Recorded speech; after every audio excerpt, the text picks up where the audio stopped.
Chapter 23. The Yule Ball. Despite the very heavy load of homework that the fourth years had been given for the holidays, Harry was in no mood to work when term ended, and spent the week leading up to Christmas enjoying himself as fully as possible along with everyone else. Gryffindor Tower was hardly less crowded now than during term time. It seemed to have shrunk slightly too, as its inhabitants were being so much rowdier than usual. Fred and George had had a great success with their canary creams, and for the first couple of days of the holidays, people kept bursting into feather all over the place.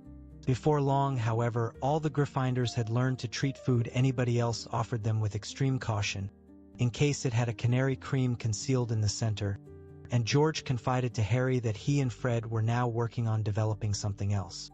Harry made a mental note never to accept so much as a crisp from Fred and George in future. He still hadn't forgotten Dudley and the Tuntung Toffee.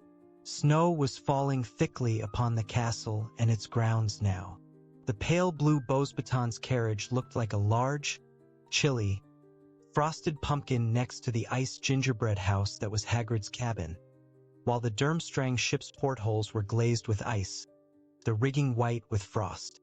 The house elves down in the kitchen were outdoing themselves with a series of rich, warming stews and savory puddings, and only Fleur Delacour seemed to be able to find anything to complain about.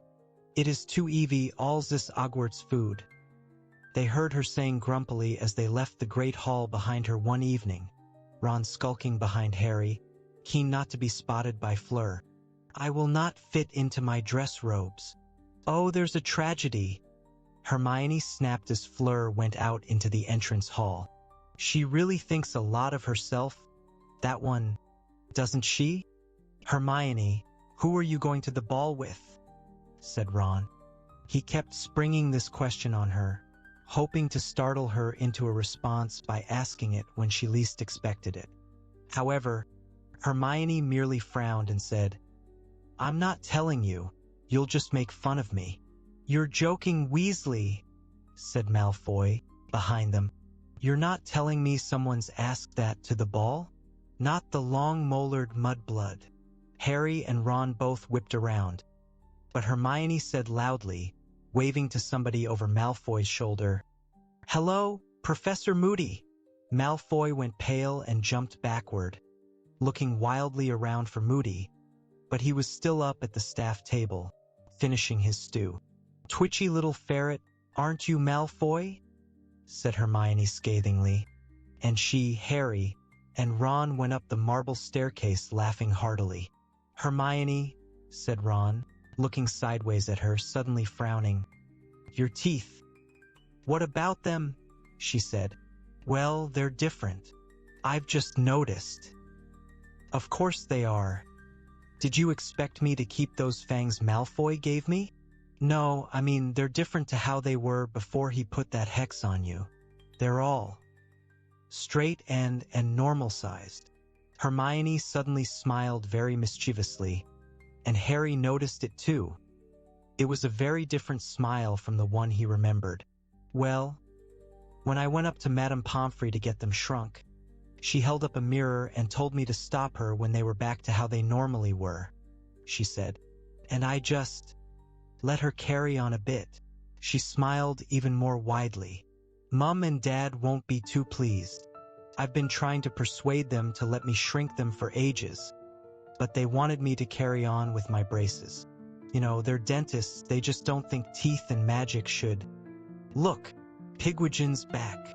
Ron's tiny owl was twittering madly on the top of the icicle-laden banisters, a scroll of parchment tied to his leg. People passing him were pointing and laughing, and a group of third-year girls paused and said, "Oh, look at the weenie owl. Isn't he cute? Stupid little feathery git." Ron hissed, hurrying up the stairs and snatching up Pigwidgeon. "You bring letters to the addressee. You don't hang around showing off." Pigwidgeon hooted happily, his head protruding over Ron's fist. The third-year girls all looked very shocked. "Clear off." Ron snapped at them, waving the fist holding Pigwidgeon, who hooted more happily than ever as he soared through the air. "Here, take it, Harry," Ron added in an undertone as the third-year girls scuttled away looking scandalized. He pulled Sirius's reply off Pigwidgeon's leg. Harry pocketed it, and they hurried back to Gryffindor Tower to read it. Everyone in the common room was much too busy in letting off more holiday steam to observe what anyone else was up to. Ron, Harry, and Hermione sat apart from everyone else by a dark window that was gradually filling up with snow, and Harry read out, "Dear Harry, congratulations on getting past the Horntail. Whoever put your name in that goblet shouldn't be feeling too happy right now. I was going to suggest a conjunctivitis curse, as a dragon's eyes are its weakest point. That's what Krum did," Hermione whispered, "but your way was better. I'm impressed. Don't get complacent, though, Harry. You've only done one task. Whoever put you in for the tournament's got plenty more opportunity if they're trying to hurt you. Keep your eyes open, particularly when the person we discussed is around, and concentrate on keeping yourself out of trouble. Keep in touch. I still want to hear about anything unusual." "He sounds exactly like Moody," said Harry quietly, tucking the letter away again inside his robes. "Constant vigilance. You'd think I walk around with my eyes shut, banging off the walls."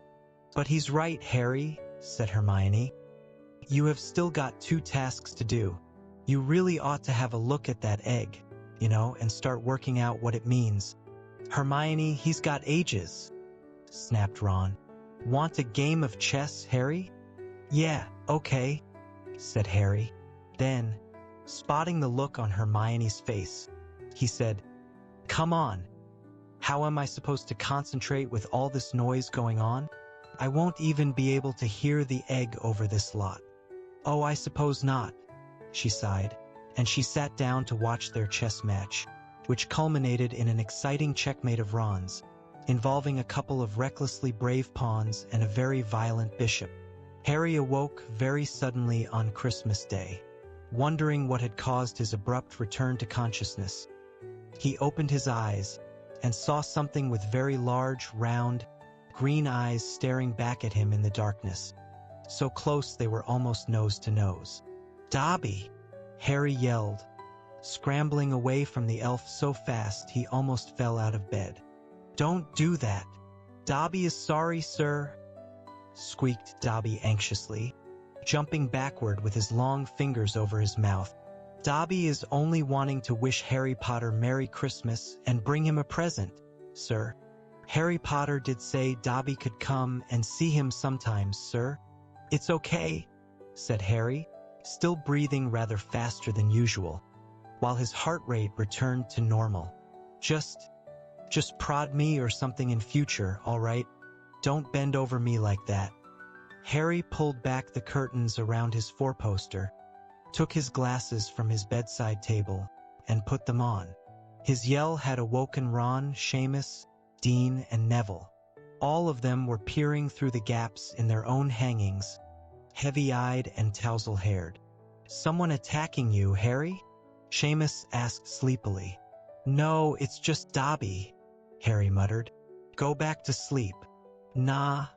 Presents?" said Seamus, spotting the large pile at the foot of his bed.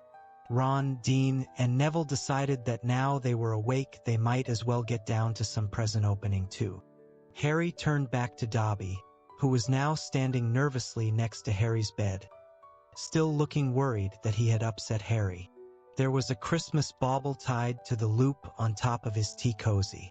"Can Dobby give Harry Potter his present?" he squeaked tentatively. "Course you can," said Harry. "Air. I've got something for you too." It was a lie. He hadn't bought anything for Dobby at all, but he quickly opened his trunk and pulled out a particularly knobbly rolled-up pair of socks. They were his oldest and foulest, mustard yellow, and had once belonged to Uncle Vernon. The reason they were extra knobbly was that Harry had been using them to cushion his sneakoscope for over a year now. He pulled out the sneakoscope and handed the socks to Dobby, saying, "Sorry, I forgot to wrap them," but Dobby was utterly delighted. "Socks are Dobby's favorite clothes, sir?" he said, ripping off his odd ones and pulling on Uncle Vernon's. I has 7 now, sir. But sir, he said, his eyes widening, having pulled both socks up to their highest extent, so that they reached to the bottom of his shorts. They has made a mistake in the shop, Harry Potter. They is giving you 2 the same. Ah, no, Harry. How come you didn't spot that? Said Ron, grinning over from his own bed, which was now strewn with wrapping paper. Tell you what, Dobby, here you go. Take these 2 and you can mix them up properly. And here's your sweater. He threw Dobby a pair of violet socks he had just unwrapped, and the hand-knitted sweater Mrs. Weasley had sent. Dobby looked quite overwhelmed. Sir is very kind, he squeaked, his eyes brimming with tears again, bowing deeply to Ron. Dobby knew Sir must be a great wizard, for he is Harry Potter's greatest friend. But Dobby did not know that he was also as generous of spirit, as noble, as selfless. They're only socks, said Ron, who had gone slightly pink around the ears, though he looked rather pleased all the same. Wow, Harry! He had just opened Harry's present, a Chudley cannon hat. Cool!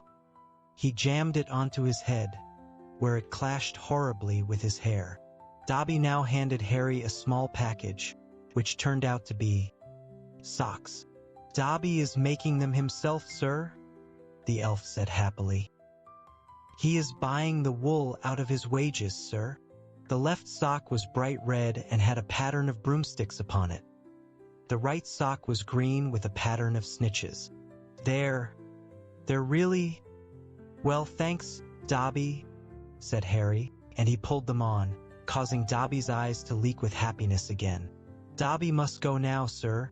We is already making Christmas dinner in the kitchens, said Dobby, and he hurried out of the dormitory, waving goodbye to Ron and the others as he passed. Harry's other presents were much more satisfactory than Dobby's odd socks, with the obvious exception of the Dursleys, which consisted of a single tissue, an all-time low. Harry supposed they too were remembering the Tung-Tung Toffee. Hermione had given Harry a book called Quidditch Teams of Britain and Ireland. Ron, a bulging bag of dung bombs. Sirius, a handy penknife with attachments to unlock any lock and undo any knot. And Hagrid, a vast box of sweets including all Harry's favorites. Bertie Bott's every flavor beans, chocolate frogs, Drooble's best blowing gum, and fizzing Whizbees. There was also, of course, Mrs. Weasley's usual package, including a new sweater, green, with a picture of a dragon on it. Harry supposed Charlie had told her all about the horntail, and a large quantity of homemade mince pies. Harry and Ron met up with Hermione in the common room, and they went down to breakfast together. They spent most of the morning in Gryffindor Tower, where everyone was enjoying their presents, then returned to the Great Hall for a magnificent lunch, which included at least 100 turkeys and Christmas puddings, and large piles of Cribbage's wizarding crackers. They went out onto the grounds in the afternoon. The snow was untouched except for the deep channels made by the Durmstrang and Beauxbaton students on their way up to the castle. Hermione chose to watch Harry and the Weasleys snowball fight rather than join in, and at 5 o'clock said she was going back upstairs to get ready for the ball. What, you need 3 hours? Said Ron, looking at her incredulously and paying for his lapse in concentration when a large snowball, thrown by George, hit him hard on the side of the head. Who are you going with? He yelled after Hermione, but she just waved and disappeared up the stone steps into the castle. There was no Christmas tea today, as the ball included a feast, so at 7 o'clock, when it had become hard to aim properly, the others abandoned their snowball fight and trooped back to the common room.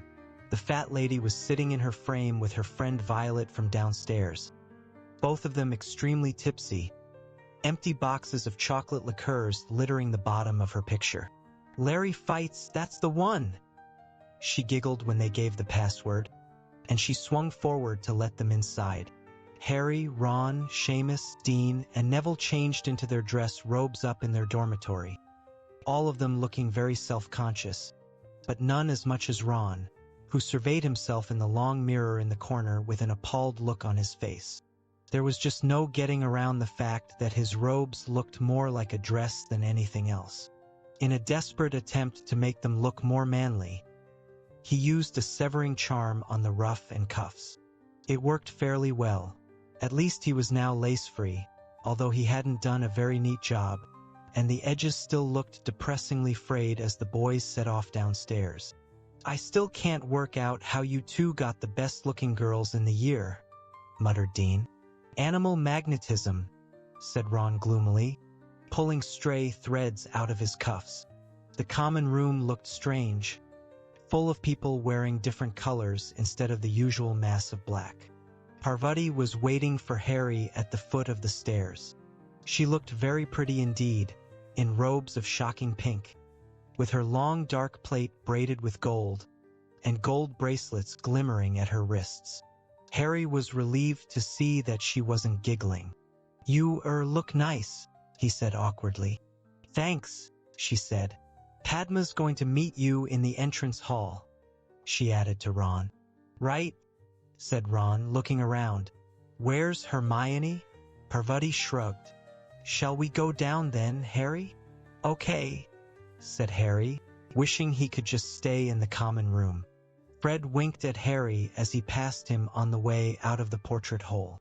The entrance hall was packed with students too, all milling around waiting for 8 o'clock, when the doors to the Great Hall would be thrown open. Those people who were meeting partners from different houses were edging through the crowd trying to find one another. Parvati found her sister, Padma, and led her over to Harry and Ron. "Hi," said Padma, who was looking just as pretty as Parvati in robes of bright turquoise. She didn't look too enthusiastic about having Ron as a partner, though. Her dark eyes lingered on the frayed neck and sleeves of his dress robes as she looked him up and down. "Hi," said Ron, not looking at her, but staring around at the crowd. "Oh no." He bent his knees slightly to hide behind Harry, because Fleur Delacour was passing, looking stunning in robes of silver-gray satin, and accompanied by the Ravenclaw Quidditch captain, Roger Davies. When they had disappeared, Ron stood straight again and stared over the heads of the crowd. "Where is Hermione?" he said again. A group of Slytherins came up the steps from their dungeon common room. Malfoy was in front. He was wearing dress robes of black velvet with a high collar, which in Harry's opinion made him look like a vicar. Pansy Parkinson, in very frilly robes of pale pink, was clutching Malfoy's arm. Crabbe and Goyle were both wearing green. They resembled moss-colored boulders, and neither of them, Harry was pleased to see, had managed to find a partner. The oak front doors opened, and everyone turned to look as the Durmstrang students entered with Professor Karkaroff. Krum was at the front of the party, accompanied by a pretty girl in blue robes Harry didn't know. Over their heads, he saw that an area of lawn right in front of the castle had been transformed into a sort of grotto full of fairy lights, meaning hundreds of actual living fairies were sitting in the rose bushes that had been conjured there, and fluttering over the statues of what seemed to be Father Christmas and his reindeer. Then Professor McGonagall's voice called, "Champions over here, please." Parvati readjusted her bangles, beaming. She and Harry said, "See you in a minute," to Ron and Padma and walked forward, the chattering crowd parting to let them through. Professor McGonagall, who was wearing dress robes of red tartan and had arranged a rather ugly wreath of thistles around the brim of her hat, told them to wait on one side of the doors while everyone else went inside. They were to enter the Great Hall in procession when the rest of the students had sat down. Fleur Delacour and Roger Davies stationed themselves nearest the doors. Davies looked so stunned by his good fortune in having Fleur for a partner that he could hardly take his eyes off her. Cedric and Cho were close to Harry too. He looked away from them so he wouldn't have to talk to them. His eyes fell instead on the girl next to Krum. His jaw dropped. It was Hermione, but she didn't look like Hermione at all. She had done something with her hair. It was no longer bushy but sleek and shiny, and twisted up into an elegant knot at the back of her head. She was wearing robes made of a floaty, periwinkle blue material, and she was holding herself differently, somehow. Or maybe it was merely the absence of the 20 or so books she usually had slung over her back. She was also smiling. Rather nervously, it was true. But the reduction in the size of her front teeth was more noticeable than ever. Harry couldn't understand how he hadn't spotted it before. "Hi, Harry," she said. "Hi, Parvati." Parvati was gazing at Hermione in unflattering disbelief. She wasn't the only one either. When the doors to the Great Hall opened, Crumb's fan club from the library stalked past, throwing Hermione looks of deepest loathing. Pansy Parkinson gaped at her as she walked by with Malfoy, and even he didn't seem to be able to find an insult to throw at her. Ron, however, walked right past Hermione without looking at her. Once everyone else was settled in the hall, Professor McGonagall told the champions and their partners to get in line in pairs and to follow her. They did so, and everyone in the Great Hall applauded as they entered and started walking up toward a large round table at the top of the hall, where the judges were sitting. The walls of the hall had all been covered in sparkling silver frost, with hundreds of garlands of mistletoe and ivy crossing the starry black ceiling. The house tables had vanished. Instead, there were about 100 smaller, lantern-lit ones, each seating about a dozen people. Harry concentrated on not tripping over his feet. Parvati seemed to be enjoying herself. She was beaming around at everybody, steering Harry so forcefully that he felt as though he were a show dog she was putting through its paces. He caught sight of Ron and Padma as he neared the top table. Ron was watching Hermione pass with narrowed eyes. Padma was looking sulky. Dumbledore smiled happily as the champions approached the top table. But Karkaroff wore an expression remarkably like Ron's as he watched Krum and Hermione draw nearer. Ludo Bagman, tonight in robes of bright purple with large yellow stars, was clapping as enthusiastically as any of the students. And Madame Maxime, who had changed her usual uniform of black satin for a flowing gown of lavender silk, was applauding them politely. But Mr. Crouch, Harry suddenly realized, was not there. The fifth seat at the table was occupied by Percy Weasley. When the champions and their partners reached the table, Percy drew out the empty chair beside him, staring pointedly at Harry. Harry took the hint and sat down next to Percy, who was wearing brand new, navy blue dress robes and an expression of such smugness that Harry thought it ought to be fine.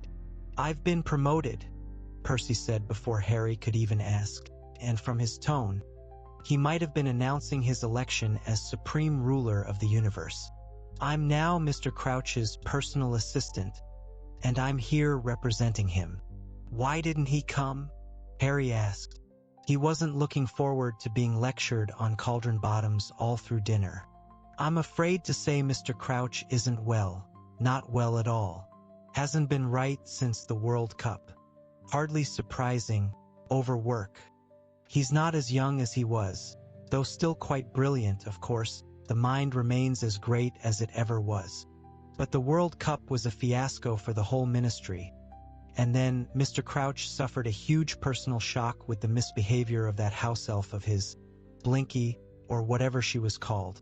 Naturally, he dismissed her immediately afterward, but, well, as I say, he's getting on, he needs looking after, and I think he's found a definite drop in his home comforts since she left. And then we had the tournament to arrange, and the aftermath of the cup to deal with. That revolting Skeeter woman buzzing around. No, poor man, he's having a well-earned, quiet Christmas. I'm just glad he knew he had someone he could rely upon to take his place." Harry wanted very much to ask whether Mr. Crouch had stopped calling Percy Weatherby yet, but resisted the temptation. There was no food as yet on the glittering golden plates, but small menus were lying in front of each of them. Harry picked his up uncertainly and looked around. There were no waiters. Dumbledore, however, looked carefully down at his own menu, then said very clearly to his plate, "Pork chops," and pork chops appeared. Getting the idea, the rest of the table placed their orders with their plates too. Harry glanced up at Hermione to see how she felt about this new and more complicated method of dining. Surely it meant plenty of extra work for the house elves? But for once, Hermione didn't seem to be thinking about SPEW. She was deep in talk with Victor Krum and hardly seemed to notice what she was eating. It now occurred to Harry that he had never actually heard Krum speak before, but he was certainly talking now, and very enthusiastically at that. "Well, we have a castle also, not as big as this, nor as comfortable, I am thinking," he was telling Hermione. "We have just 4 floors, and the fires are lit only for magical purposes. But we have grounds larger even than these, though in winter we have very little daylight, so we are not enjoying them. But in summer we are flying every day, over the lakes and the mountains." Now, Victor," said Karkaroff with a laugh that didn't reach his cold eyes. "Don't go giving away anything else now, or your charming friend will know exactly where to find us." Dumbledore smiled, his eyes twinkling. "Igor, all this secrecy. One would almost think you didn't want visitors." "Well, Dumbledore," said Karkaroff, displaying his yellowing teeth to their fullest extent. "We are all protective of our private domains, are we not? Do we not jealously guard the halls of learning that have been entrusted to us? Are we not right to be proud that we alone know our school's secrets, and right to protect them?" "Oh, I would never dream of assuming I know all Hogwarts secrets, Igor," said Dumbledore amicably. "Only this morning, for instance, I took a wrong turning on the way to the bathroom and found myself in a beautifully proportioned room I have never seen before, containing a really rather magnificent collection of chamber pots. When I went back to investigate more closely, I discovered that the room had vanished. But I must keep an eye out for it. Possibly it is only accessible at 5:30 in the morning.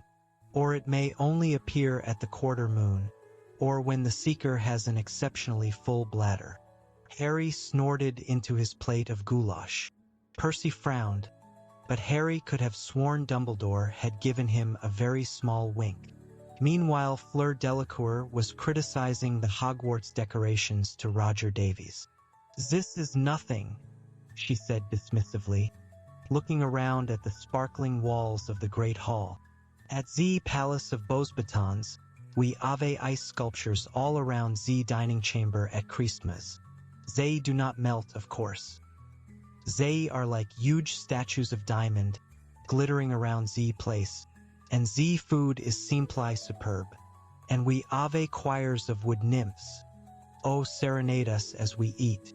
We have none of this ugly armor in the halls, and if a poltergeist ever entered into Beauxbatons, he would be expelled like that." She slapped her hand onto the table impatiently. Roger Davies was watching her talk with a very dazed look on his face, and he kept missing his mouth with his fork. Harry had the impression that Davies was too busy staring at Fleur to take in a word she was saying. "Absolutely right," he said quickly, slapping his own hand down on the table in imitation of Fleur. "Like that. Yeah." Harry looked around the hall. Hagrid was sitting at one of the other staff tables. He was back in his horrible hairy brown suit and gazing up at the top table.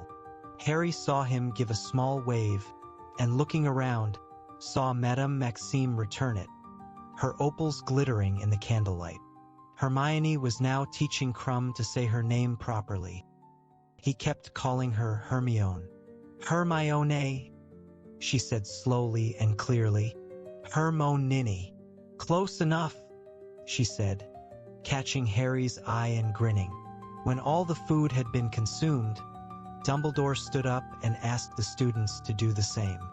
Then, with a wave of his wand, all the tables zoomed back along the walls, leaving the floor clear, and then he conjured a raised platform into existence along the right wall.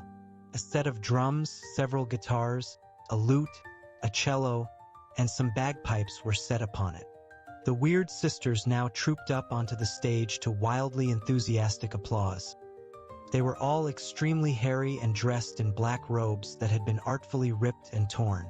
They picked up their instruments, and Harry, who had been so interested in watching them that he had almost forgotten what was coming, suddenly realized that the lanterns on all the other tables had gone out, and that the other champions and their partners were standing up. "Come on," Parvati hissed. "We're supposed to dance." Harry tripped over his dress robes as he stood up. The weird sisters struck up a slow, mournful tune. Harry walked onto the brightly lit dance floor, carefully avoiding catching anyone's eye. He could see Seamus and Dean waving at him and sniggering. And next moment, Parvati had seized his hands, placed one around her waist, and was holding the other tightly in hers. It wasn't as bad as it could have been, Harry thought. Revolving slowly on the spot, Parvati was steering. He kept his eyes fixed over the heads of the watching people, and very soon many of them too had come onto the dance floor, so that the champions were no longer the center of attention. Neville and Ginny were dancing nearby. He could see Ginny wincing frequently as Neville trod on her feet, and Dumbledore was waltzing with Madame Maxime. He was so dwarfed by her that the top of his pointed hat barely tickled her chin. However, she moved very gracefully for a woman so large. Mad-Eye Moody was doing an extremely ungainly two-step with Professor Sinistra, who was nervously avoiding his wooden leg. "Nice socks, Potter," Moody growled as he passed, his magical eye staring through Harry's robes. "Oh, yeah. Dobby the house elf knitted them for me," said Harry, grinning. "He is so creepy," Parvati whispered as Moody clunked away. "I don't think that I should be allowed." Harry heard the final, quavering note from the bagpipe with relief. The weird sisters stopped playing. Applause filled the hall once more, and Harry let go of Parvati at once. "Let's sit down, shall we?" "Oh, but this is a really good one," Parvati said as the weird sisters struck up a new song, which was much faster. "No, I don't like it," Harry lied, and he led her away from the dance floor, past Fred and Angelina, who were dancing so exuberantly that people around them were backing away in fear of injury, and over to the table where Ron and Padma were sitting. "How's it going?" Harry asked Ron, sitting down and opening a bottle of butterbeer. Ron didn't answer. He was glaring at Hermione and Crumb, who were dancing nearby. Padma was sitting with her arms and legs crossed, one foot jiggling in time to the music. Every now and then she threw a disgruntled look at Ron, who was completely ignoring her. Parvati sat down on Harry's other side, crossed her arms and legs too, and within minutes was asked to dance by a boy from Beauxbatons. "You don't mind, do you, Harry?" Parvati said. "What?" said Harry, who was now watching Cho and Cedric. "Oh, never mind," snapped Parvati, and she went off with the boy from Beauxbatons. When the song ended, she did not return.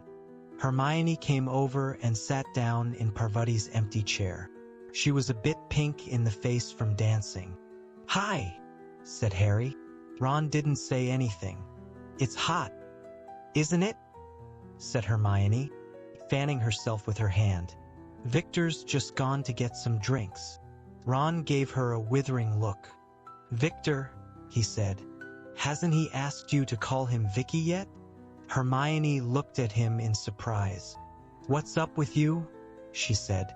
"If you don't know," said Ron scathingly, "I'm not going to tell you." Hermione stared at him, then at Harry, who shrugged. "Ron, what?" "He's from Durmstrang," spat Ron. "He's competing against Harry, against Hogwarts. You're..." Ron was obviously casting around for words strong enough to describe Hermione's crime. "Fraternizing with the enemy, that's what you're doing." Hermione's mouth fell open. "Don't be so stupid," she said after a moment. "The enemy. Honestly, who was the one who was all excited when they saw him arrive? Who was the one who wanted his autograph? Who's got a model of him up in their dormitory?" Ron chose to ignore this. "I suppose he asked you to come with him while you were both in the library?" "Yes, he did," said Hermione, the pink patches on her cheeks glowing more brightly. "So what? What happened? Trying to get him to join Spew, were you?" "No, I wasn't. If you really want to know, he said he'd been coming up to the library every day to try and talk to me, but he hadn't been able to pluck up the courage. Hermione said this very quickly, and blushed so deeply that she was the same color as Parvati's robes. Yeah, well, that's his story, said Ron nastily. And what's that supposed to mean? Obvious, isn't it? He's Karkaroff's student, isn't he? He knows who you hang around with. He's just trying to get closer to Harry, get inside information on him, or get near enough to jinx him. Hermione looked as though Ron had slapped her. When she spoke, her voice quivered. For your information, he hasn't asked me one single thing about Harry, not one. Ron changed tack at the speed of light. Then he's hoping you'll help him find out what his egg means. I suppose you've been putting your heads together during those cozy little library sessions. I'd never help him work out that egg, said Hermione, looking outraged. Never. How could you say something like that? I want Harry to win the tournament.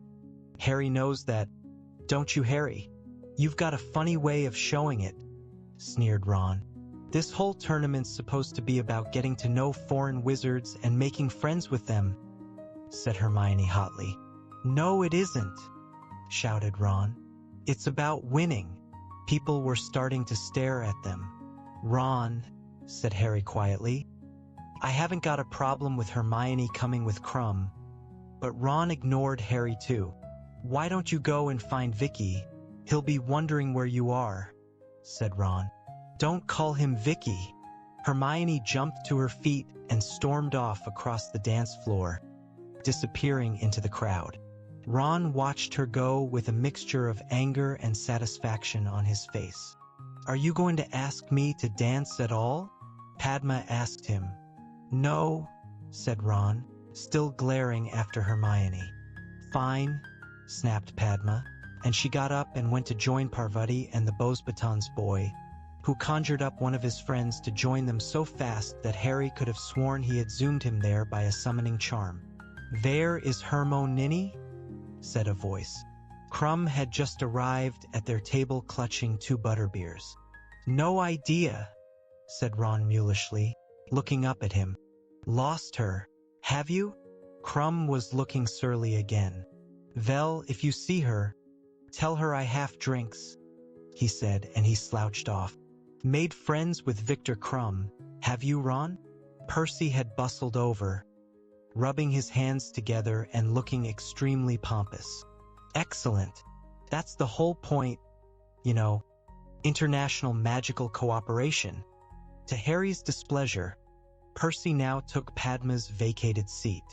The top table was now empty. Professor Dumbledore was dancing with Professor Sprout, Ludo Bagman with Professor McGonagall. Madame Maxime and Hagrid were cutting a wide path around the dance floor as they waltzed through the students, and Karkaroff was nowhere to be seen. When the next song ended, everybody applauded once more, and Harry saw Ludo Bagman kiss Professor McGonagall's hand and make his way back through the crowds, at which point Fred and George accosted him. What do they think they're doing? Annoying senior ministry members? Percy hissed, watching Fred and George suspiciously. No respect. Ludo Bagman shook off Fred and George fairly quickly, however, and spotting Harry, waved and came over to their table. I hope my brothers weren't bothering you, Mr. Bagman, said Percy at once. What? Oh, not at all, said Bagman. No, they were just telling me a bit more about those fake wands of theirs, wondering if I could advise them on the marketing. I've promised to put them in touch with a couple of contacts of mine at Zonko's joke shop. Percy didn't look happy about this at all, and Harry was prepared to bet he would be rushing to tell Mrs. Weasley about this the moment he got home. Apparently Fred and George's plans had grown even more ambitious lately, if they were hoping to sell to the public. Bagman opened his mouth to ask Harry something, but Percy diverted him. How do you feel the tournament's going, Mr. Bagman? Our department's quite satisfied. The hitch with the Goblet of Fire, he glanced at Harry, was a little unfortunate, of course, but it seems to have gone very smoothly since, don't you think? "Oh yes," Bagman said cheerfully. "It's all been enormous fun. How's old Barty doing? Shame he couldn't come." "Oh, I'm sure Mr. Crouch will be up and about in no time," said Percy importantly. "But in the meantime, I'm more than willing to take up the slack. Of course, it's not all attending balls." He laughed airily. "Oh no, I've had to deal with all sorts of things that have cropped up in his absence. You heard Ali Bashir was caught smuggling a consignment of flying carpets into the country? And then we've been trying to persuade the Transylvanians to sign the international ban on dueling. I've got a meeting with their head of magical cooperation in the new year. Let's go for a walk," Ron muttered to Harry. "Get away from Percy." Pretending they wanted more drinks, Harry and Ron left the table, edged around the dance floor, and slipped out into the entrance hall. The front doors stood open, and the fluttering fairy lights in the rose garden winked and twinkled as they went down the front steps, where they found themselves surrounded by bushes, winding, ornamental paths, and large stone statues. Harry could hear splashing water, which sounded like a fountain. Here and there, people were sitting on carved benches. He and Ron set off along one of the winding paths through the rose bushes, but they had gone only a short way when they heard an unpleasantly familiar voice. "Don't see what there is to fuss about, Igor. Severus, you cannot pretend this isn't happening." Karkaroff's voice sounded anxious and hushed, as though keen not to be overheard. "It's been getting clearer and clearer for months. I am becoming seriously concerned. I can't deny it." "Then flee," said Snape's voice curtly. "Flee, I will make your excuses. I, however, am remaining at Hogwarts." Snape and Karkaroff came around the corner. Snape had his wand out and was blasting rose bushes apart, his expression most ill-natured. Squeals issued from many of the bushes, and dark shapes emerged from them. 10 points from Ravenclaw. Fawcett. Snape snarled as a girl ran past him. And 10 points from Hufflepuff 2 Stebbins, as a boy went rushing after her. "And what are you two doing?" he added, catching sight of Harry and Ron on the path ahead. Karkaroff, Harry saw, looked slightly discomposed to see them standing there. His hand went nervously to his goatee, and he began winding it around his finger. "We're walking," Ron told Snape shortly. "Not against the law, is it? Keep walking, then." Snape snarled, and he brushed past them, his long black cloak billowing out behind him. Karkaroff hurried away after Snape. Harry and Ron continued down the path. "What's got Karkaroff all worried?" Ron muttered. "And since when have he and Snape been on first-name terms?" said Harry slowly. They had reached a large stone reindeer now, over which they could see the sparkling jets of a tall fountain. The shadowy outlines of 2 enormous people were visible on a stone bench, watching the water in the moonlight. And then Harry heard Hagrid speak. "Momin, I saw ya, I knew," he was saying, in an oddly husky voice. Harry and Ron froze. This didn't sound like the sort of scene they ought to walk in on. Somehow, Harry looked around, back up the path, and saw Fleur Delacour and Roger Davies standing half-concealed in a rosebush nearby. He tapped Ron on the shoulder and jerked his head toward them, meaning that they could easily sneak off that way without being noticed. Fleur and Davies looked very busy to Harry, but Ron, eyes widening in horror at the sight of Fleur, shook his head vigorously and pulled Harry deeper into the shadows behind the reindeer. "What did you know, Hagrid?" said Madame Maxime, a purr in her low voice. Harry definitely didn't want to listen to this. He knew Hagrid would hate to be overheard in a situation like this. He certainly would have. If it had been possible, he would have put his fingers in his ears and hummed loudly, but that wasn't really an option. Instead, he tried to interest himself in a beetle crawling along the stone reindeer's back. But the beetle just wasn't interesting enough to block out Hagrid's next words. "I just knew you were like me. Was it your mother or your father?" I I don't know what you mean, Hagrid. It was my mother, said Hagrid quietly. She was one o' the lost ones in Britain. Course I can remember her too well. She left, see, when I was Abu 3. She wasn't really the maternal sort. Well, it's not in their natures, is it? Dunno what happened to her. Might be dead fair all I know. Madame Maxime didn't say anything, and Harry, in spite of himself, took his eyes off the beetle and looked over the top of the reindeer's antlers, listening. He had never heard Hagrid talk about his childhood before. Me dad was broken-hearted when she won. Tiny little bloke my dad was. By the time I was 6, I could lift him up and put him on top of the dresser if he annoyed me. Used to make him laugh. Hagrid's deep voice broke. Madame Maxime was listening, motionless, apparently staring at the silvery fountain. Dad raised me, but he died, o' course, just after I started school. Sorta had to make me own way after that. Dumbledore was a real help, mind. Very kind to me, he was. Hagrid pulled out a large spotted silk handkerchief and blew his nose heavily. So, anyway, enough aboo me. What about you? Which side you got it on? But Madame Maxime had suddenly got to her feet. It is chilly, she said. But whatever the weather was doing, it was nowhere near as cold as her voice. I think I will go in now. Eh? Said Hagrid blankly. No, don't go. I've never met another one before. Another what precisely? Said Madame Maxime, her tone icy. Harry could have told Hagrid it was best not to answer. He stood there in the shadows gritting his teeth, hoping against hope he wouldn't. But it was no good. Another half-giant, o' course, said Hagrid. How dare you? Shrieked Madame Maxime. Her voice exploded through the peaceful night air like a foghorn. Behind him, Harry heard Fleur and Roger fall out of their rosebush. I have never been more insulted in my life. Elf giant? Moi? Ove big bones. She stormed away.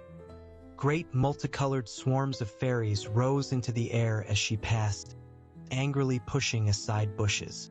Hagrid was still sitting on the bench, staring after her. It was much too dark to make out his expression. Then, after about a minute, he stood up and strode away, not back to the castle, but off out into the dark grounds in the direction of his cabin. Come on, Harry said very quietly to Ron. Let's go. But Ron didn't move. What's up? Said Harry, looking at him. Ron looked around at Harry, his expression very serious indeed. Did you know? He whispered. About Hagrid being half-giant? No, Harry said, shrugging. So what? He knew immediately, from the look Ron was giving him, that he was once again revealing his ignorance of the wizarding world. Brought up by the Dursleys, there were many things that wizards took for granted that were revelations to Harry, but these surprises had become fewer with each successive year. Now, however, he could tell that most wizards would not have said, so what? Upon finding out that one of their friends had a giantess for a mother. I'll explain inside, said Ron quietly. Come on. Fleur and Roger Davies had disappeared, probably into a more private clump of bushes. Harry and Ron returned to the Great Hall. Parvati and Padma were now sitting at a distant table with a whole crowd of Beauxbatons boys, and Hermione was once more dancing with Krum. Harry and Ron sat down at a table far removed from the dance floor. So, Harry prompted Ron, what's the problem with giants? Well, they're... Ron struggled for words. Not very nice, he finished lamely. Who cares? Harry said. There's nothing wrong with Hagrid. I know there isn't, but... Blimey, no wonder he keeps it quiet, Ron said, shaking his head. I always thought he'd got in the way of a bad engorgement charm when he was a kid or something. didn't like to mention it. "But what's it matter if his mother was a giantess?" said Harry. "Well, no one who knows him will care, 'cause they'll know he's not dangerous," said Ron slowly. "But, Harry, they're just vicious giants. It's like Hagrid said, it's in their natures, they're like trolls. They just like killing, everyone knows that. There aren't any left in Britain now, though. What happened to them? Well, they were dying out anyway, and then loads got themselves killed by Aurors. There are supposed to be giants abroad, though. They hide out in mountains mostly." "I don't know who Maxime thinks she's kidding," Harry said, watching Madame Maxime sitting alone at the judge's table, looking very somber. "If Hagrid's half-giant, she definitely is. Big bones. The only thing that's got bigger bones than her is a dinosaur." Harry and Ron spent the rest of the ball discussing giants in their corner, neither of them having any inclination to dance. Harry tried not to watch Cho and Cedric too much. It gave him a strong desire to kick something.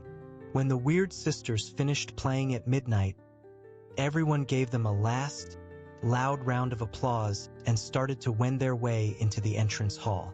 Many people were expressing the wish that the ball could have gone on longer, but Harry was perfectly happy to be going to bed. As far as he was concerned, the evening hadn't been much fun. Out in the entrance hall, Harry and Ron saw Hermione saying goodnight to Krum before he went back to the Durmstrang ship. She gave Ron a very cold look and swept past him up the marble staircase without speaking. Harry and Ron followed her, but halfway up the staircase Harry heard someone calling him. "Hey, Harry!" It was Cedric Diggory. Harry could see Cho waiting for him in the entrance hall below. "Yeah?" said Harry coldly as Cedric ran up the stairs toward him. Cedric looked as though he didn't want to say whatever it was in front of Ron, who shrugged, looking bad-tempered, and continued to climb the stairs. "Listen." Cedric lowered his voice as Ron disappeared. "I owe you one for telling me about the dragons. You know that golden egg? Does yours wail when you open it?" "Yeah," said Harry. "Well, take a bath, okay?" "What?" "Take a bath and take the egg with you and just mull things over in the hot water. It'll help you think. Trust me." Harry stared at him. "Tell you what," Cedric said. "Use the prefect's bathroom. Fourth door to the left of that statue of Boris the Bewildered on the 5th floor. Password's Pine Fresh. Gotta go. Want to say good night?" He grinned at Harry again and hurried back down the stairs to Cho. Harry walked back to Gryffindor Tower alone. That had been extremely strange advice. Why would a bath help him to work out what the wailing egg meant? Was Cedric pulling his leg? Was he trying to make Harry look like a fool, so Cho would like him even more by comparison? The fat lady and her friend Vi were snoozing in the picture over the portrait hole. Harry had to yell "fairy lights" before he woke them up, and when he did, they were extremely irritated. He climbed into the common room and found Ron and Hermione having a blazing row. Standing 10 feet apart, they were bellowing at each other, each scarlet in the face. "Well, if you don't like it, you know what the solution is, don't you?" yelled Hermione. Her hair was coming down out of its elegant bun now, and her face was screwed up in anger. "Oh yeah," Ron yelled back. "What's that?" "Next time there's a ball, ask me before someone else does, and not as a last resort." Ron mouthed soundlessly like a goldfish out of water as Hermione turned on her heel and stormed up the girls' staircase to bed. Ron turned to look at Harry. "Well," he sputtered, looking thunderstruck.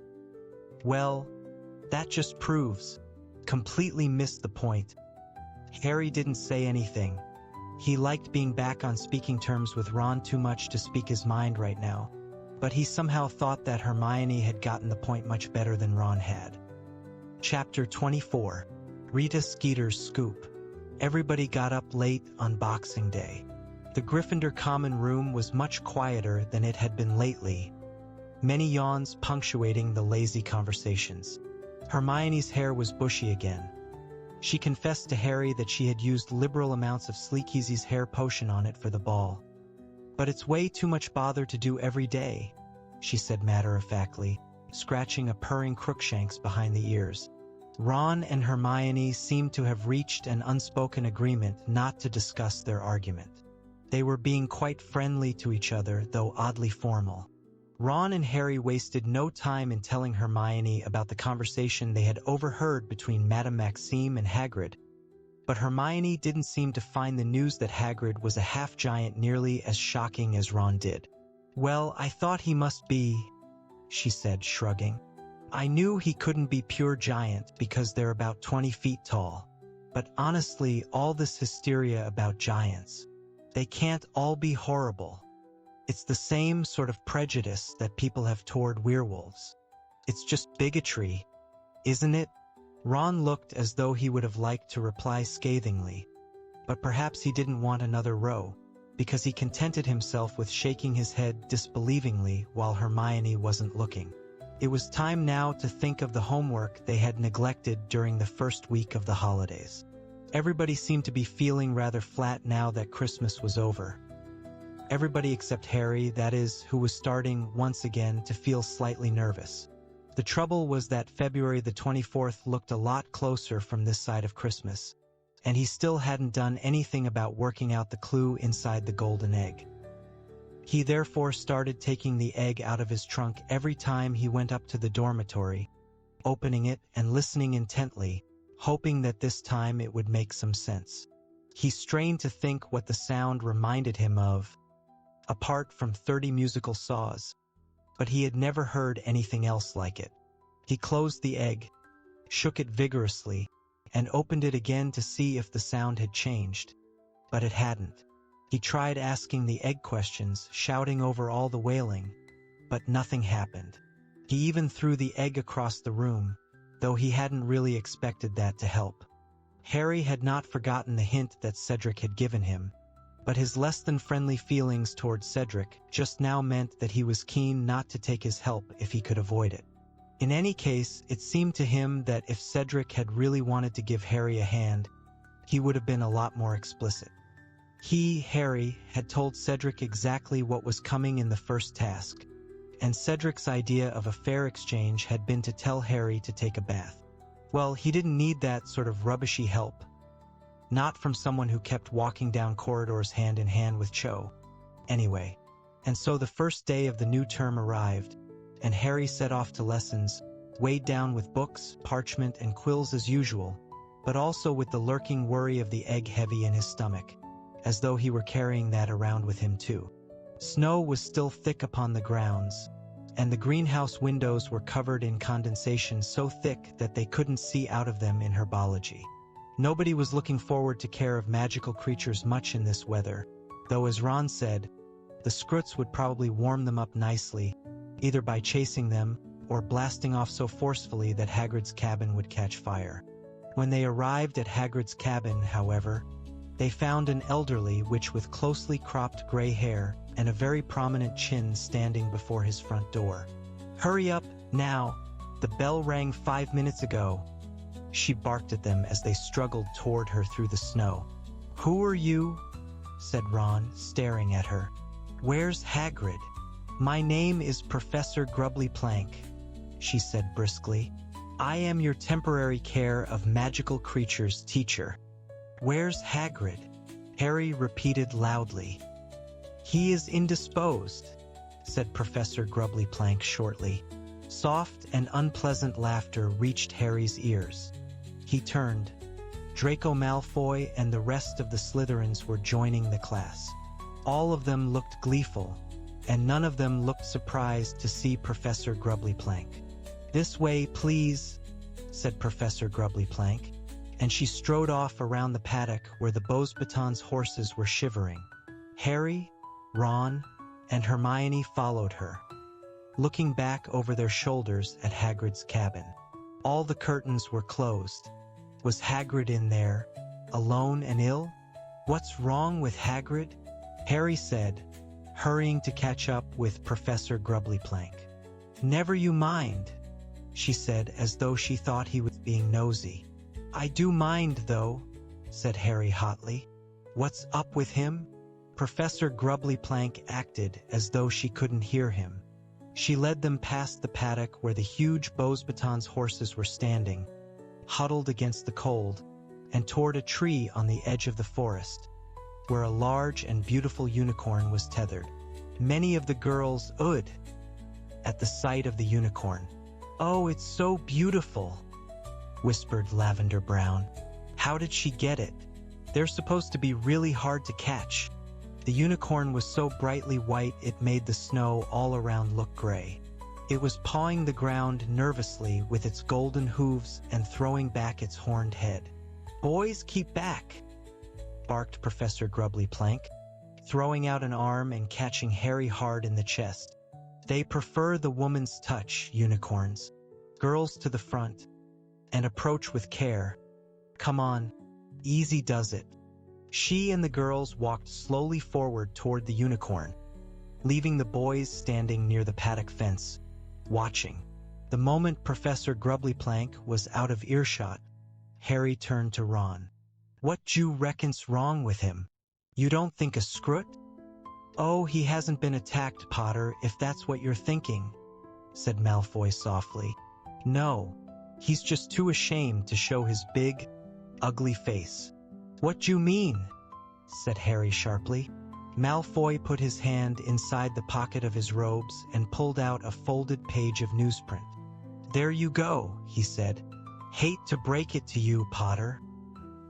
He smirked as Harry snatched the page, unfolded it, and read it with Ron, Seamus, Dean, and Neville looking over his shoulder.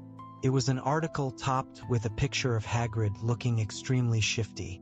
Dumbledore's giant mistake. Albus Dumbledore, eccentric headmaster of Hogwarts School of Witchcraft and Wizardry, has never been afraid to make controversial staff appointments, writes Rita Skeeter, special correspondent. In September of this year, he hired Alastair Mad-Eye Moody, the notoriously jinx-happy Exor, to teach defense against the dark arts, a decision that caused many raised eyebrows at the Ministry of Magic, given Moody's well-known habit of attacking anybody who makes a sudden movement in his presence. Mad-Eye Moody, however, looks responsible and kindly when set beside the part-human Dumbledore employs to teach care of magical creatures. Rubeus Hagrid, who admits to being expelled from Hogwarts in his 3rd year, has enjoyed the position of gamekeeper at the school ever since, a job secured for him by Dumbledore. Last year, however, Hagrid used his mysterious influence over the headmaster to secure the additional post of care of magical creatures teacher over the heads of many better qualified candidates. An alarmingly large and ferocious-looking man, Hagrid has been using his newfound authority to terrify the students in his care with a succession of horrific creatures. While Dumbledore turns a blind eye, Hagrid has maimed several pupils during a series of lessons that many admit to being very frightening. "I was attacked by a hippogriff, and my friend Vincent Crabbe got a bad bite off a flobberworm," says Draco Malfoy, a 4th-year student. "We all hate Hagrid, but we're just too scared to say anything."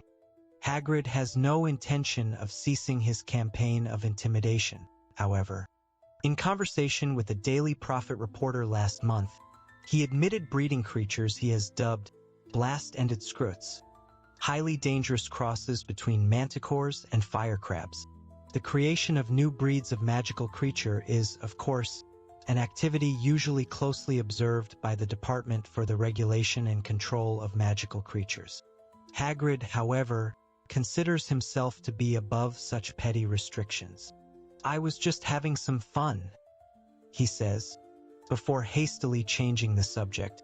As if this were not enough, the Daily Prophet has now unearthed evidence that Hagrid is not, as he has always pretended, a pure-blood wizard. He is not, in fact, even pure human.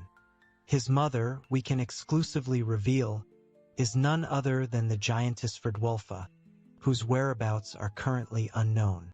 Bloodthirsty and brutal, the giants brought themselves to the point of extinction by warring amongst themselves during the last century.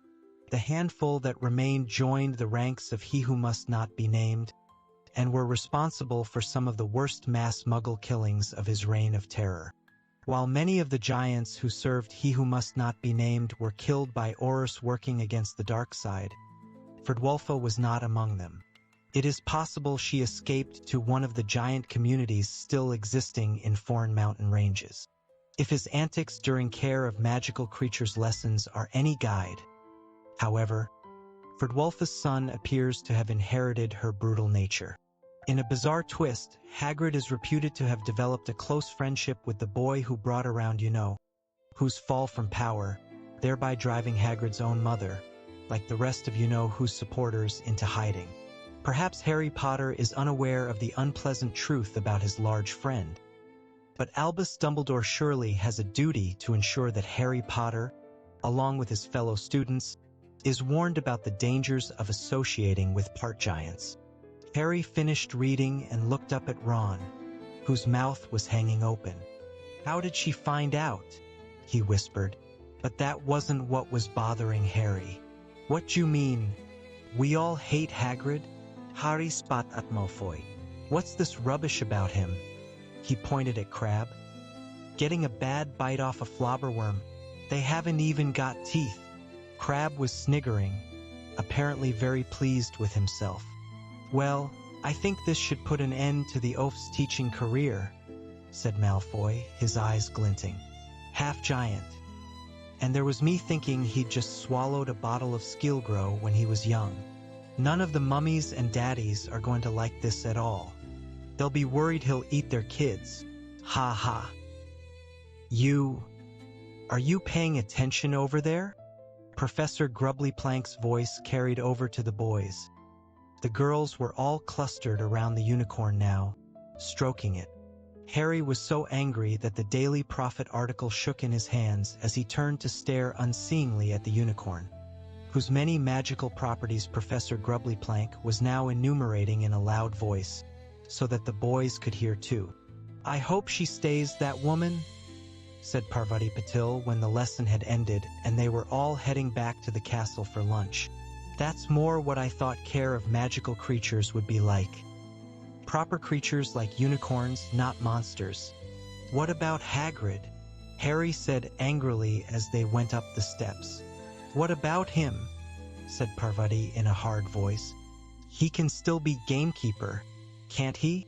Parvati had been very cool toward Harry since the ball. He supposed that he ought to have paid her a bit more attention, but she seemed to have had a good time all the same. She was certainly telling anybody who would listen that she had made arrangements to meet the boy from Beauxbatons in Hogsmeade on the next weekend trip. "That was a really good lesson," said Hermione as they entered the Great Hall. "I didn't know half the things Professor Grubbly-Plank told us about uni." "Look at this!" Harry snarled, and he shoved the Daily Prophet article under Hermione's nose. Hermione's mouth fell open as she read. Her reaction was exactly the same as Ron's. How did that horrible Skeeter woman find out? You don't think Hagrid told her? "No," said Harry, leading the way over to the Gryffindor table and throwing himself into a chair, furious. "He never even told us, did he? I reckon she was so mad he wouldn't give her loads of horrible stuff about me. She went ferreting around to get him back. Maybe she heard him telling Madame Maxime at the ball," said Hermione quietly. "We'd have seen her in the garden," said Ron. "Anyway, she's not supposed to come into school anymore," Hagrid said. Dumbledore banned her. "Maybe she's got an invisibility cloak," said Harry, ladling chicken casserole onto his plate and splashing it everywhere in his anger. "Sort of thing she'd do, isn't it? Hide in bushes listening to people." "Like you and Ron did, you mean," said Hermione. "We weren't trying to hear him," said Ron indignantly. "We didn't have any choice. The stupid prat.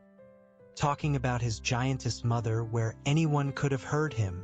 "We've got to go and see him," said Harry. "This evening after divination. Tell him we want him back." "You do want him back?" He shot at Hermione. Well, I'm not going to pretend it didn't make a nice change, having a proper care of magical creatures lesson for once. But I do want Hagrid back, of course I do," Hermione added hastily, quailing under Harry's furious stare. So that evening after dinner, the three of them left the castle once more and went down through the frozen grounds to Hagrid's cabin. They knocked, and Fong's booming barks answered. "Hagrid, it's us," Harry shouted, pounding on the door. "Open up." Hagrid didn't answer. They could hear Fong scratching at the door, whining, but it didn't open. They hammered on it for 10 more minutes. Ron even went and banged on one of the windows, but there was no response. "What's he avoiding us for?" Hermione said when they had finally given up and were walking back to the school. "He surely doesn't think we'd care about him being half giant?" But it seemed that Hagrid did care. They didn't see a sign of him all week. He didn't appear at the staff table at mealtimes. They didn't see him going about his gamekeeper duties on the grounds. And Professor Grubblyplank continued to take the care of magical creatures classes. Malfoy was gloating at every possible opportunity. "Missing your half-breed pal?" He kept whispering to Harry whenever there was a teacher around, so that he was safe from Harry's retaliation. "Missing the Elephant Man?" There was a Hogsmeade visit halfway through January. Hermione was very surprised that Harry was going to go. "I just thought you'd want to take advantage of the common room being quiet," she said. "Really get to work on that egg." "Oh, I reckon I've got a pretty good idea what it's about now," Harry lied. "Have you really?" said Hermione, looking impressed. "Well done." Harry's insides gave a guilty squirm, but he ignored them. He still had 5 weeks to work out that egg clue after all, and that was ages. Whereas if he went into Hogsmeade, he might run into Hagrid and get a chance to persuade him to come back. He, Ron, and Hermione left the castle together on Saturday and set off through the cold, wet grounds toward the gates. As they passed the Durmstrang ship moored in the lake, they saw Victor Krum emerge onto the deck, dressed in nothing but swimming trunks.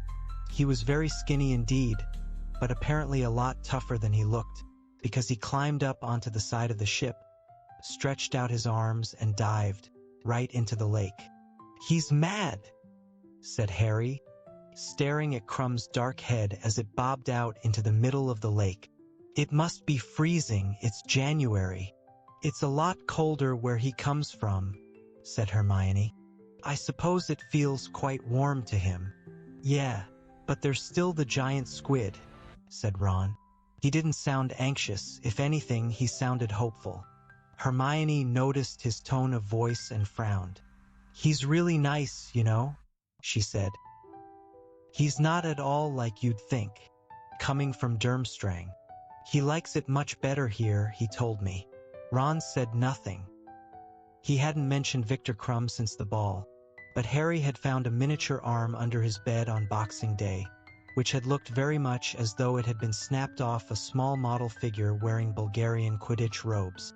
Harry kept his eyes skinned for a sign of Hagrid all the way down the slushy high street, and suggested a visit to the Three Broomsticks once he had ascertained that Hagrid was not in any of the shops. The pub was as crowded as ever, but one quick look around at all the tables told Harry that Hagrid wasn't there. Heart sinking, he went up to the bar with Ron and Hermione, ordered 3 butterbeers from Madame Rosmerta, and thought gloomily that he might just as well have stayed behind and listened to the egg wailing after all. "Doesn't he ever go into the office?" Hermione whispered suddenly. "Look!" She pointed into the mirror behind the bar, and Harry saw Ludo Bagman reflected there, sitting in a shadowy corner with a bunch of goblins. Bagman was talking very fast in a low voice to the goblins, all of whom had their arms crossed and were looking rather menacing. It was indeed odd, Harry thought, that Bagman was here at the Three Broomsticks on a weekend when there was no Triwizard event, and therefore no judging to be done. He watched Bagman in the mirror. He was looking strained again, quite as strained as he had that night in the forest before the dark mark had appeared. But just then Bagman glanced over at the bar, saw Harry, and stood up. In a moment, Harry heard him say brusquely to the goblins, and Bagman hurried through the pub toward Harry, his boyish grin back in place. "Harry," he said, "how are you? Been hoping to run into you. Everything going all right?" "Fine, thanks," said Harry. "Wonder if I could have a quick, private word, Harry?" said Bagman eagerly. "You couldn't give us a moment, you two? Could you?" "Okay," said Ron, and he and Hermione went off to find a table. Bagman led Harry along the bar to the end furthest from Madame Rosmerta. "Well, I just thought I'd congratulate you again on your splendid performance against that horntail, Harry," said Bagman. "Really superb." "Thanks," said Harry. But he knew this couldn't be all that Bagman wanted to say, because he could have congratulated Harry in front of Ron and Hermione. Bagman didn't seem in any particular rush to spill the beans, though. Harry saw him glance into the mirror over the bar at the goblins, who were all watching him and Harry in silence through their dark, slanting eyes. "Absolute nightmare," said Bagman to Harry in an undertone, noticing Harry watching the goblins too. "Their English isn't too good. It's like being back with all the Bulgarians at the Quidditch World Cup. But at least they use sign language another human could recognize. This lot keep gabbling in gobbledygook.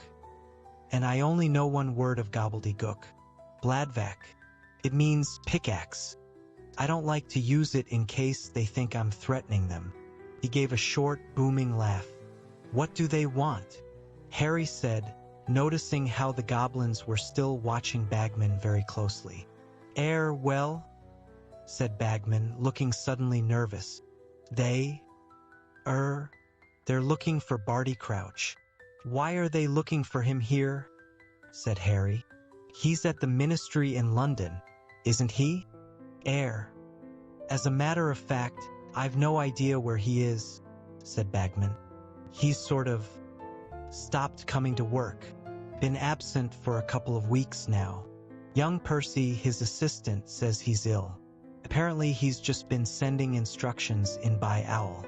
But would you mind not mentioning that to anyone, Harry? Because Rita Skeeter's still poking around everywhere she can, and I'm willing to bet she'd work up Barty's illness into something sinister. Probably say he's gone missing like Bertha Jorkins." "Have you heard anything about Bertha Jorkins?" Harry asked. "No," said Bagman, looking strained again. "I've got people looking, of course." About time, thought Harry. And it's all very strange.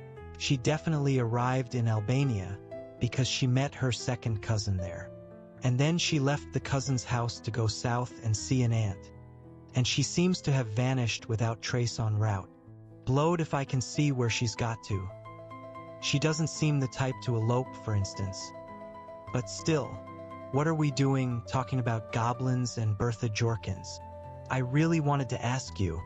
He lowered his voice. "How are you getting on with your golden egg?" Not bad," Harry said untruthfully. Bagman seemed to know he wasn't being honest. "Listen, Harry," he said, still in a very low voice. "I feel very bad about all this. You were thrown into this tournament, you didn't volunteer for it, and if..." His voice was so quiet now, Harry had to lean closer to listen. "If I can help at all, a prod in the right direction. I've taken a liking to you. The way you got past that dragon.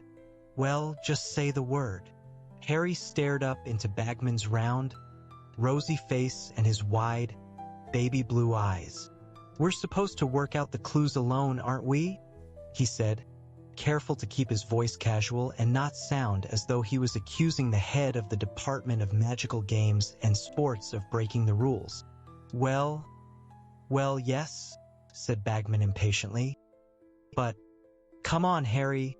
We all want a Hogwarts victory, don't we? Have you offered Cedric help?" Harry said. The smallest of frowns creased Bagman's smooth face. "No, I haven't," he said. Well, like I say, I've taken a liking to you. Just thought I'd offer." Well, thanks, said Harry. But I think I'm nearly there with the egg. Couple more days should crack it.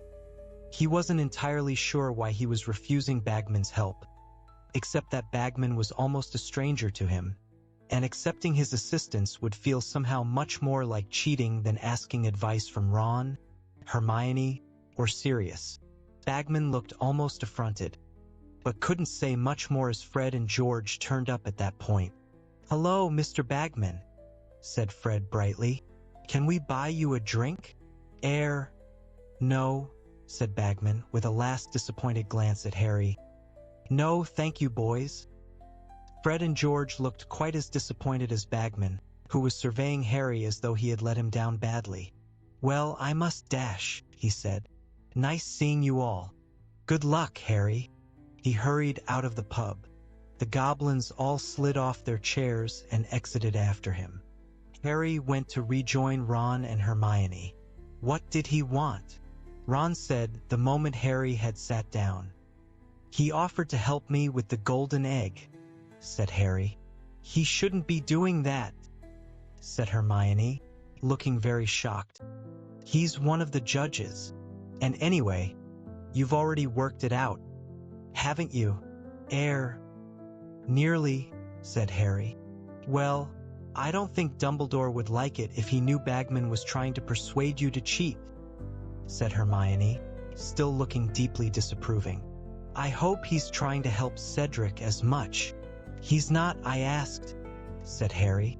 "Who cares if Diggory's getting help?" said Ron. Harry privately agreed. "Those goblins didn't look very friendly," said Hermione, sipping her butterbeer. "What were they doing here?" "Looking for Crouch, according to Bagman," said Harry. "He's still ill. Hasn't been into work." "Maybe Percy's poisoning him," said Ron. "Probably thinks if Crouch snuffs it he'll be made head of the Department of International Magical Cooperation." Hermione gave Ron a don't joke about things like that look and said, "Funny goblins looking for Mr. Crouch. They'd normally deal with the Department for the Regulation and Control of Magical Creatures." "Crouch can speak loads of different languages, though," said Harry. "Maybe they need an interpreter." "Worrying about poor ickle goblins now, are you?" Ron asked Hermione. "Thinking of starting up SPUG or something? Society for the Protection of Ugly Goblins." "Ha ha ha," said Hermione sarcastically. "Goblins don't need protection. Haven't you been listening to what Professor Binns has been telling us about goblin rebellions?" "No," said Harry and Ron together. "Well, they're quite capable of dealing with wizards," said Hermione, taking another sip of butterbeer. "They're very clever. They're not like house elves, who never stick up for themselves." "Oh," said Ron, staring at the door. Rita Skeeter had just entered. She was wearing banana yellow robes today. Her long nails were painted shocking pink, and she was accompanied by her paunchy photographer. She bought drinks, and she and the photographer made their way through the crowds to a table nearby, Harry, Ron, and Hermione glaring at her as she approached. She was talking fast and looking very satisfied about something. "Didn't seem very keen to talk to us, did he, bozo? Now, why would that be, do you think? And what's he doing with a pack of goblins in tow anyway? Showing them the sights? What nonsense. He was always a bad liar. Reckon something's up? Think we should do a bit of digging? Disgraced ex-head of magical games and sports, Ludo Bagman." Snappy start to a sentence. "Bozo, we just need to find a story to fit it." "Trying to ruin someone else's life?" said Harry loudly. A few people looked around. Rita Skeeter's eyes widened behind her jeweled spectacles as she saw who had spoken. "Harry," she said, beaming. "How lovely. Why don't you come and join?" "I wouldn't come near you with a 10-foot broomstick," said Harry furiously. "What did you do that to Hagrid for, eh?" Rita Skeeter raised her heavily penciled eyebrows. "Our readers have a right to the truth, Harry. I am merely doing my Who cares if he's half giant? Harry shouted. There's nothing wrong with him. The whole pub had gone very quiet. Madame Rosmerta was staring over from behind the bar, apparently oblivious to the fact that the flagon she was filling with mead was overflowing. Rita Skeeter's smile flickered very slightly, but she hitched it back almost at once. She snapped open her crocodile skin handbag, pulled out her quick quotes quill, and said, "How about giving me an interview about the Hagrid you know, Harry? The man behind the muscles? Your unlikely friendship and the reasons behind it. Would you call him a father substitute?" Hermione stood up very abruptly, her butterbeer clutched in her hand as though it were a grenade. "You horrible woman," she said, through gritted teeth. "You don't care, do you? Anything for a story and anyone will do, won't they? Even Ludo Bagman. Sit down, you silly little girl, and don't talk about things you don't understand," said Rita Skeeter coldly, her eyes hardening as they fell on Hermione. "I know things about Ludo Bagman that would make your hair curl. Not that it needs it," she added, eyeing Hermione's bushy hair. "Let's go," said Hermione. "Come on, Harry, Ron." They left. Many people were staring at them as they went. Harry glanced back as they reached the door. Rita Skeeter's quick quotes quill was out. It was zooming backward and forward over a piece of parchment on the table. "She'll be after you next, Hermione," said Ron in a low and worried voice as they walked quickly back up the street. "Let her try," said Hermione defiantly. She was shaking with rage. "I'll show her. Silly little girl, am I? Oh, I'll get her back for this. First Harry, then Hagrid." "You don't want to go upsetting Rita Skeeter," said Ron nervously. "I'm serious, Hermione. She'll dig up something on you." "My parents don't read the Daily Prophet. She can't scare me into hiding," said Hermione, now striding along so fast that it was all Harry and Ron could do to keep up with her. The last time Harry had seen Hermione in a rage like this, she had hit Draco Malfoy around the face. And Hagrid isn't hiding anymore. He should never have let that excuse for a human being upset him. "Come on." Breaking into a run, she led them all the way back up the road, through the gates flanked by winged boars, and up through the grounds to Hagrid's cabin. The curtains were still drawn, and they could hear Fong barking as they approached. "Hagrid!" Hermione shouted, pounding on his front door. "Hagrid, that's enough. We know you're in there. Nobody cares if your mum was a giantess. Hagrid, you can't let that foul Skeeter woman do this to you. Hagrid, get out here. You're just being—" The door opened. Hermione said, "About tea," and then stopped very suddenly, because she had found herself face to face, not with Hagrid, but with Albus Dumbledore. "Good afternoon," he said pleasantly, smiling down at them. We wanted to see Hagrid," said Hermione in a rather small voice. "Yes, I surmised as much," said Dumbledore, his eyes twinkling. "Why don't you come in?" "Oh, okay," said Hermione. She, Ron, and Harry went into the cabin. Fong launched himself upon Harry the moment he entered, barking madly and trying to lick his ears. Harry fended off Fong and looked around. Hagrid was sitting at his table, where there were 2 large mugs of tea. He looked a real mess. His face was blotchy, his eyes swollen, and he had gone to the other extreme where his hair was concerned. Far from trying to make it behave, it now looked like a wig of tangled wire. "Hi, Hagrid," said Harry. Hagrid looked up. "Lo," he said in a very hoarse voice. "More tea, I think," said Dumbledore, closing the door behind Harry, Ron, and Hermione, drawing out his wand and twiddling it. A revolving tea tray appeared in midair along with a plate of cakes. Dumbledore magicked the tray onto the table, and everybody sat down. There was a slight pause, and then Dumbledore said, "Did you by any chance hear what Miss Granger was shouting, Hagrid?" Hermione went slightly pink. But Dumbledore smiled at her and continued, Hermione, Harry, and Ron still seem to want to know you, judging by the way they were attempting to break down the door. Of course we still want to know you, Harry said, staring at Hagrid.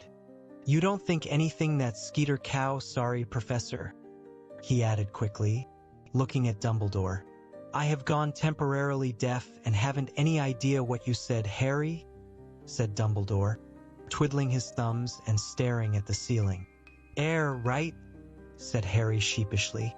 I just meant, Hagrid, how could you think we'd care what that woman wrote about you? 2 fat tears leaked out of Hagrid's beetle-black eyes and fell slowly into his tangled beard. Living proof of what I've been telling you, Hagrid, said Dumbledore, still looking carefully up at the ceiling. I have shown you the letters from the countless parents who remember you from their own days here, telling me in no uncertain terms that if I sacked you, they would have something to say about it. Not all of them, said Hagrid hoarsely. Not all of them want me to stay. Really, Hagrid, if you are holding out for universal popularity, I'm afraid you will be in this cabin for a very long time, said Dumbledore, now peering sternly over his half-moon spectacles. Not a week has passed since I became headmaster of this school when I haven't had at least one owl complaining about the way I run it. But what should I do? Barricade myself in my study and refuse to talk to anybody? Yeah, Yeri not half giant, said Hagrid croakily. Hagrid, look what I've got for relatives, Harry said furiously. Look at the Dursleys. An excellent point, said Professor Dumbledore. My own brother Aberforth was prosecuted for practicing inappropriate charms on a goat. It was all over the papers. But did Aberforth hide? No, he did not. He held his head high and went about his business as usual. Of course, I'm not entirely sure he can read, so that may not have been bravery. Come back and teach, Hagrid, said Hermione quietly. Please come back. We really miss you. Hagrid gulped. More tears leaked out down his cheeks and into his tangled beard. Dumbledore stood up. I refuse to accept your resignation, Hagrid, and I expect you back at work on Monday, he said. You will join me for breakfast at 8:30 in the Great Hall. No excuses. Good afternoon to you all. Dumbledore left the cabin, pausing only to scratch Fong's ears. When the door had shut behind him, Hagrid began to sob into his dustbin lid-sized hands. Hermione kept patting his arm, and at last Hagrid looked up, his eyes very red indeed, and said, Great man, Dumbledore. Great man. Yeah, he is, said Ron. Can I have one of these cakes, Hagrid? Help yourself, said Hagrid, wiping his eyes on the back of his hand. He's rye. O' course, Yeri all rye. I've been stupid. My OL dad would have been ashamed of the way I've been behavin'. More tears leaked out, but he wiped them away more forcefully and said, Never shown you a picture of my old dad, have I? Here. Hagrid got up, went over to his dresser, opened a drawer, and pulled out a picture of a short wizard with Hagrid's crinkled black eyes, beaming as he sat on top of Hagrid's shoulder. Hagrid was a good 7 or 8 feet tall, judging by the apple tree beside him, but his face was beardless, young, round, and smooth. He looked hardly older than 11. That was taken just after I got into Hogwarts, Hagrid croaked. Dad was dead chuffed. Thought I might not be a wizard, see. Cost me mum. Well, anyway, course I never was great shakes at magic, really. But at least he never saw me expelled. Died, see, in me second year. Dumbledore was the one who stuck up for me after Dad went. Got me the gamekeeper job. Trusts people, he does. Gives 'em second chances. That's what sets him apart from other heads, see. He'll accept anyone at Hogwarts, as long as they've got the talent. Knows people can turn out okay even if their family's wearin'. Well, all the respectable. But some don't understand that. There's some who'd always hold it against ya. There's some who'd even pretend they just had big bones rather than stand up and say, I am what I am, and I'm not ashamed. Never be ashamed, my OL dad used to say. There's some who'll hold it against you, but they're not worth both Aaron with. And he was right. I've been an idiot. I'm not both Aaron with her no more. I promise ya that. Big bones. I'll give her big bones. Harry, Ron, and Hermione looked at one another nervously. Harry would rather have taken 50 blast-ended scroots for a walk than admit to Hagrid that he had overheard him talking to Madame Maxime, but Hagrid was still talking, apparently unaware that he had said anything odd. "You know wha, Harry?" he said, looking up from the photograph of his father, his eyes very bright. "When I first met you, you reminded me of me a bit. Mum and Dad gone. And you was feeling like ya wouldn't fit in at Hogwarts, remember? Not sure ya were really up to it. And now look at ya, Harry. School champion." He looked at Harry for a moment and then said, very seriously, "You know what I'd love, Harry? I'd love ya to win, I really would. It'd show 'em all. Ya don't have to be pure blood to do it. Ya don't have to be ashamed of what ya are. It'd show 'em Dumbledore's the one who's got it right, letting anyone in as long as they can do magic. How you doing with that egg, Harry?" "Great," said Harry. "Really great." Hagrid's miserable face broke into a wide, watery smile. "There's my boy. You show 'em, Harry, you show 'em. Beat 'em all." Lying to Hagrid wasn't quite like lying to anyone else. Harry went back to the castle later that afternoon with Ron and Hermione. Unable to banish the image of the happy expression on Hagrid's whiskery face as he had imagined Harry winning the tournament. The incomprehensible egg weighed more heavily than ever on Harry's conscience that evening, and by the time he had got into bed, he had made up his mind. It was time to shelve his pride and see if Cedric's hint was worth anything. Chapter 25. The Egg and the Eye. As Harry had no idea how long a bath he would need to work out the secret of the golden egg, he decided to do it at night, when he would be able to take as much time as he wanted. Reluctant though he was to accept more favors from Cedric, he also decided to use the prefect's bathroom. Far fewer people were allowed in there, so it was much less likely that he would be disturbed. Harry planned his excursion carefully, because he had been caught out of bed and out of bounds by Filch the caretaker in the middle of the night once before, and had no desire to repeat the experience. The invisibility cloak would, of course, be essential, and as an added precaution, Harry thought he would take the Marauder's map, which, next to the cloak, was the most useful aid to rule-breaking Harry owned. The map showed the whole of Hogwarts, including its many shortcuts and secret passageways, and, most important of all, it revealed the people inside the castle as minuscule, labeled dots moving around the corridors so that Harry would be forewarned if somebody was approaching the bathroom. On Thursday night, Harry sneaked up to bed, put on the cloak, crept back downstairs, and, just as he had done on the night when Hagrid had shown him the dragons, waited for the portrait hole to open. This time it was Ron who waited outside to give the fat lady the password, "banana fritters." "Good luck," Ron muttered, climbing into the room as Harry crept out past him. It was awkward moving under the cloak tonight, because Harry had the heavy egg under one arm and the map held in front of his nose with the other. However, the moonlit corridors were empty and silent, and by checking the map at strategic intervals, Harry was able to ensure that he wouldn't run into anyone he wanted to avoid. When he reached the statue of Boris the Bewildered, a lost-looking wizard with his gloves on the wrong hands, he located the right door, leaned close to it, and muttered the password, "Pine Fresh," just as Cedric had told him. The door creaked open. Harry slipped inside, bolted the door behind him, and pulled off the invisibility cloak, looking around. His immediate reaction was that it would be worth becoming a prefect just to be able to use this bathroom. It was softly lit by a splendid candle-filled chandelier, and everything was made of white marble, including what looked like an empty, rectangular swimming pool sunk into the middle of the floor. About 100 golden taps stood all around the pool's edges, each with a differently colored jewel set into its handle. There was also a diving board. Long white linen curtains hung at the windows. A large pile of fluffy white towels sat in a corner, and there was a single golden-framed painting on the wall. It featured a blonde mermaid who was fast asleep on a rock, her long hair over her face. It fluttered every time she snored. Harry moved forward, looking around, his footsteps echoing off the walls.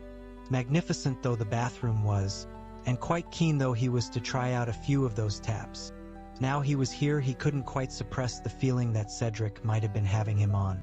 How on earth was this supposed to help solve the mystery of the egg? Nevertheless, he put one of the fluffy towels, the cloak, the map, and the egg at the side of the swimming pool-sized bath, then knelt down and turned on a few of the taps. He could tell at once that they carried different sorts of bubble bath mixed with the water, though it wasn't bubble bath as Harry had ever experienced it. One tap gushed pink and blue bubbles the size of footballs. Another poured ice-white foam so thick that Harry thought it would have supported his weight if he'd cared to test it.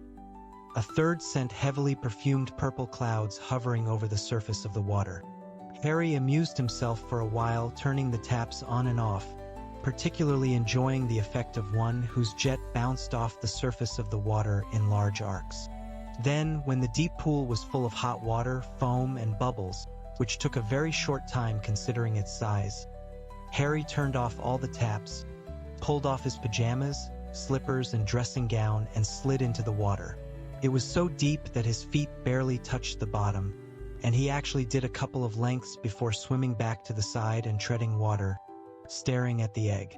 Highly enjoyable though it was to swim in hot and foamy water with clouds of different colored steam wafting all around him. No stroke of brilliance came to him, no sudden burst of understanding. Harry stretched out his arms, lifted the egg in his wet hands, and opened it. The wailing, screeching sound filled the bathroom, echoing and reverberating off the marble walls. But it sounded just as incomprehensible as ever, if not more so with all the echoes. He snapped it shut again, worried that the sound would attract Filch, wondering whether that hadn't been Cedric's plan. And then, making him jump so badly that he dropped the egg, which clattered away across the bathroom floor, someone spoke. "I'd try putting it in the water if I were you." Harry had swallowed a considerable amount of bubbles in shock. He stood up, sputtering, and saw the ghost of a very glum-looking girl sitting cross-legged on top of one of the taps. It was moaning Myrtle, who was usually to be heard sobbing in the S-bend of a toilet 3 floors below. "Myrtle," Harry said in outrage. I'm not wearing anything." The foam was so dense that this hardly mattered, but he had a nasty feeling that Myrtle had been spying on him from out of one of the taps ever since he had arrived. "I closed my eyes when you got in," she said, blinking at him through her thick spectacles. "You haven't been to see me for ages." "Yeah. Well," said Harry, bending his knees slightly, just to make absolutely sure Myrtle couldn't see anything but his head. "I'm not supposed to come into your bathroom, am I? It's a girl's one." "You didn't used to care," said Myrtle miserably. "You used to be in there all the time." This was true, though only because Harry, Ron, and Hermione had found Myrtle's out-of-order toilets a convenient place to brew Polyjuice Potion in secret, a forbidden potion that had turned him and Ron into living replicas of Crabbe and Goyle for an hour, so that they could sneak into the Slytherin common room. "I got told off for going in there," said Harry, which was half true. Percy had once caught him coming out of Myrtle's bathroom. "I thought I'd better not come back after that." "Oh, I see," said Myrtle, picking at a spot on her chin in a morose sort of way. "Well, anyway, I tried the egg in the water. That's what Cedric Diggory did." "Have you been spying on him too?" said Harry indignantly. "What'd you do? Sneak up here in the evenings to watch the prefects take baths?" "Sometimes," said Myrtle rather slyly. "But I've never come out to speak to anyone before." "I'm honored," said Harry darkly. You keep your eyes shut." He made sure Myrtle had her glasses well covered before hoisting himself out of the bath, wrapping the towel firmly around his waist and going to retrieve the egg. Once he was back in the water, Myrtle peered through her fingers and said, "Go on, then. Open it under the water." Harry lowered the egg beneath the foamy surface and opened it. And this time it did not wail. A gurgling song was coming out of it, a song whose words he couldn't distinguish through the water. "You need to put your head under too," said Myrtle, who seemed to be thoroughly enjoying bossing him around. "Go on." Harry took a great breath and slid under the surface. And now, sitting on the marble bottom of the bubble-filled bath, he heard a chorus of eerie voices singing to him from the open egg in his hands. "Come seek us where our voices sound. We cannot sing above the ground. And while you're searching, ponder this. We've taken what you'll sorely miss. An hour long you'll have to look, and to recover what we took, but past an hour. The prospect's black. Too late, it's gone, it won't come back." Harry let himself float back upward and broke the bubbly surface, shaking his hair out of his eyes. "Hear it?" said Myrtle. "Yeah. Come seek us where our voices sound. And if I need persuading, hang on, I need to listen again." He sank back beneath the water. It took 3 more underwater renditions of the egg's song before Harry had it memorized. Then he trod water for a while, thinking hard, while Myrtle sat and watched him. "I've got to go and look for people who can't use their voices above the ground," he said slowly. "Air. Who could that be? Slow, aren't you?" He had never seen moaning Myrtle so cheerful, apart from the day when a dose of polyjuice potion had given Hermione the hairy face and tail of a cat. Harry stared around the bathroom, thinking. If the voices could only be heard underwater, then it made sense for them to belong to underwater creatures. He ran this theory past Myrtle, who smirked at him. "Well, that's what Diggory thought," she said. He lay there talking to himself for ages about it. Ages and ages. Nearly all the bubbles had gone. "Underwater," Harry said slowly. "Myrtle. What lives in the lake, apart from the giant squid?" "Oh, all sorts," she said. "I sometimes go down there. Sometimes don't have any choice if someone flushes my toilet when I'm not expecting it." Trying not to think about moaning Myrtle zooming down a pipe to the lake with the contents of a toilet, Harry said, "Well, does anything in there have a human voice?" "Hang on." Harry's eyes had fallen on the picture of the snoozing mermaid on the wall. "Myrtle, there aren't merpeople in there, are there?" "Oh, very good," she said, her thick glasses twinkling. "It took Diggory much longer than that, and that was with her awake too." Myrtle jerked her head toward the mermaid with an expression of great dislike on her glum face, giggling and showing off and flashing her fins. "That's it, isn't it?" said Harry excitedly. "The second task's to go and find the merpeople in the lake and... But he suddenly realized what he was saying, and he felt the excitement drain out of him as though someone had just pulled a plug in his stomach. He wasn't a very good swimmer. He'd never had much practice. Dudley had had lessons in his youth, but Aunt Petunia and Uncle Vernon, no doubt hoping that Harry would drown one day, hadn't bothered to give him any. A couple of lengths of this bath were all very well, but that lake was very large and very deep, and merpeople would surely live right at the bottom. "Myrtle," Harry said slowly, "how am I supposed to breathe?" At this, Myrtle's eyes filled with sudden tears again. "Tactless," she muttered, groping in her robes for a handkerchief. "What's tactless?" said Harry, bewildered. "Talking about breathing in front of me," she said shrilly, and her voice echoed loudly around the bathroom. "When I can't, when I haven't, not for ages." She buried her face in her handkerchief and sniffed loudly.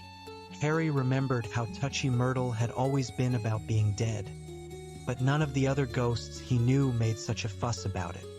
Sorry, he said impatiently. I didn't mean, I just forgot. Oh yes, very easy to forget Myrtle's dead, said Myrtle, gulping, looking at him out of swollen eyes. Nobody missed me even when I was alive. Took them hours and hours to find my body. I know, I was sitting there waiting for them. Olive Hornby came into the bathroom. Are you in here again, sulking Myrtle? She said, because Professor Dippet asked me to look for you. And then she saw my body. Oh, she didn't forget it until her dying day. I made sure of that. Followed her around and reminded her I did. I remember at her brother's wedding. But Harry wasn't listening. He was thinking about the Merpeople's song again. We've taken what you'll sorely miss. That sounded as though they were going to steal something of his, something he had to get back. What were they going to take? And then, of course, she went to the Ministry of Magic to stop me stalking her. So I had to come back here and live in my toilet. Good, said Harry vaguely. Well, I'm a lot further on than I was. Shut your eyes again, will you? I'm getting out. He retrieved the egg from the bottom of the bath, climbed out, dried himself, and pulled on his pajamas and dressing gown again. Will you come and visit me in my bathroom again sometime? Moaning Myrtle asked mournfully as Harry picked up the invisibility cloak. I'll try, Harry said, though privately thinking the only way he'd be visiting Myrtle's bathroom again was if every other toilet in the castle got blocked. See you, Myrtle. Thanks for your help. Bye, she said gloomily. And as Harry put on the invisibility cloak, he saw her zoom back up the tap. Out in the dark corridor, Harry examined the Marauder's map to check that the coast was still clear.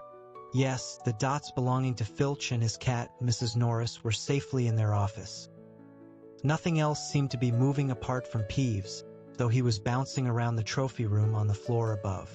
Harry had taken his first step back toward Gryffindor Tower when something else on the map caught his eye. Something distinctly odd. Peeves was not the only thing that was moving. A single dot was flitting around a room in the bottom left-hand corner, Snape's office. But the dot wasn't labeled Severus Snape. It was Bartemius Crouch. Harry stared at the dot. Mr. Crouch was supposed to be too ill to go to work or to come to the Yule Ball.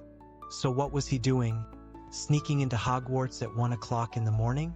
Harry watched closely as the dot moved around and around the room, pausing here and there. Harry hesitated, thinking. And then his curiosity got the better of him.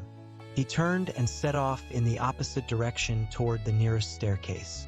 He was going to see what Crouch was up to. Harry walked down the stairs as quietly as possible, though the faces in some of the portraits still turned curiously at the squeak of a floorboard, the rustle of his pajamas. He crept along the corridor below, pushed aside a tapestry about halfway along, and proceeded down a narrower staircase, a shortcut that would take him down 2 floors. He kept glancing down at the map, wondering. It just didn't seem in character, somehow, for correct, law-abiding Mr. Crouch to be sneaking around somebody else's office this late at night. And then, halfway down the staircase, not thinking about what he was doing, not concentrating on anything but the peculiar behavior of Mr. Crouch, Harry's leg suddenly sank right through the trick step Neville always forgot to jump. He gave an ungainly wobble, and the golden egg, still damp from the bath, slipped from under his arm. He lurched forward to try and catch it, but too late. The egg fell down the long staircase with a bang as loud as a bass drum on every step. The invisibility cloak slipped. Harry snatched at it, and the Marauder's map fluttered out of his hand and slid down 6 stairs, where, sunk in the step to above his knee, he couldn't reach it. The golden egg fell through the tapestry at the bottom of the staircase, burst open, and began wailing loudly in the corridor below. Harry pulled out his wand and struggled to touch the Marauder's map, to wipe it blank, but it was too far away to reach. Pulling the cloak back over himself, Harry straightened up, listening hard with his eyes screwed up with fear. And almost immediately, Peeves! It was the unmistakable hunting cry of Filch the caretaker. Harry could hear his rapid, shuffling footsteps coming nearer and nearer. His wheezy voice raised in fury. "What's this racket? Wake up the whole castle, will you? I'll have you, Peeves, I'll have you, Yule." "And what is this?" Filch's footsteps halted. There was a clink of metal on metal and the wailing stopped. Filch had picked up the egg and closed it. Harry stood very still, one leg still jammed tightly in the magical step, listening. Any moment now, Filch was going to pull aside the tapestry, expecting to see Peeves. And there would be no Peeves. But if he came up the stairs, he would spot the Marauder's map. And invisibility cloak or not, the map would show Harry Potter standing exactly where he was. "Egg," Filch said quietly at the foot of the stairs. "My sweet." Mrs. Norris was obviously with him. "This is a Triwizard clue. This belongs to a school champion." Harry felt sick. His heart was hammering very fast. "Peeves," Filch roared gleefully. "You've been stealing." He ripped back the tapestry below, and Harry saw his horrible, poachy face and bulging, pale eyes staring up the dark and, to Filch, deserted staircase. "Hiding, are you?" he said softly. "I'm coming to get you, Peeves. You've gone and stolen a Triwizard clue. Peeves. Dumbledore'll have you out of here for this, you filthy, pilfering poltergeist." Filch started to climb the stairs, his scrawny, dust-colored cat at his heels. Mrs. Norris's lamp-like eyes, so very like her master's, were fixed directly upon Harry. He had had occasion before now to wonder whether the invisibility cloak worked on cats. Sick with apprehension, he watched Filch drawing nearer and nearer in his old flannel dressing gown. He tried desperately to pull his trapped leg free, but it merely sank a few more inches. Any second now, Filch was going to spot the map or walk right into him. "Filch? What's going on?" Filch stopped a few steps below Harry and turned. At the foot of the stairs stood the only person who could make Harry's situation worse. Snape. He was wearing a long gray nightshirt and he looked livid. "It's Peeves, Professor," Filch whispered malevolently. "He threw this egg down the stairs." Snape climbed up the stairs quickly and stopped beside Filch. Harry gritted his teeth, convinced his loudly thumping heart would give him away at any second. "Peeves?" said Snape softly, staring at the egg in Filch's hands. "But Peeves couldn't get into my office." "This egg was in your office, Professor?" "Of course not," Snape snapped. "I heard banging and wailing." "Yes, Professor, that was the egg. I was coming to investigate. Peeves threw it, Professor. And when I passed my office, I saw that the torches were lit and a cupboard door was ajar. Somebody has been searching it. But Peeves couldn't." "I know he couldn't, Filch," Snape snapped again. "I seal my office with a spell none but a wizard could break." Snape looked up the stairs, straight through Harry, and then down into the corridor below. "I want you to come and help me search for the intruder." Filch. Yes, Professor, but..." Filch looked yearningly up the stairs, right through Harry, who could see that he was very reluctant to forego the chance of cornering Peeves. "Go," Harry pleaded with him silently. "Go with Snape. Go." Mrs. Norris was peering around Filch's legs. Harry had the distinct impression that she could smell him. Why had he filled that bath with so much perfumed foam? "The thing is, Professor," said Filch plaintively, "the headmaster will have to listen to me this time. Peeves has been stealing from a student. It might be my chance to get him thrown out of the castle once and for all." "Filch, I don't give a damn about that wretched poltergeist. It's my office that's..." Clunk, clunk, clunk. Snape stopped talking very abruptly. He and Filch both looked down at the foot of the stairs. Harry saw Mad-Eye Moody limp into sight through the narrow gap between their heads. Moody was wearing his old traveling cloak over his nightshirt and leaning on his staff as usual. "Pajama party, is it?" he growled up the stairs. "Professor Snape and I heard noises, Professor," said Filch at once. "Peeves the poltergeist, throwing things around as usual." And then Professor Snape discovered that someone had broken into his office. "Shut up!" Snape hissed to Filch. Moody took a step closer to the foot of the stairs. Harry saw Moody's magical "I travel over Snape," and then, unmistakably, onto himself. Harry's heart gave a horrible jolt. Moody could see through invisibility cloaks. He alone could see the full strangeness of the scene. Snape in his nightshirt, Filch clutching the egg, and he, Harry, trapped in the stairs behind them. Moody's lopsided gash of a mouth opened in surprise. For a few seconds, he and Harry stared straight into each other's eyes. Then Moody closed his mouth and turned his blue eye upon Snape again. "Did I hear that correctly, Snape?"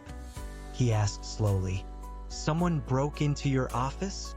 "It is unimportant," said Snape coldly. "On the contrary," growled Moody, "it is very important. Who'd want to break into your office?" "A student, I dare say," said Snape. Harry could see a vein flickering horribly on Snape's greasy temple. "It has happened before. Potion ingredients have gone missing from my private store cupboard. Students attempting illicit mixtures, no doubt. Reckon they were after potion ingredients, eh?" said Moody. "Not hiding anything else in your office, are you?" Harry saw the edge of Snape's sallow face turn a nasty brick color, the vein in his temple pulsing more rapidly. "You know I'm hiding nothing, Moody," he said in a soft and dangerous voice, "as you've searched my office pretty thoroughly yourself." Moody's face twisted into a smile. "Auror's privilege, Snape. Dumbledore told me to keep an eye." "Dumbledore happens to trust me," said Snape through clenched teeth. "I refuse to believe that he gave you orders to search my office." "Course Dumbledore trusts you," growled Moody. "He's a trusting man, isn't he? Believes in second chances. But me, I say there are spots that don't come off, Snape. Spots that never come off. Do you know what I mean?" Snape suddenly did something very strange. He seized his left forearm convulsively with his right hand, as though something on it had hurt him. Moody laughed. "Get back to bed, Snape. You don't have the authority to send me anywhere." Snape hissed, letting go of his arm as though angry with himself. "I have as much right to prowl this school after dark as you do." "Prowl away," said Moody, but his voice was full of menace. "I look forward to meeting you in a dark corridor sometime. You've dropped something, by the way." With a stab of horror, Harry saw Moody point at the Marauder's map, still lying on the staircase 6 steps below him. As Snape and Filch both turned to look at it, Harry threw caution to the winds. He raised his arms under the cloak and waved furiously at Moody to attract his attention, mouthing, "It's mine. Mine!" Snape had reached out for it, a horrible expression of dawning comprehension on his face. "Accio parchment!" The map flew up into the air, slipped through Snape's outstretched fingers, and soared down the stairs into Moody's hand. "My mistake," Moody said calmly. "It's mine, must have dropped it earlier." But Snape's black eyes were darting from the egg in Filch's arms to the map in Moody's hand, and Harry could tell he was putting 2 and 2 together, as only Snape could. "Potter," he said quietly. "What's that?" said Moody calmly, folding up the map and pocketing it. "Potter," Snape snarled, and he actually turned his head and stared right at the place where Harry was, as though he could suddenly see him. "That egg is Potter's egg. That piece of parchment belongs to Potter. I have seen it before, I recognize it. Potter is here. Potter, in his invisibility cloak." Snape stretched out his hands like a blind man and began to move up the stairs.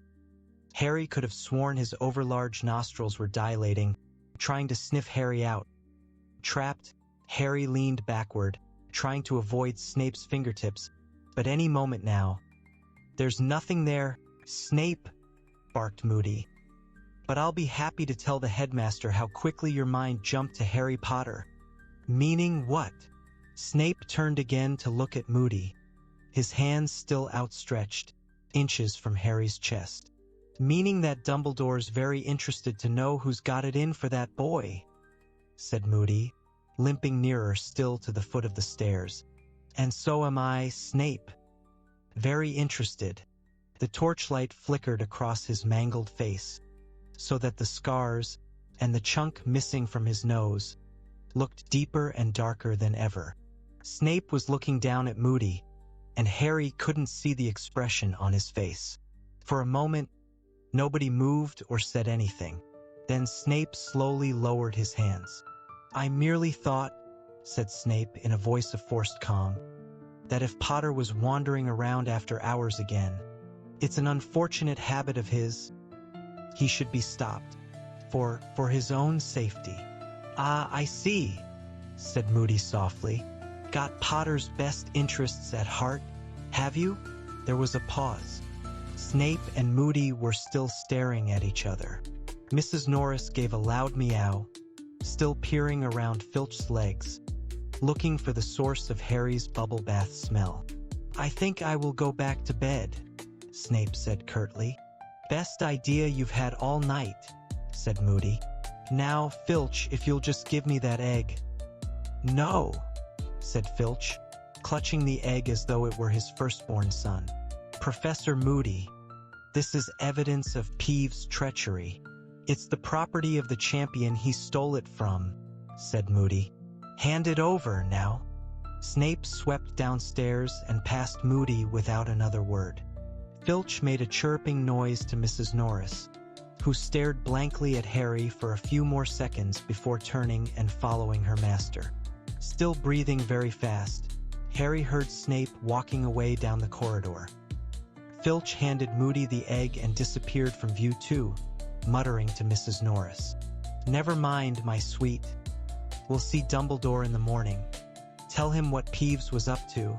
A door slammed.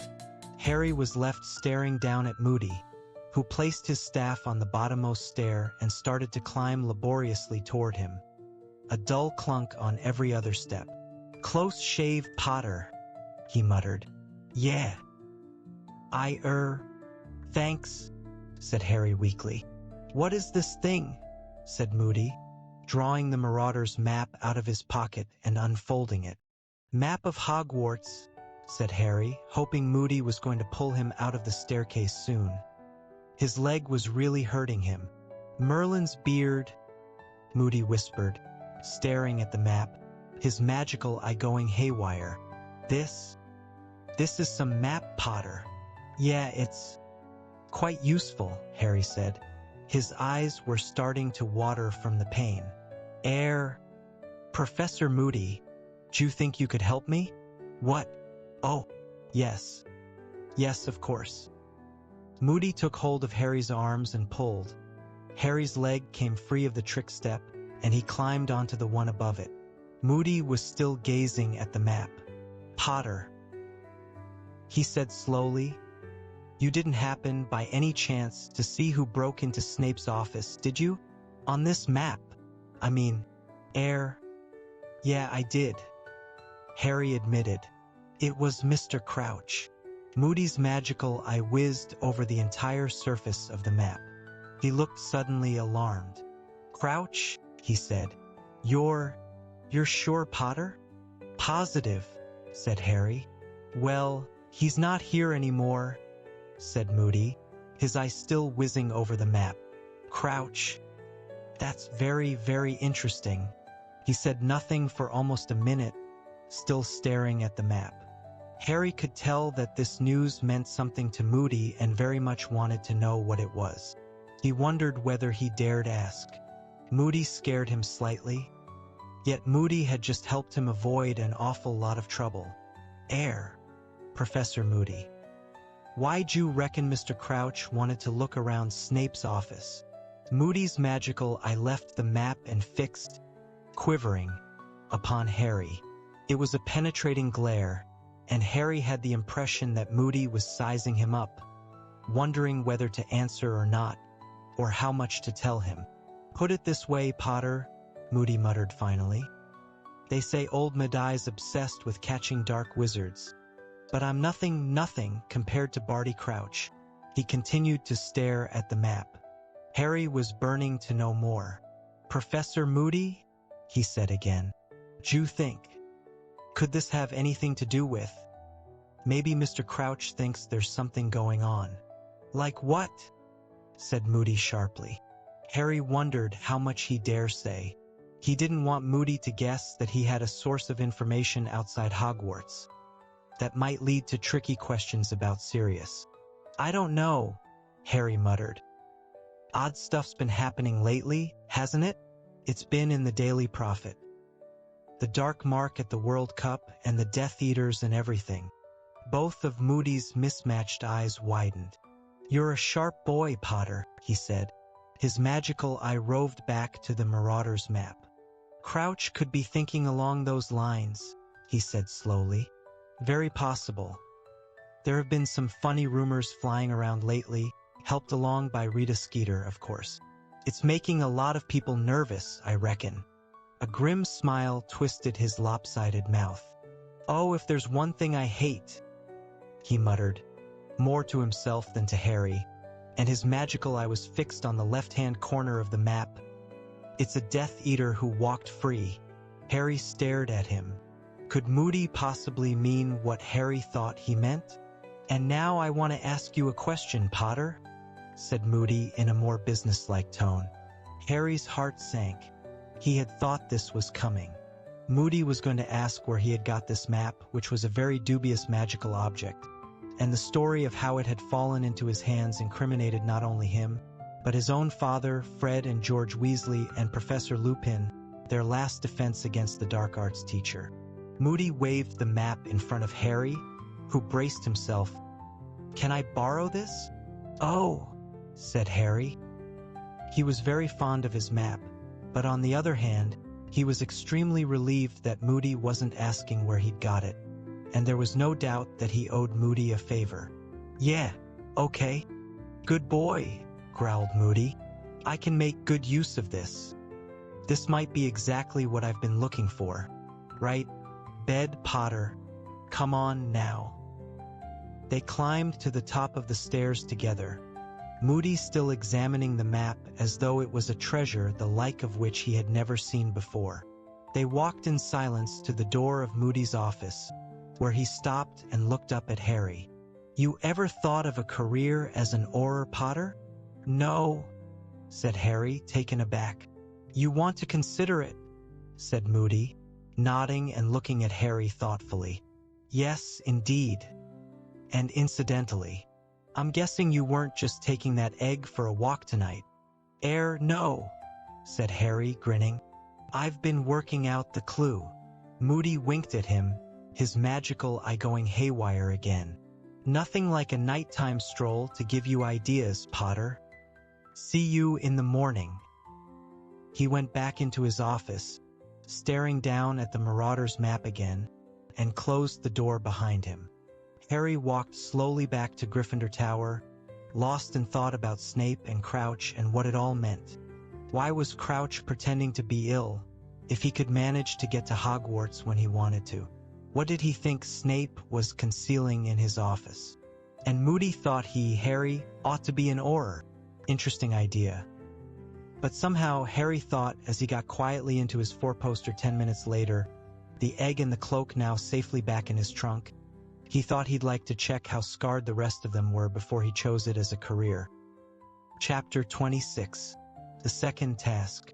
"You said you'd already worked out that egg clue," said Hermione indignantly. "Keep your voice down," said Harry crossly. "I just need to sort of fine-tune it, all right?" He, Ron, and Hermione were sitting at the very back of the charms class with a table to themselves. They were supposed to be practicing the opposite of the summoning charm today, the banishing charm. Owing to the potential for nasty accidents when objects kept flying across the room, Professor Flitwick had given each student a stack of cushions on which to practice, the theory being that these wouldn't hurt anyone if they went off target. It was a good theory, but it wasn't working very well. Neville's aim was so poor that he kept accidentally sending much heavier things flying across the room. Professor Flitwick, for instance. "Just forget the egg for a minute, all right?" Harry hissed as Professor Flitwick went whizzing resignedly past them, landing on top of a large cabinet. "I'm trying to tell you about Snape and Moody." This class was an ideal cover for a private conversation, as everyone was having far too much fun to pay them any attention. Harry had been recounting his adventures of the previous night in whispered installments for the last half hour.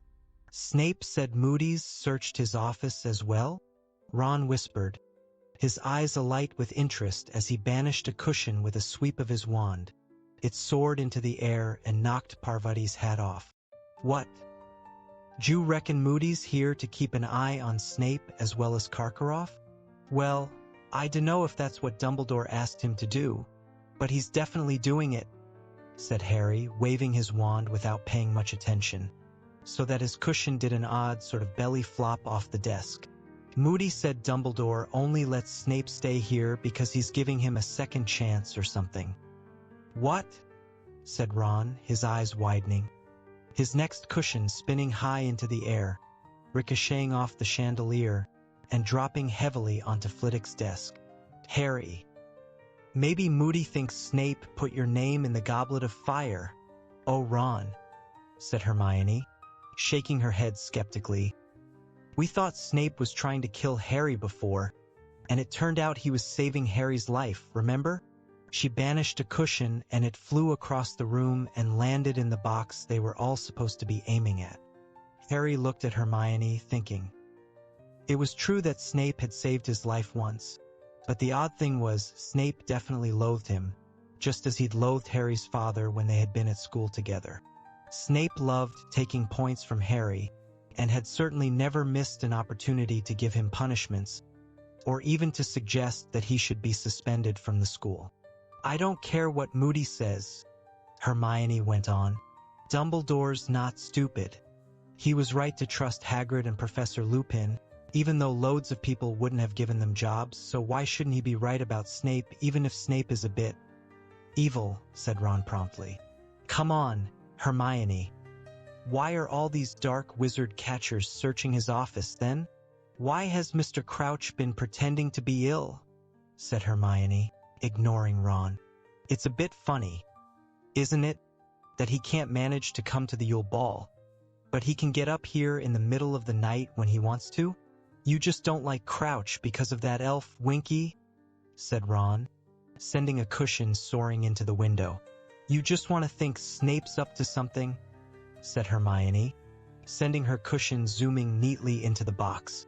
"I just want to know what Snape did with his first chance, if he's on his second one," said Harry grimly, and his cushion, to his very great surprise, flew straight across the room and landed neatly on top of Hermione's. Obedient to Sirius's wish of hearing about anything odd at Hogwarts, Harry sent him a letter by Brown Owl that night, explaining all about Mr. Crouch breaking into Snape's office and Moody and Snape's conversation. Then Harry turned his attention in earnest to the most urgent problem facing him: how to survive underwater for an hour on the 24th of February. Ron quite liked the idea of using the summoning charm again. Harry had explained about aqualungs, and Ron couldn't see why Harry shouldn't summon one from the nearest Muggle town. Hermione squashed this plan by pointing out that, in the unlikely event that Harry managed to learn how to operate an aqualung within the set limit of an hour, he was sure to be disqualified for breaking the International Code of Wizarding Secrecy. It was too much to hope that no Muggles would spot an aqualung zooming across the countryside to Hogwarts. Of course, the ideal solution would be for you to transfigure yourself into a submarine or something, Hermione said. If only we'd done human transfiguration already. But I don't think we start that until 6th year, and it can go badly wrong if you don't know what you're doing. Yeah, I don't fancy walking around with a periscope sticking out of my head, said Harry. I suppose I could always attack someone in front of Moody. He might do it for me. I don't think he'd let you choose what you wanted to be turned into, though, said Hermione seriously. No, I think your best chance is some sort of charm. So Harry, thinking that he would soon have had enough of the library to last him a lifetime, buried himself once more among the dusty volumes, looking for any spell that might enable a human to survive without oxygen. However, though he, Ron, and Hermione searched through their lunchtimes, evenings, and whole weekends, though Harry asked Professor McGonagall for a note of permission to use the restricted section, and even asked the irritable, vulture-like librarian, Madame Pants, for help, they found nothing whatsoever that would enable Harry to spend an hour underwater and live to tell the tale. Familiar flutterings of panic were starting to disturb Harry now, and he was finding it difficult to concentrate in class again. The lake, which Harry had always taken for granted as just another feature of the grounds, drew his eyes whenever he was near a classroom window, a great, iron-gray mass of chilly water, whose dark and icy depths were starting to seem as distant as the moon. Just as it had before he faced the Horntail, time was slipping away as though somebody had bewitched the clocks to go extra fast. There was a week to go before February the 24th. There was still time. There were 5 days to go. He was bound to find something soon. 3 days to go. Please let me find something. Please. With 2 days left, Harry started to go off food again. The only good thing about breakfast on Monday was the return of the brown owl he had sent to Sirius. He pulled off the parchment, unrolled it, and saw the shortest letter Sirius had ever written to him. Send date of next Hogsmeade weekend by return owl. Harry turned the parchment over and looked at the back, hoping to see something else, but it was blank. Weekend after next, whispered Hermione, who had read the note over Harry's shoulder. Here, take my quill and send this owl back straight away. Harry scribbled the dates down on the back of Sirius's letter, tied it onto the brown owl's leg, and watched it take flight again. What had he expected? Advice on how to survive underwater. He had been so intent on telling Sirius all about Snape and Moody, he had completely forgotten to mention the egg's clue. What's he want to know about the next Hogsmeade weekend for? Said Ron. Dunno, said Harry dully. The momentary happiness that had flared inside him at the sight of the owl had died. Come on. Care of magical creatures. Whether Hagrid was trying to make up for the blast-ended Scroots, or because there were now only 2 Scroots left, or because he was trying to prove he could do anything that Professor Grubblyplank could, Harry didn't know, but Hagrid had been continuing her lessons on unicorns ever since he'd returned to work.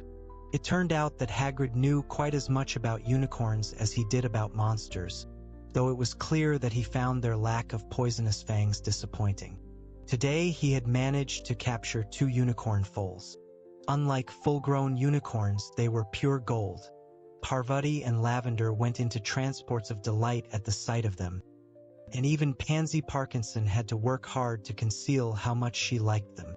Easier to spot than the adults, Hagrid told the class.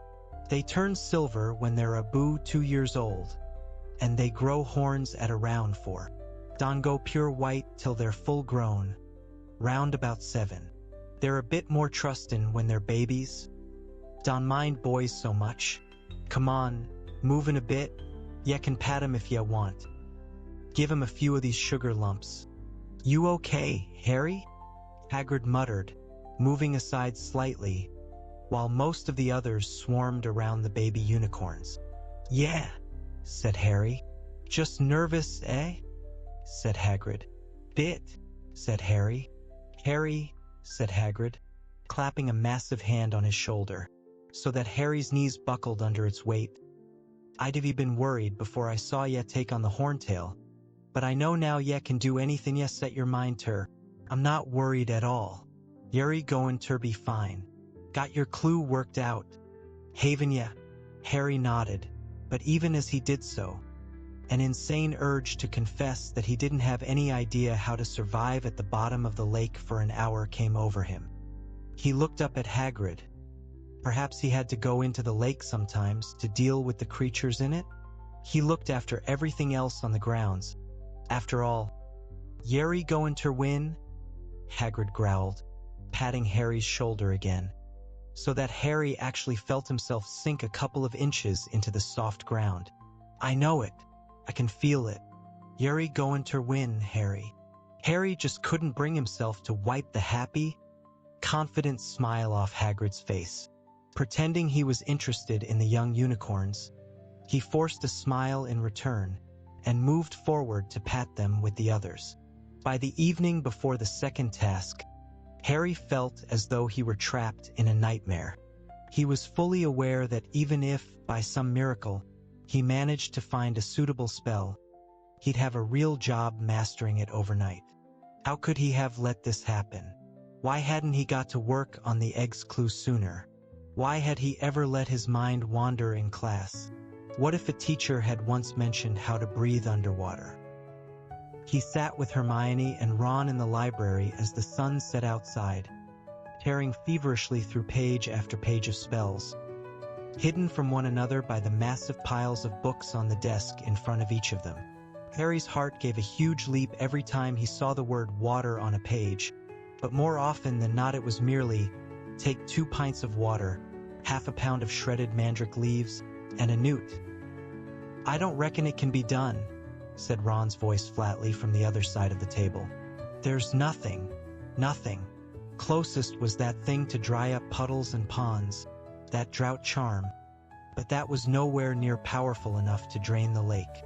There must be something, Hermione muttered, moving a candle closer to her. Her eyes were so tired she was poring over the tiny print of old and forgotten bewitchments and charms with her nose about an inch from the page. They'd never have set a task that was undoable. They have, said Ron. Harry, just go down to the lake tomorrow, right? Stick your head in, yell at the mare people to give back whatever they've nicked, and see if they chuck it out. Best you can do, mate. There's a way of doing it, Hermione said crossly. There just has to be. She seemed to be taking the library's lack of useful information on the subject as a personal insult. It had never failed her before. I know what I should have done, said Harry, resting, face down, on saucy tricks for tricky sorts. I should have learned to be an animagus like Sirius. An animagus was a wizard who could transform into an animal. Yeah, you could have turned into a goldfish any time you wanted, said Ron. Or a frog, yawned Harry. He was exhausted. It takes years to become an animagus, and then you have to register yourself and everything, said Hermione vaguely, now squinting down the index of weird wizarding dilemmas and their solutions. Professor McGonagall told us, remember. You've got to register yourself with the improper use of magic office. What animal you become and your markings so you can't abuse it. Hermione, I was joking, said Harry wearily. I know I haven't got a chance of turning into a frog by tomorrow morning. Oh, this is no use, Hermione said, snapping shut weird wizarding dilemmas. Who on earth wants to make their nose hair grow into ringlets? I wouldn't mind, said Fred Weasley's voice. Be a talking point, wouldn't it? Harry, Ron, and Hermione looked up. Fred and George had just emerged from behind some bookshelves. What are you two doing here? Ron asked.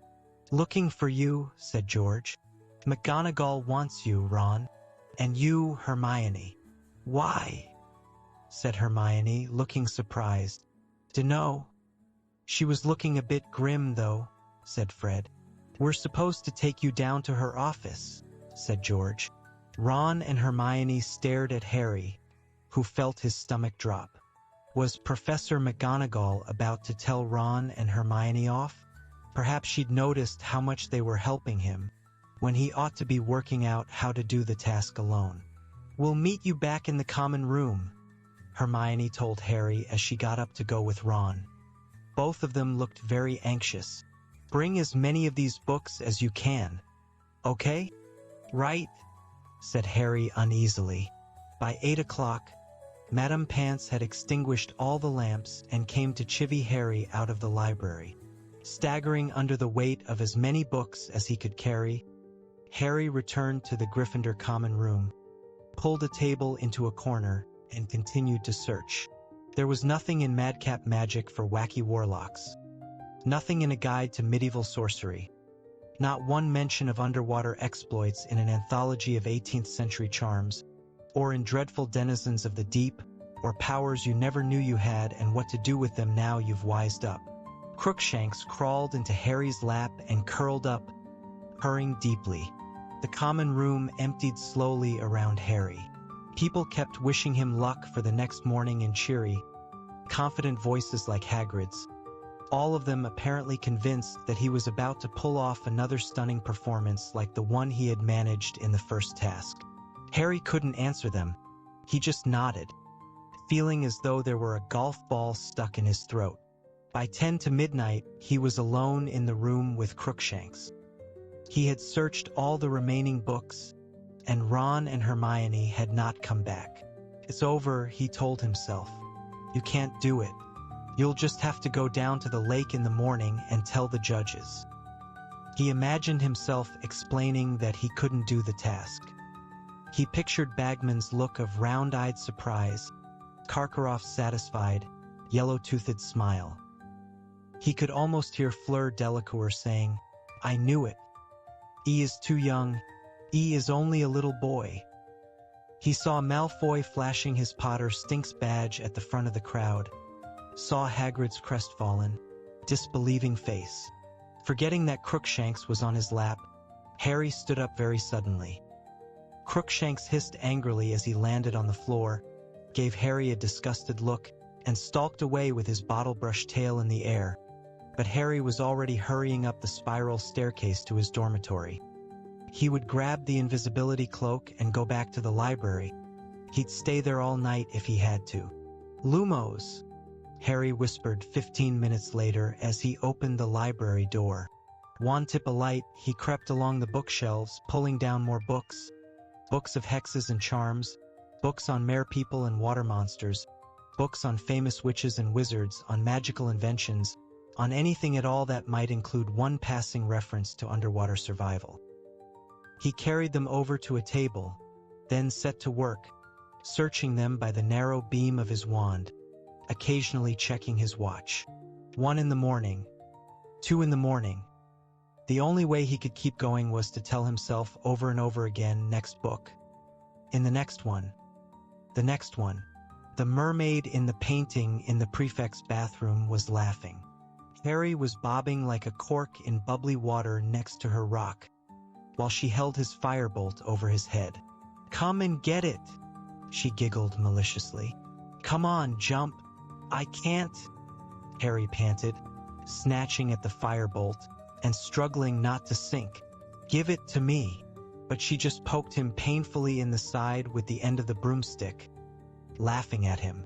"That hurts. Get off, ouch." "Harry Potter must wake up, sir. Stop poking me." "Dobby must poke Harry Potter, sir. He must wake up." Harry opened his eyes. He was still in the library. The invisibility cloak had slipped off his head as he'd slept, and the side of his face was stuck to the pages of Where There's a Wand, There's a Way. He sat up, straightening his glasses, blinking in the bright daylight. "Harry Potter needs to hurry," squeaked Dobby. "The second task starts in 10 minutes, and Harry Potter..." 10 minutes, Harry croaked. 10 minutes? He looked down at his watch. Dobby was right. It was 20 past 9. A large, dead weight seemed to fall through Harry's chest into his stomach.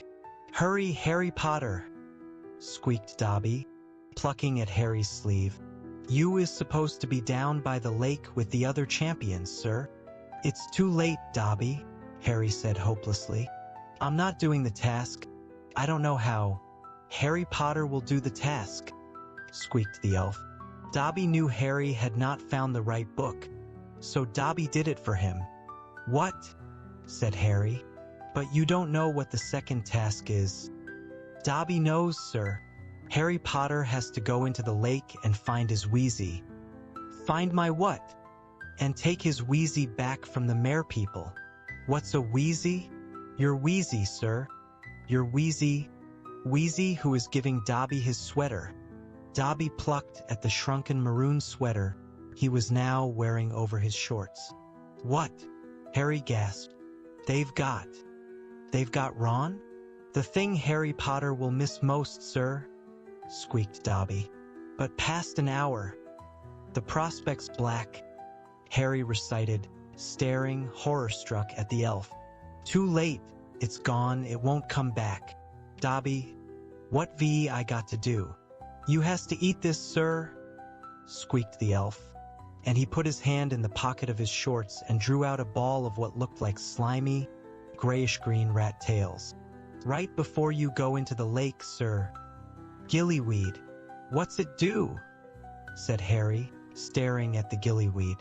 It will make Harry Potter breathe underwater, sir. Dobby, said Harry frantically. Listen, are you sure about this? He couldn't quite forget that the last time Dobby had tried to help him, he had ended up with no bones in his right arm. Dobby is quite sure, sir, said the elf earnestly. Dobby hears things, sir. He is a house elf. He goes all over the castle as he lights the fires and mops the floors. Dobby heard Professor McGonagall and Professor Moody in the staff room talking about the next task. Dobby cannot let Harry Potter lose his Wheezy. Harry's doubts vanished. Jumping to his feet, he pulled off the invisibility cloak, stuffed it into his bag, grabbed the gillyweed, and put it into his pocket, then tore out of the library with Dobby at his heels. Dobby is supposed to be in the kitchen, sir. Dobby squealed as they burst into the corridor. Dobby will be missed. Good luck, Harry Potter, sir. Good luck. See you later, Dobby, Harry shouted, and he sprinted along the corridor and down the stairs, 3 at a time. The entrance hall contained a few last-minute stragglers, all leaving the Great Hall after breakfast and heading through the double oak doors to watch the second task. They stared as Harry flashed past, sending Colin and Dennis Creevey flying as he leapt down the stone steps and out onto the bright, chilly grounds. As he pounded down the lawn, he saw that the seats that had encircled the dragon's enclosure in November were now ranged along the opposite bank, rising in stands that were packed to the bursting point and reflected in the lake below. The excited babble of the crowd echoed strangely across the water as Harry ran flat out around the other side of the lake toward the judges, who were sitting at another gold-draped table at the water's edge. Cedric, Fleur, and Crumb were beside the judges' table, watching Harry sprint toward them. I'm here, Harry panted, skidding to a halt in the mud and accidentally splattering Fleur's robes. Where have you been? Said a bossy, disapproving voice. The task's about to start. Harry looked around. Percy Weasley was sitting at the judges' table. Mr. Crouch had failed to turn up again. Now, Percy, said Ludo Bagman, who was looking intensely relieved to see Harry. Let him catch his breath. Dumbledore smiled at Harry, but Karkaroff and Madame Maxime didn't look at all pleased to see him. It was obvious from the looks on their faces that they had thought he wasn't going to turn up. Harry bent over, hands on his knees, gasping for breath. He had a stitch in his side that felt as though he had a knife between his ribs, but there was no time to get rid of it. Ludo Bagman was now moving among the champions, spacing them along the bank at intervals of 10 feet. Harry was on the very end of the line, next to Crumb, who was wearing swimming trunks and was holding his wand ready. All right, Harry? Bagman whispered as he moved Harry a few feet farther away from Crumb. Know what you're going to do? Yeah, Harry panted, massaging his ribs. Bagman gave Harry's shoulder a quick squeeze and returned to the judges' table. He pointed his wand at his throat as he had done at the World Cup, said, Sonorous, and his voice boomed out across the dark water toward the stands. Well, all our champions are ready for the second task, which will start on my whistle. They have precisely an hour to recover what has been taken from them. On the count of 3, then 1, 2, 3. The whistle echoed shrilly in the cold, still air. The stands erupted with cheers and applause.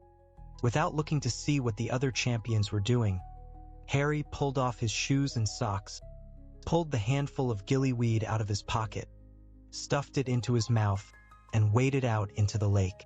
It was so cold he felt the skin on his legs searing as though this were fire, not icy water.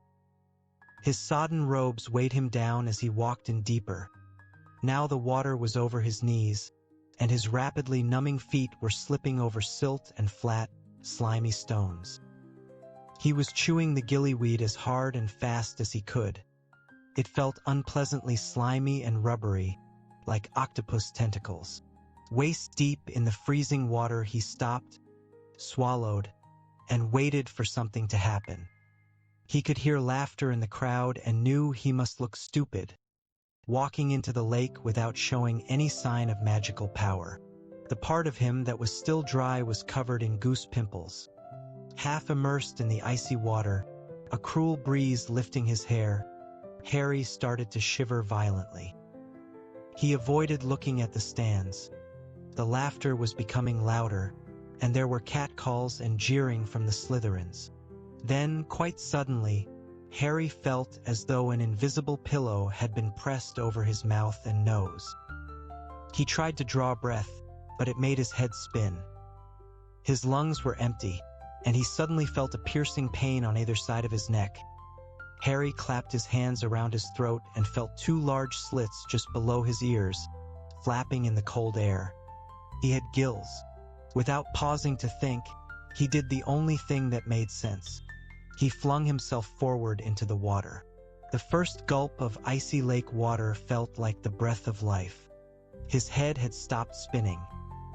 He took another great gulp of water and felt it pass smoothly through his gills, sending oxygen back to his brain.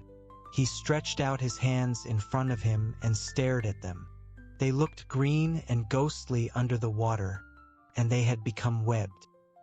He twisted around and looked at his bare feet. They had become elongated and the toes were webbed too. It looked as though he had sprouted flippers. The water didn't feel icy anymore either. On the contrary, he felt pleasantly cool and very light. Harry struck out once more, marveling at how far and fast his flipper-like feet propelled him through the water, and noticing how clearly he could see, and how he no longer seemed to need to blink. He had soon swum so far into the lake that he could no longer see the bottom. He flipped over and dived into its depths. Silence pressed upon his ears as he soared over a strange, dark, foggy landscape. He could only see 10 feet around him, so that as he sped through the water, new scenes seemed to loom suddenly out of the oncoming darkness. Forests of rippling, tangled black weed, wide plains of mud littered with dull, glimmering stones. He swam deeper and deeper, out toward the middle of the lake, his eyes wide, staring through the eerily gray-lit water around him to the shadows beyond, where the water became opaque. Small fish flickered past him like silver darts. Once or twice he thought he saw something larger moving ahead of him, but when he got nearer, he discovered it to be nothing but a large, blackened log, or a dense clump of weed. There was no sign of any of the other champions, Merpeople, Ron, nor, thankfully, the giant squid. Light green weed stretched ahead of him as far as he could see, 2 feet deep, like a meadow of very overgrown grass. Harry was staring unblinkingly ahead of him, trying to discern shapes through the gloom. And then, without warning, something grabbed hold of his ankle. Harry twisted his body around and saw a Grindylow, a small, horned water demon, poking out of the weed. Its long fingers clutched tightly around Harry's leg, its pointed fangs bared. Harry stuck his webbed hand quickly inside his robes and fumbled for his wand. By the time he had grasped it, 2 more Grindylows had risen out of the weed, had seized handfuls of Harry's robes, and were attempting to drag him down. "Relatio!" Harry shouted, except that no sound came out. A large bubble issued from his mouth, and his wand, instead of sending sparks at the Grindylows, pelted them with what seemed to be a jet of boiling water. For where it struck them, angry red patches appeared on their green skin. Harry pulled his ankle out of the Grindylow's grip and swam, as fast as he could, occasionally sending more jets of hot water over his shoulder at random. Every now and then he felt one of the Grindylows snatch at his foot again, and he kicked out hard. Finally, he felt his foot connect with a horned skull, and looking back, saw the dazed Grindylow floating away, cross-eyed, while its fellows shook their fists at Harry and sank back into the weed. Harry slowed down a little, slipped his wand back inside his robes, and looked around, listening again. He turned full circle in the water, the silence pressing harder than ever against his eardrums. He knew he must be even deeper in the lake now, but nothing was moving but the rippling weed. "How are you getting on?" Harry thought he was having a heart attack. He whipped around and saw moaning Myrtle floating hazily in front of him, gazing at him through her thick, pearly glasses. "Myrtle!" Harry tried to shout, but once again, nothing came out of his mouth but a very large bubble. Moaning Myrtle actually giggled. "You want to try over there?" she said, pointing. "I won't come with you. I don't like them much. They always chase me when I get too close." Harry gave her the thumbs up to show his thanks and set off once more, careful to swim a bit higher over the weed to avoid any more Grindylows that might be lurking there. He swam on for what felt like at least 20 minutes. He was passing over vast expanses of black mud now, which swirled murkily as he disturbed the water. Then, at long last, he heard a snatch of haunting mare song. "An hour long you'll have to look, and to recover what we took." Harry swam faster and soon saw a large rock emerge out of the muddy water ahead. It had paintings of mare people on it. They were carrying spears and chasing what looked like the giant squid. Harry swam on past the rock, following the mare song. "Your time's half gone, so tarry not lest what you seek stays here to rot." A cluster of crude stone dwellings stained with algae loomed suddenly out of the gloom on all sides. Here and there at the dark windows, Harry saw faces. Faces that bore no resemblance at all to the painting of the mermaid in the prefect's bathroom. The mare people had grayish skin and long, wild, dark green hair. Their eyes were yellow, as were their broken teeth, and they wore thick ropes of pebbles around their necks. They leered at Harry as he swam past. One or two of them emerged from their caves to watch him better, their powerful silver fish tails beating the water, spears clutched in their hands. Harry sped on, staring around, and soon the dwellings became more numerous. There were gardens of weed around some of them, and he even saw a pet Grindylow tied to a stake outside one door. Mare people were emerging on all sides now, watching him eagerly, pointing at his webbed hands and gills, talking behind their hands to one another. Harry sped around a corner and a very strange sight met his eyes. A whole crowd of mare people was floating in front of the houses that lined what looked like a mare version of a village square. A choir of mare people was singing in the middle, calling the champions toward them, and behind them rose a crude sort of statue, a gigantic merperson hewn from a boulder. For people were bound tightly to the tail of the stone merperson. Ron was tied between Hermione and Cho Chang. There was also a girl who looked no older than 8, whose clouds of silvery hair made Harry feel sure that she was Fleur Delacour's sister. All 4 of them appeared to be in a very deep sleep. Their heads were lolling onto their shoulders, and fine streams of bubbles kept issuing from their mouths. Harry sped toward the hostages, half expecting the mare people to lower their spears and charge at him, but they did nothing. The ropes of weed tying the hostages to the statue were thick, slimy, and very strong. For a fleeting second he thought of the knife Sirius had bought him for Christmas, locked in his trunk in the castle a quarter of a mile away, no use to him whatsoever. He looked around. Many of the merpeople surrounding them were carrying spears. He swam swiftly toward a 7-foot-tall merman with a long green beard and a choker of shark fangs and tried to mime a request to borrow the spear. The merman laughed and shook his head. "We do not help," he said in a harsh, croaky voice. "Come on," Harry said fiercely, but only bubbles issued from his mouth, and he tried to pull the spear away from the merman.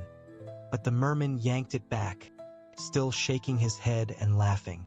Harry swirled around, staring about. Something sharp. Anything. There were rocks littering the lake bottom. He dived and snatched up a particularly jagged one and returned to the statue. He began to hack at the ropes binding Ron, and after several minutes' hard work, they broke apart. Ron floated, unconscious, a few inches above the lake bottom, drifting a little in the ebb of the water. Harry looked around. There was no sign of any of the other champions. What were they playing at? Why didn't they hurry up? He turned back to Hermione, raised the jagged rock, and began to hack at her bindings too. At once, several pairs of strong gray hands seized him. Half a dozen mermen were pulling him away from Hermione, shaking their green-haired heads and laughing. "You take your own hostage," one of them said to him. "Leave the others." "No way," said Harry furiously, but only 2 large bubbles came out. "Your task is to retrieve your own friend. Leave the others." "She's my friend too," Harry yelled, gesturing toward Hermione, an enormous silver bubble emerging soundlessly from his lips. "And I don't want them to die either." Cho's head was on Hermione's shoulder. The small silver-haired girl was ghostly green and pale. Harry struggled to fight off the mermen, but they laughed harder than ever, holding him back. Harry looked wildly around. Where were the other champions? Would he have time to take Ron to the surface and come back down for Hermione and the others? Would he be able to find them again? He looked down at his watch to see how much time was left. It had stopped working. But then the merpeople around him started pointing excitedly over his head. Harry looked up and saw Cedric swimming toward them. There was an enormous bubble around his head, which made his features look oddly wide and stretched. "Got lost," he mouthed, looking panic-stricken. "Fleur and Crumry coming now." Feeling enormously relieved, Harry watched Cedric pull a knife out of his pocket and cut Cho free. He pulled her upward and out of sight. Harry looked around, waiting. Where were Fleur and Crumb? Time was getting short, and according to the song, the hostages would be lost after an hour. The merpeople started screeching animatedly. Those holding Harry loosened their grip, staring behind them. Harry turned and saw something monstrous cutting through the water toward them. A human body in swimming trunks with the head of a shark. It was Crumb. He appeared to have transfigured himself, but badly. The Sharkman swam straight to Hermione and began snapping and biting at her ropes. The trouble was that Crumb's new teeth were positioned very awkwardly for biting anything smaller than a dolphin, and Harry was quite sure that if Crumb wasn't careful, he was going to rip Hermione in half. Darting forward, Harry hit Crumb hard on the shoulder and held up the jagged stone. Crumb seized it and began to cut Hermione free. Within seconds, he had done it. He grabbed Hermione around the waist, and without a backward glance, began to rise rapidly with her toward the surface. Now what? Harry thought desperately. If he could be sure that Fleur was coming. But still no sign. There was nothing to be done except... He snatched up the stone, which Crumb had dropped, but the mermen now closed in around Ron and the little girl, shaking their heads at him. Harry pulled out his wand. "Get out of the way!" Only bubbles flew out of his mouth, but he had the distinct impression that the mermen had understood him, because they suddenly stopped laughing. Their yellowish eyes were fixed upon Harry's wand, and they looked scared. There might be a lot more of them than there were of him, but Harry could tell, by the looks on their faces, that they knew no more magic than the giant squid did. "You've got until 3, Harry shouted. A great stream of bubbles burst from him, but he held up 3 fingers to make sure they got the message. 1. He put down a finger. 2. He put down a second one. They scattered. Harry darted forward and began to hack at the ropes binding the small girl to the statue, and at last she was free. He seized the little girl around the waist, grabbed the neck of Ron's robes, and kicked off from the bottom. It was very slow work. He could no longer use his webbed hands to propel himself forward. He worked his flippers furiously, but Ron and Fleur's sister were like potato-filled sacks dragging him back down. He fixed his eyes skyward, though he knew he must still be very deep. The water above him was so dark. Mere people were rising with him. He could see them swirling around him with ease, watching him struggle through the water. Would they pull him back down to the depths when the time was up? Did they perhaps eat humans? Harry's legs were seizing up with the effort to keep swimming. His shoulders were aching horribly with the effort of dragging Ron and the girl. He was drawing breath with extreme difficulty. He could feel pain on the sides of his neck again. He was becoming very aware of how wet the water was in his mouth. Yet the darkness was definitely thinning now. He could see daylight above him. He kicked hard with his flippers and discovered that they were nothing more than feet. Water was flooding through his mouth into his lungs. He was starting to feel dizzy, but he knew light and air were only 10 feet above him. He had to get there. He had to. Harry kicked his legs so hard and fast it felt as though his muscles were screaming in protest. His very brain felt waterlogged. He couldn't breathe. He needed oxygen. He had to keep going. He could not stop. And then he felt his head break the surface of the lake. Wonderful, cold, clear air was making his wet face sting. He gulped it down, feeling as though he had never breathed properly before, and panting, pulled Ron and the little girl up with him. All around him, wild, green-haired heads were emerging out of the water with him, but they were smiling at him. The crowd in the stands was making a great deal of noise. Shouting and screaming, they all seemed to be on their feet. Harry had the impression they thought that Ron and the little girl might be dead, but they were wrong. Both of them had opened their eyes. The girl looked scared and confused, but Ron merely expelled a great spout of water, blinked in the bright light, turned to Harry and said, "Wet, this, isn't it?" Then he spotted Fleur's sister. "What did you bring her for?" "Fleur didn't turn up. I couldn't leave her," Harry panted. "Harry, you prat," said Ron. "You didn't take that song thing seriously, did you? Dumbledore wouldn't have let any of us drown. The song said, 'It was only to make sure you got back inside the time limit,'" said Ron. "I hope you didn't waste time down there acting the hero." Harry felt both stupid and annoyed. It was all very well for Ron. He'd been asleep. He hadn't felt how eerie it was down in the lake, surrounded by spear-carrying merpeople who'd looked more than capable of murder.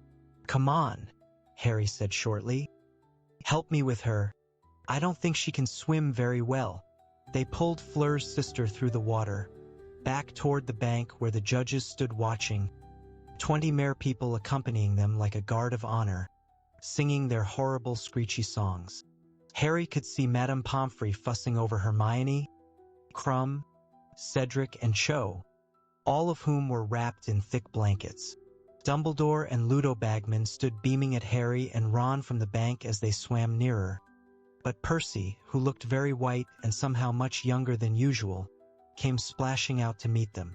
Meanwhile, Madame Maxime was trying to restrain Fleur Delacour, who was quite hysterical, fighting tooth and nail to return to the water. Gabrielle, is she alive? Is she hurt?" "She's fine," Harry tried to tell her, but he was so exhausted he could hardly talk, let alone shout. Percy seized Ron and was dragging him back to the bank. "Get off, Percy, I'm all right." Dumbledore and Bagman were pulling Harry upright. Fleur had broken free of Madame Maxime and was hugging her sister. It was Z. Grindylows. Zay attacked me. Oh, Gabrielle, I thought. Come here, you, said Madame Pomfrey. She seized Harry and pulled him over to Hermione and the others, wrapped him so tightly in a blanket that he felt as though he were in a straitjacket, and forced a measure of very hot potion down his throat. Steam gushed out of his ears. Harry, well done, Hermione cried. You did it. You found out how all by yourself. Well, said Harry. He would have told her about Dobby, but he had just noticed Karkaroff watching him. He was the only judge who had not left the table, the only judge not showing signs of pleasure and relief that Harry, Ron, and Fleur's sister had got back safely. Yeah, that's right, said Harry, raising his voice slightly so that Karkaroff could hear him. You half a water beetle in your hair, Hermione, said Crumb. Harry had the impression that Crumb was drawing her attention back onto himself, perhaps to remind her that he had just rescued her from the lake. But Hermione brushed away the beetle impatiently and said, You're well outside the time limit though, Harry. Did it take you ages to find us? No, I found you okay. Harry's feeling of stupidity was growing. Now he was out of the water. It seemed perfectly clear that Dumbledore's safety precautions wouldn't have permitted the death of a hostage just because their champion hadn't turned up. Why hadn't he just grabbed Ron and gone? He would have been first back. Cedric and Crumb hadn't wasted time worrying about anyone else. They hadn't taken the mare song seriously. Dumbledore was crouching at the water's edge, deep in conversation with what seemed to be the chief merperson, a particularly wild and ferocious-looking female. He was making the same sort of screechy noises that the mare people made when they were above water. Clearly, Dumbledore could speak Mermish. Finally, he straightened up, turned to his fellow judges, and said, A conference before we give the marks, I think. The judges went into a huddle. Madame Pomfrey had gone to rescue Ron from Percy's clutches. She led him over to Harry and the others, gave him a blanket and some pepper-up potion, then went to fetch Fleur and her sister. Fleur had many cuts on her face and arms, and her robes were torn, but she didn't seem to care, nor would she allow Madame Pomfrey to clean them. Look after Gabrielle, she told her, and then she turned to Harry. You saved her, she said breathlessly, even though she was not your hostage. Yeah, said Harry, who was now heartily wishing he'd left all three girls tied to the statue. Fleur bent down, kissed Harry twice on each cheek. He felt his face burn and wouldn't have been surprised if steam was coming out of his ears again, then said to Ron, And you too? You helped? Yeah, said Ron, looking extremely hopeful. Yeah, a bit. Fleur swooped down on him too and kissed him. Hermione looked simply furious. But just then, Ludo Bagman's magically magnified voice boomed out beside them, making them all jump and causing the crowd in the stands to go very quiet. Ladies and gentlemen, we have reached our decision. Merchiftanus Mercus has told us exactly what happened at the bottom of the lake, and we have therefore decided to award marks out of 50 for each of the champions, as follows.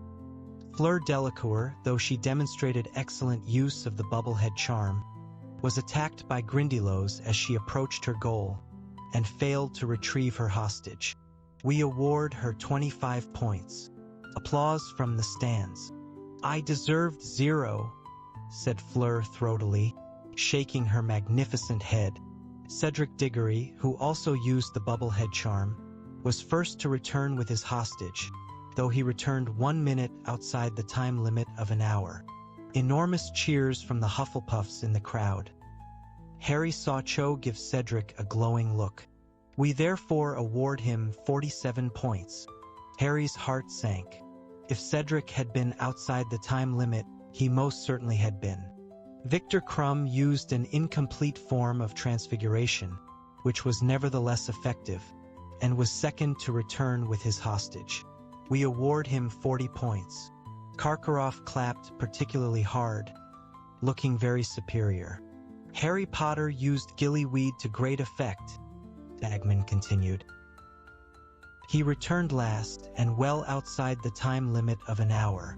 However, the Merchiftanus informs us that Mr. Potter was first to reach the hostages, and that the delay in his return was due to his determination to return all hostages to safety, not merely his own. Ron and Hermione both gave Harry half-exasperated, half-commiserating looks. Most of the judges, and here Bagman gave Karkaroff a very nasty look, feel that this shows moral fiber and merits full marks. However, Mr. Potter's score is 45 points. Harry's stomach leapt. He was now tying for first place with Cedric. Ron and Hermione, caught by surprise, stared at Harry, then laughed and started applauding hard with the rest of the crowd. "There you go, Harry," Ron shouted over the noise. "You weren't being thick after all. You were showing moral fiber." Fleur was clapping very hard too, but Krum didn't look happy at all. He attempted to engage Hermione in conversation again, but she was too busy cheering Harry to listen. "The third and final task will take place at dusk on the 24th of June, continued Bagman. "The champions will be notified of what is coming precisely 1 month beforehand. Thank you all for your support of the champions." It was over, Harry thought dazedly, as Madame Pomfrey began herding the champions and hostages back to the castle to get into dry clothes. It was over, he had got through. He didn't have to worry about anything now until June the 24th. Next time he was in Hogsmeade, Harry decided as he walked back up the stone steps into the castle. He was going to buy Dobby a pair of socks for every day of the year. Chapter 27. Padfoot returns. One of the best things about the aftermath of the second task was that everybody was very keen to hear details of what had happened down in the lake, which meant that Ron was getting to share Harry's limelight for once. Harry noticed that Ron's version of events changed subtly with every retelling.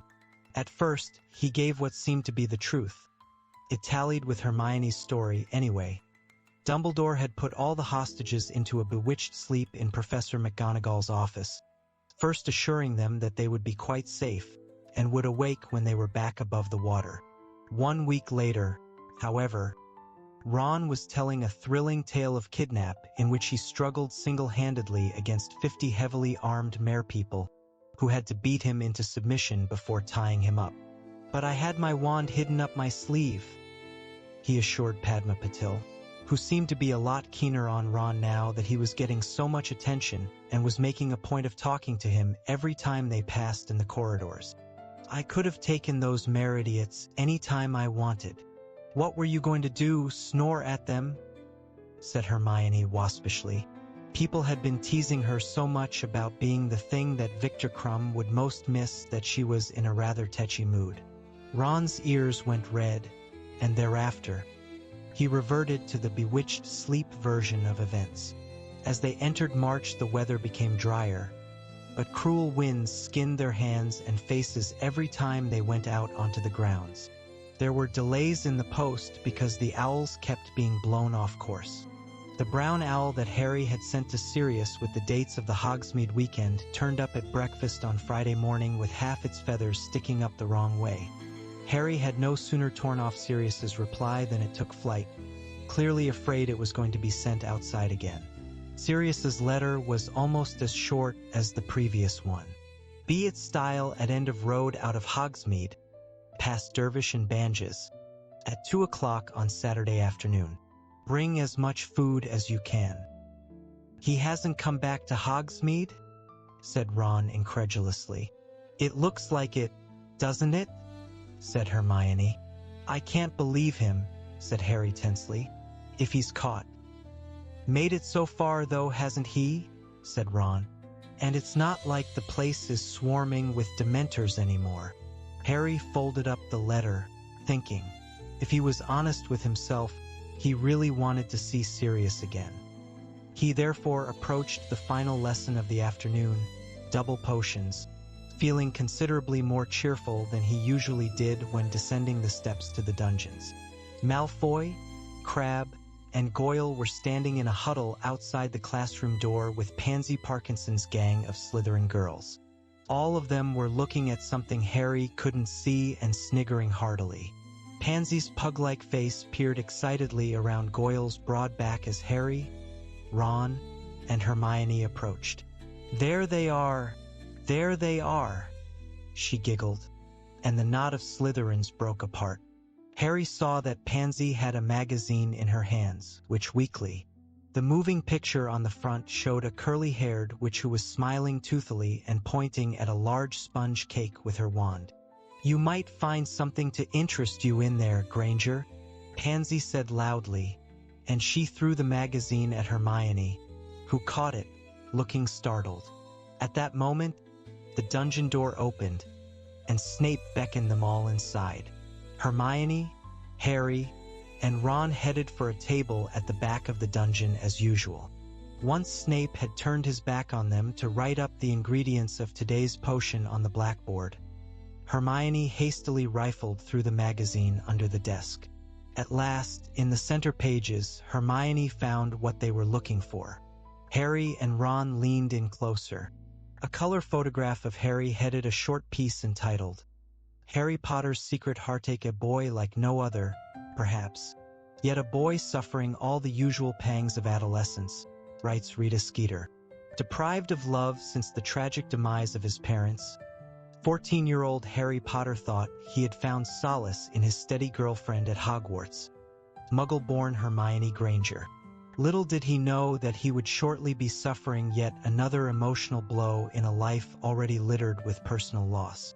Miss Granger, a plain but ambitious girl, seems to have a taste for famous wizards that Harry alone cannot satisfy. Since the arrival at Hogwarts of Victor Krum, Bulgarian seeker and hero of the last World Quidditch Cup, Miss Granger has been toying with both boys' affections.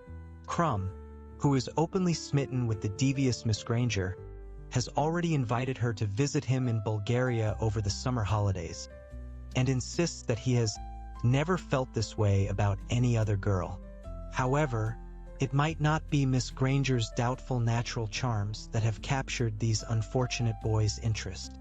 "She's really ugly," says Pansy Parkinson, a pretty and vivacious fourth-year student. "But she'd be well up to making a love potion. She's quite brainy. I think that's how she's doing it." Love potions are, of course, banned at Hogwarts, and no doubt Albus Dumbledore will want to investigate these claims. In the meantime, Harry Potter's well-wishers must hope that, next time, he bestows his heart on a worthier candidate. "I told you," Ron hissed at Hermione as she stared down at the article. "I told you not to annoy Rita Skeeter. She's made you out to be some sort of Scarlet Woman." Hermione stopped looking astonished and snorted with laughter. "Scarlet Woman?" she repeated, shaking with suppressed giggles as she looked around at Ron. "It's what my mum calls them," Ron muttered, his ears going red. "If that's the best Rita can do, she's losing her touch," said Hermione, still giggling, as she threw Witch weakly onto the empty chair beside her. "What a pile of old rubbish." She looked over at the Slytherins, who were all watching her and Harry closely across the room to see if they had been upset by the article. Hermione gave them a sarcastic smile and a wave, and she, Harry, and Ron started unpacking the ingredients they would need for their witch-sharpening potion. "There's something funny, though," said Hermione 10 minutes later, holding her pestle suspended over a bowl of scarab beetles. "How could Rita Skeeter have known?" "Known what?" said Ron quickly.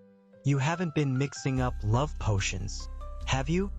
"Don't be stupid," Hermione snapped, starting to pound up her beetles again. "No, it's just... How did she know Victor asked me to visit him over the summer?"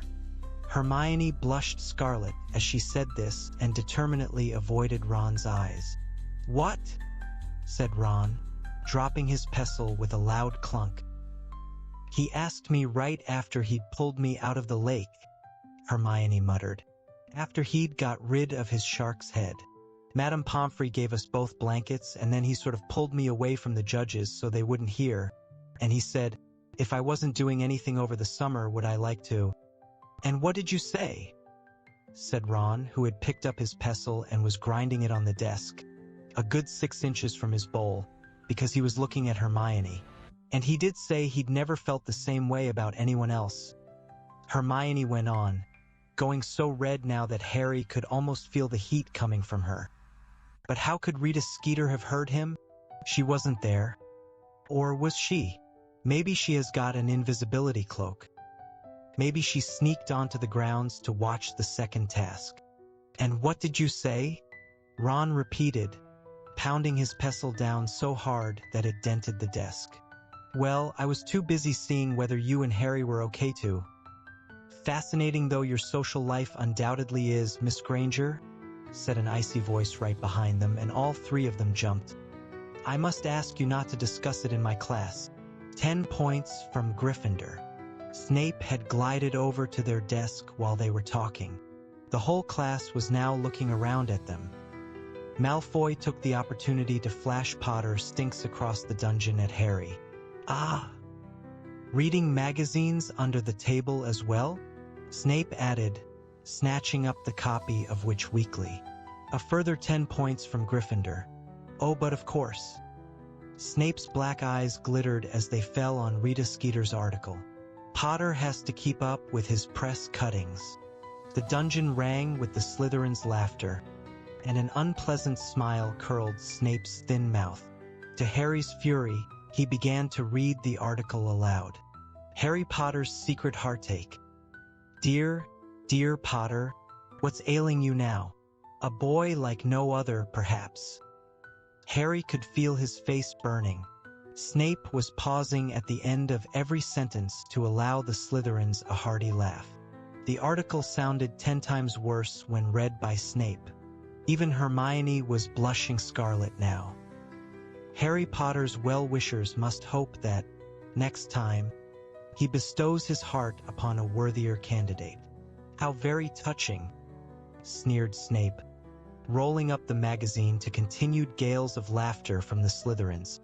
"Well, I think I had better separate the three of you so you can keep your minds on your potions rather than on your tangled love lives. Weasley, you stay here. Miss Granger over there beside Miss Parkinson. Potter, that table in front of my desk. Move. Now."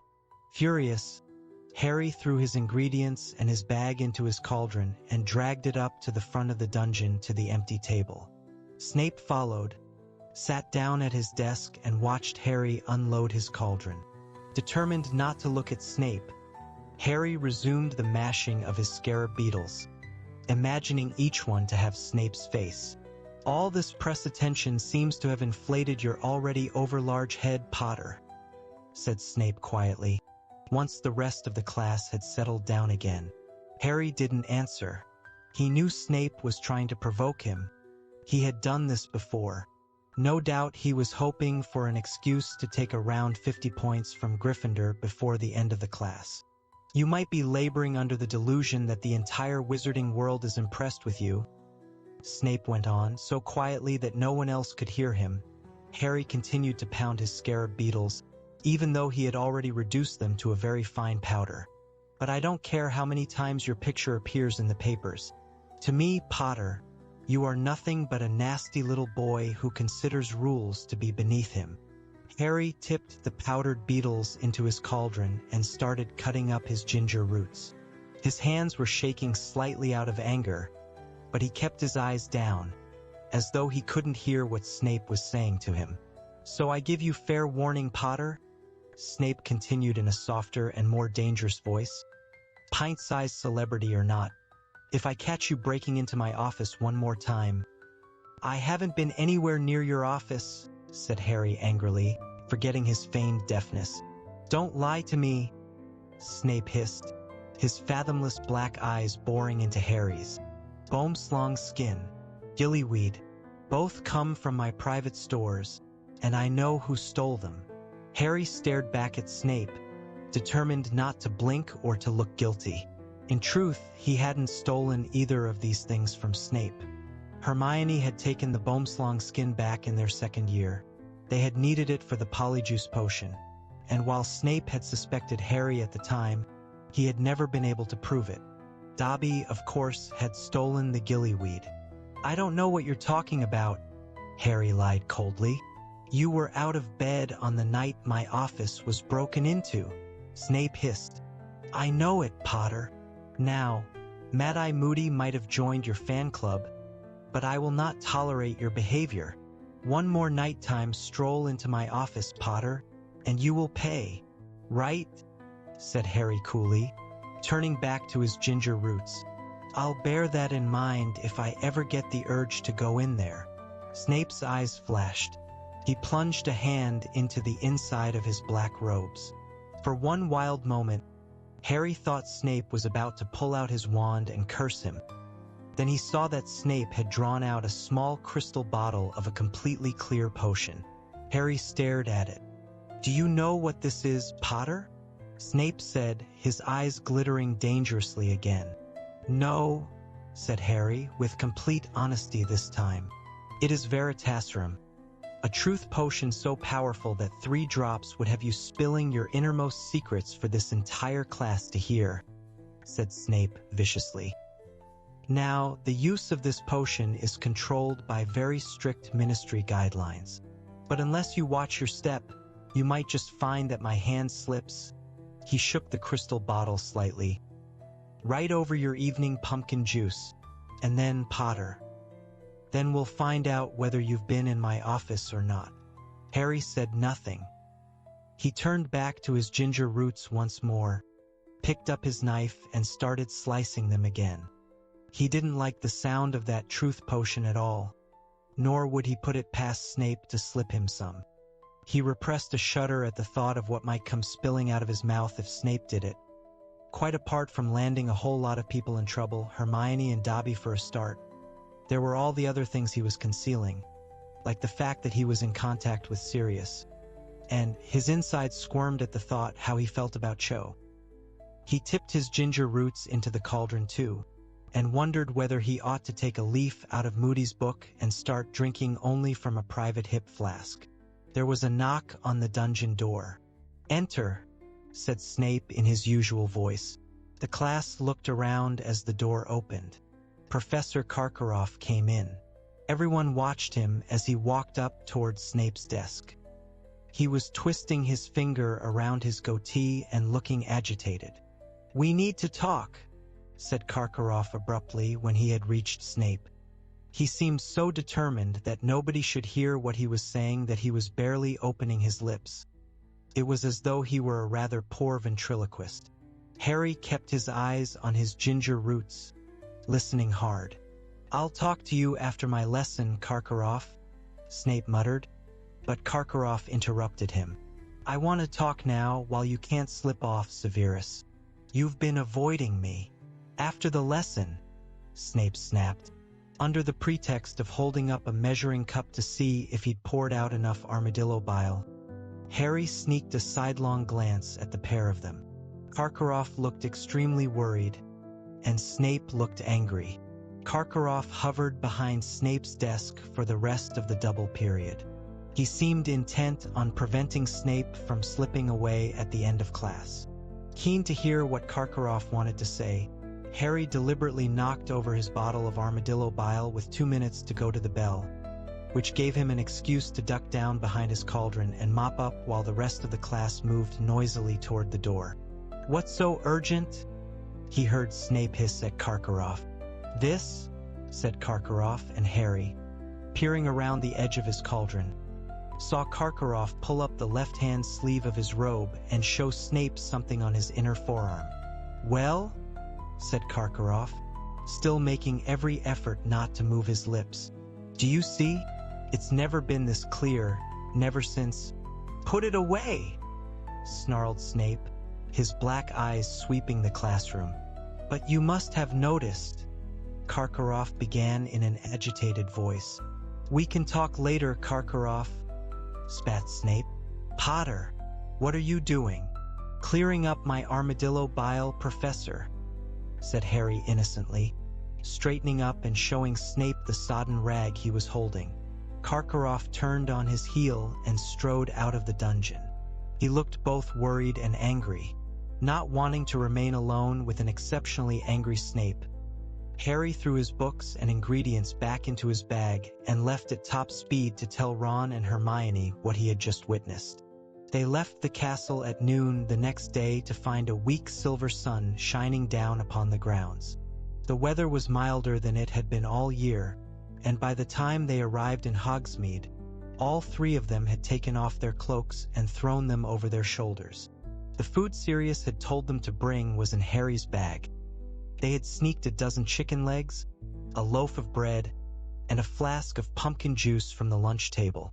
They went into Gladrag's Wizardwear to buy a present for Dobby, where they had fun selecting the most lurid socks they could find, including a pair patterned with flashing gold and silver stars, and another that screamed loudly when they became too smelly. Then, at 1:30, they made their way up the high street, past Dervish and Banges, and out toward the edge of the village. Harry had never been in this direction before. The winding lane was leading them out into the wild countryside around Hogsmeade. The cottages were fewer here, and their gardens larger. They were walking toward the foot of the mountain in whose shadow Hogsmeade lay. Then they turned a corner and saw a stile at the end of the lane. Waiting for them, its front paws on the topmost bar, was a very large, shaggy black dog, which was carrying some newspapers in its mouth and looking very familiar. "Hello, Sirius," said Harry when they had reached him. The black dog sniffed Harry's bag eagerly, wagged its tail once, then turned and began to trot away from them across the scrubby patch of ground that rose to meet the rocky foot of the mountain. Harry, Ron, and Hermione climbed over the stile and followed. Sirius led them to the very foot of the mountain, where the ground was covered with boulders and rocks. It was easy for him with his 4 paws, but Harry, Ron, and Hermione were soon out of breath. They followed Sirius higher up onto the mountain itself. For nearly half an hour they climbed a steep, winding, and stony path, following Sirius's wagging tail, sweating in the sun, the shoulder straps of Harry's bag cutting into his shoulders. Then, at last, Sirius slipped out of sight, and when they reached the place where he had vanished, they saw a narrow fissure in the rock. They squeezed into it and found themselves in a cool, dimly lit cave. Tethered at the end of it, one end of his rope around a large rock, was Buckbeak the Hippogriff. Half gray horse, half giant eagle, Buckbeak's fierce orange eye flashed at the sight of them. All 3 of them bowed low to him, and after regarding them imperiously for a moment, Buckbeak bent his scaly front knees and allowed Hermione to rush forward and stroke his feathery neck. Harry, however, was looking at the black dog, which had just turned into his godfather. Sirius was wearing ragged gray robes, the same ones he had been wearing when he had left Azkaban. His black hair was longer than it had been when he had appeared in the fire, and it was untidy and matted once more. He looked very thin. "Chicken," he said hoarsely after removing the old daily prophets from his mouth and throwing them down onto the cave floor. Harry pulled open his bag and handed over the bundle of chicken legs and bread. "Thanks," said Sirius, opening it, grabbing a drumstick, sitting down on the cave floor, and tearing off a large chunk with his teeth. "I've been living off rats mostly. Can't steal too much food from Hogsmeade. I draw attention to myself." He grinned up at Harry, but Harry returned the grin only reluctantly. "What are you doing here, Sirius?" he said. "Fulfilling my duty as godfather," said Sirius, gnawing on the chicken bone in a very dog-like way. "Don't worry about it. I'm pretending to be a lovable stray." He was still grinning, but seeing the anxiety in Harry's face, said more seriously, "I want to be on the spot. Your last letter. Well, let's just say things are getting fishier. I've been stealing the paper every time someone throws one out, and by the looks of things, I'm not the only one who's getting worried." He nodded at the yellowing daily prophets on the cave floor, and Ron picked them up and unfolded them. Harry, however, continued to stare at Sirius. "What if they catch you? What if you're seen?" You three and Dumbledore are the only ones around here who know I'm an animagus, said Sirius, shrugging, and continuing to devour the chicken leg. Ron nudged Harry and passed him the Daily Prophets. There were two. The first bore the headline Mystery Illness of Bartemius Crouch. The second, Ministry which still missing, Minister of Magic now personally involved. Harry scanned the story about Crouch. Phrases jumped out at him. Hasn't been seen in public since November. House appears deserted. St. Mungo's Hospital for Magical Maladies and Injuries decline comment. Ministry refuses to confirm rumors of critical illness. They're making it sound like he's dying, said Harry slowly. But he can't be that ill if he managed to get up here. My brother's Crouch's personal assistant, Ron informed Sirius. He says Crouch is suffering from overwork. Mind you, he did look ill. Last time I saw him up close, said Harry slowly, still reading the story. The night my name came out of the goblet. Getting his comeuppance for sacking Winky, isn't he? Said Hermione, an edge to her voice. She was stroking Buckbeak, who was crunching up Sirius's chicken bones. I bet he wishes he hadn't done it now. Bet he feels the difference now she's not there to look after him. Hermione's obsessed with house elves, Ron muttered to Sirius, casting Hermione a dark look. Sirius, however, looked interested. Crouch sacked his house elf? Yeah, at the Quidditch World Cup, said Harry, and he launched into the story of the Dark Mark's appearance, and Winky being found with Harry's wand clutched in her hand, and Mr. Crouch's fury. When Harry had finished, Sirius was on his feet again and had started pacing up and down the cave. Let me get this straight, he said after a while, brandishing a fresh chicken leg. You first saw the elf in the top box. She was saving Crouch's seat, right? Right, said Harry, Ron, and Hermione together. But Crouch didn't turn up for the match? No, said Harry. I think he said he'd been too busy. Sirius paced all around the cave in silence. Then he said, Harry, did you check your pockets for your wand after you'd left the top box? Harry thought hard. No, he said finally. I didn't need to use it before we got in the forest. And then I put my hand in my pocket, and all that was in there were my omnioculars. He stared at Sirius. Are you saying whoever conjured the mark stole my wand in the top box? It's possible, said Sirius. Winky didn't steal that wand. Hermione insisted. The elf wasn't the only one in that box, said Sirius. His brow furrowed as he continued to pace. Who else was sitting behind you? Loads of people, said Harry. Some Bulgarian ministers. Cornelius Fudge. The Malfoys? The Malfoys, said Ron suddenly, so loudly that his voice echoed all around the cave, and Buckbeak tossed his head nervously. I bet it was Lucius Malfoy. Anyone else? Said Sirius. No one, said Harry.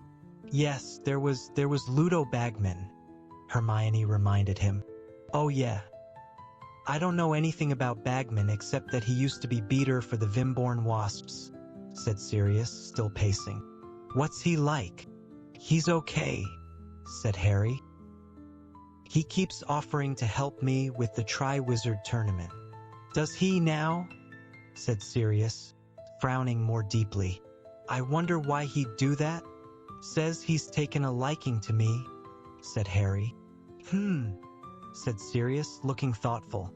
We saw him in the forest just before the Dark Mark appeared, Hermione told Sirius. Remember? She said to Harry and Ron. Yeah, but he didn't stay in the forest, did he? Said Ron. The moment we told him about the riot, he went off to the campsite. How'd you know? Hermione shot back. How'd you know where he disapparated to? Come off it, said Ron incredulously. Are you saying you reckon Ludo Bagman conjured the Dark Mark? It's more likely he did it than Winky, said Hermione stubbornly. Told you, said Ron. looking meaningfully at Sirius. Told you she's obsessed with House. But Sirius held up a hand to silence Ron. When the dark mark had been conjured, and the elf had been discovered holding Harry's wand, what did Crouch do? Went to look in the bushes, said Harry. But there wasn't anyone else there. Of course, Sirius muttered, pacing up and down. Of course, he'd want to pin it on anyone but his own elf. And then he sacked her?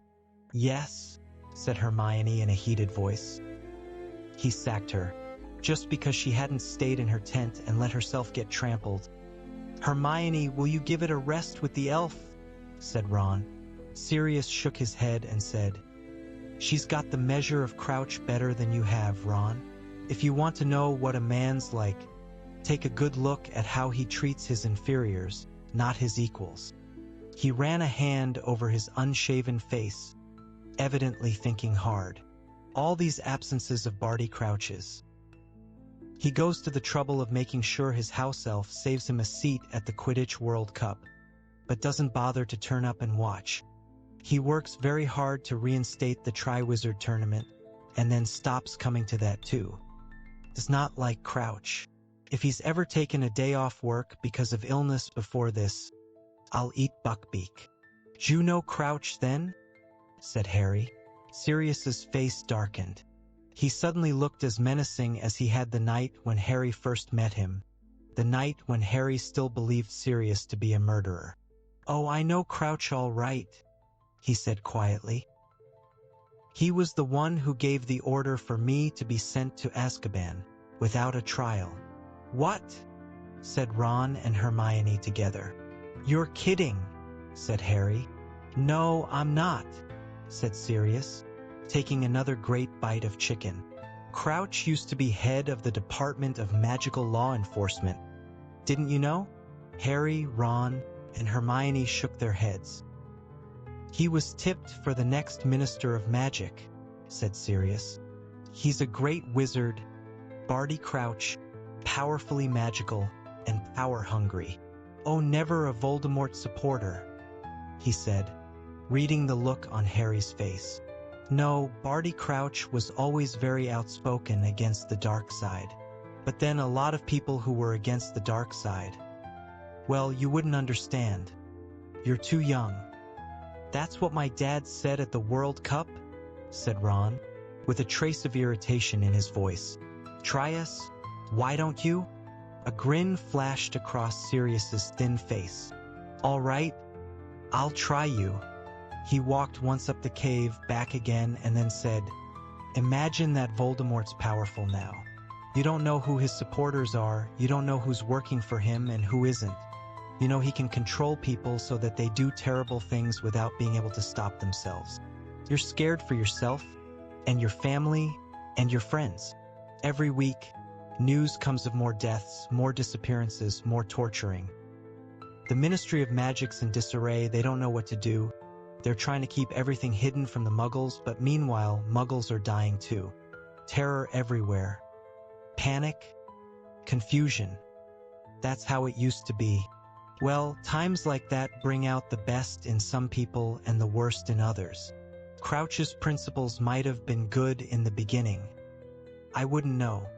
He rose quickly through the ministry, and he started ordering very harsh measures against Voldemort's supporters. The Aurors were given new powers, powers to kill rather than capture, for instance. And I wasn't the only one who was handed straight to the Dementors without trial. Crouch fought violence with violence and authorized the use of the unforgivable curses against suspects. I would say he became as ruthless and cruel as many on the dark side. He had his supporters, mind you. Plenty of people thought he was going about things the right way, and there were a lot of witches and wizards clamoring for him to take over as Minister of Magic. When Voldemort disappeared, it looked like only a matter of time until Crouch got the top job. But then something rather unfortunate happened. Sirius smiled grimly. Crouch's own son was caught with a group of Death Eaters who'd managed to talk their way out of Azkaban. Apparently they were trying to find Voldemort and return him to power. "Crouch's son was caught?" gasped Hermione.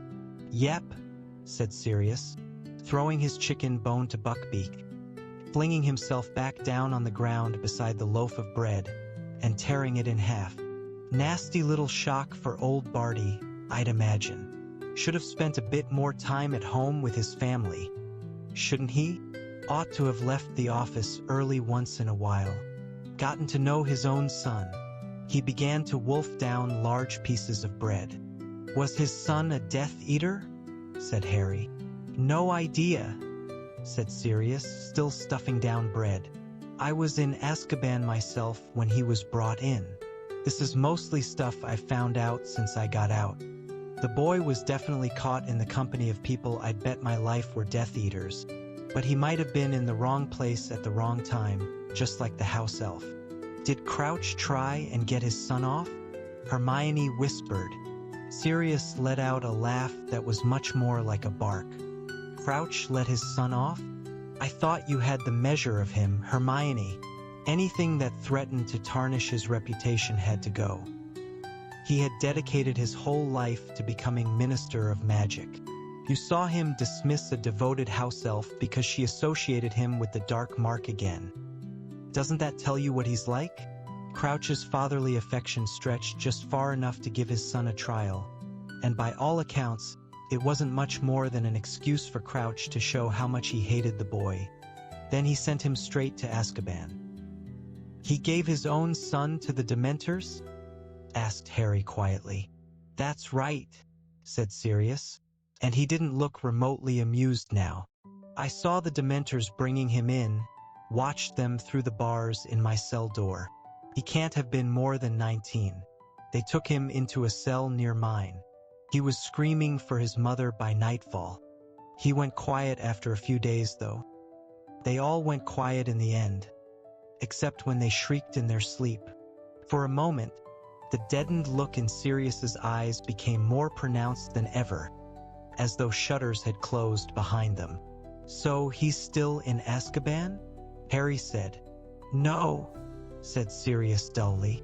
No, he's not in there anymore. He died about a year after they brought him in.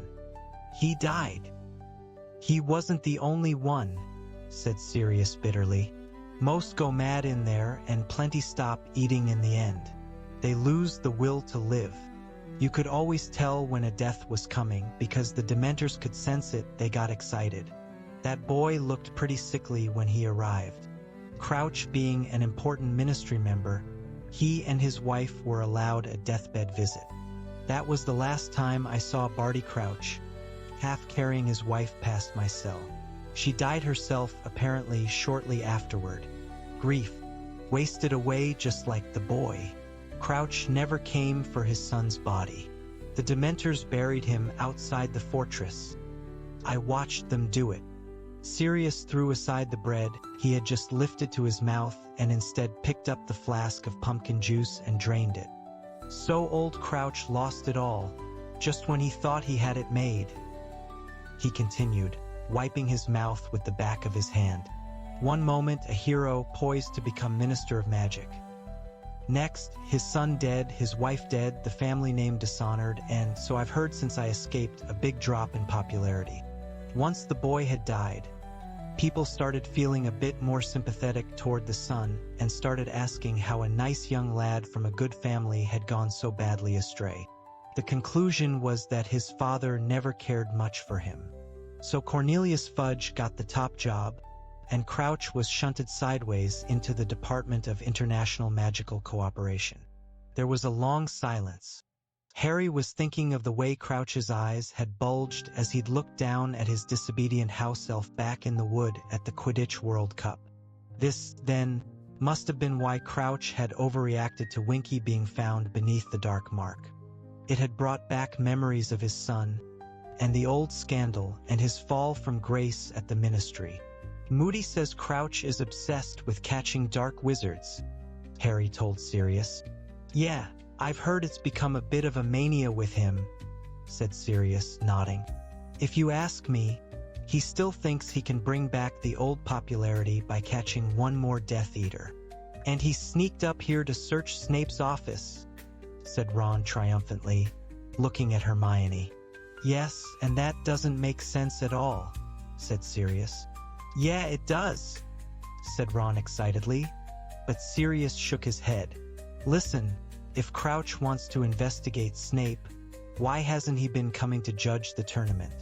It would be an ideal excuse to make regular visits to Hogwarts and keep an eye on him. So you think Snape could be up to something then? Asked Harry, but Hermione broke in. Look, I don't care what you say. Dumbledore trusts Snape. Oh, give it a rest, Hermione, said Ron impatiently. I know Dumbledore's brilliant and everything, but that doesn't mean a really clever dark wizard couldn't fool him. Why did Snape save Harry's life in the first year then? Why didn't he just let him die? I dunno. Maybe he thought Dumbledore would kick him out. What you think, Sirius? Harry said loudly, and Ron and Hermione stopped bickering to listen. I think they've both got a point, said Sirius, looking thoughtfully at Ron and Hermione. Ever since I found out Snape was teaching here, I've wondered why Dumbledore hired him. Snape's always been fascinated by the dark arts. He was famous for it at school. Slimy, oily, greasy-haired kid he was, Sirius added, and Harry and Ron grinned at each other. Snape knew more curses when he arrived at school than half the kids in 7th year, and he was part of a gang of Slytherins who nearly all turned out to be Death Eaters. Sirius held up his fingers and began ticking off names. Rosier and Wilkes, they were both killed by Aurors the year before Voldemort fell. The Lestranges, they're a married couple, they're in Azkaban. Avery, from what I've heard, he wormed his way out of trouble by saying he'd been acting under the Imperius curse. He's still at large. But as far as I know, Snape was never even accused of being a Death Eater. Not that that means much. Plenty of them were never caught. And Snape's certainly clever and cunning enough to keep himself out of trouble. Snape knows Karkaroff pretty well, but he wants to keep that quiet, said Ron. Yeah, you should have seen Snape's face when Karkaroff turned up in potions yesterday, said Harry quickly. Karkaroff wanted to talk to Snape. He says Snape's been avoiding him. Karkaroff looked really worried. He showed Snape something on his arm, but I couldn't see what it was. He showed Snape something on his arm? Said Sirius, looking frankly bewildered. He ran his fingers distractedly through his filthy hair, then shrugged again. Well, I've no idea what that's about. But if Karkaroff's genuinely worried and he's going to Snape for answers. Sirius stared at the cave wall, then made a grimace of frustration. There's still the fact that Dumbledore trusts Snape, and I know Dumbledore trusts where a lot of other people wouldn't, but I just can't see him letting Snape teach at Hogwarts if he'd ever worked for Voldemort. Why are Moody and Crouch so keen to get into Snape's office then? Said Ron stubbornly. Well, said Sirius slowly, I wouldn't put it past Mad Eye to have searched every single teacher's office when he got to Hogwarts. He takes his defense against the dark arts seriously, Moody. I'm not sure he trusts anyone at all, and after the things he's seen, it's not surprising.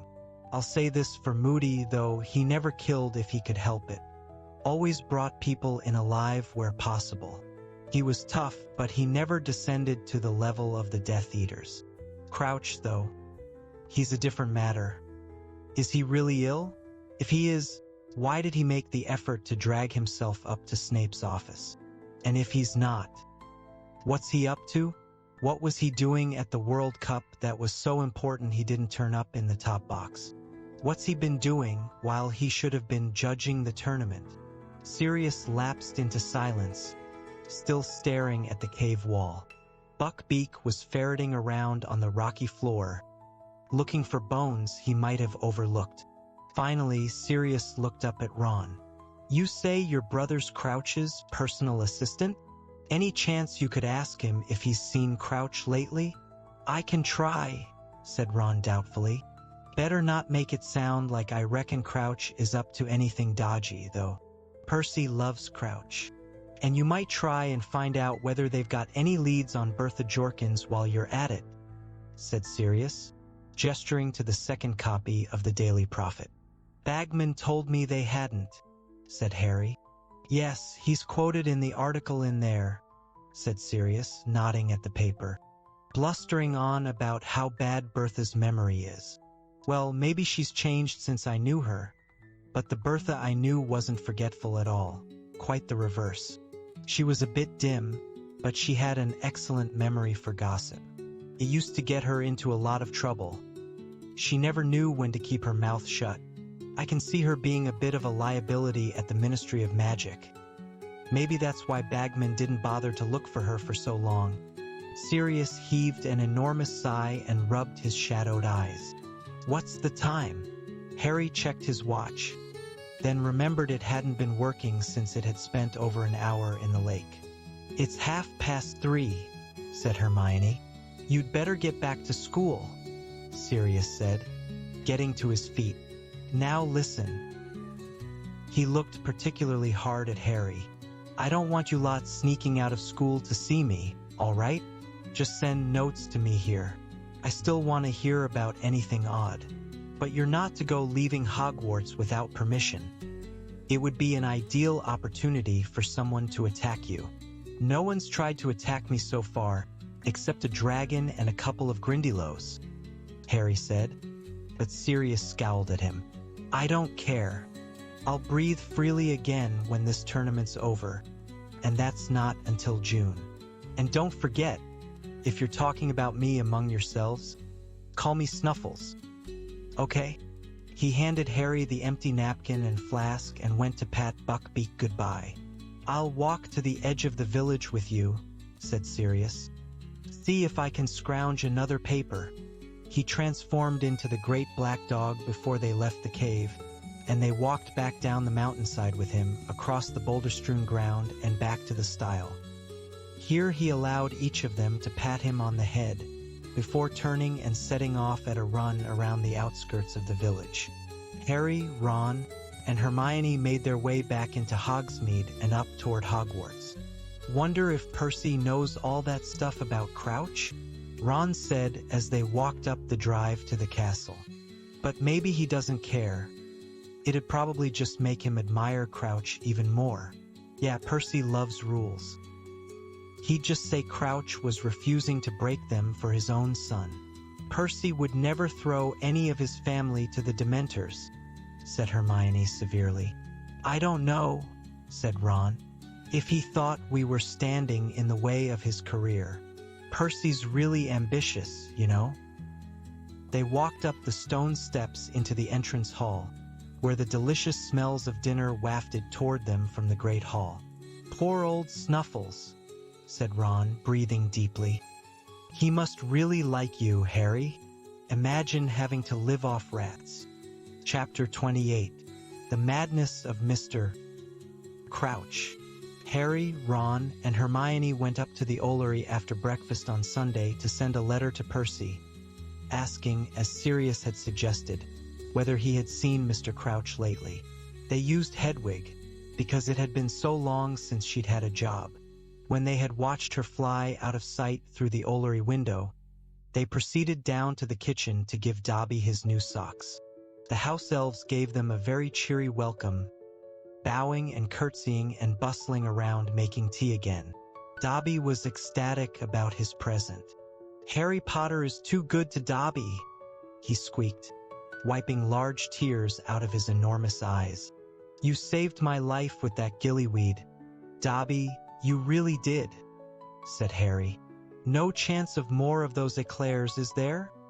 Said Ron, who was looking around at the beaming and bowing house elves. You've just had breakfast, said Hermione irritably, but a great silver platter of eclairs was already zooming toward them, supported by 4 elves. We should get some stuff to send up to Snuffles, Harry muttered. Good idea, said Ron. Give Pig something to do. You couldn't give us a bit of extra food, could you? He said to the surrounding elves, and they bowed delightedly and hurried off to get some more. Dobby, where's Winky? Said Hermione, who was looking around. Winky is over there by the fire, miss, said Dobby quietly, his ears drooping slightly. Oh dear, said Hermione as she spotted Winky. Harry looked over at the fireplace too. Winky was sitting on the same stool as last time, but she had allowed herself to become so filthy that she was not immediately distinguishable from the smoke-blackened brick behind her. Her clothes were ragged and unwashed. She was clutching a bottle of butterbeer and swaying slightly on her stool, staring into the fire. As they watched her, she gave an enormous hiccup. "Winky is getting through 6 bottles a day now," Dobby whispered to Harry. "Well, it's not strong, that stuff," Harry said, but Dobby shook his head. "'Tis strong for a house elf, sir," he said. Winky hiccuped again. The elves who had brought the eclairs gave her disapproving looks as they returned to work. "Winky is pining, Harry Potter," Dobby whispered sadly. "Winky wants to go home. Winky still thinks Mr. Crouch is her master, sir, and nothing Dobby says will persuade her that Professor Dumbledore is her master now." "Hey, Winky," said Harry, struck by a sudden inspiration, walking over to her and bending down. "You don't know what Mr. Crouch might be up to, do you? Because he's stopped turning up to judge the Triwizard Tournament." Winky's eyes flickered. Her enormous pupils focused on Harry. She swayed slightly again and then said, Master has stopped, coming?" "Yeah," said Harry. "We haven't seen him since the first task. The Daily Prophet's saying he's ill." Winky swayed some more, staring blurrily at Harry. "Master, ill?" Her bottom lip began to tremble. "But we're not sure if that's true," said Hermione quickly. "Master is needing his Winky," whimpered the elf. "Master cannot manage all by himself. Other people manage to do their own housework, you know, Winky," Hermione said severely. "Winky is not only doing housework for Mr. Crouch." Winky squeaked indignantly, swaying worse than ever and slopping butterbeer down her already heavily stained blouse. "Master is trusting Winky with the most important, the most secret." "What?" said Harry. But Winky shook her head very hard, spilling more butterbeer down herself. "Winky keeps her master's secrets," she said mutinously, swaying very heavily now, frowning up at Harry with her eyes crossed. "You is nosing, you is." "Winky must not talk like that to Harry Potter," said Dobby angrily. "Harry Potter is brave and noble, and Harry Potter is not nosy. He is nosing into my master's private and secret Winky is a good house elf. Winky keeps her silence. People trying to pry and poke Winky's eyelids drooped, and suddenly, without warning, she slid off her stool into the hearth, snoring loudly. The empty bottle of butterbeer rolled away across the stone-flagged floor. Half a dozen house elves came hurrying forward, looking disgusted. One of them picked up the bottle. The others covered Winky with a large checked tablecloth and tucked the ends in neatly, hiding her from view. "We is sorry you had to see that, sirs and miss," squeaked a nearby elf, shaking his head and looking very ashamed. "We is hoping you will not judge us all by Winky, sirs and miss." "She's unhappy," said Hermione, exasperated. "Why don't you try and cheer her up instead of covering her up?" "Begging your pardon, miss," said the house elf, bowing deeply again. "But house elves has no right to be unhappy when there is work to be done and masters to be served." "Oh, for heaven's sake," Hermione cried. "Listen to me, all of you. You've got just as much right as wizards to be unhappy. You've got the right to wages and holidays and proper clothes. You don't have to do everything you're told. Look at Dobby. Miss will please keep Dobby out of this," Dobby mumbled, looking scared. The cheery smiles had vanished from the faces of the house elves around the kitchen. They were suddenly looking at Hermione as though she were mad and dangerous. "We has your extra food," squeaked an elf at Harry's elbow, and he shoved a large ham, a dozen cakes, and some fruit into Harry's arms. "Goodbye." The house elves crowded around Harry, Ron, and Hermione and began shunting them out of the kitchen, many little hands pushing in the smalls of their backs. "Thank you for the socks, Harry Potter," Dobby called miserably from the hearth, where he was standing next to the lumpy tablecloth that was Winky. "You couldn't keep your mouth shut, could you, Hermione?" said Ron angrily as the kitchen door slammed shut behind them. "They won't want us visiting them now. We could have tried to get more stuff out of Winky about Crouch." "Oh, as if you care about that," scoffed Hermione.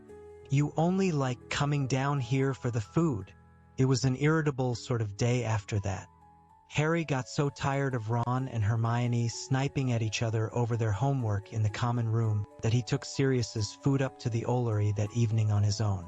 Pigwidgeon was much too small to carry an entire ham up to the mountain by himself, so Harry enlisted the help of 2 school screech owls as well. When they had set off into the dusk, looking extremely odd carrying the large package between them, Harry leaned on the windowsill, looking out at the grounds, at the dark, rustling treetops of the Forbidden Forest and the rippling sails of the Durmstrang ship. An eagle owl flew through the coil of smoke rising from Hagrid's chimney. It soared toward the castle, around the Ollery, and out of sight.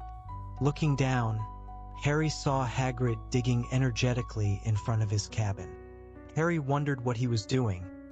It looked as though he were making a new vegetable patch. As he watched, Madame Maxime emerged from the Beauxbatons carriage and walked over to Hagrid. She appeared to be trying to engage him in conversation. Hagrid leaned upon his spade, but did not seem keen to prolong their talk, because Madame Maxime returned to the carriage shortly afterward. Unwilling to go back to Gryffindor Tower and listen to Ron and Hermione snarling at each other, Harry watched Hagrid digging until the darkness swallowed him and the owls around Harry began to awake, swooshing past him into the night. By breakfast the next day Ron's and Hermione's bad moods had burnt out, and to Harry's relief, Ron's dark predictions that the house elves would send substandard food up to the Gryffindor table because Hermione had insulted them proved false. The bacon, eggs, and kippers were quite as good as usual. When the post owls arrived, Hermione looked up eagerly. She seemed to be expecting something. "Percy won't ve had time to answer yet," said Ron. "We only sent Hedwig yesterday." "No, it's not that," said Hermione. "I've taken out a subscription to the Daily Prophet. I'm getting sick of finding everything out from the Slytherins."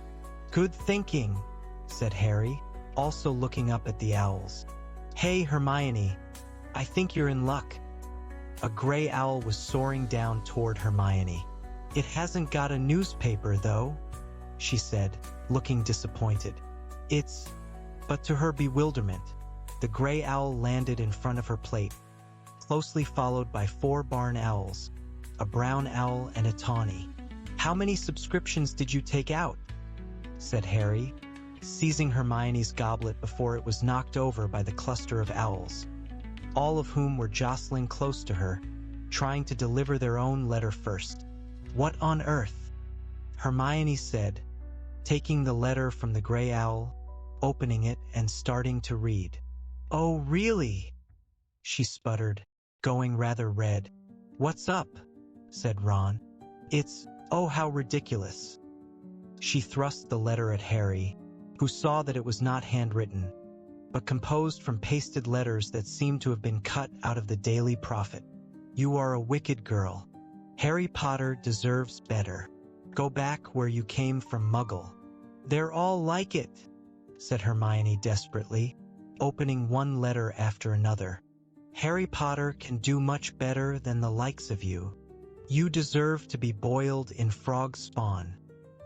Ouch! She had opened the last envelope, and yellowish-green liquid smelling strongly of petrol gushed over her hands, which began to erupt in large yellow boils.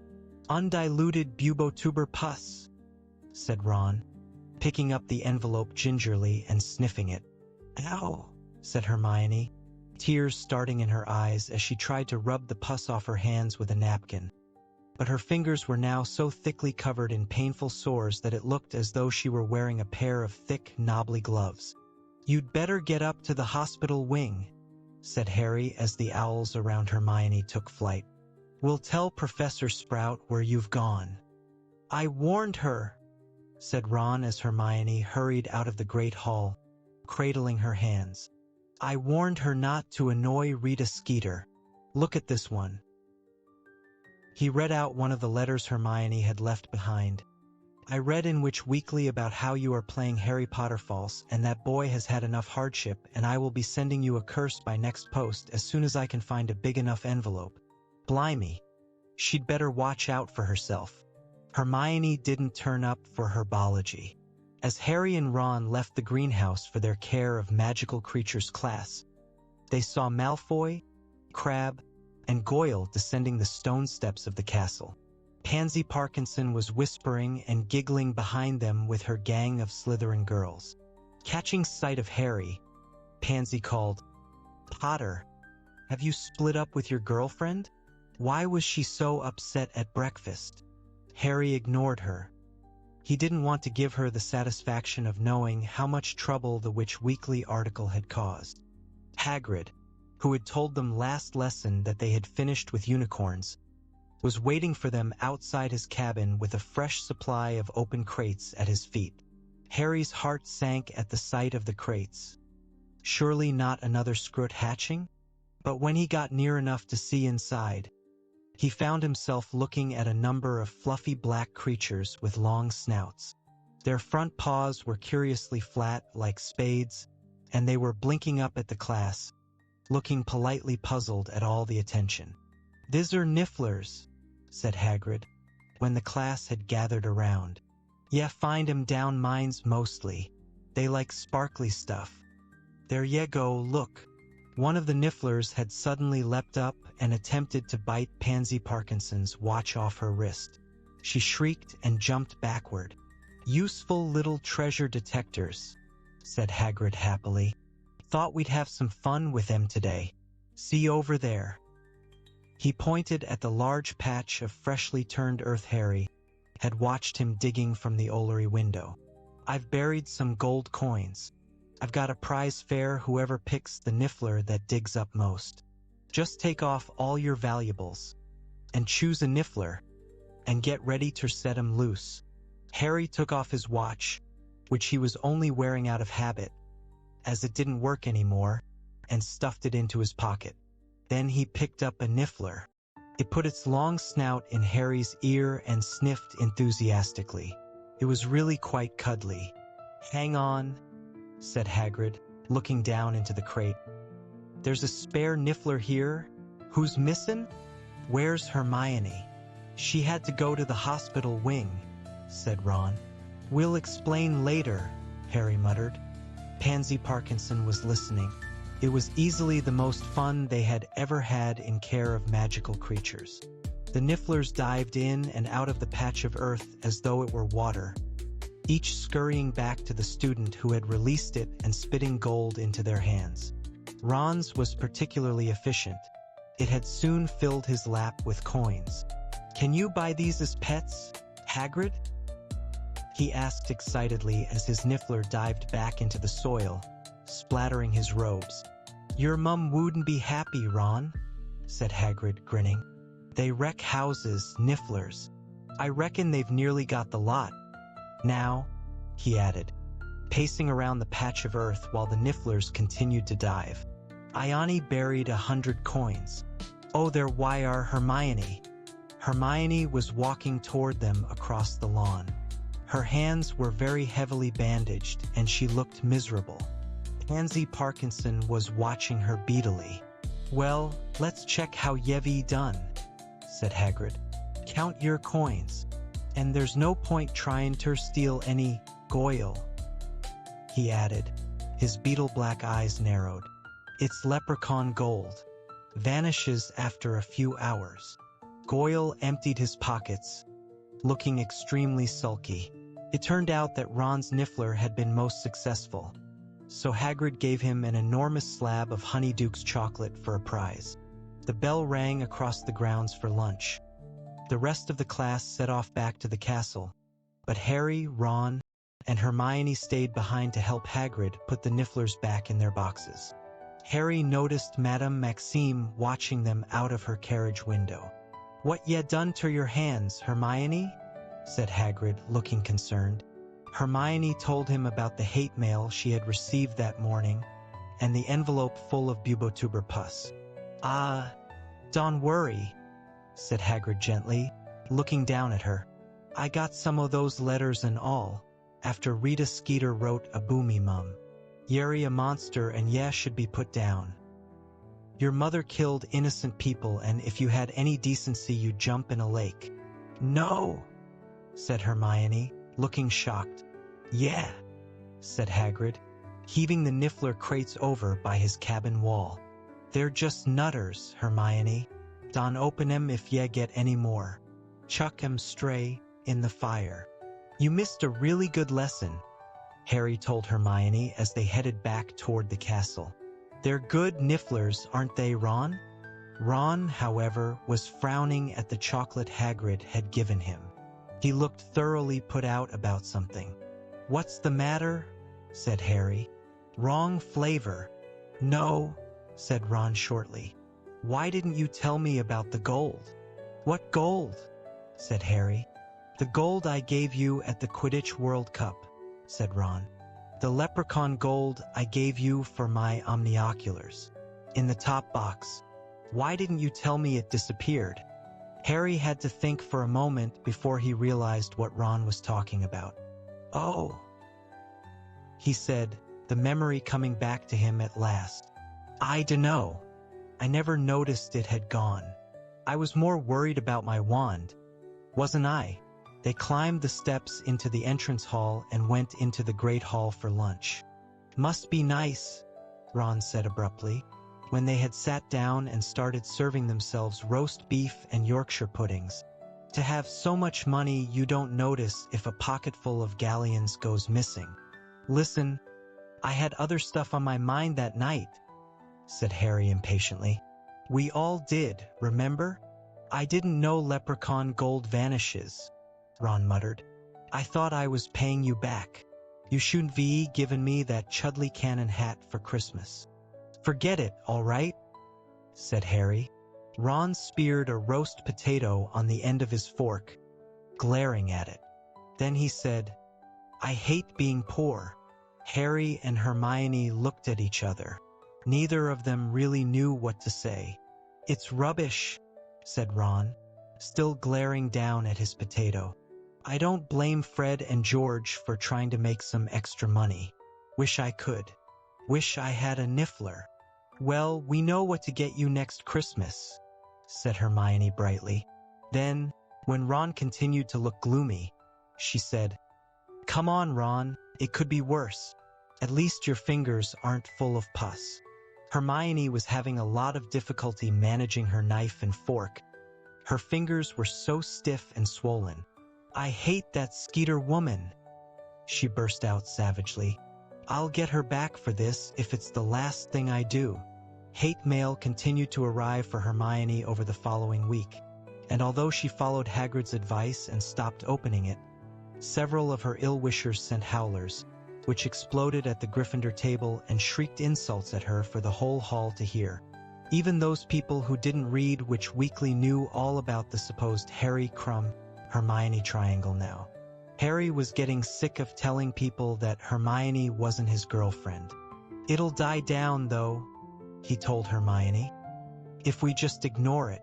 People got bored with that stuff she wrote about me last time. I want to know how she's listening into private conversations when she's supposed to be banned from the grounds," said Hermione angrily. Hermione hung back in their next defense against the dark arts lesson to ask Professor Moody something. The rest of the class was very eager to leave. Moody had given them such a rigorous test of hex deflection that many of them were nursing small injuries.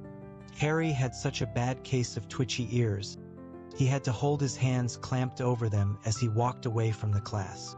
"Well, Rita's definitely not using an invisibility cloak," Hermione panted 5 minutes later, catching up with Harry and Ron in the entrance hall and pulling Harry's hand away from one of his wiggling ears so that he could hear her.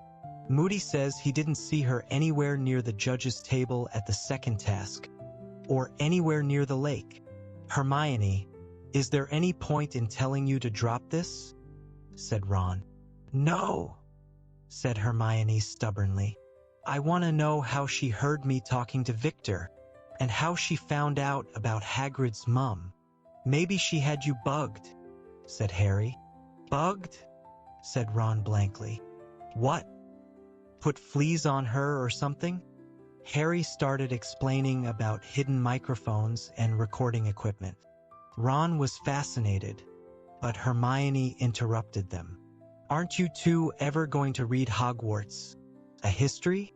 What's the point? Said Ron. You know it by heart, we can just ask you. All those substitutes for magic muggles use, electricity, computers, and radar, and all those things, they all go haywire around Hogwarts. There's too much magic in the air. No, Rita's using magic to eavesdrop. She must be. If I could just find out what it is. Ooh, if it's illegal, I'll have her. Haven't we got enough to worry about? Ron asked her. Do we have to start a vendetta against Rita Skeeter as well? I'm not asking you to help, Hermione snapped. I'll do it on my own. She marched back up the marble staircase without a backward glance. Harry was quite sure she was going to the library. What's the betting she comes back with a box of I Hate Rita Skeeter badges? Said Ron. Hermione, however, did not ask Harry and Ron to help her pursue vengeance against Rita Skeeter, for which they were both grateful, because their workload was mounting ever higher in the days before the Easter holidays. Harry frankly marveled at the fact that Hermione could research magical methods of eavesdropping as well as everything else they had to do. He was working flat out just to get through all their homework, though he made a point of sending regular food packages up to the cave in the mountain for Sirius. After last summer, Harry had not forgotten what it felt like to be continually hungry. He enclosed notes to Sirius, telling him that nothing out of the ordinary had happened, and that they were still waiting for an answer from Percy. Hedwig didn't return until the end of the Easter holidays. Percy's letter was enclosed in a package of Easter eggs that Mrs. Weasley had sent. Both Harry's and Ron's were the size of dragon eggs and full of homemade toffee. Hermione's, however, was smaller than a chicken egg. Her face fell when she saw it. Your mum doesn't read Witch Weekly by any chance, does she, Ron? She asked quietly. Yeah, said Ron, whose mouth was full of toffee. Gets it for the recipes. Hermione looked sadly at her tiny egg.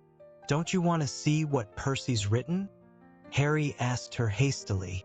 Percy's letter was short and irritated. As I am constantly telling the Daily Prophet, Mr. Crouch is taking a well-deserved break. He is sending in regular owls with instructions. No, I haven't actually seen him, but I think I can be trusted to know my own superior's handwriting. I have quite enough to do at the moment without trying to quash these ridiculous rumors. Please don't bother me again unless it's something important. Happy Easter. The start of the summer term would normally have meant that Harry was training hard for the last Quidditch match of the season. This year, however, it was the third and final task in the Triwizard Tournament for which he needed to prepare, but he still didn't know what he would have to do. Finally, in the last week of May, Professor McGonagall held him back in Transfiguration. You are to go down to the Quidditch field tonight at 9 o'clock, Potter, she told him. Mr. Bagman will be there to tell the champions about the third task. So at 8:30 that night, Harry left Ron and Hermione in Gryffindor Tower and went downstairs. As he crossed the entrance hall, Cedric came up from the Hufflepuff common room. What you reckon it's going to be? He asked Harry as they went together down the stone steps, out into the cloudy night. Fleur keeps going on about underground tunnels. She reckons we've got to find treasure. That wouldn't be too bad, said Harry, thinking that he would simply ask Hagrid for a Niffler to do the job for him. They walked down the dark lawn to the Quidditch stadium, turned through a gap in the stands, and walked out onto the field. What they done to it? Cedric said indignantly, stopping dead. The Quidditch field was no longer smooth and flat. It looked as though somebody had been building long, low walls all over it that twisted and crisscrossed in every direction. "They're hedges," said Harry, bending to examine the nearest one. "Hello there," called a cheery voice. Ludo Bagman was standing in the middle of the field with Krum and Fleur. Harry and Cedric made their way toward them, climbing over the hedges.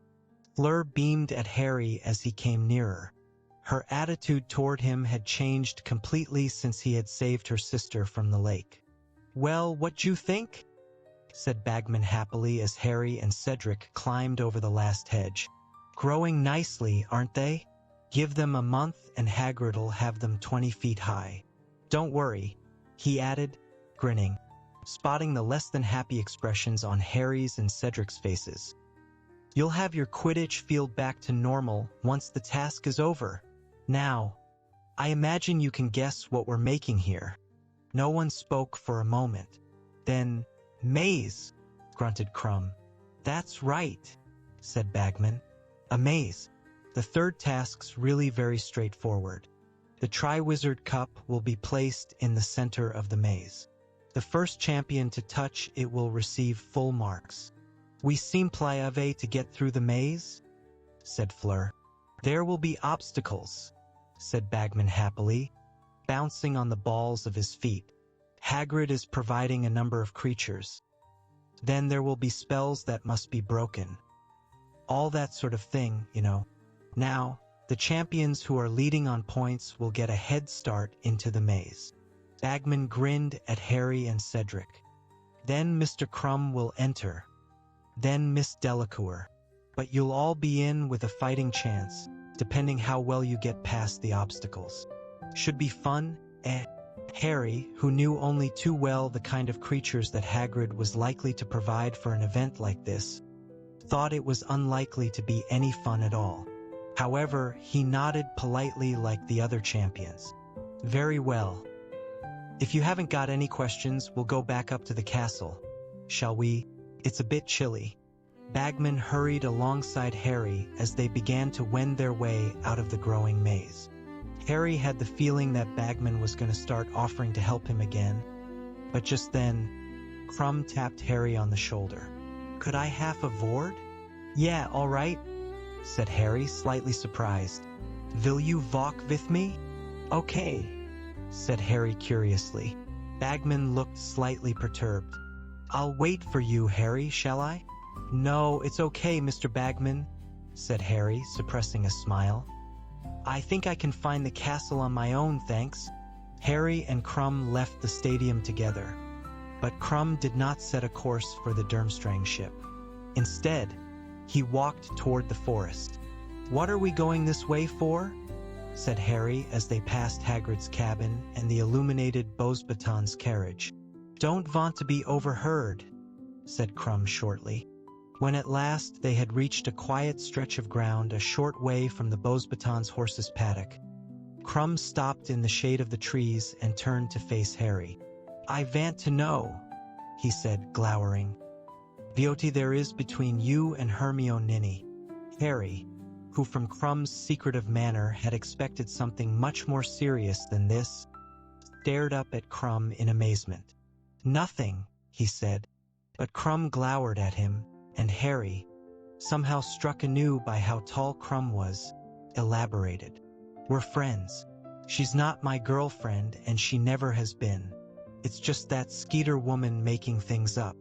Hermione talks about you very often," said Krum, looking suspiciously at Harry. "Yeah," said Harry, "because we're friends." He couldn't quite believe he was having this conversation with Victor Krum, the famous international Quidditch player. It was as though the 18-year-old Krum thought he, Harry, was an equal, a real rival. "You have never. You have not." "No," said Harry very firmly. Krum looked slightly happier. He stared at Harry for a few seconds, then said, "You fly very well. I was watching at the first task." "Thanks," said Harry, grinning broadly and suddenly feeling much taller himself. I saw you at the Quidditch World Cup. The Wronski feint, you really?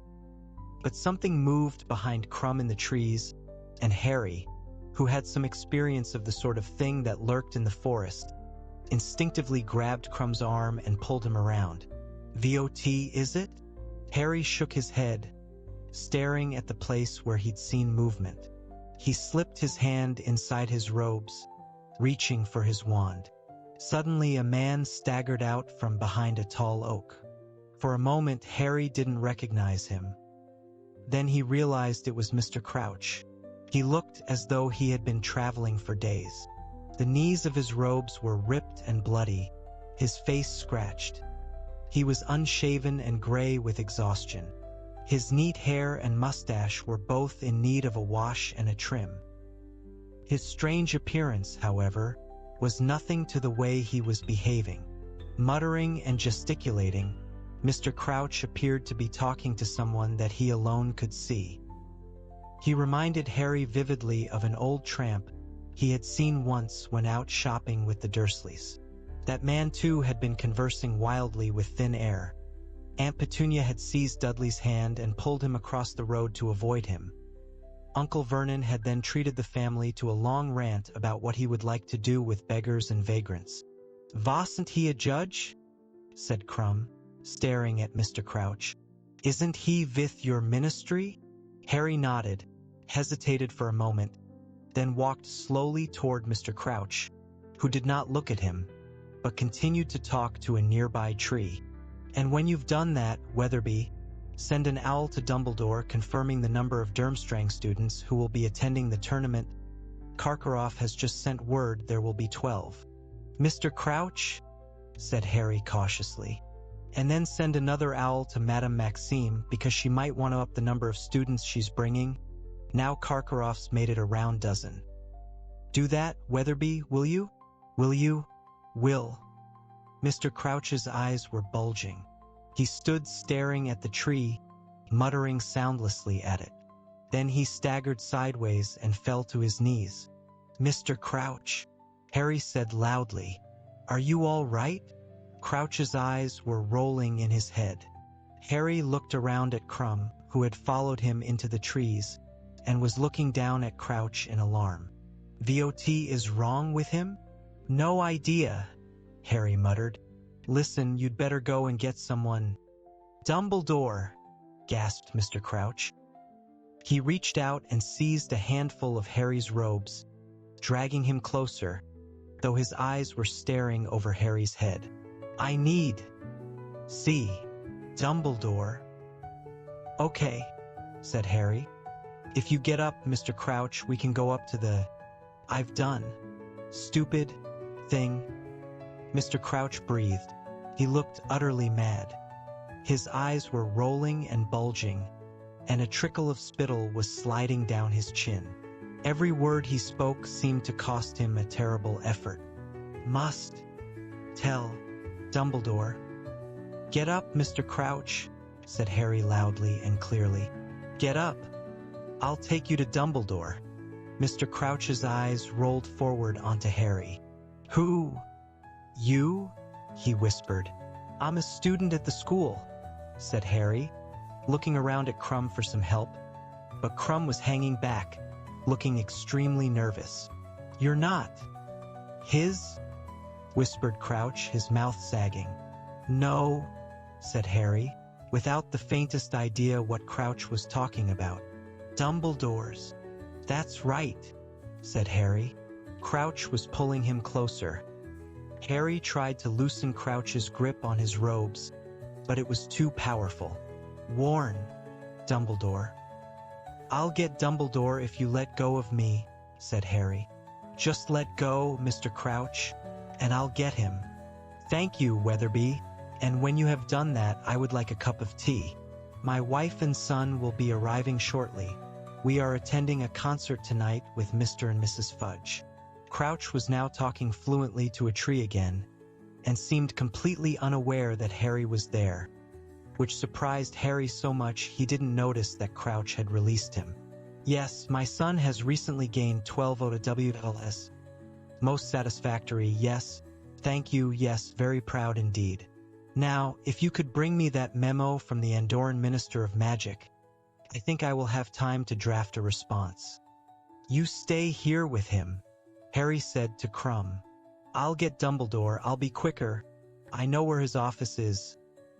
He is mad, said Krum doubtfully, staring down at Crouch, who was still gabbling to the tree, apparently convinced it was Percy. Just stay with him, said Harry, starting to get up. But his movement seemed to trigger another abrupt change in Mr. Crouch, who seized him hard around the knees and pulled Harry back to the ground. Don't leave me, he whispered, his eyes bulging again. I escaped. Must warn. Must tell. See Dumbledore. My fault. All my fault. Bertha. Dead. All my fault. My son. My fault. Tell Dumbledore. Harry Potter. The Dark Lord. Stronger. Harry Potter. I'll get Dumbledore if you let me go, Mr. Crouch, said Harry. He looked furiously around at Krum. Help me, will you? Looking extremely apprehensive, Krum moved forward and squatted down next to Mr. Crouch. Just keep him here, said Harry, pulling himself free of Mr. Crouch. I'll be back with Dumbledore. Hurry, won't you? Krum called after him as Harry sprinted away from the forest and up through the dark grounds. They were deserted. Bagman, Cedric, and Fleur had disappeared. Harry tore up the stone steps, through the oak front doors, and off up the marble staircase toward the second floor. 5 minutes later, he was hurtling toward a stone gargoyle standing halfway along an empty corridor. Lemon drop, he panted at it. This was the password to the hidden staircase to Dumbledore's office, or at least it had been 2 years ago. The password had evidently changed, however, for the stone gargoyle did not spring to life and jump aside, but stood frozen, glaring at Harry malevolently. Move! Harry shouted at it.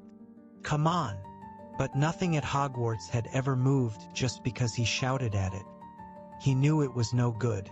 He looked up and down the dark corridor. Perhaps Dumbledore was in the staff room? He started running as fast as he could toward the staircase. Potter! Harry skidded to a halt and looked around. Snape had just emerged from the hidden staircase behind the stone gargoyle. The wall was sliding shut behind him even as he beckoned Harry back toward him. What are you doing here, Potter? I need to see Professor Dumbledore, said Harry, running back up the corridor and skidding to a standstill in front of Snape instead. It's Mr. Crouch. He's just turned up. He's in the forest. He's asking, What is this rubbish?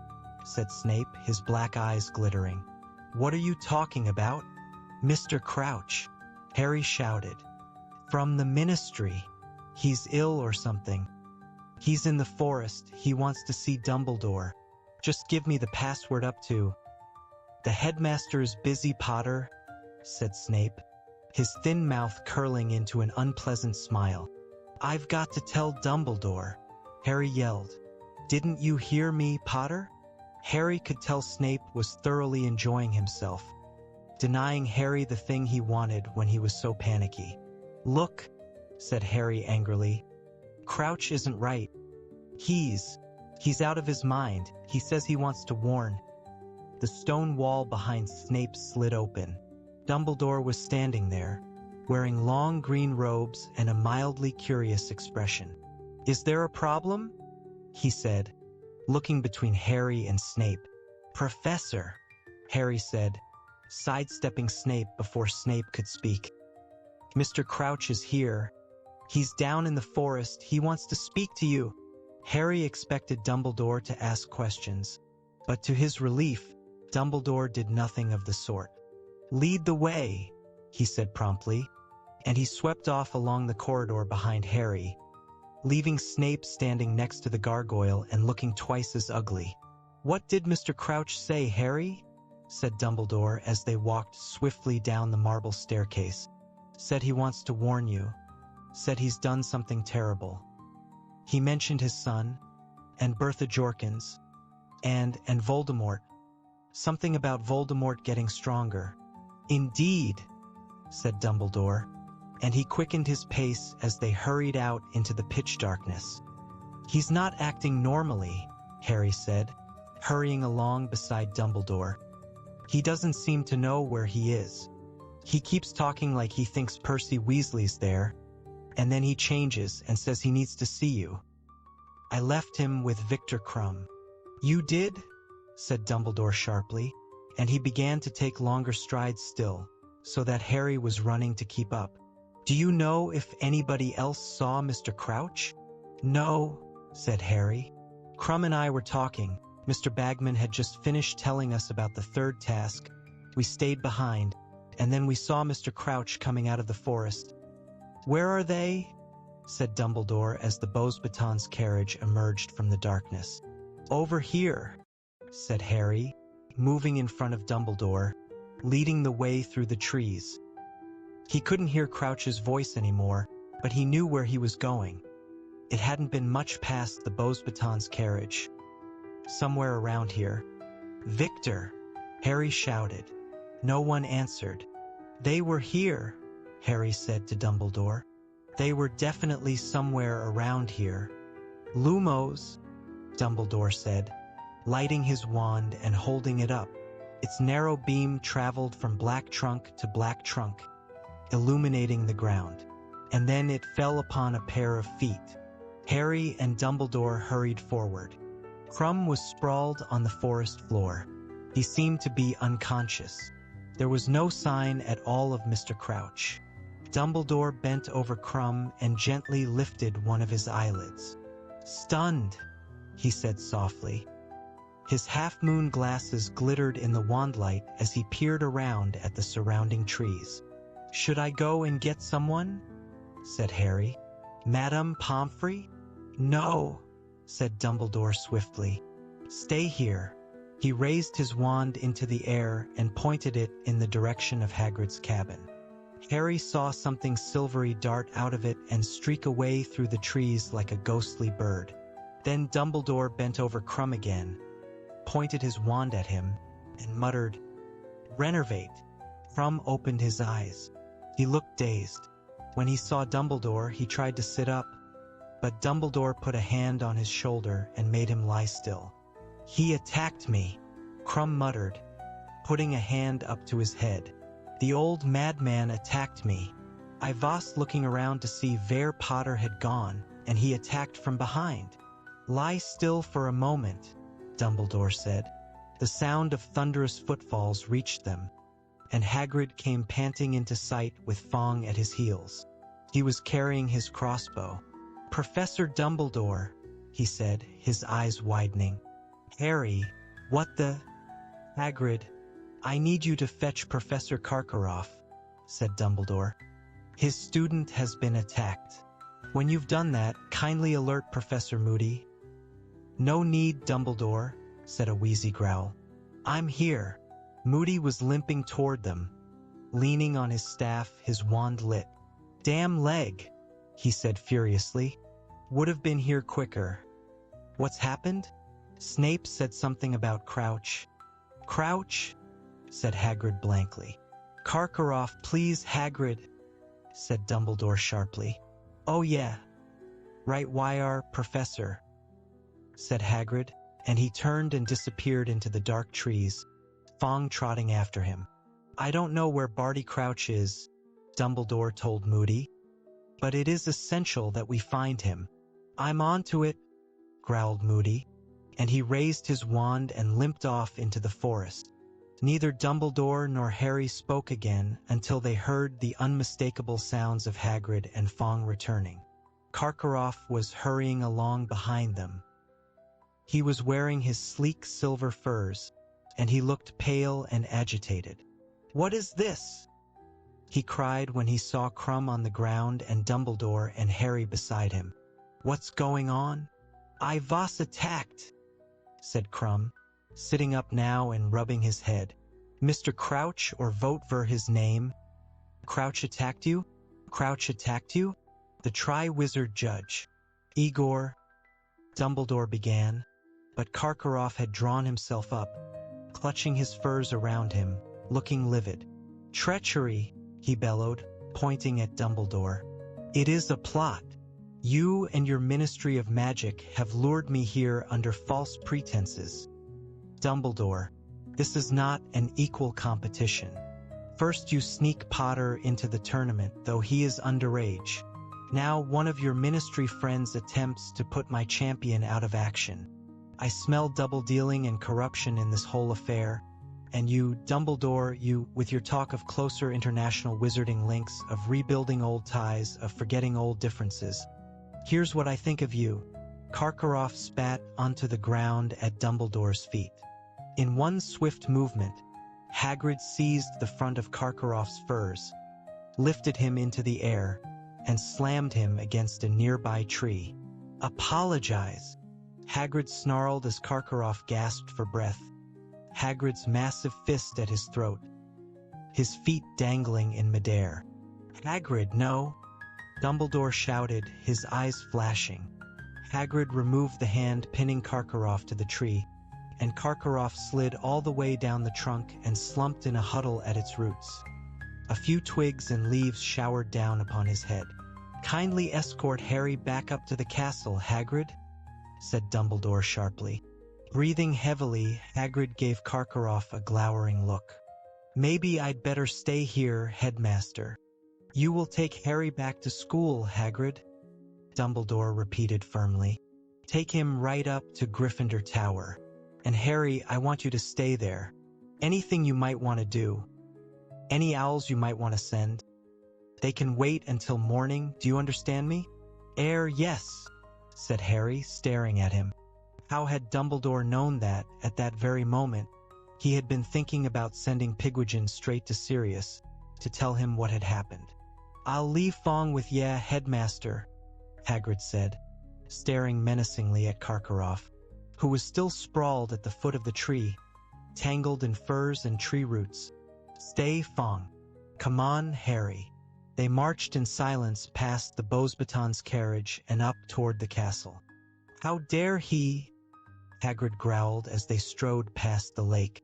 "How dare he accuse Dumbledore? Like Dumbledore do anything like that. Like Dumbledore wanted you in the tournament in the first place. Worried. I dunno when I seen Dumbledore more worried than he's been lately. And you," Hagrid suddenly said angrily to Harry, who looked up at him, taken aback. "What were ye doin'? Wanderin' off with Ruddy Crumb? He's from Durmstrang, Harry. Coulda jinxed ye right there, couldn't he? Hasn't Moody taught ye nothin'? 'Magine letting him lure ye off on your own." "Crumb's all right," said Harry as they climbed the steps into the entrance hall. "He wasn't trying to jinx me. He just wanted to talk about Hermione. I'll be having a few words with her, and all," said Hagrid grimly, stomping up the stairs. "The less you lot ave ter do with these foreigners, the happier ye'll be. Ye can trust any of 'em." "You were getting on all right with Madame Maxime," Harry said, annoyed. "Don you talk ter me aboo her," said Hagrid, and he looked quite frightening for a moment. "I've got her number now, trying to get back in me good books, trying to get me ter tell her what's comin' in the third task." "Ha! You can trust any of 'em." Hagrid was in such a bad mood. Harry was quite glad to say goodbye to him in front of the fat lady. He clambered through the portrait hole into the common room and hurried straight for the corner where Ron and Hermione were sitting, to tell them what had happened. Chapter 29. The Dream. "It comes down to this," said Hermione, rubbing her forehead. "Either Mr. Crouch attacked Victor, or somebody else attacked both of them when Victor wasn't looking." "It must have been Crouch," said Ron at once. "That's why he was gone when Harry and Dumbledore got there. He'd done a runner." "I don't think so," said Harry, shaking his head. "He seemed really weak. I don't reckon he was up to disapparating or anything." "You can't disapparate on the Hogwarts grounds, haven't I told you enough times?" said Hermione. "Okay. How's this for a theory?" said Ron excitedly. Krum attacked Crouch, no, wait for it, and then stunned himself. And Mr. Crouch evaporated, did he? Said Hermione coldly. Oh yeah. It was daybreak. Harry, Ron, and Hermione had crept out of their dormitories very early and hurried up to the Ollery together to send a note to Sirius. Now they were standing looking out at the misty grounds. All three of them were puffy-eyed and pale because they had been talking late into the night about Mr. Crouch. Just go through it again, Harry, said Hermione. What did Mr. Crouch actually say? I've told you he wasn't making much sense, said Harry. He said he wanted to warn Dumbledore about something. He definitely mentioned Bertha Jorkins, and he seemed to think she was dead. He kept saying stuff was his fault. He mentioned his son. Well, that was his fault, said Hermione testily. He was out of his mind, said Harry. Half the time he seemed to think his wife and son were still alive, and he kept talking to Percy about work and giving him instructions. And, remind me what he said about you-know-who? Said Ron tentatively. I've told you, Harry repeated dully. He said he's getting stronger. There was a pause.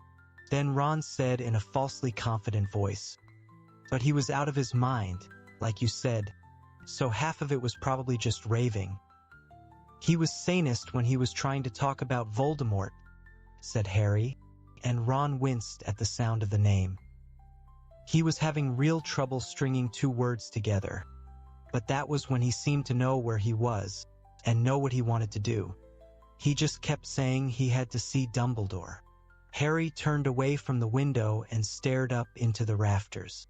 The many perches were half empty. Every now and then, another owl would swoop in through one of the windows, returning from its nights hunting with a mouse in its beak.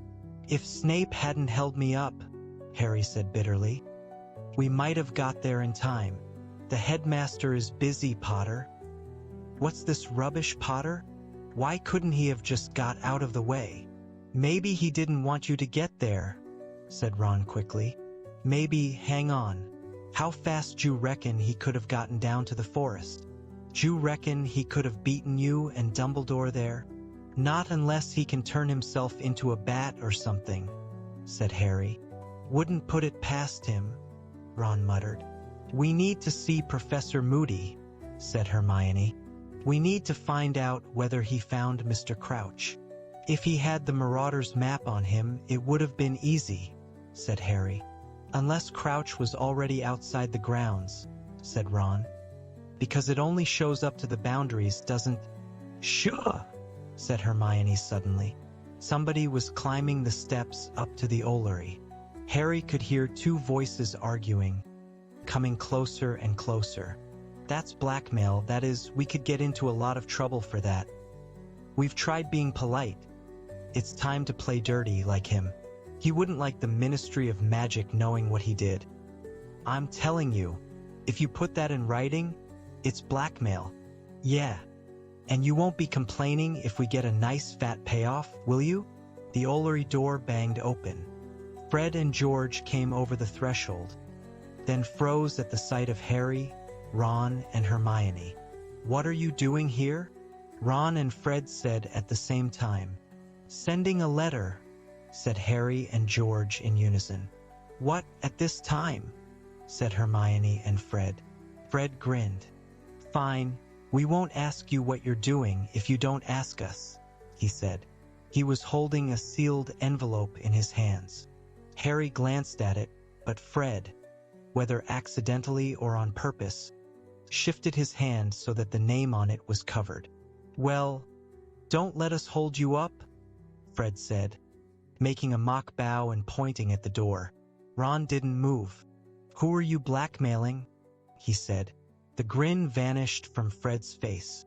Harry saw George half glance at Fred, before smiling at Ron. Don't be stupid.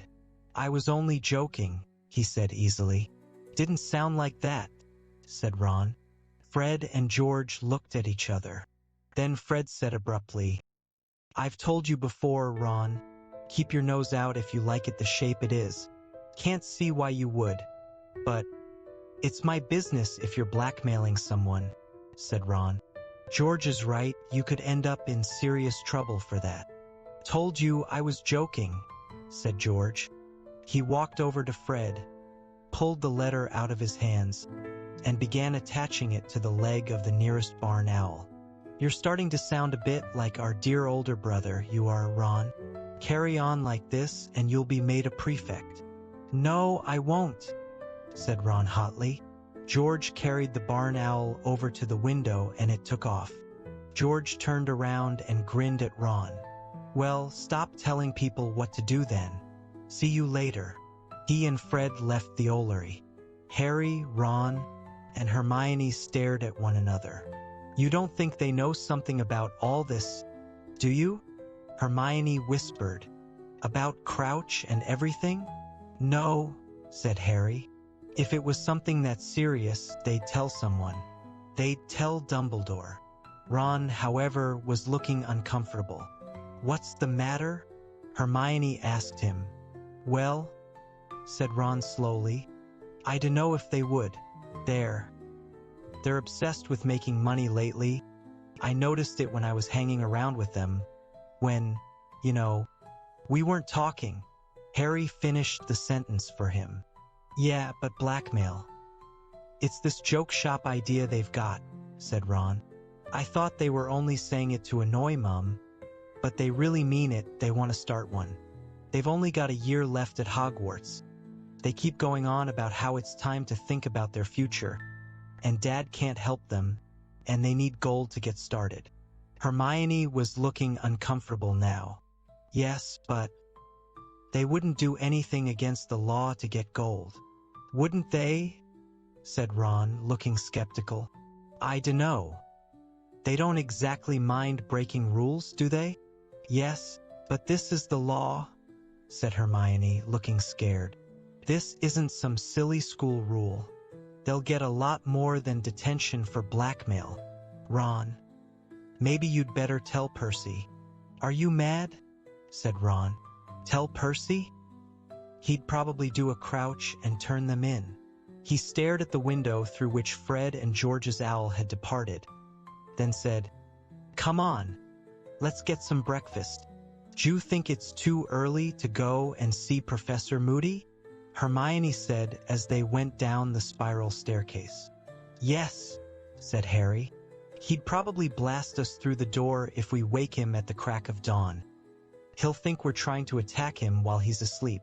Let's give it till break. History of Magic had rarely gone so slowly. Harry kept checking Ron's watch, having finally discarded his own. But Ron's was moving so slowly, he could have sworn it had stopped working too. All three of them were so tired they could happily have put their heads down on the desks and slept. Even Hermione wasn't taking her usual notes, but was sitting with her head on her hand, gazing at Professor Binns with her eyes out of focus. When the bell finally rang, they hurried out into the corridors toward the dark arts classroom and found Professor Moody leaving it. He looked as tired as they felt.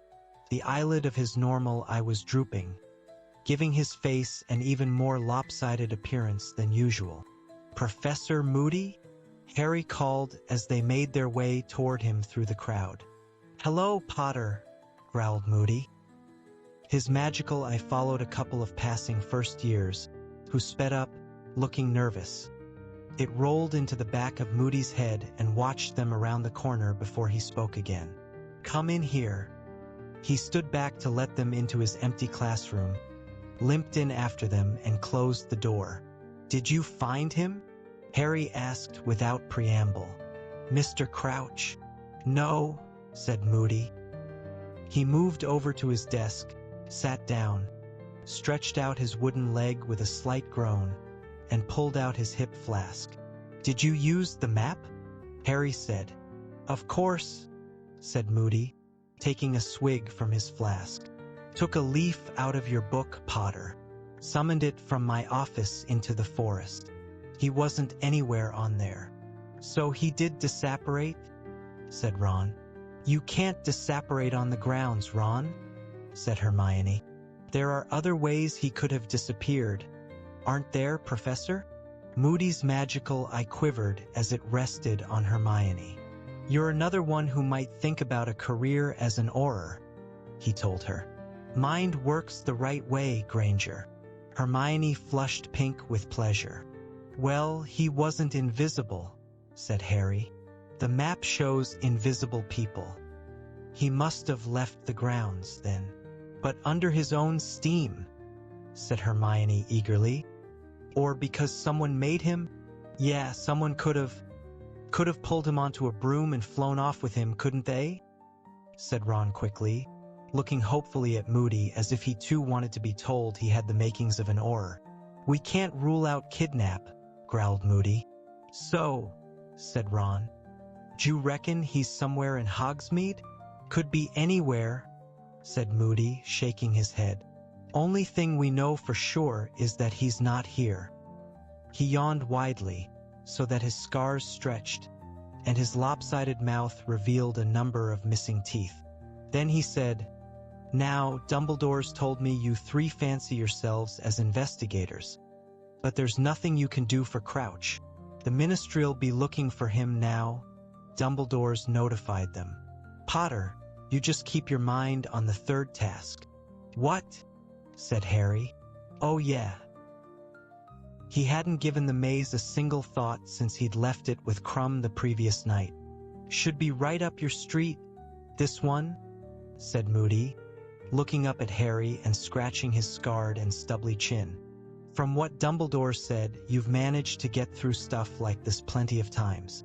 Broke your way through a series of obstacles guarding the Sorcerer's Stone in your first year. Didn't you? We helped, Ron said quickly. Me and Hermione helped. Moody grinned. Well, help him practice for this one, and I'll be very surprised if he doesn't win, said Moody. In the meantime, constant vigilance, Potter. Constant vigilance.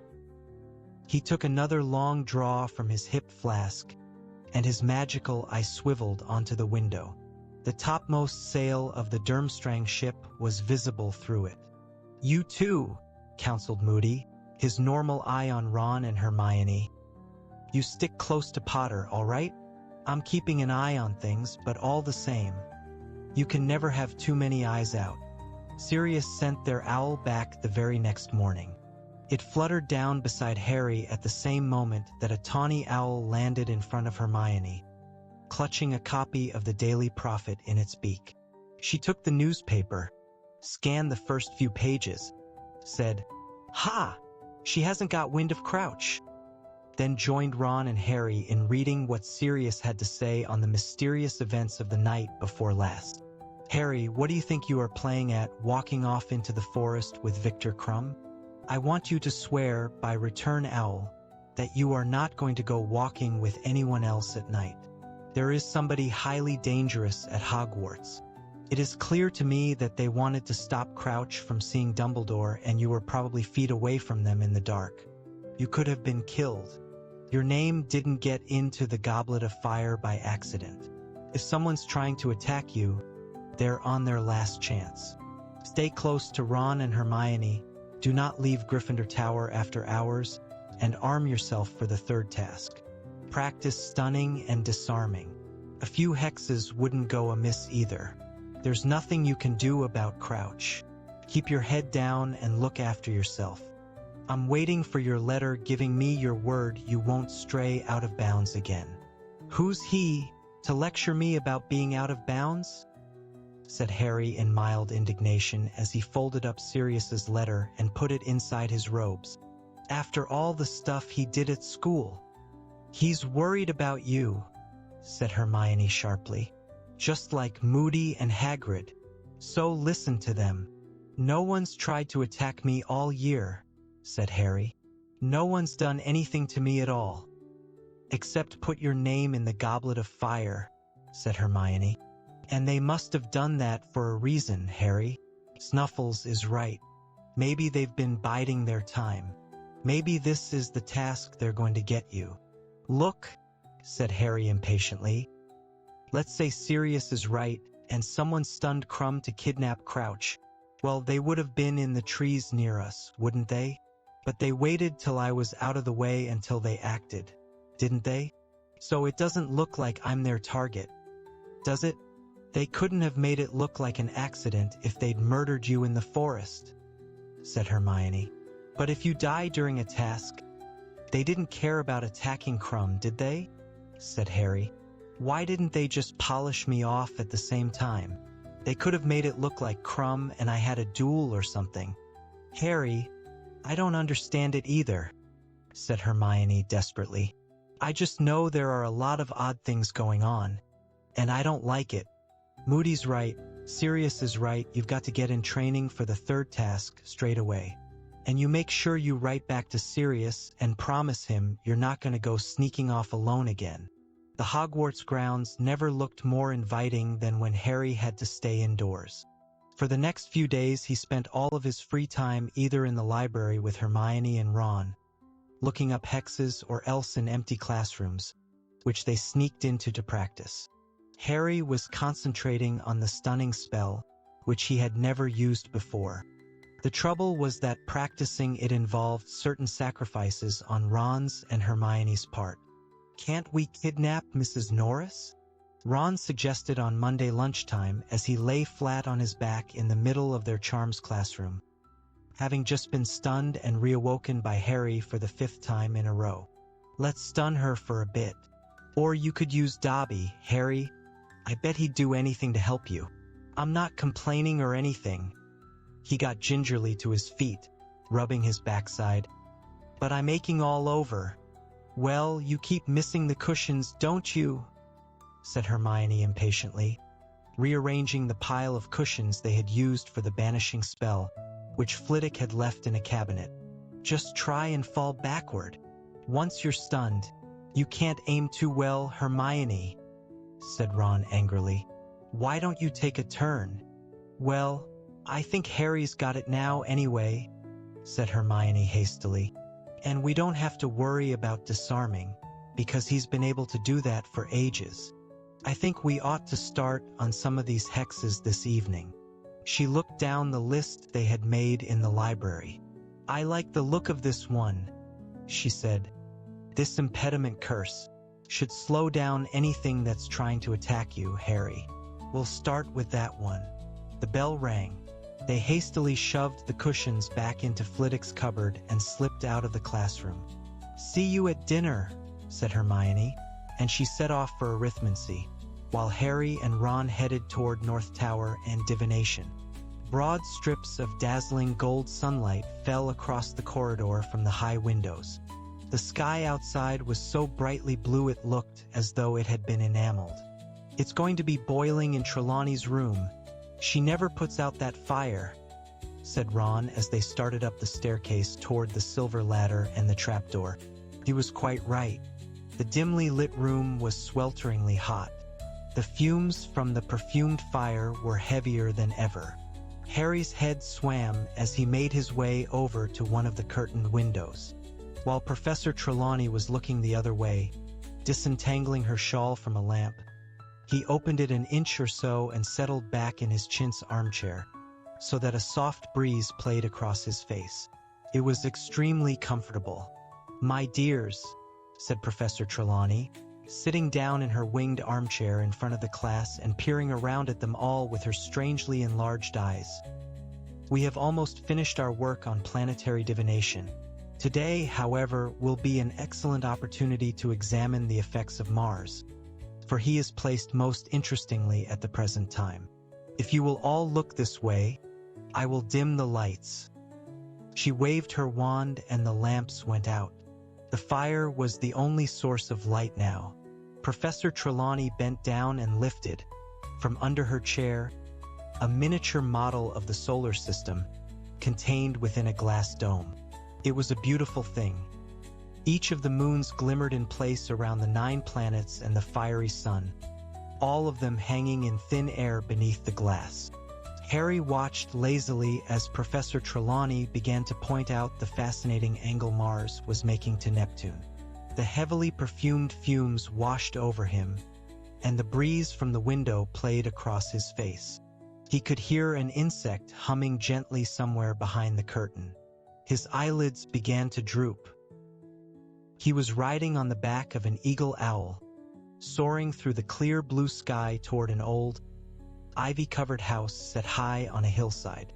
Lower and lower they flew, the wind blowing pleasantly in Harry's face, until they reached a dark and broken window in the upper story of the house and entered.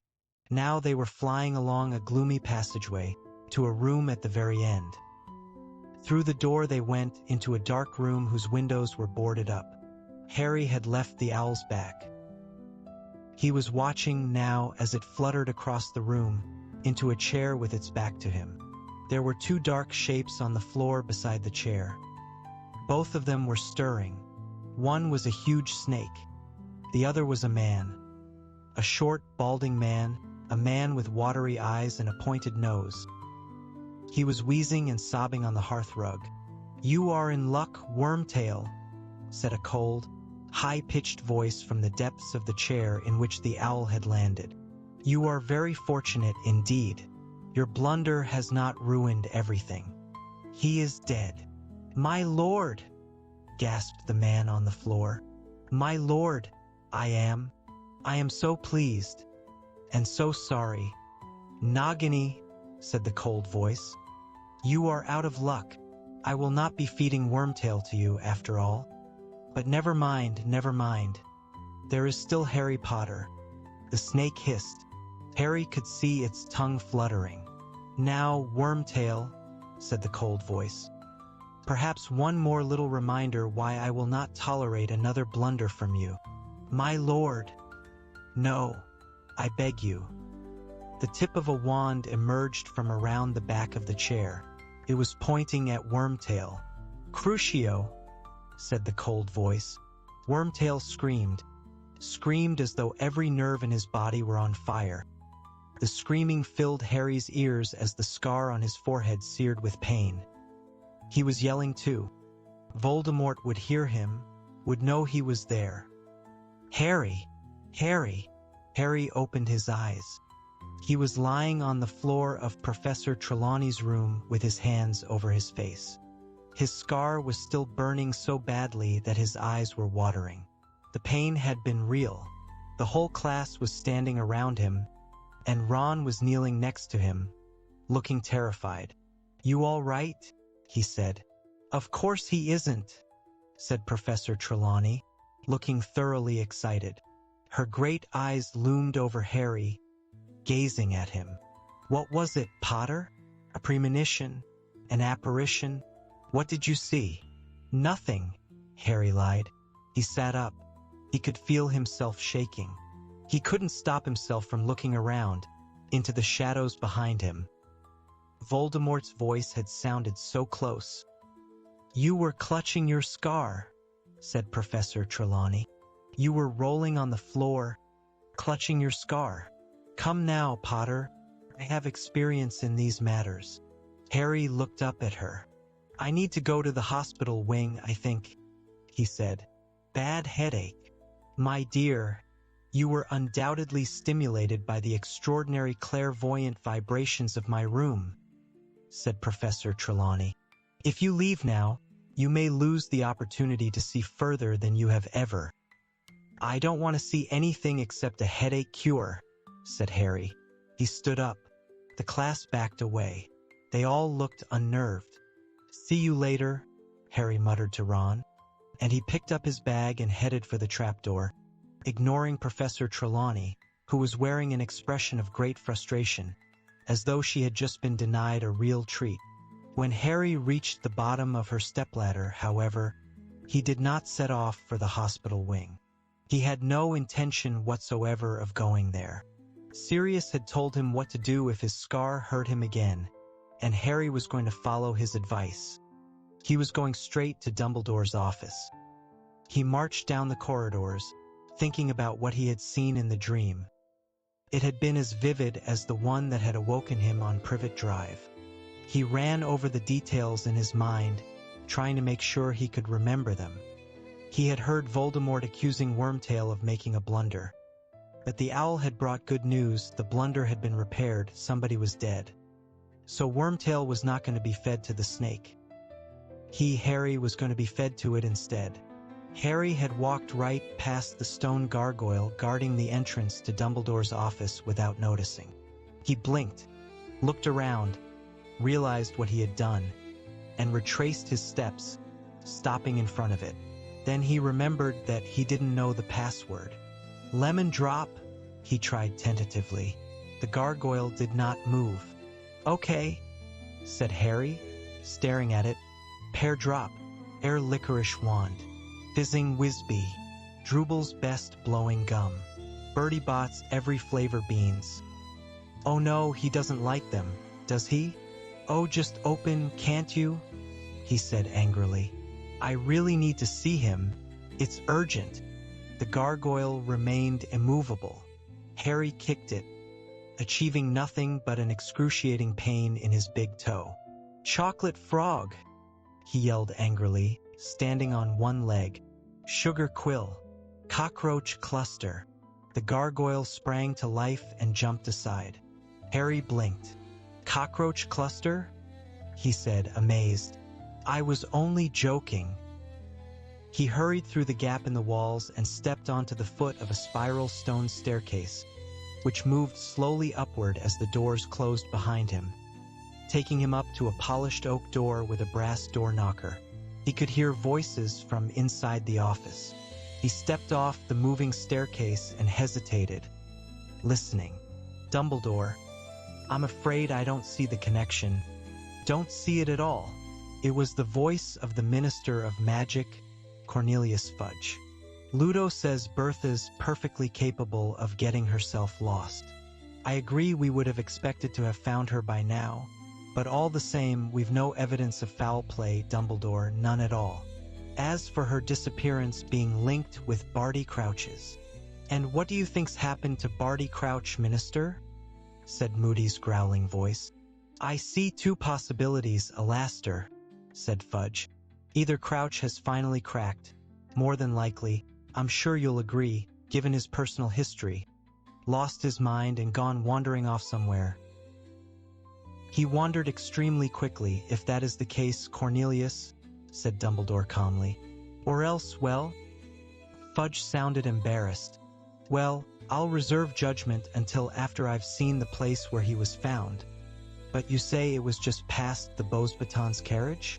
Dumbledore, you know what that woman is. I consider her to be a very able headmistress and an excellent dancer, said Dumbledore quietly. Dumbledore, come, said Fudge angrily. Don't you think you might be prejudiced in her favor because of Hagrid? They don't all turn out harmless. If, indeed, you can call Hagrid harmless with that monster fixation he's got. I no more suspect Madame Maxime than Hagrid, said Dumbledore, just as calmly. I think it possible that it is you who are prejudiced, Cornelius. Can we wrap up this discussion? Growled Moody. Yes, let's go down to the grounds, then, said Fudge impatiently. No, it's not that, said Moody. It's just that Potter wants a word with you, Dumbledore. He's just outside the door. Chapter 30. The Pensieve. The door of the office opened. Hello, Potter, said Moody. Come in, then. Harry walked inside. He had been inside Dumbledore's office once before. It was a very beautiful, circular room, lined with pictures of previous headmasters and headmistresses of Hogwarts, all of whom were fast asleep, their chests rising and falling gently. Cornelius Fudge was standing beside Dumbledore's desk, wearing his usual pinstriped cloak and holding his lime-green bowler hat. Harry, said Fudge jovially, moving forward. How are you? Fine, Harry lied. We were just talking about the night when Mr. Crouch turned up on the grounds, said Fudge. It was you who found him, was it not? Yes, said Harry. Then, feeling it was pointless to pretend that he hadn't overheard what they had been saying, he added, I didn't see Madame Maxime anywhere, though, and she'd have a job hiding, wouldn't she? Dumbledore smiled at Harry behind Fudge's back, his eyes twinkling. Yes, well, said Fudge, looking embarrassed. We're about to go for a short walk on the grounds, Harry, if you'll excuse us. Perhaps if you just go back to your class, "I wanted to talk to you, Professor," Harry said quickly, looking at Dumbledore, who gave him a swift, searching look. "Wait here for me, Harry," he said. "Our examination of the grounds will not take long." They trooped out in silence past him and closed the door. After a minute or so, Harry heard the clunks of Moody's wooden leg growing fainter in the corridor below. He looked around. "Hello, Fawkes," he said. Fawkes, Professor Dumbledore's phoenix, was standing on his golden perch beside the door, the size of a swan with magnificent scarlet and gold plumage. He swished his long tail and blinked benignly at Harry. Harry sat down in a chair in front of Dumbledore's desk. For several minutes, he sat and watched the old headmasters and headmistresses snoozing in their frames, thinking about what he had just heard, and running his fingers over his scar. It had stopped hurting now. He felt much calmer, somehow, now that he was in Dumbledore's office, knowing he would shortly be telling him about the dream. Harry looked up at the walls behind the desk. The patched and ragged sorting hat was standing on a shelf. A glass case next to it held a magnificent silver sword with large rubies set into the hilt, which Harry recognized as the one he himself had pulled out of the sorting hat in his second year. The sword had once belonged to Godric Gryffindor, founder of Harry's house. He was gazing at it, remembering how it had come to his aid when he had thought all hope was lost, when he noticed a patch of silvery light dancing and shimmering on the glass case. He looked around for the source of the light and saw a sliver of silver white shining brightly from within a black cabinet behind him, whose door had not been closed properly. Harry hesitated, glanced at Fawkes, then got up, walked across the office, and pulled open the cabinet door. A shallow stone basin lay there, with odd carvings around the edge, runes and symbols that Harry did not recognize. The silvery light was coming from the basin's contents, which were like nothing Harry had ever seen before. He could not tell whether the substance was liquid or gas. It was a bright, whitish silver, and it was moving ceaselessly. The surface of it became ruffled like water beneath wind, and then, like clouds, separated and swirled smoothly. It looked like light made liquid, or like wind made solid. Harry couldn't make up his mind. He wanted to touch it, to find out what it felt like. But nearly 4 years' experience of the magical world told him that sticking his hand into a bowl full of some unknown substance was a very stupid thing to do. He therefore pulled his wand out of the inside of his robes, cast a nervous look around the office, looked back at the contents of the basin, and prodded them. The surface of the silvery stuff inside the basin began to swirl very fast. Harry bent closer, his head right inside the cabinet. The silvery substance had become transparent. It looked like glass. He looked down into it, expecting to see the stone bottom of the basin, and saw instead an enormous room below the surface of the mysterious substance, a room into which he seemed to be looking through a circular window in the ceiling. The room was dimly lit. He thought it might even be underground, for there were no windows, merely torches in brackets such as the ones that illuminated the walls of Hogwarts. Lowering his face so that his nose was a mere inch away from the glassy substance, Harry saw that rows and rows of witches and wizards were seated around every wall on what seemed to be benches rising in levels. An empty chair stood in the very center of the room. There was something about the chair that gave Harry an ominous feeling. Chains encircled the arms of it, as though its occupants were usually tied to it. Where was this place? It surely wasn't Hogwarts. He had never seen a room like that here in the castle. Moreover, the crowd in the mysterious room at the bottom of the basin was comprised of adults, and Harry knew there were not nearly that many teachers at Hogwarts. They seemed, he thought, to be waiting for something. Even though he could only see the tops of their hats, all of their faces seemed to be pointing in one direction, and none of them were talking to one another. The basin being circular, and the room he was observing square, Harry could not make out what was going on in the corners of it. He leaned even closer, tilting his head, trying to see. The tip of his nose touched the strange substance into which he was staring. Dumbledore's office gave an almighty lurch. Harry was thrown forward and pitched headfirst into the substance inside the basin. But his head did not hit the stone bottom. He was falling through something icy cold and black. It was like being sucked into a dark whirlpool. And suddenly, Harry found himself sitting on a bench at the end of the room inside the basin. A bench raised high above the others. He looked up at the high stone ceiling, expecting to see the circular window through which he had just been staring. But there was nothing there but dark, solid stone. Breathing hard and fast, Harry looked around him. Not one of the witches and wizards in the room, and there were at least 200 of them, was looking at him. Not one of them seemed to have noticed that a 14-year-old boy had just dropped from the ceiling into their midst. Harry turned to the wizard next to him on the bench and uttered a loud cry of surprise that reverberated around the silent room. He was sitting right next to Albus Dumbledore. "Professor," Harry said in a kind of strangled whisper. "I'm sorry. I didn't mean to. I was just looking at that basin in your cabinet. Where are we?" But Dumbledore didn't move or speak. He ignored Harry completely. Like every other wizard on the benches, he was staring into the far corner of the room, where there was a door. Harry gazed, nonplussed, at Dumbledore, then around at the silently watchful crowd, then back at Dumbledore. And then it dawned on him. Once before, Harry had found himself somewhere that nobody could see or hear him. That time, he had fallen through a page in an enchanted diary, right into somebody else's memory. And unless he was very much mistaken, something of the sort had happened again.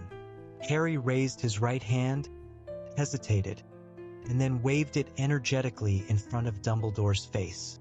Dumbledore did not blink, look around at Harry, or indeed move at all. And that, in Harry's opinion, settled the matter. Dumbledore wouldn't ignore him like that. He was inside a memory, and this was not the present-day Dumbledore. Yet it couldn't be that long ago. The Dumbledore sitting next to him now was silver-haired, just like the present-day Dumbledore. But what was this place? What were all these wizards waiting for? Harry looked around more carefully. The room, as he had suspected when observing it from above, was almost certainly underground. More of a dungeon than a room, he thought. There was a bleak and forbidding air about the place. There were no pictures on the walls, no decorations at all. Just these serried rows of benches, rising in levels all around the room, all positioned so that they had a clear view of that chair with the chains on its arms. Before Harry could reach any conclusions about the place in which they were, he heard footsteps. The door in the corner of the dungeon opened and 3 people entered, or at least one man, flanked by 2 Dementors. Harry's insides went cold. The Dementors, tall, hooded creatures whose faces were concealed, were gliding slowly toward the chair in the center of the room, each grasping one of the man's arms with their dead and rotten-looking hands. The man between them looked as though he was about to faint, and Harry couldn't blame him. He knew the Dementors could not touch him inside a memory, but he remembered their power only too well. The watching crowd recoiled slightly as the Dementors placed the man in the chained chair and glided back out of the room. The door swung shut behind them. Harry looked down at the man now sitting in the chair and saw that it was Karkaroff. Unlike Dumbledore, Karkaroff looked much younger. His hair and goatee were black. He was not dressed in sleek furs, but in thin and ragged robes. He was shaking, even as Harry watched. The chains on the arms of the chair glowed suddenly gold and snaked their way up Karkaroff's arms, binding him there. "Igor Karkaroff," said a curt voice to Harry's left. Harry looked around and saw Mr. Crouch standing up in the middle of the bench beside him. Crouch's hair was dark. His face was much less lined. He looked fit and alert. "You have been brought from Azkaban to present evidence to the Ministry of Magic. You have given us to understand that you have important information for us.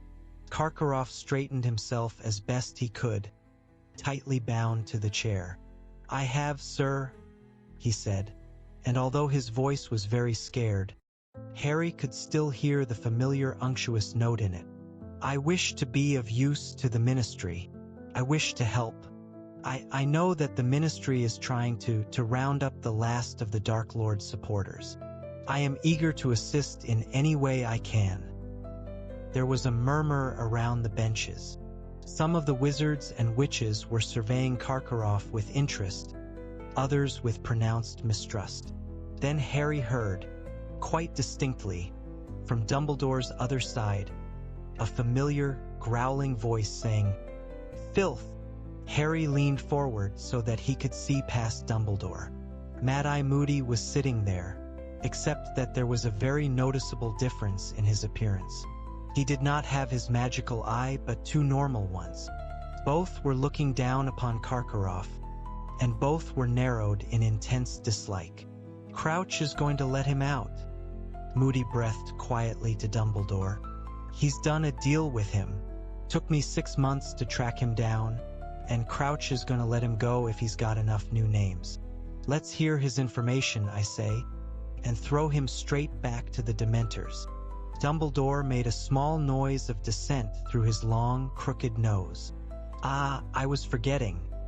You don't like the Dementors, do you, Albus? Said Moody with a sardonic smile. No, said Dumbledore calmly. I'm afraid I don't. I have long felt the ministry is wrong to ally itself with such creatures. But for filth like this, Moody said softly. You say you have names for us, Karkaroff, said Mr. Crouch. Let us hear them, please. You must understand, said Karkaroff hurriedly, that he who must not be named operated always in the greatest secrecy. He preferred that I mean to say his supporters, and I regret now very deeply that I ever counted myself among them. Get on with it, sneered Moody. We never knew the names of every one of our fellows. He alone knew exactly who we all were. Which was a wise move, wasn't it, as it prevented someone like you, Karkaroff, from turning all of them in, muttered Moody. Yet you say you have some names for us? Said Mr. Crouch. I do, said Karkaroff breathlessly. And these were important supporters, mark you. People I saw with my own eyes doing his bidding. I give this information as a sign that I fully and totally renounce him, and am filled with a remorse so deep I can barely... These names are... said Mr. Crouch sharply.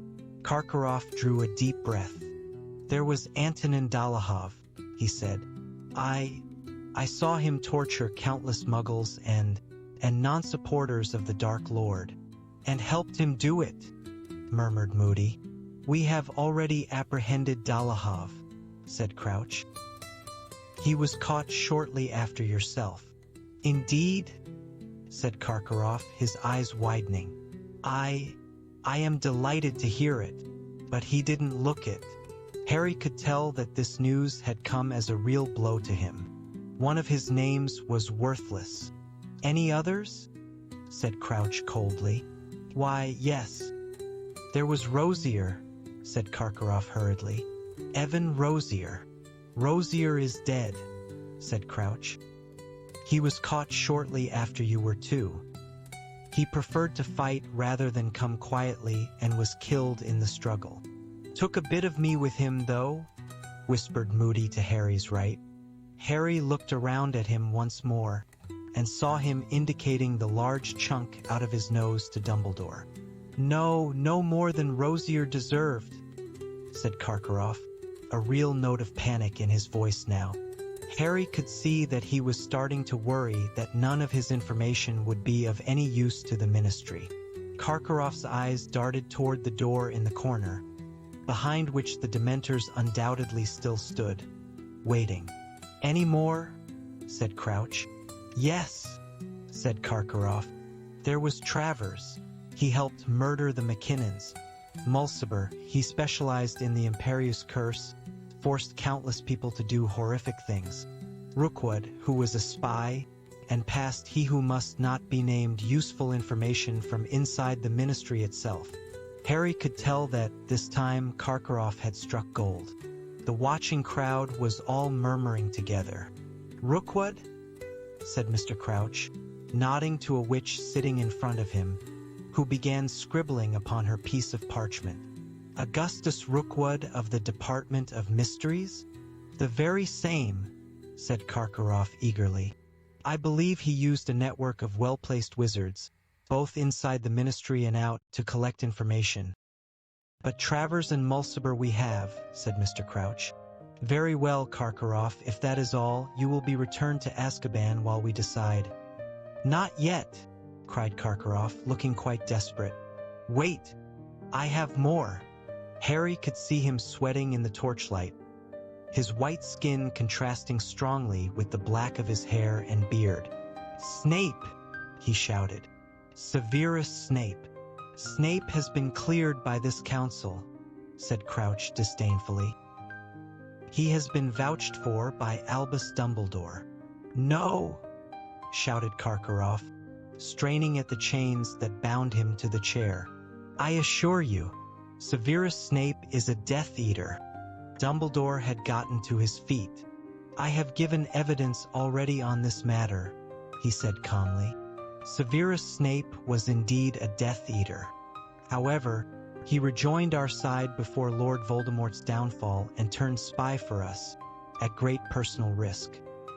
He is now no more a Death Eater than I am." Harry turned to look at Mad-Eye Moody. He was wearing a look of deep skepticism behind Dumbledore's back. "Very well, Karkaroff," Crouch said coldly. "You have been of assistance. I shall review your case. You will return to Azkaban in the meantime." Mr. Crouch's voice faded. Harry looked around. The dungeon was dissolving as though it were made of smoke. Everything was fading. He could see only his own body. All else was swirling darkness. And then the dungeon returned. Harry was sitting in a different seat, still on the highest bench, but now to the left side of Mr. Crouch. The atmosphere seemed quite different. Relaxed, even cheerful. The witches and wizards all around the walls were talking to one another, almost as though they were at some sort of sporting event. Harry noticed a witch halfway up the rows of benches opposite. She had short blonde hair, was wearing magenta robes, and was sucking the end of an acid green quill. It was unmistakably a younger Rita Skeeter. Harry looked around. Dumbledore was sitting beside him again, wearing different robes. Mr. Crouch looked more tired and somehow fiercer, gaunter. Harry understood. It was a different memory, a different day, a different trial. The door in the corner opened, and Ludo Bagman walked into the room. This was not, however, a Ludo Bagman gone to seed, but a Ludo Bagman who was clearly at the height of his Quidditch-playing fitness. His nose wasn't broken now. He was tall and lean and muscular. Bagman looked nervous as he sat down in the chained chair, but it did not bind him there as it had bound Karkaroff, and Bagman, perhaps taking heart from this, glanced around at the watching crowd, waved at a couple of them, and managed a small smile. "Ludo Bagman, you have been brought here in front of the Council of Magical Law to answer charges relating to the activities of the Death Eaters," said Mr. Crouch. "We have heard the evidence against you and are about to reach our verdict. Do you have anything to add to your testimony before we pronounce judgment?" Harry couldn't believe his ears. Ludo Bagman, a Death Eater? "Only," said Bagman, smiling awkwardly, "well, I know I've been a bit of an idiot." One or two wizards and witches in the surrounding seats smiled indulgently. Mr. Crouch did not appear to share their feelings. He was staring down at Ludo Bagman with an expression of the utmost severity and dislike. "You never spoke a truer word, boy," someone muttered dryly to Dumbledore behind Harry. He looked around and saw Moody sitting there again. "If I didn't know he'd always been dim, I'd have said some of those bludgers had permanently affected his brain. Ludovic Bagman, you were caught passing information to Lord Voldemort's supporters. said Mr. Crouch. "For this, I suggest a term of imprisonment in Azkaban lasting no less than—" But there was an angry outcry from the surrounding benches. Several of the witches and wizards around the walls stood up, shaking their heads and even their fists at Mr. Crouch. "But I've told you I had no idea," Bagman called earnestly over the crowd's babble, his round blue eyes widening. "None at all. Old Rookwood was a friend of my dad's. Never crossed my mind he was in with you. No, I thought I was collecting information for our side. And Rookwood kept talking about getting me a job in the ministry later on. Once my Quidditch days are over, you know? I mean, I can't keep getting hit by bludgers for the rest of my life. Can I?" There were titters from the crowd. "It will be put to the vote," said Mr. Crouch coldly. He turned to the right-hand side of the dungeon. "The jury will please raise their hands. Those in favor of imprisonment." Harry looked toward the right-hand side of the dungeon. Not one person raised their hand. Many of the witches and wizards around the walls began to clap. One of the witches on the jury stood up. "Yes?" barked Crouch. "We'd just like to congratulate Mr. Bagman on his splendid performance for England in the Quidditch match against Turkey last Saturday," the witch said breathlessly. Mr. Crouch looked furious. The dungeon was ringing with applause now. Bagman got to his feet and bowed, beaming. "Despicable!" Mr. Crouch spat at Dumbledore, sitting down as Bagman walked out of the dungeon.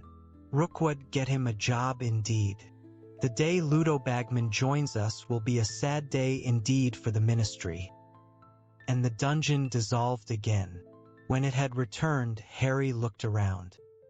He and Dumbledore were still sitting beside Mr. Crouch, but the atmosphere could not have been more different. There was total silence, broken only by the dry sobs of a frail, wispy-looking witch in the seat next to Mr. Crouch. She was clutching a handkerchief to her mouth with trembling hands. Harry looked up at Crouch and saw that he looked gaunter and grayer than ever before. A nerve was twitching in his temple. "Bring them in," he said, and his voice echoed through the silent dungeon. The door in the corner opened yet again. 6 Dementors entered this time, flanking a group of 4 people. Harry saw the people in the crowd turn to look up at Mr. Crouch. A few of them whispered to one another. The Dementors placed each of the 4 people in the 4 chairs with chained arms that now stood on the dungeon floor. There was a thick-set man who stared blankly up at Crouch, a thinner and more nervous-looking man whose eyes were darting around the crowd, a woman with thick, shining dark hair and heavily hooded eyes who was sitting in the chained chair as though it were a throne, and a boy in his late teens who looked nothing short of petrified. He was shivering, his straw-colored hair all over his face, his freckled skin milk-white. The wispy little witch beside Crouch began to rock backward and forward in her seat, whimpering into her handkerchief. Crouch stood up. He looked down upon the 4 in front of him, and there was pure hatred in his face. "You have been brought here before the Council of Magical Law," he said clearly, "so that we may pass judgment on you for a crime so heinous." "Father," said the boy with the straw-colored hair. "Father, please." "That we have rarely heard the like of it within this court," said Crouch, speaking more loudly, drowning out his son's voice. "We have heard the evidence against you. The 4 of you stand accused of capturing an Auror, Frank Longbottom, and subjecting him to the Cruciatus curse, believing him to have knowledge of the present whereabouts of your exiled master, he who must not be named." "Father, I didn't," shrieked the boy in chains below. "I didn't, I swear it, Father. Don't send me back to the Dementors." "You are further accused," bellowed Mr. Crouch, "of using the Cruciatus curse on Frank Longbottom's wife when he would not give you information. You planned to restore he who must not be named to power and to resume the lives of violence you presumably led while he was strong. I now ask the jury—" "Mother!" screamed the boy below, and the wispy little witch beside Crouch began to sob, rocking backward and forward. "Mother, stop him, Mother. I didn't do it, it wasn't me." "I now ask the jury," shouted Mr. Crouch, "to raise their hands if they believe, as I do, that these crimes deserve a life sentence in Azkaban."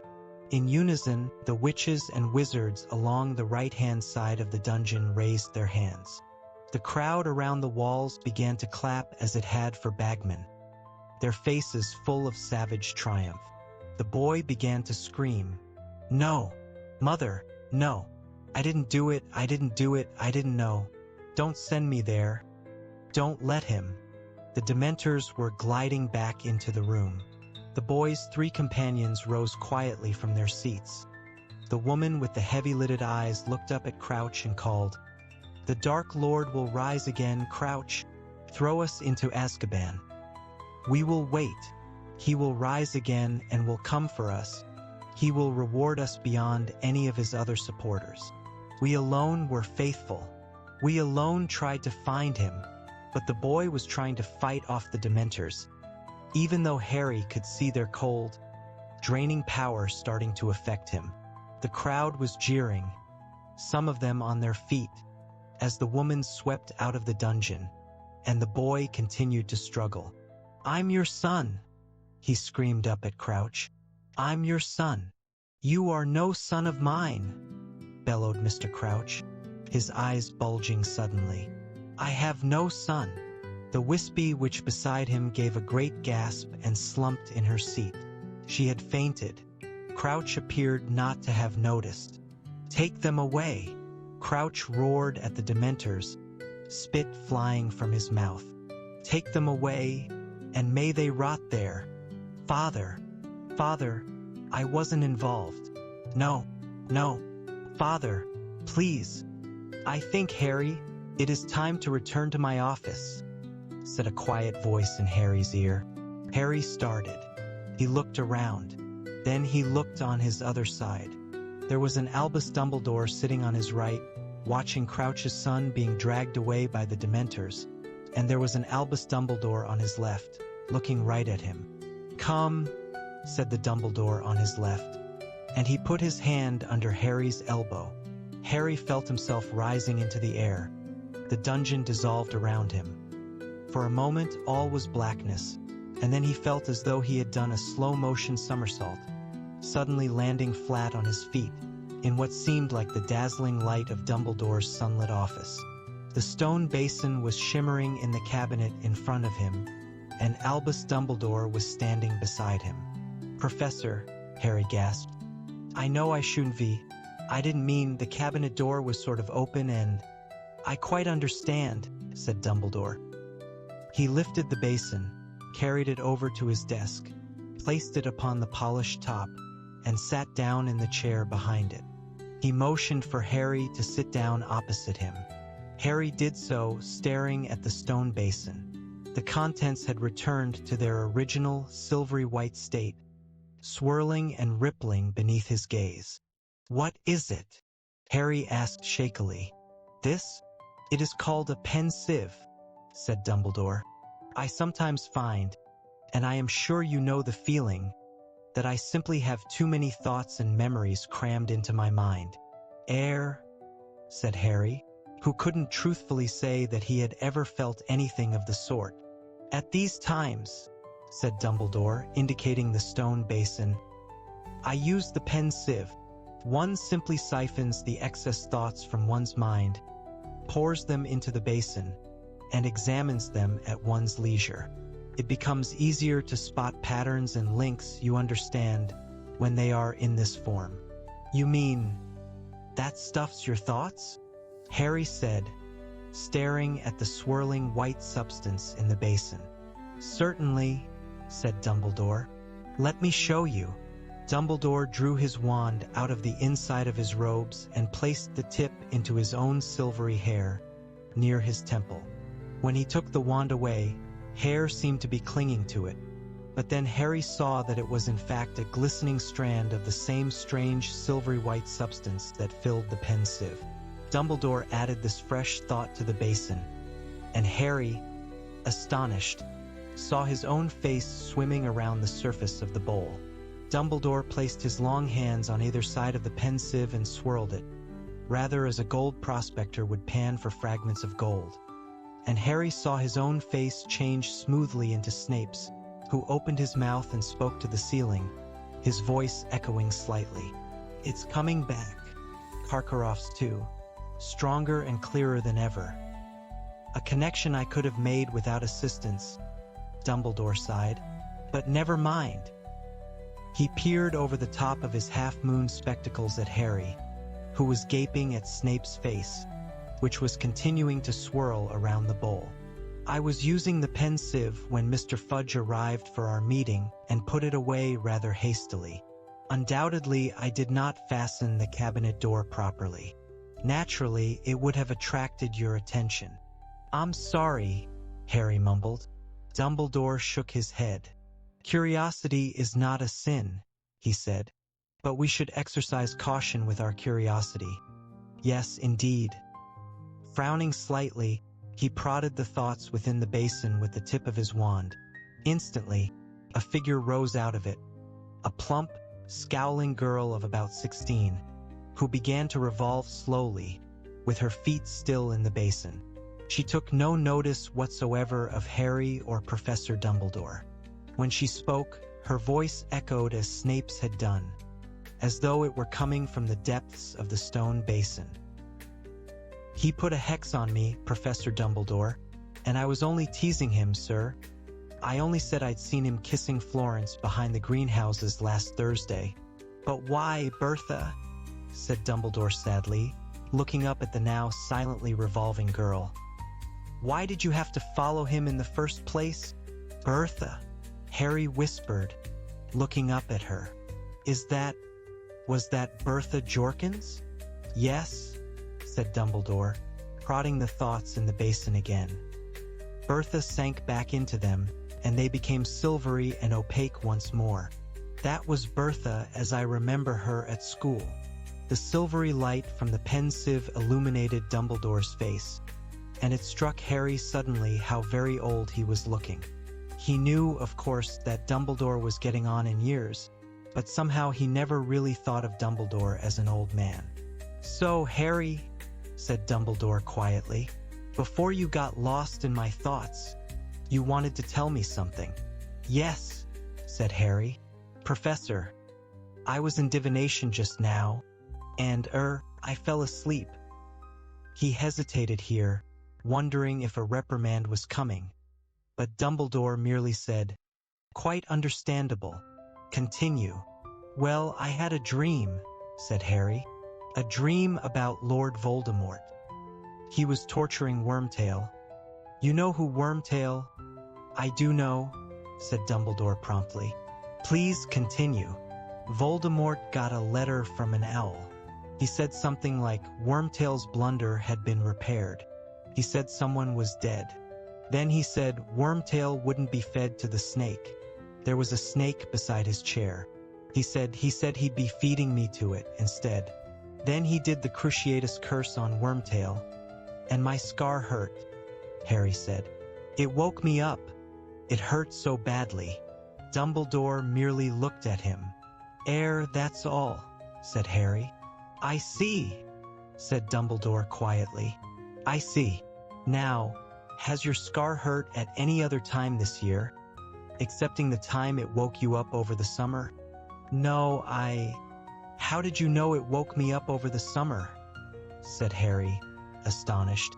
"You are not Sirius's only correspondent," said Dumbledore. "I have also been in contact with him ever since he left Hogwarts last year. It was I who suggested the mountainside cave as the safest place for him to stay." Dumbledore got up and began walking up and down behind his desk. Every now and then, he placed his wand tip to his temple, removed another shining silver thought, and added it to the pensieve. The thoughts inside began to swirl so fast that Harry couldn't make out anything clearly. It was merely a blur of color. "Professor?" he said quietly after a couple of minutes. Dumbledore stopped pacing and looked at Harry. "My apologies," he said quietly. He sat back down at his desk. Do you know why my scar's hurting me? Dumbledore looked very intently at Harry for a moment, and then said, I have a theory, no more than that. It is my belief that your scar hurts both when Lord Voldemort is near you, and when he is feeling a particularly strong surge of hatred. But why? Because you and he are connected by the curse that failed, said Dumbledore. That is no ordinary scar. So you think, that dream, did it really happen? It is possible, said Dumbledore. I would say probable. Harry, did you see Voldemort? No, said Harry, just the back of his chair. But there wouldn't have been anything to see, would there? I mean, he hasn't got a body, has he? But then how could he have held the wand? Harry said slowly. How indeed? Muttered Dumbledore. How indeed? Neither Dumbledore nor Harry spoke for a while. Dumbledore was gazing across the room, and every now and then, placing his wand tip to his temple and adding another shining silver thought to the seething mass within the pensieve. Professor, Harry said at last, do you think he's getting stronger? Voldemort, said Dumbledore, looking at Harry over the pensieve. It was the characteristic, piercing look Dumbledore had given him on other occasions, and always made Harry feel as though Dumbledore were seeing right through him in a way that even Moody's magical eye could not. Once again, Harry, I can only give you my suspicions. Dumbledore sighed again, and he looked older and wearier than ever. The years of Voldemort's ascent to power, he said, were marked with disappearances. Bertha Jorkins has vanished without a trace in the place where Voldemort was certainly known to be last. Mr. Crouch, too, has disappeared. Within these very grounds. And there was a third disappearance, one which the Ministry, I regret to say, do not consider of any importance, for it concerns a Muggle. His name was Frank Bryce. He lived in the village where Voldemort's father grew up, and he has not been seen since last August. You see, I read the Muggle newspapers, unlike most of my Ministry friends. Dumbledore looked very seriously at Harry. These disappearances seem to me to be linked. The Ministry disagrees. As you may have heard, while waiting outside my office, Harry nodded. Silence fell between them again, Dumbledore extracting thoughts every now and then. Harry felt as though he ought to go, but his curiosity held him in his chair. Professor, he said again. Yes, Harry, said Dumbledore. Could I ask you about that court thing I was in the pensieve? You could, said Dumbledore heavily. I attended it many times, but some trials come back to me more clearly than others.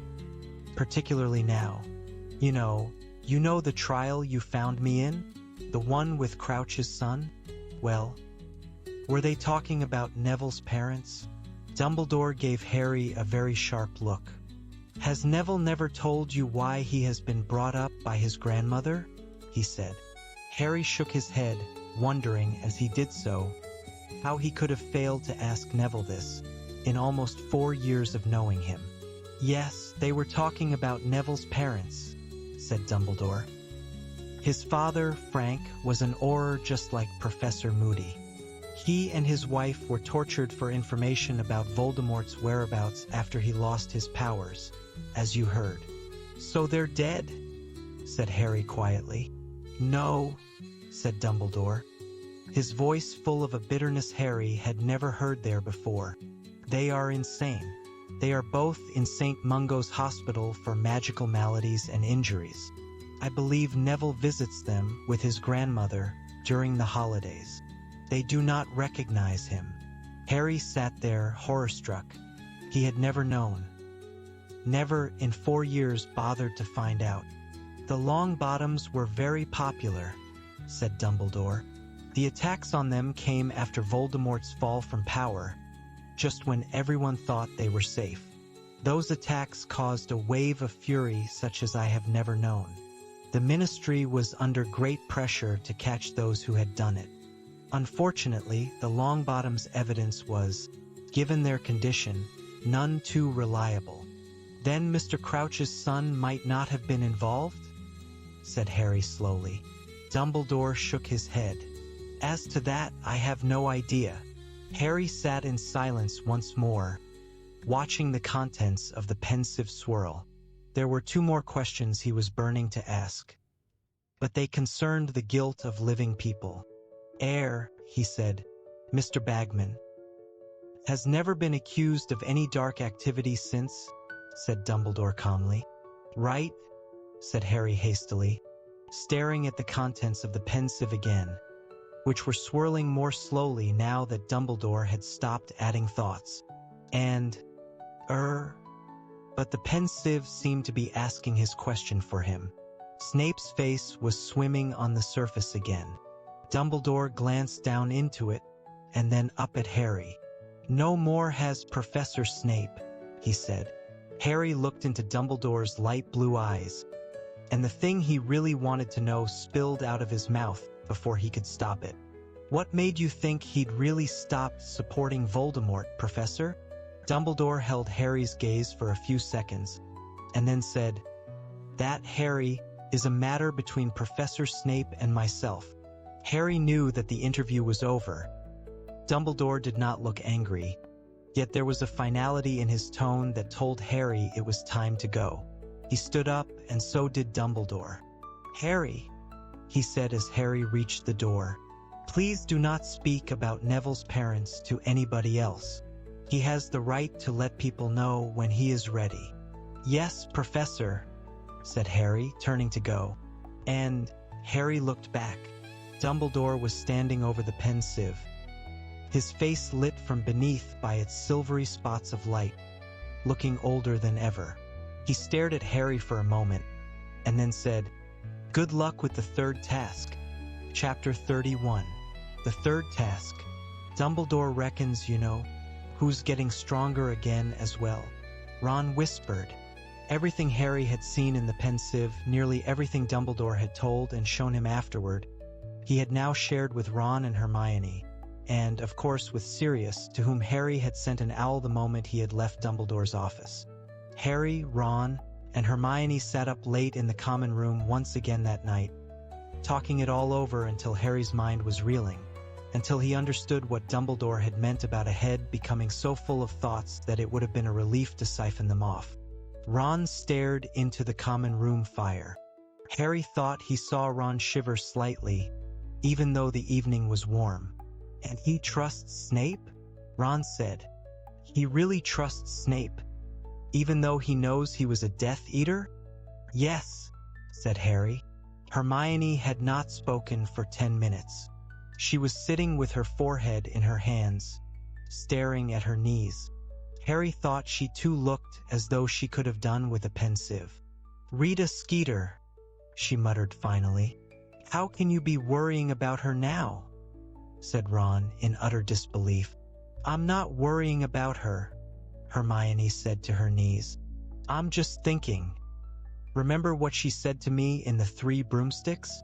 I know things about Ludo Bagman that would make your hair curl. This is what she meant, isn't it? She reported his trial. She knew he'd passed information to the Death Eaters. And Winky too, remember. Ludo Bagman's a bad wizard. Mr. Crouch would have been furious he got off. He would have talked about it at home. Yeah, but Bagman didn't pass information on purpose, did he? Hermione shrugged. And Fudge reckons Madame Maxime attacked Crouch? Ron said, turning back to Harry. Yeah, said Harry. But he's only saying that because Crouch disappeared near the Beauxbatons carriage. We never thought of her, did we? Said Ron slowly. Mind you, she's definitely got giant blood, and she doesn't want to admit it. Of course she doesn't, said Hermione sharply, looking up. Look what happened to Hagrid when Rita found out about his mother. Look at Fudge jumping to conclusions about her, just because she's part giant. Who needs that sort of prejudice? I'd probably say I had big bones if I knew that's what I'd get for telling the truth. Hermione looked at her watch. We haven't done any practicing, she said, looking shocked. We were going to do the impediment curse. We'll have to really get down to it tomorrow. Come on, Harry, you need to get some sleep. Harry and Ron went slowly upstairs to their dormitory. As Harry pulled on his pajamas, he looked over at Neville's bed. True to his word to Dumbledore, he had not told Ron and Hermione about Neville's parents. As Harry took off his glasses and climbed into his four-poster, he imagined how it must feel to have parents still living but unable to recognize you.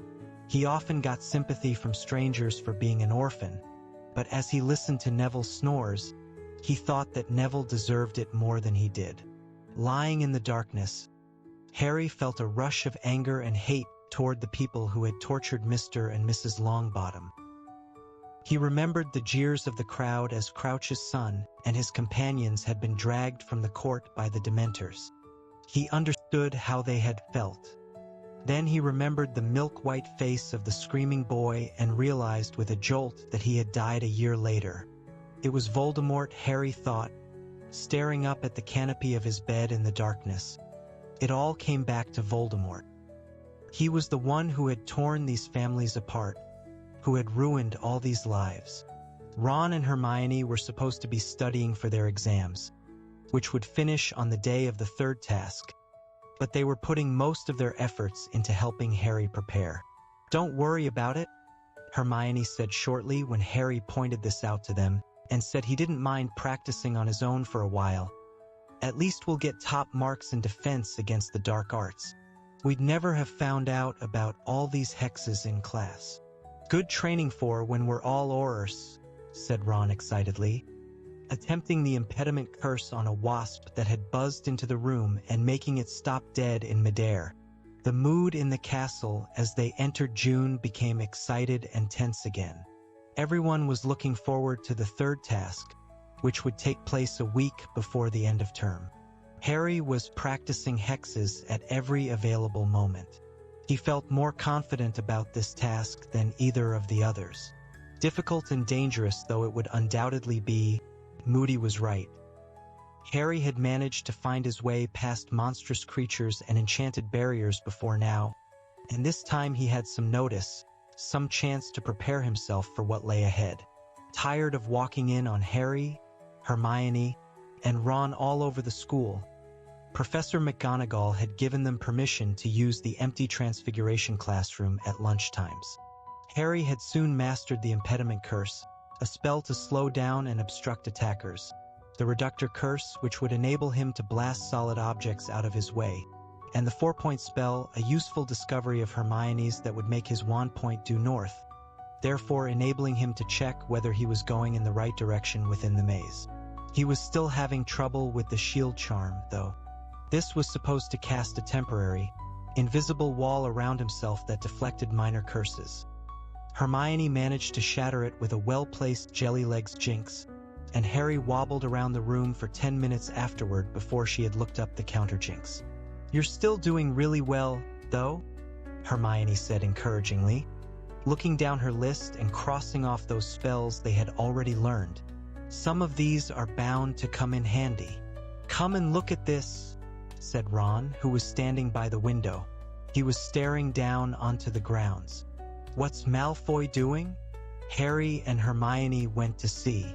Malfoy, Crabbe, and Goyle were standing in the shadow of a tree below.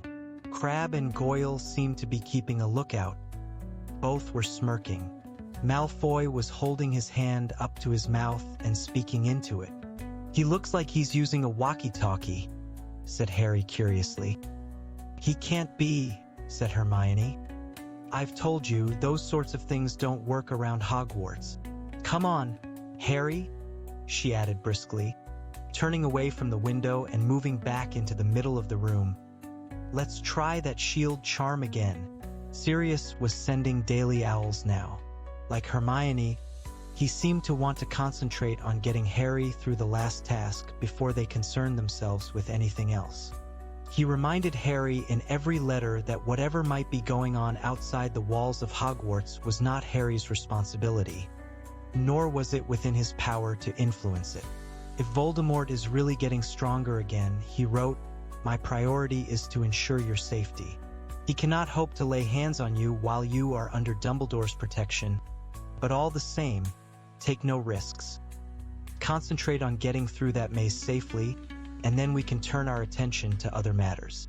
Harry's nerves mounted as June the 24th drew closer, but they were not as bad as those he had felt before the first and second tasks. For one thing, he was confident that, this time, he had done everything in his power to prepare for the task. For another, this was the final hurdle, and however well or badly he did, the tournament would at last be over, which would be an enormous relief. Breakfast was a very noisy affair at the Gryffindor table on the morning of the third task. The post owls appeared, bringing Harry a good luck card from Sirius. It was only a piece of parchment, folded over and bearing a muddy paw print on its front, but Harry appreciated it all the same. A screech owl arrived for Hermione, carrying her morning copy of the Daily Prophet as usual. She unfolded the paper, glanced at the front page, and spat out a mouthful of pumpkin juice all over it. "What?" said Harry and Ron together, staring at her. "Nothing," said Hermione quickly, trying to shove the paper out of sight, but Ron grabbed it. He stared at the headline and said, "No way, not today. That old cow." "What?" said Harry. "Rita Skeeter again?" "No," said Ron, and just like Hermione, he attempted to push the paper out of sight. "It's about me, isn't it?" said Harry. "No," said Ron in an entirely unconvincing tone. But before Harry could demand to see the paper, Draco Malfoy shouted across the Great Hall from the Slytherin table. "Hey, Potter! Potter! How's your head? You feeling all right? Sure you're not going to go berserk on us?" Malfoy was holding a copy of the Daily Prophet too. Slytherins up and down the table were sniggering, twisting in their seats to see Harry's reaction. "Let me see it," Harry said to Ron. "Give it here." Very reluctantly, Ron handed over the newspaper. Harry turned it over and found himself staring at his own picture. Beneath the banner headline, "Harry Potter Disturbed and Dangerous. The boy who defeated he who must not be named is unstable and possibly dangerous," writes Rita Skeeter, special correspondent. Alarming evidence has recently come to light about Harry Potter's strange behavior, which casts doubts upon his suitability to compete in a demanding competition like the Triwizard Tournament, or even to attend Hogwarts School. Potter, the Daily Prophet can exclusively reveal, regularly collapses at school, and is often heard to complain of pain in the scar on his forehead, relic of the curse with which you know who attempted to kill him. On Monday last, midway through a divination lesson, your Daily Prophet reporter witnessed Potter storming from the class, claiming that his scar was hurting too badly to continue studying. It is possible, say top experts at St. Mungo's Hospital for Magical Maladies and Injuries, that Potter's brain was affected by the attack inflicted upon him by you-know-who, and that his insistence that the scar is still hurting is an expression of his deep-seated confusion. "He might even be pretending," said one specialist. "This could be a plea for attention." The Daily Prophet, however, has unearthed worrying facts about Harry Potter that Albus Dumbledore, headmaster of Hogwarts, has carefully concealed from the wizarding public. Potter can speak Parseltongue, reveals Draco Malfoy, a Hogwarts fourth year.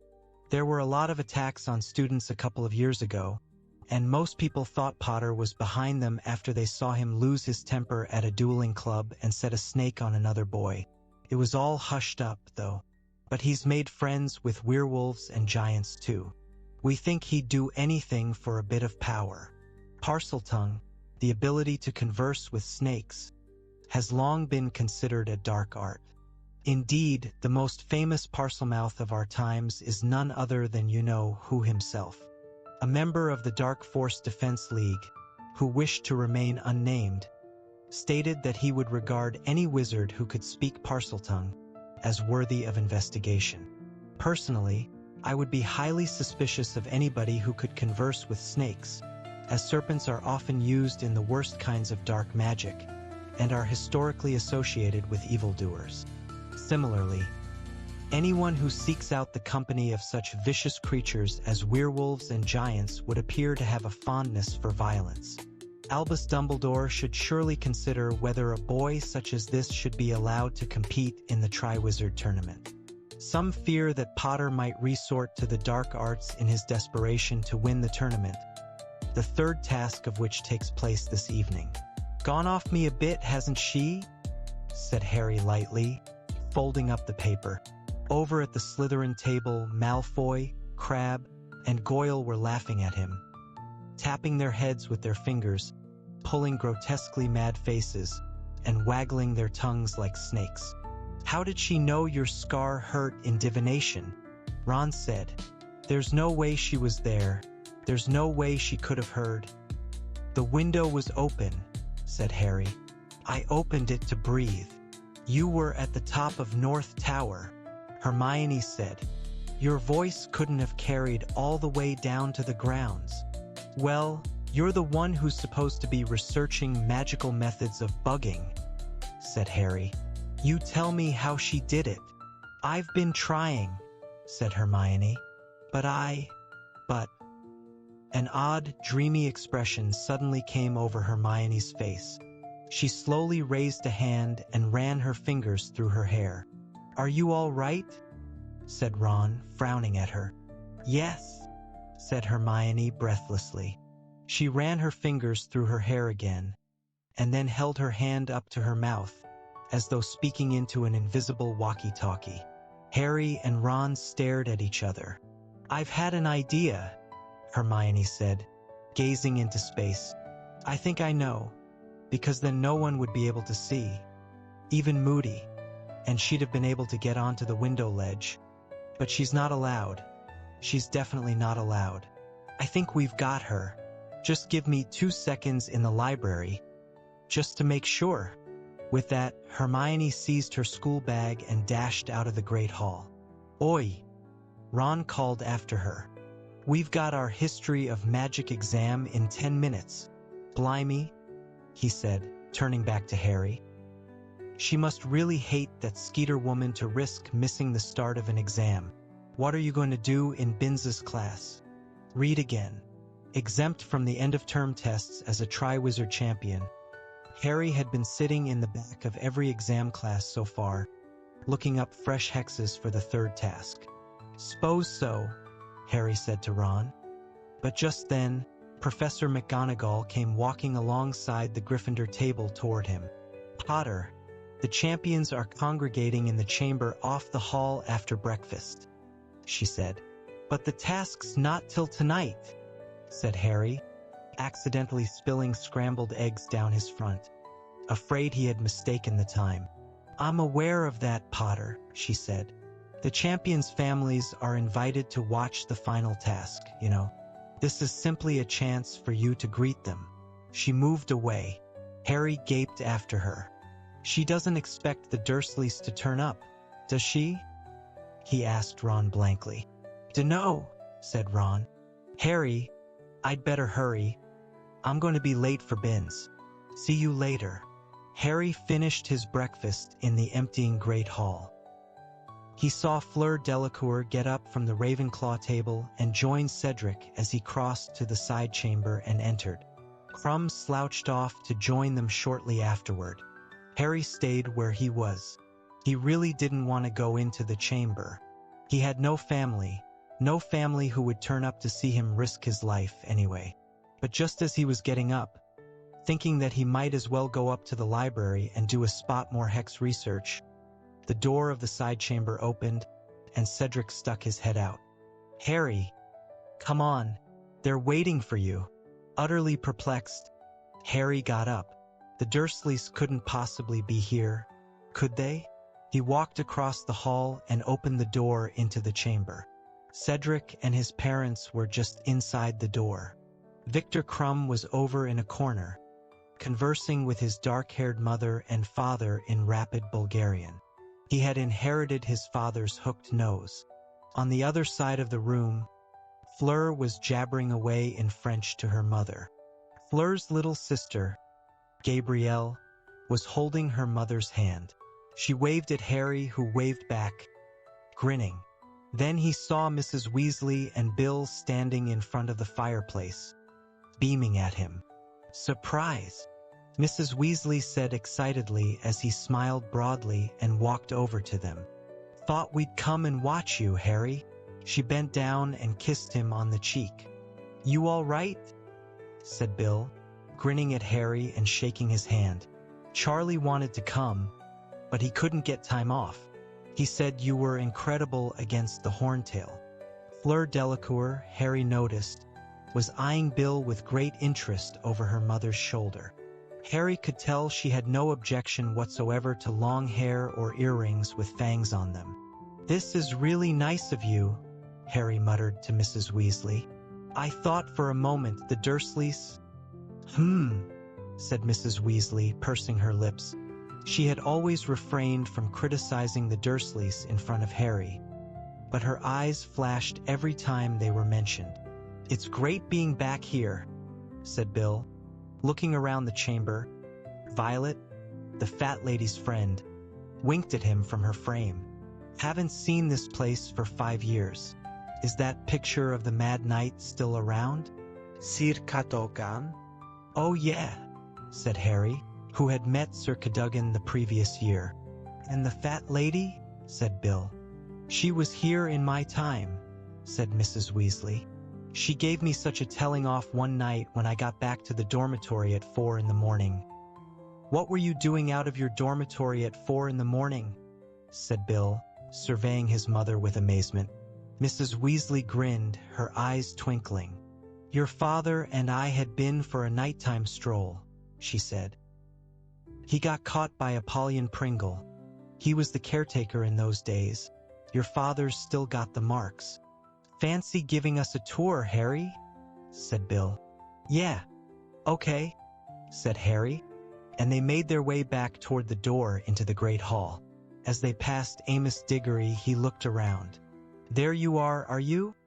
he said, looking Harry up and down. "Bet you're not feeling quite as full of yourself now Cedric's caught you up on points, are you?" "What?" said Harry. "Ignore him," said Cedric in a low voice to Harry, frowning after his father. "He's been angry ever since Rita Skeeter's article about the Triwizard Tournament. You know, when she made out you were the only Hogwarts champion.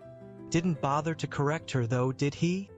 said Amos Diggory, loudly enough for Harry to hear as he started to walk out of the door with Mrs. Weasley and Bill. "Still, you'll show him," said. "Beaten him once before, haven't you? Rita Skeeter goes out of her way to cause trouble, Amos," Mrs. Weasley said angrily. "I would have thought you'd know that, working at the ministry." Mr. Diggory looked as though he was going to say something angry, but his wife laid a hand on his arm, and he merely shrugged and turned away. Harry had a very enjoyable morning walking over the sunny grounds with Bill and Mrs. Weasley, showing them the Beauxbatons carriage and the Durmstrang ship.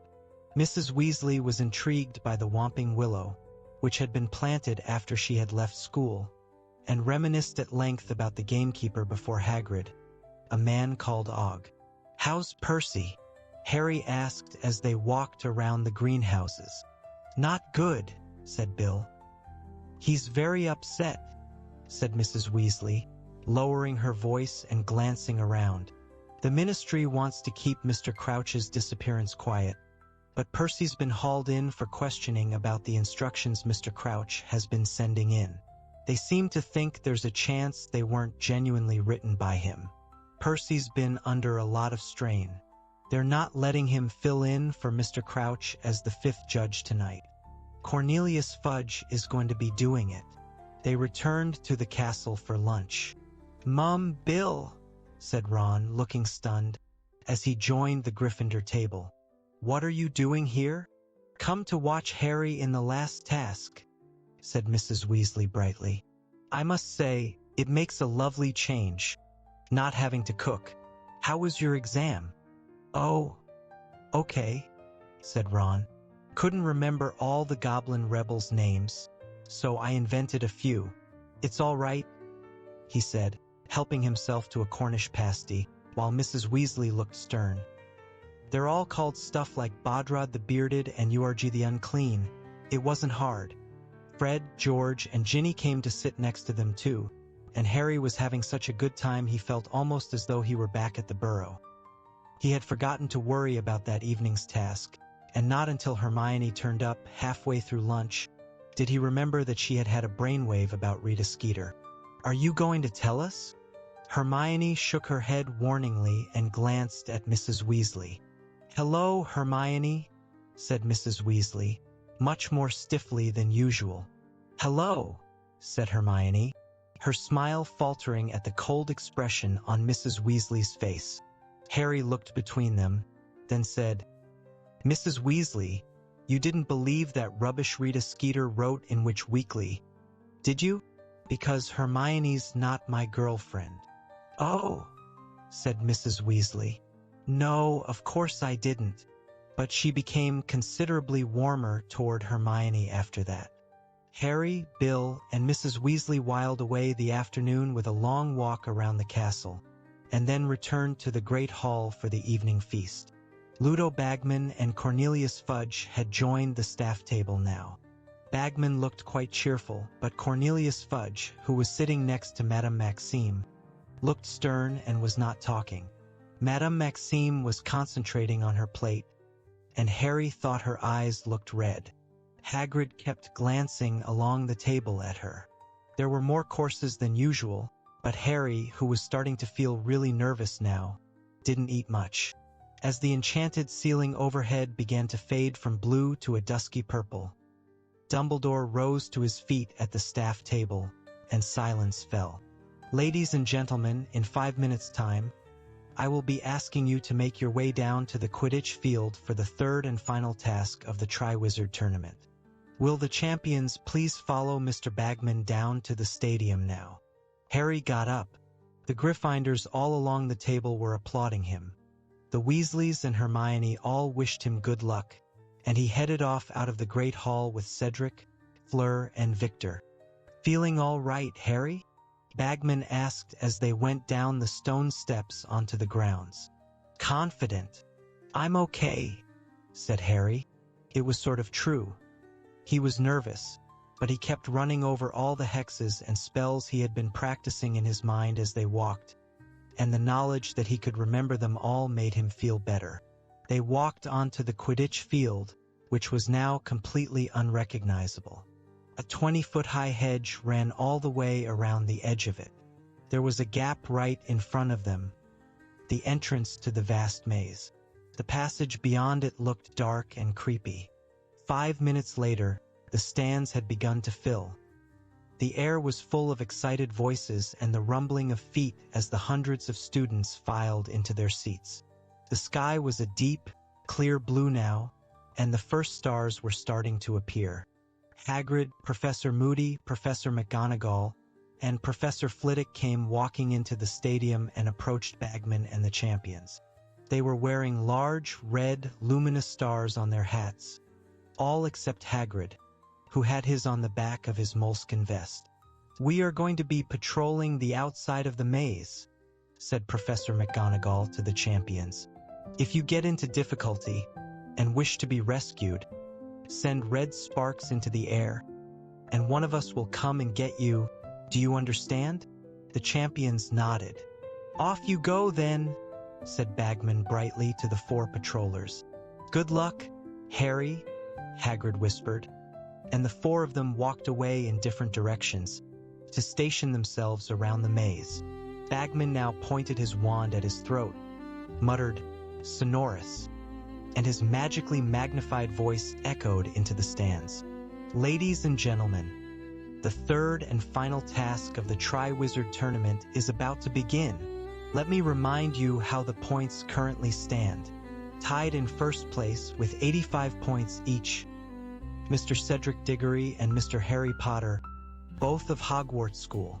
The cheers and applause sent birds from the forbidden forest fluttering into the darkening sky. In second place, with 80 points, Mr. Victor Crumb of Durmstrang Institute. More applause. And in third place, Miss Fleur Delacour of Beauxbatons Academy.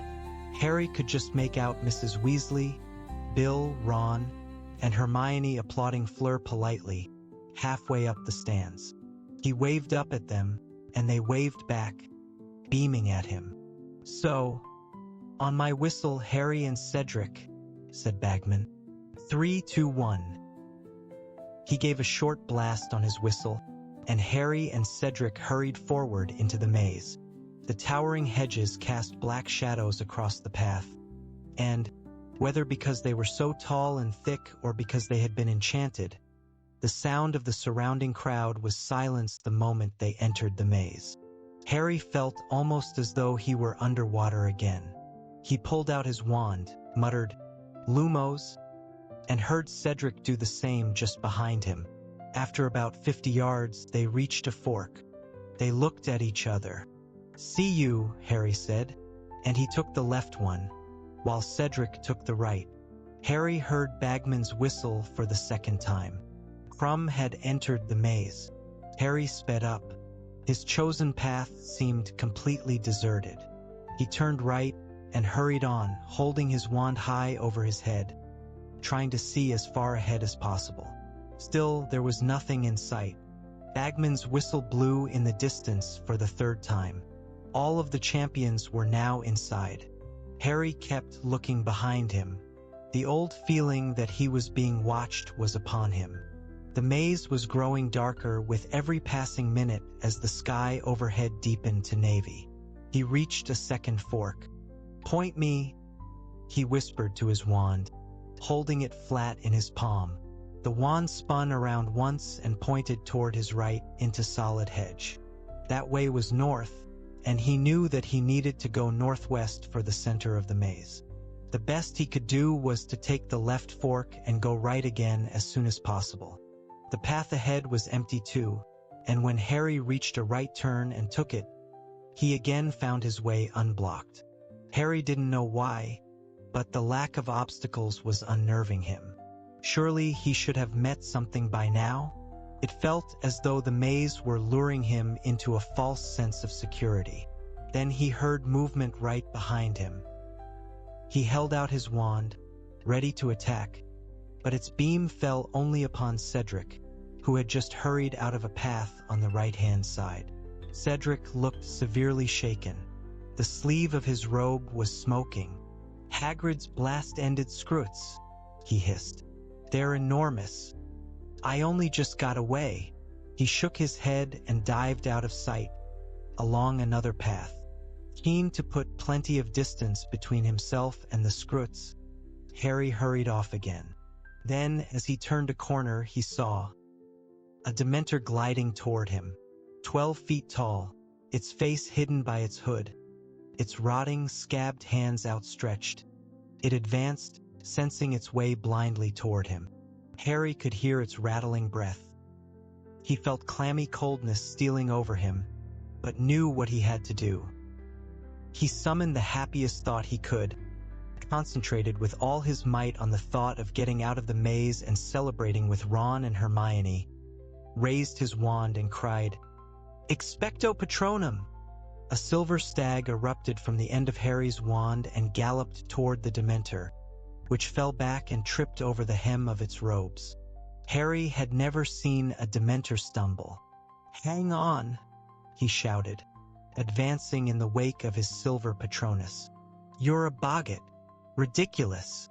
There was a loud crack, and the shapeshifter exploded in a wisp of smoke. The silver stag faded from sight.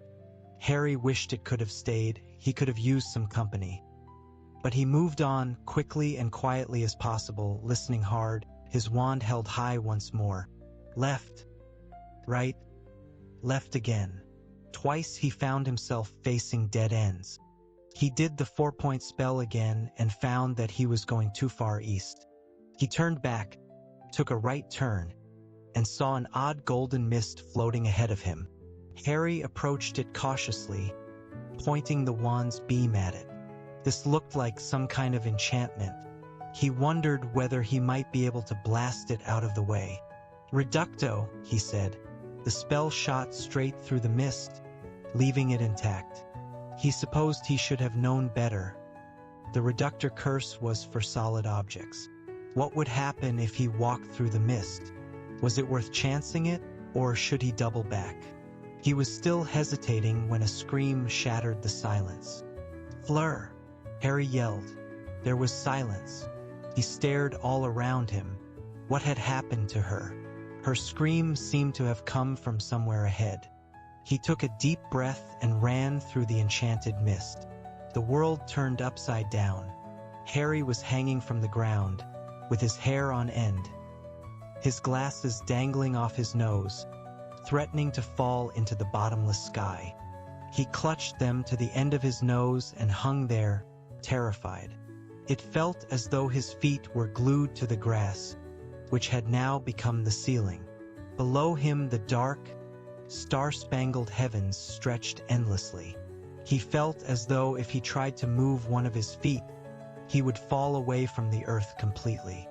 "Think," he told himself, as all the blood rushed to his head. "Think." But not one of the spells he had practiced had been designed to combat a sudden reversal of ground and sky. Did he dare move his foot? He could hear the blood pounding in his ears. He had two choices: try and move or send up red sparks and get rescued and disqualified from the task. He shut his eyes, so he wouldn't be able to see the view of endless space below him, and pulled his right foot as hard as he could away from the grassy ceiling. Immediately, the world righted itself.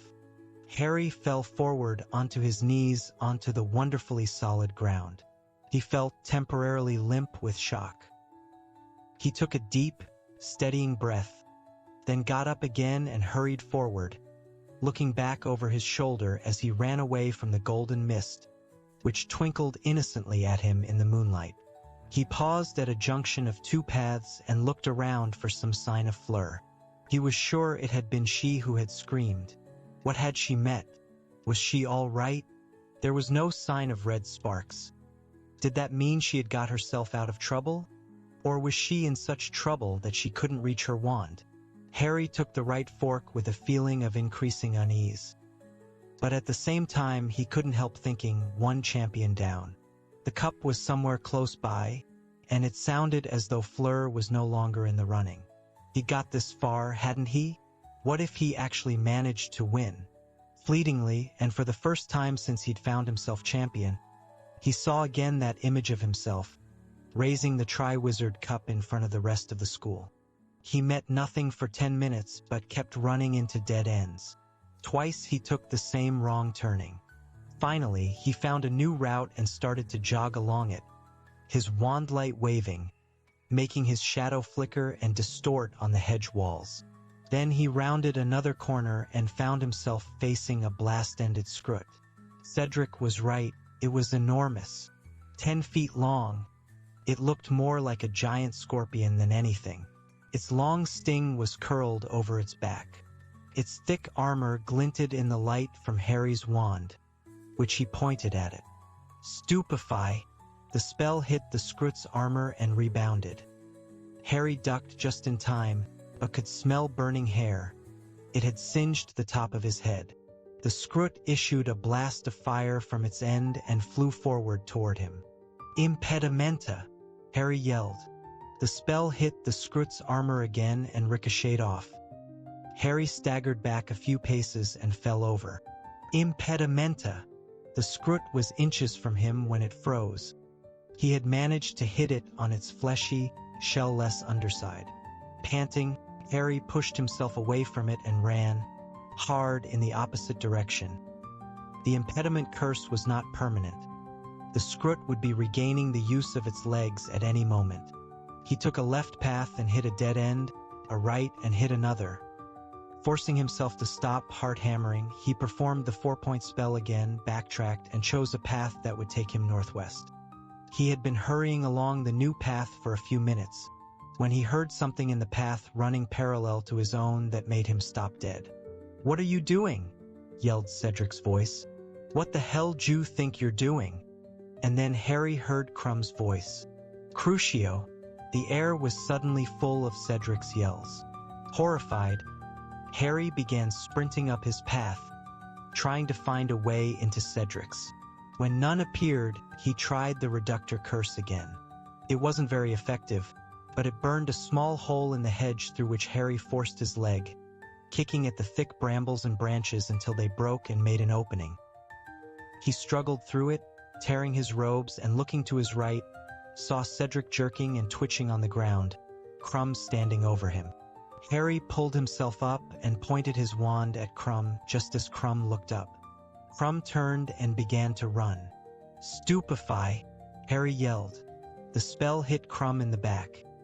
He stopped dead in his tracks, fell forward, and lay motionless, face down in the grass. Harry dashed over to Cedric, who had stopped twitching and was lying there panting, his hands over his face.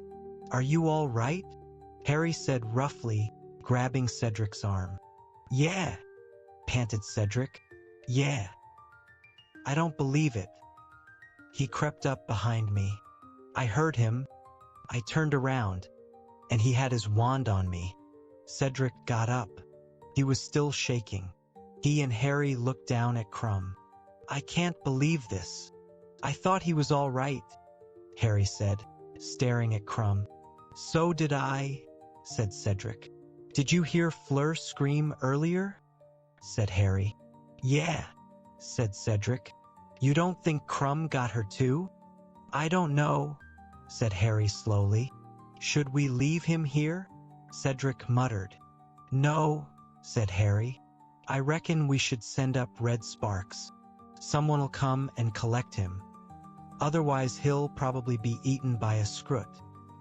"He'd deserve it," Cedric muttered, "but all the same." He raised his wand and shot a shower of red sparks into the air, which hovered high above Crumb, marking the spot where he lay. Harry and Cedric stood there in the darkness for a moment, looking around them. Then Cedric said, "Well, I suppose we'd better go on." "What?" said Harry. "Oh, yeah, right." It was an odd moment. He and Cedric had been briefly united against Crumb. Now the fact that they were opponents came back to Harry. The two of them proceeded up the dark path without speaking. Then Harry turned left and Cedric right. Cedric's footsteps soon died away. Harry moved on, continuing to use the 4-point spell, making sure he was moving in the right direction. It was between him and Cedric now. His desire to reach the cup first was now burning stronger than ever, but he could hardly believe what he'd just seen Crumb do. The use of an unforgivable curse on a fellow human being meant a life term in Azkaban. That was what Moody had told them. Crumb surely couldn't have wanted the Triwizard Cup that badly. Harry sped up. Every so often he hit more dead ends, but the increasing darkness made him feel sure he was getting near the heart of the maze. Then, as he strode down a long, straight path, he saw movement once again, and his beam of wand light hit an extraordinary creature, one which he had only seen in picture form in his monster book of monsters. It was a sphinx. It had the body of an overlarge lion, great clawed paws, and a long yellowish tail ending in a brown tuft. Its head, however, was that of a woman. She turned her long, almond-shaped eyes upon Harry as he approached. He raised his wand, hesitating. She was not crouching as if to spring, but pacing from side to side of the path, blocking his progress. Then she spoke, in a deep, hoarse voice. "You are very near your goal. The quickest way is past me. So will you move, please?" said Harry, knowing what the answer was going to be. "No," she said, continuing to pace. "Not unless you can answer my riddle. Answer on your first guess, I let you pass. Answer wrongly, I attack. Remain silent. I will let you walk away from me unscathed." Harry's stomach slipped several notches. It was Hermione who was good at this sort of thing, not him. He weighed his chances. If the riddle was too hard, he could keep silent, get away from the Sphinx unharmed, and try and find an alternative route to the center. "Okay," he said. "Can I hear the riddle?" The Sphinx sat down upon her hind legs, in the very middle of the path, and recited, "First think of the person who lives in disguise, who deals in secrets and tells naught but lies. Next, tell me what's always the last thing to mend, the middle of middle and end of the end? And finally give me the sound often heard during the search for a hard-to-find word. Now string them together, and answer me this. Which creature would you be unwilling to kiss?" Harry gaped at her. "Could I have it again? More slowly?" he asked tentatively. She blinked at him, smiled, and repeated the poem. "All the clues add up to a creature I wouldn't want to kiss?" Harry asked. She merely smiled her mysterious smile. Harry took that for a yes. Harry cast his mind around. There were plenty of animals he wouldn't want to kiss. His immediate thought was a blast-ended scrut, but something told him that wasn't the answer. He'd have to try and work out the clues. "A person in disguise," Harry muttered, staring at her. "Who lies? That'd be an imposter. No, that's not my guess. A spy? I'll come back to that. Could you give me the next clue again, please?" She repeated the next lines of the poem. "The last thing to mend," Harry repeated. No idea. Middle of middle. Could I have the last bit again?" She gave him the last 4 lines. "The sound often heard during the search for a hard-to-find word," said Harry. That'd be, hang on, air's a sound." The Sphinx smiled at him. Spy, said Harry, pacing up and down. "A creature I wouldn't want to kiss. A spider." The Sphinx smiled more broadly. She got up, stretched her front legs, and then moved aside for him to pass. "Thanks," said Harry, and, amazed at his own brilliance, he dashed forward. He had to be close now, he had to be. His wand was telling him he was bang on course. As long as he didn't meet anything too horrible, he might have a chance. Harry broke into a run. He had a choice of paths up ahead. "Point me," he whispered again to his wand, and it spun around and pointed him to the right-hand one. He dashed up this one and saw light ahead. The Triwizard Cup was gleaming on a plinth 100 yards away. Suddenly, a dark figure hurtled out onto the path in front of him. Cedric was going to get there first. Cedric was sprinting as fast as he could toward the cup, and Harry knew he would never catch up. Cedric was much taller, had much longer legs. Then Harry saw something immense over a hedge to his left, moving quickly along a path that intersected with his own. It was moving so fast Cedric was about to run into it, and Cedric, his eyes on the cup, had not seen it. "Cedric!" Harry bellowed. "On your left!" Cedric looked around just in time to hurl himself past the thing and avoid colliding with it, but in his haste he tripped. Harry saw Cedric's wand fly out of his hand as a gigantic spider stepped into the path and began to bear down upon Cedric. "Stupefy!" Harry yelled. The spell hit the spider's gigantic, hairy black body, but for all the good it did, he might as well have thrown a stone at it. The spider jerked, scuttled around, and ran at Harry instead. "Stupefy! Impedimenta! Stupefy!" But it was no use. The spider was either so large or so magical that the spells were doing no more than aggravating it. Harry had one horrifying glimpse of 8 shining black eyes and razor-sharp pincers before it was upon him. He was lifted into the air in its front legs. Struggling madly, he tried to kick it. His leg connected with the pincers, and next moment he was in excruciating pain. He could hear Cedric yelling, "Stupefy!" too, but his spell had no more effect than Harry's. Harry raised his wand as the spider opened its pincers once more and shouted, "Expelliarmus!" It worked. The disarming spell made the spider drop him, but that meant that Harry fell 12 feet onto his already injured leg, which crumpled beneath him. Without pausing to think, he aimed high at the spider's underbelly, as he had done with the scrut, and shouted, "Stupefy!" just as Cedric yelled the same thing. The two spells combined did what one alone had not. The spider keeled over sideways, flattening a nearby hedge and strewing the path with a tangle of hairy legs. "Harry!" he heard Cedric shouting. "You all right? Did it fall on you?" "No," Harry called back, panting. He looked down at his leg. It was bleeding freely. He could see some sort of thick, gluey secretion from the spider's pincers on his torn robes.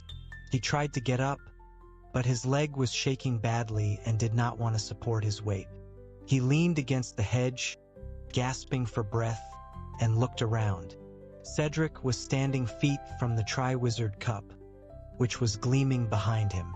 "Take it, then," Harry panted to Cedric. "Go on, take it. You're there." But Cedric didn't move. He merely stood there, looking at Harry. Then he turned to stare at the cup. Harry saw the longing expression on his face in its golden light. Cedric looked around at Harry again, who was now holding onto the hedge to support himself. Cedric took a deep breath. "You take it. You should win. That's twice you've saved my neck in here." "That's not how it's supposed to work," Harry said. He felt angry. His leg was very painful. He was aching all over from trying to throw off the spider, and after all his efforts, Cedric had beaten him to it, just as he'd beaten Harry to ask Cho to the ball. "The one who reaches the cup first gets the points. That's you. I'm telling you, I'm not going to win any races on this leg." Cedric took a few paces nearer to the stunned spider, away from the cup, shaking his head. "No," he said. "Stop being noble," said Harry irritably. "Just take it. Then we can get out of here." Cedric watched Harry steadying himself, holding tight to the hedge. "You told me about the dragons," Cedric said. "I would have gone down in the first task if you hadn't told me what was coming." "I had help on that too," Harry snapped, trying to mop up his bloody leg with his robes. "You helped me with the egg. We're square." "I had help on the egg in the first place," said Cedric. "We're still square," said Harry, testing his leg gingerly. It shook violently as he put weight on it. He had sprained his ankle when the spider had dropped him. "You should have got more points on the second task," said Cedric mulishly. "You stayed behind to get all the hostages." "I should have done that. I was the only one who was thick enough to take that song seriously," said Harry bitterly. "Just take the cup." "No," said Cedric. He stepped over the spider's tangled legs to join Harry, who stared at him. Cedric was serious. He was walking away from the sort of glory Hufflepuff house hadn't had in centuries. "Go on," Cedric said. He looked as though this was costing him every ounce of resolution he had, but his face was set. His arms were folded. He seemed decided. Harry looked from Cedric to the cup. For one shining moment, he saw himself emerging from the maze, holding it. He saw himself holding the Triwizard cup aloft, heard the roar of the crowd, saw Cho's face shining with admiration, more clearly than he had ever seen it before. And then the picture faded, and he found himself staring at Cedric's shadowy, stubborn face. "Both of us," Harry said. "What? We'll take it at the same time. Still a Hogwarts victory. We'll tie for it." Cedric stared at Harry. He unfolded his arms. You sure?" "Yeah," said Harry. "Yeah. We've helped each other out, haven't we? We both got here. Let's just take it together." For a moment, Cedric looked as though he couldn't believe his ears. Then his face split in a grin. "You're on," he said. "Come here." He grabbed Harry's arm below the shoulder and helped Harry limp toward the plinth where the cup stood. When they had reached it, they both held a hand out over one of the cup's gleaming handles. "On 3, right?" said Harry. 1, 2, 3. He and Cedric both grasped a handle. Instantly, Harry felt a jerk somewhere behind his navel. His feet had left the ground. He could not unclench the hand holding the Triwizard cup. It was pulling him onward in a howl of wind and swirling color, Cedric at his side. Chapter 32. Flesh, Blood, and Bone. Harry felt his feet slam into the ground. His injured leg gave way and he fell forward. His hand let go of the Triwizard cup at last. He raised his head. "Where are we?" he said. Cedric shook his head. He got up, pulled Harry to his feet, and they looked around. They had left the Hogwarts grounds completely. They had obviously traveled miles, perhaps hundreds of miles, for even the mountains surrounding the castle were gone. They were standing instead in a dark and overgrown graveyard. The black outline of a small church was visible beyond a large yew tree to their right. A hill rose above them to their left. Harry could just make out the outline of a fine old house on the hillside. Cedric looked down at the Triwizard cup and then up at Harry. "Did anyone tell you the cup was a portkey?" he asked. "Nope," said Harry. He was looking around the graveyard. It was completely silent and slightly eerie. "Is this supposed to be part of the task?" "I dunno," said Cedric. He sounded slightly nervous. "Wands out, d'you reckon?" "Yeah," said Harry, glad that Cedric had made the suggestion rather than him. They pulled out their wands. Harry kept looking around him. He had, yet again, the strange feeling that they were being watched. "Someone's coming," he said suddenly.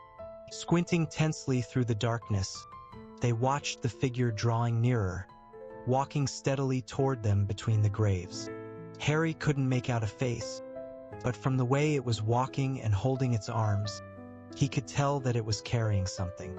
Whoever it was, he was short, and wearing a hooded cloak pulled up over his head to obscure his face. And, several paces nearer, the gap between them closing all the time, Harry saw that the thing in the person's arms looked like a baby. Or was it merely a bundle of robes? Harry lowered his wand slightly and glanced sideways at Cedric. Cedric shot him a quizzical look. They both turned back to watch the approaching figure. It stopped beside a towering marble headstone, only 6 feet from them. For a second, Harry and Cedric and the short figure simply looked at one another. And then, without warning, Harry's scar exploded with pain. It was agony such as he had never felt in all his life. His wand slipped from his fingers as he put his hands over his face. His knees buckled. He was on the ground and he could see nothing at all. His head was about to split open. From far away, above his head, he heard a high, cold voice say, "Kill the spare." A swishing noise and a second voice, which screeched the words to the night. "Avada Kedavra!" A blast of green light blazed through Harry's eyelids, and he heard something heavy fall to the ground beside him. The pain in his scar reached such a pitch that he retched, and then it diminished. Terrified of what he was about to see, he opened his stinging eyes. Cedric was lying spread-eagled on the ground beside him. He was dead. For a second that contained an eternity, Harry stared into Cedric's face, at his open gray eyes, blank and expressionless as the windows of a deserted house, at his half-open mouth, which looked slightly surprised. And then, before Harry's mind had accepted what he was seeing, before he could feel anything but numb disbelief, he felt himself being pulled to his feet. The short man in the cloak had put down his bundle, lit his wand, and was dragging Harry toward the marble headstone. Harry saw the name upon it flickering in the wandlight before he was forced around and slammed against it. Tom Riddle, the cloaked man, was now conjuring tight cords around Harry, tying him from neck to ankles to the headstone. Harry could hear shallow, fast breathing from the depths of the hood. He struggled, and the man hit him with a hand that had a finger missing. And Harry realized who was under the hood. It was Wormtail. "You!" he gasped. But Wormtail, who had finished conjuring the ropes, did not reply. He was busy checking the tightness of the cords, his fingers trembling uncontrollably, fumbling over the knots. Once sure that Harry was bound so tightly to the headstone that he couldn't move an inch, Wormtail drew a length of some black material from the inside of his cloak and stuffed it roughly into Harry's mouth. Then, without a word, he turned from Harry and hurried away.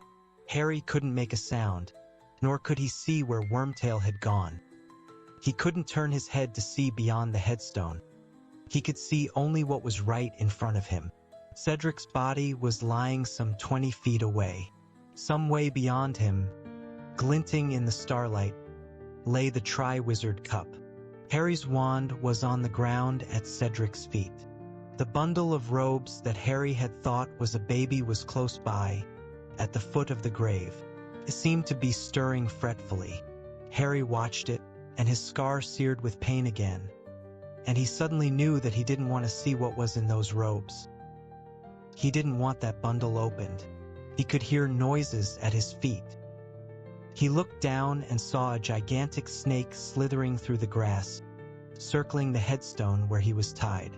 Wormtail's fast, wheezy breathing was growing louder again. It sounded as though he was forcing something heavy across the ground. Then he came back within Harry's range of vision, and Harry saw him pushing a stone cauldron to the foot of the grave. It was full of what seemed to be water. Harry could hear it slopping around, and it was larger than any cauldron Harry had ever used. A great stone belly large enough for a full-grown man to sit in. The thing inside the bundle of robes on the ground was stirring more persistently, as though it was trying to free itself.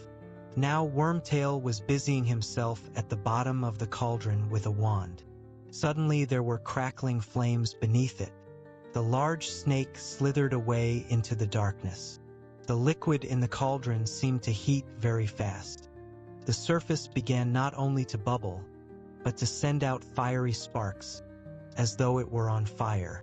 Steam was thickening, blurring the outline of Wormtail tending the fire. The movements beneath the robes became more agitated, and Harry heard the high, cold voice again. "Hurry!" The whole surface of the water was alight with sparks now. It might have been encrusted with diamonds. "It is ready, Master." "Now," said the cold voice. Wormtail pulled open the robes on the ground, revealing what was inside them, and Harry let out a yell that was strangled in the wad of material blocking his mouth. It was as though Wormtail had flipped over a stone and revealed something ugly, slimy, and blind. But worse, 100 times worse. The thing Wormtail had been carrying had the shape of a crouched human child, except that Harry had never seen anything less like a child. It was hairless and scally-looking, a dark, raw, reddish-black. Its arms and legs were thin and feeble, and its face. No child alive ever had a face like that, flat and snake-like, with gleaming red eyes. The thing seemed almost helpless. It raised its thin arms, put them around Wormtail's neck, and Wormtail lifted it. As he did so, his hood fell back, and Harry saw the look of revulsion on Wormtail's weak, pale face in the firelight as he carried the creature to the rim of the cauldron. For one moment, Harry saw the evil, flat face illuminated in the sparks dancing on the surface of the potion. And then Wormtail lowered the creature into the cauldron. There was a hiss, and it vanished below the surface. Harry heard its frail body hit the bottom with a soft thud. Let it drown, Harry thought, his scar burning almost past endurance. Please, let it drown. Wormtail was speaking. His voice shook. He seemed frightened beyond his wits. He raised his wand, closed his eyes, and spoke to the night. Bone of the Father, unknowingly given, you will renew your son. The surface of the grave at Harry's feet cracked. Horrified, Harry watched as a fine trickle of dust rose into the air at Wormtail's command and fell softly into the cauldron. The diamond surface of the water broke and hissed. It sent sparks in all directions and turned a vivid, poisonous-looking blue. And now Wormtail was whimpering. He pulled a long, thin, shining silver dagger from inside his cloak. His voice broke into petrified sobs. Flesh of the servant, willingly given. You will revive your master. He stretched his right hand out in front of him, the hand with the missing finger. He gripped the dagger very tightly in his left hand and swung it upward. Harry realized what Wormtail was about to do a second before it happened. He closed his eyes as tightly as he could, but he could not block the scream that pierced the night, that went through Harry as though he had been stabbed with the dagger too. He heard something fall to the ground, heard Wormtail's anguished panting, then a sickening splash as something was dropped into the cauldron. Harry couldn't stand to look, but the potion had turned a burning red. The light of it shone through Harry's closed eyelids. Wormtail was gasping and moaning with agony. Not until Harry felt Wormtail's anguished breath on his face did he realize that Wormtail was right in front of him. Be blood of the enemy, forcibly taken. You will resurrect your foe.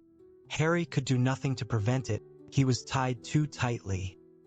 Squinting down, struggling hopelessly at the ropes binding him, he saw the shining silver dagger shaking in Wormtail's remaining hand. He felt its point penetrate the crook of his right arm and blood seeping down the sleeve of his torn robes. Wormtail, still panting with pain, fumbled in his pocket for a glass vial and held it to Harry's cut, so that a dribble of blood fell into it. He staggered back to the cauldron with Harry's blood. He poured it inside. The liquid within turned, instantly a blinding white. Wormtail, his job done, dropped to his knees beside the cauldron, then slumped sideways and lay on the ground, cradling the bleeding stump of his arm, gasping and sobbing. The cauldron was simmering, sending its diamond sparks in all directions, so blindingly bright that it turned all else to velvety blackness. Nothing happened. Let it have drowned, Harry thought. Let it have gone wrong. And then, suddenly, the sparks emanating from the cauldron were extinguished. A surge of white steam billowed thickly from the cauldron instead, obliterating everything in front of Harry, so that he couldn't see Wormtail or Cedric or anything but vapor hanging in the air. It's gone wrong, he thought. It's drowned. Please, please let it be dead. But then, through the mist in front of him, he saw, with an icy surge of terror, the dark outline of a man, tall and skeletally thin, rising slowly from inside the cauldron. "Robe me," said the high, cold voice from behind the steam, and Wormtail, sobbing and moaning, still cradling his mutilated arm, scrambled to pick up the black robes from the ground, got to his feet, reached up and pulled them one-handed over his master's head. The thin man stepped out of the cauldron, staring at Harry. And Harry stared back into the face that had haunted his nightmares for 3 years. Whiter than a skull, with wide, livid scarlet eyes and a nose that was flat as a snake's with slits for nostrils. Lord Voldemort had risen again. Chapter 33. The Death Eaters. Voldemort looked away from Harry and began examining his own body. His hands were like large, pale spiders. His long white fingers caressed his own chest, his arms, his face. The red eyes, whose pupils were slits, like a cat's, gleamed still more brightly through the darkness. He held up his hands and flexed the fingers, his expression rapt and exultant. He took not the slightest notice of Wormtail, who lay twitching and bleeding on the ground, nor of the great snake, which had slithered back into sight and was circling Harry again, hissing. Voldemort slipped one of those unnaturally long-fingered hands into a deep pocket and drew out a wand.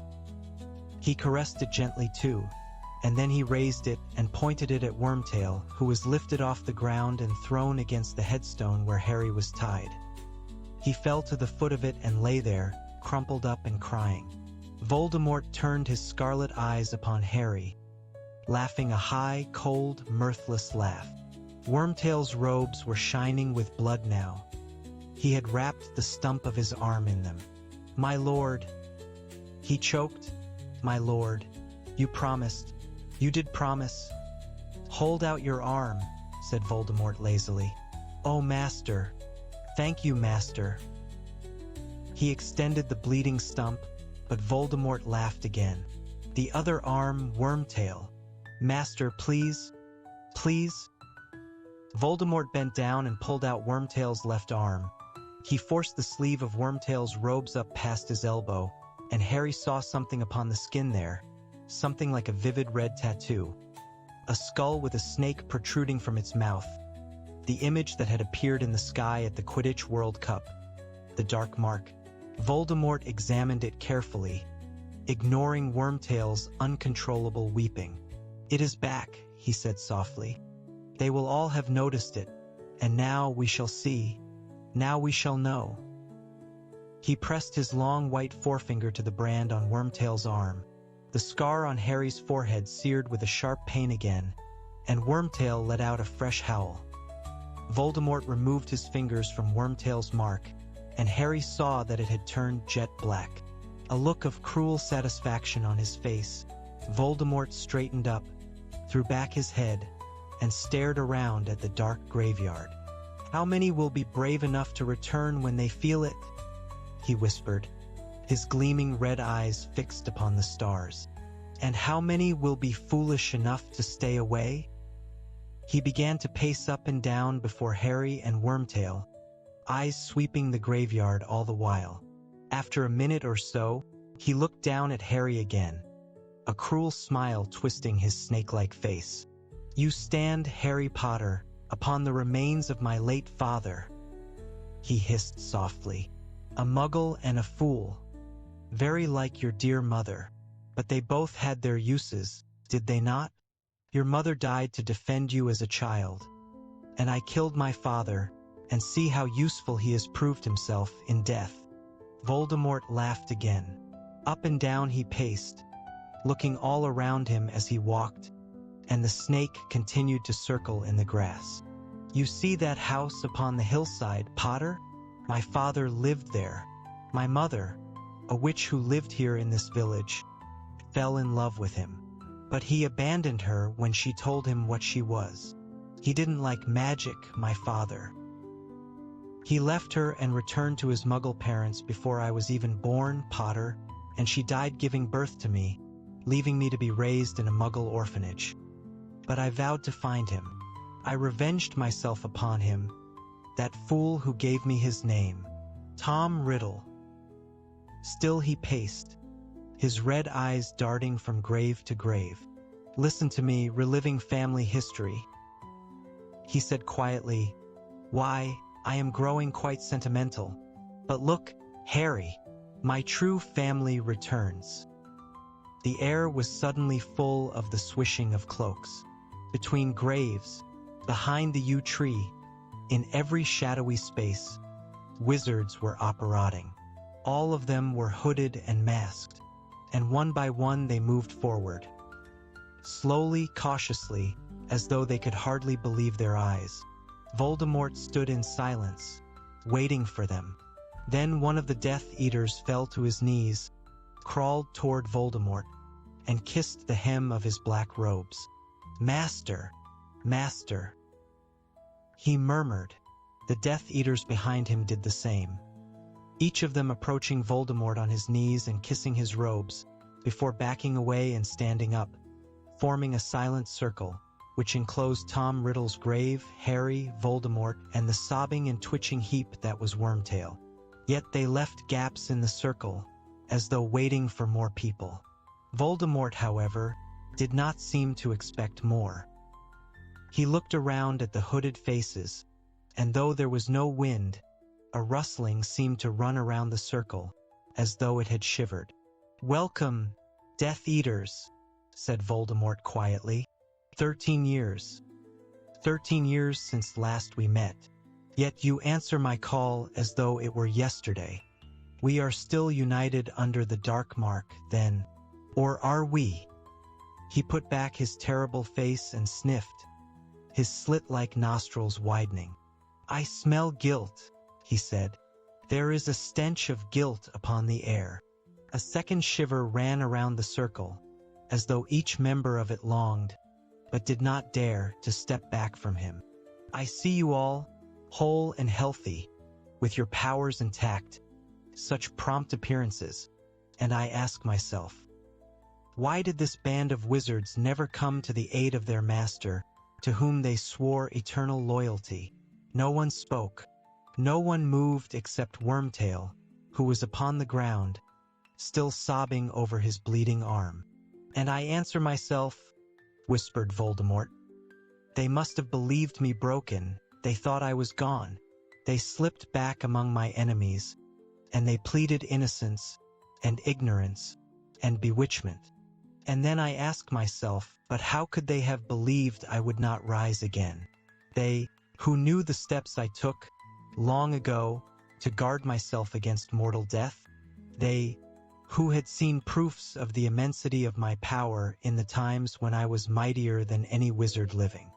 And I answer myself, perhaps they believed a still greater power could exist, one that could vanquish even Lord Voldemort. Perhaps they now pay allegiance to another. Perhaps that champion of commoners, of mudbloods and muggles, Albus Dumbledore? At the mention of Dumbledore's name, the members of the circle stirred, and some muttered and shook their heads. Voldemort ignored them. It is a disappointment to me. I confess myself disappointed. One of the men suddenly flung himself forward, breaking the circle. Trembling from head to foot, he collapsed at Voldemort's feet. "Master!" he shrieked.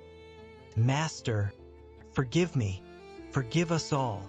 Voldemort began to laugh. He raised his wand. Crucio, the Death Eater on the ground, writhed and shrieked. Harry was sure the sound must carry to the houses around. Let the police come, he thought desperately. Anyone. Anything.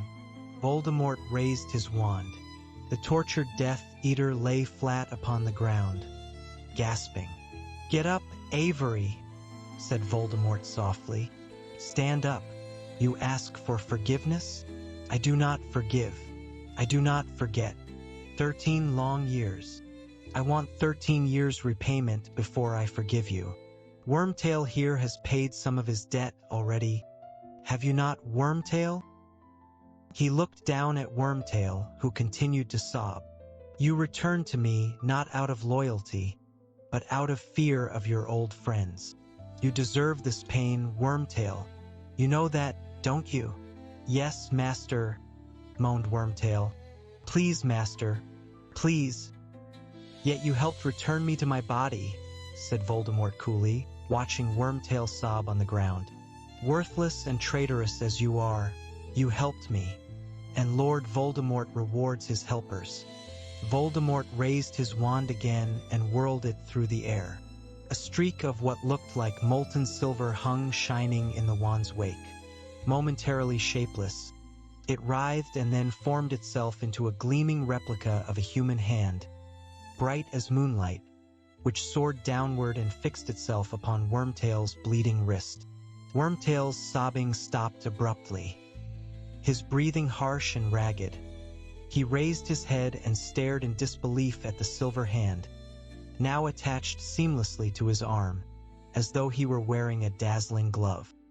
He flexed the shining fingers, then, trembling, picked up a small twig on the ground and crushed it into powder. "My lord," he whispered. "Master, it is beautiful. Thank you. Thank you." He scrambled forward on his knees and kissed the hem of Voldemort's robes. "May your loyalty never waver again, Wormtail," said Voldemort. "No, my lord. Never, my lord." Wormtail stood up and took his place in the circle, staring at his powerful new hand. his face still shining with tears. Voldemort now approached the man on Wormtail's right. "Lucius, my slippery friend," he whispered, halting before him.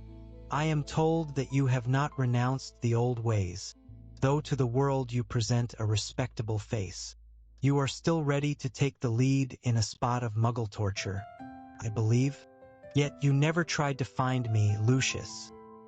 Your exploits at the Quidditch World Cup were fun, I dare say. But might not your energies have been better directed toward finding and aiding your master?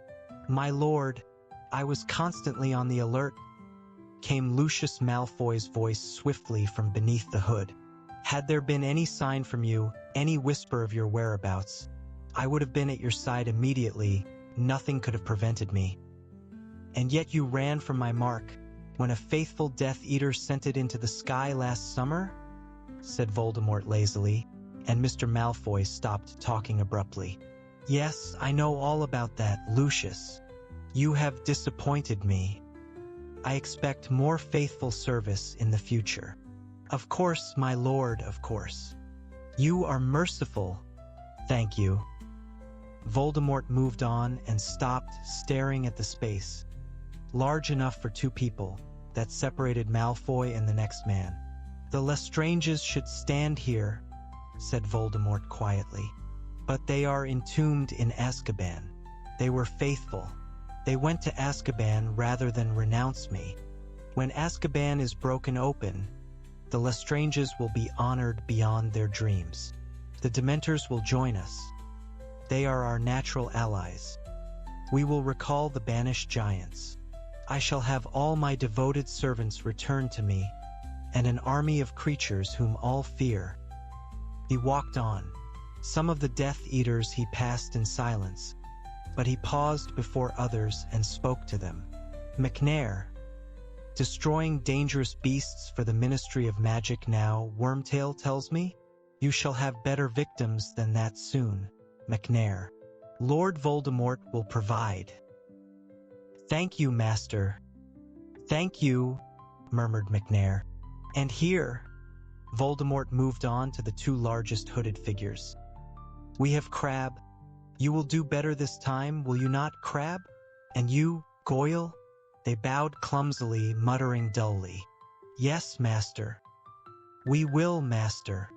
"The same goes for you, not?" said Voldemort quietly as he walked past a stooped figure in Mr. Goyle's shadow. "My lord, I prostrate myself before you. I am your most faithful." "That will do," said Voldemort. He had reached the largest gap of all, and he stood surveying it with his blank, red eyes, as though he could see people standing there. "And here we have 6 missing Death Eaters. 3 dead in my service. 1 too cowardly to return. He will pay. 1 who I believe has left me forever. He will be killed, of course. And 1 who remains my most faithful servant, and who has already re-entered my service." The Death Eaters stirred, and Harry saw their eyes dart sideways at one another through their masks. "He is at Hogwarts, that faithful servant, and it was through his efforts that our young friend arrived here tonight."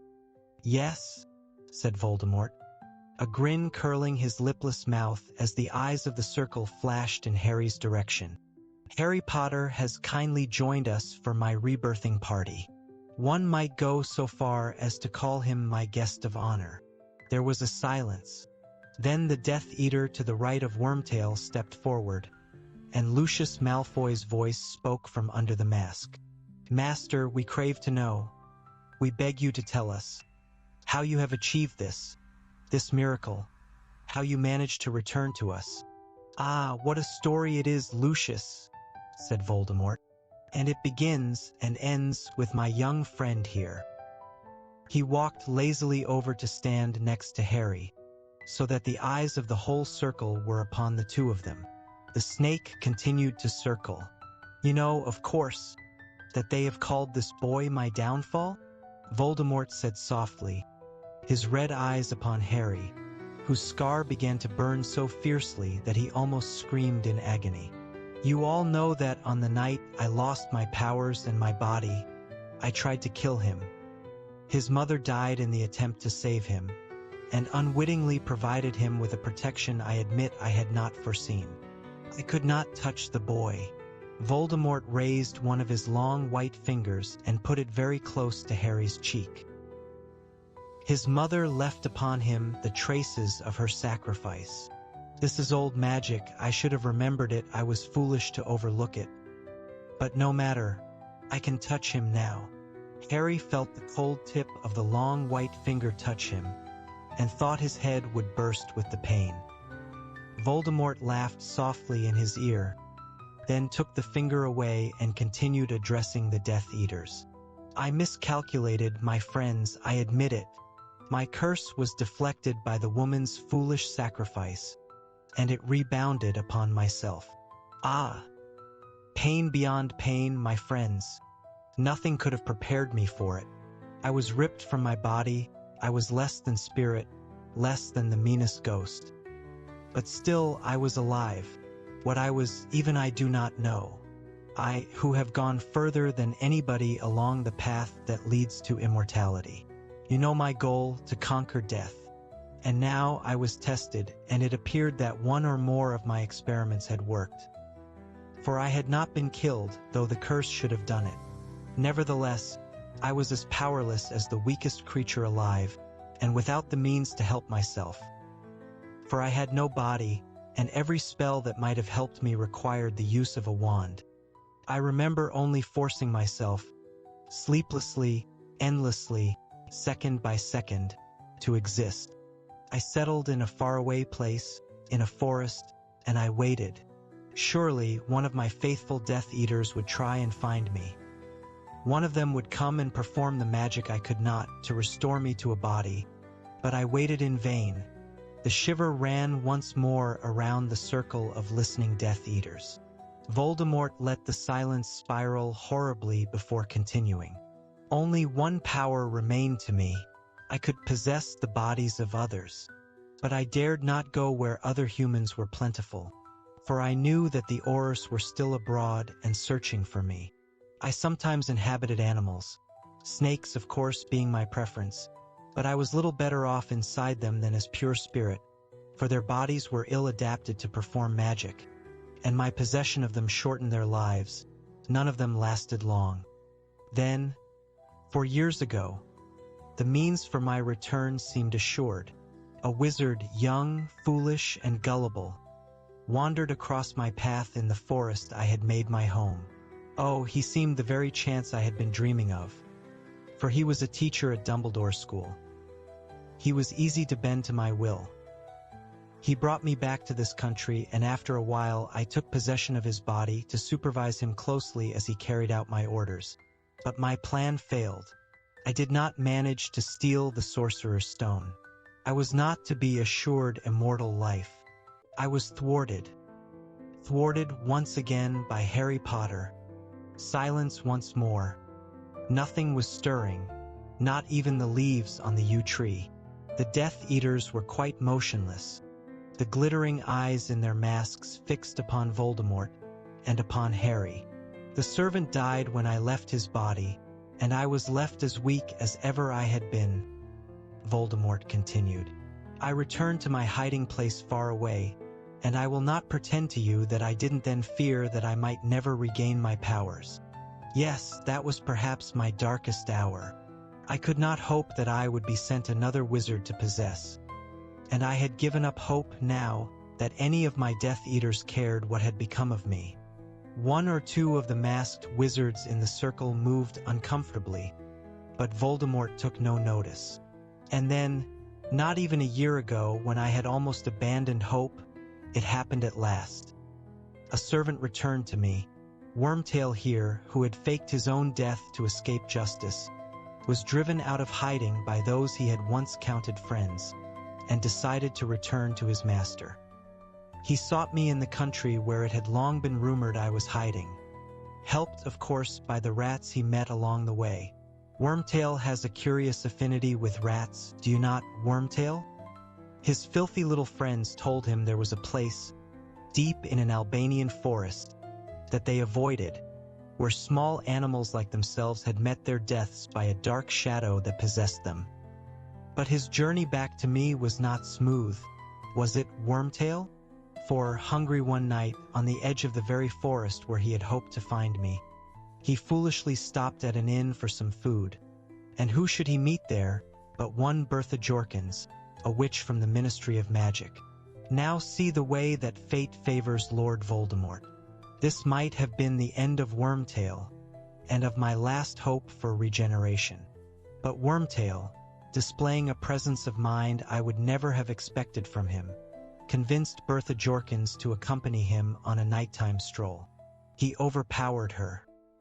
He brought her to me, and Bertha Jorkins, who might have ruined all, proved instead to be a gift beyond my wildest dreams. For, with a little persuasion, she became a veritable mine of information. She told me that the Triwizard Tournament would be played at Hogwarts this year. She told me that she knew of a faithful Death Eater who would be only too willing to help me, if I could only contact him. She told me many things. But the means I used to break the memory charm upon her were powerful, and when I had extracted all useful information from her, her mind and body were both damaged beyond repair. She had now served her purpose. I could not possess her. I disposed of her. Voldemort smiled his terrible smile, his red eyes blank and pitiless. Wormtail's body, of course, was ill-adapted for possession, as all assumed him dead, and would attract far too much attention if noticed. However, he was the able-bodied servant I needed, and, poor wizard though he is, Wormtail was able to follow the instructions I gave him, which would return me to a rudimentary, weak body of my own, a body I would be able to inhabit while awaiting the essential ingredients for true rebirth. A spell or two of my own invention. A little help from my dear Nagini. Voldemort's red eyes fell upon the continually circling snake. A potion concocted from unicorn blood and the snake venom. Nagini provided. I was soon returned to an almost human form, and strong enough to travel. There was no hope of stealing the Sorcerer's Stone anymore, for I knew that Dumbledore would have seen to it that it was destroyed. But I was willing to embrace mortal life again, before chasing immortality. I set my sights lower. I would settle for my old body back again and my old strength. I knew that to achieve this, it is an old piece of dark magic, the potion that revived me tonight. I would need 3 powerful ingredients. Well, one of them was already at hand, was it not, Wormtail? Flesh given by a servant. My father's bone, naturally, meant that we would have to come here, where he was buried. But the blood of a foe. Wormtail would have had me use any wizard, would you not, Wormtail? Any wizard who had hated me, as so many of them still do. But I knew the one I must use, if I was to rise again, more powerful than I had been when I had fallen. I wanted Harry Potter's blood. I wanted the blood of the one who had stripped me of power 13 years ago. For the lingering protection his mother once gave him would then reside in my veins too. But how to get at Harry Potter? For he has been better protected than I think even he knows, protected in ways devised by Dumbledore long ago, when it fell to him to arrange the boy's future. Dumbledore invoked an ancient magic to ensure the boy's protection as long as he is in his relation's care. Not even I can touch him there. Then, of course, there was the Quidditch World Cup. I thought his protection might be weaker there, away from his relations and Dumbledore, but I was not yet strong enough to attempt kidnap in the midst of a horde of Ministry wizards.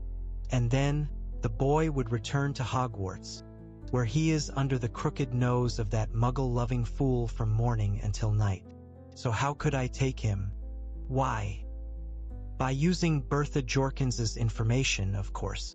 Use my one faithful Death Eater, stationed at Hogwarts, to ensure that the boy's name was entered into the Goblet of Fire.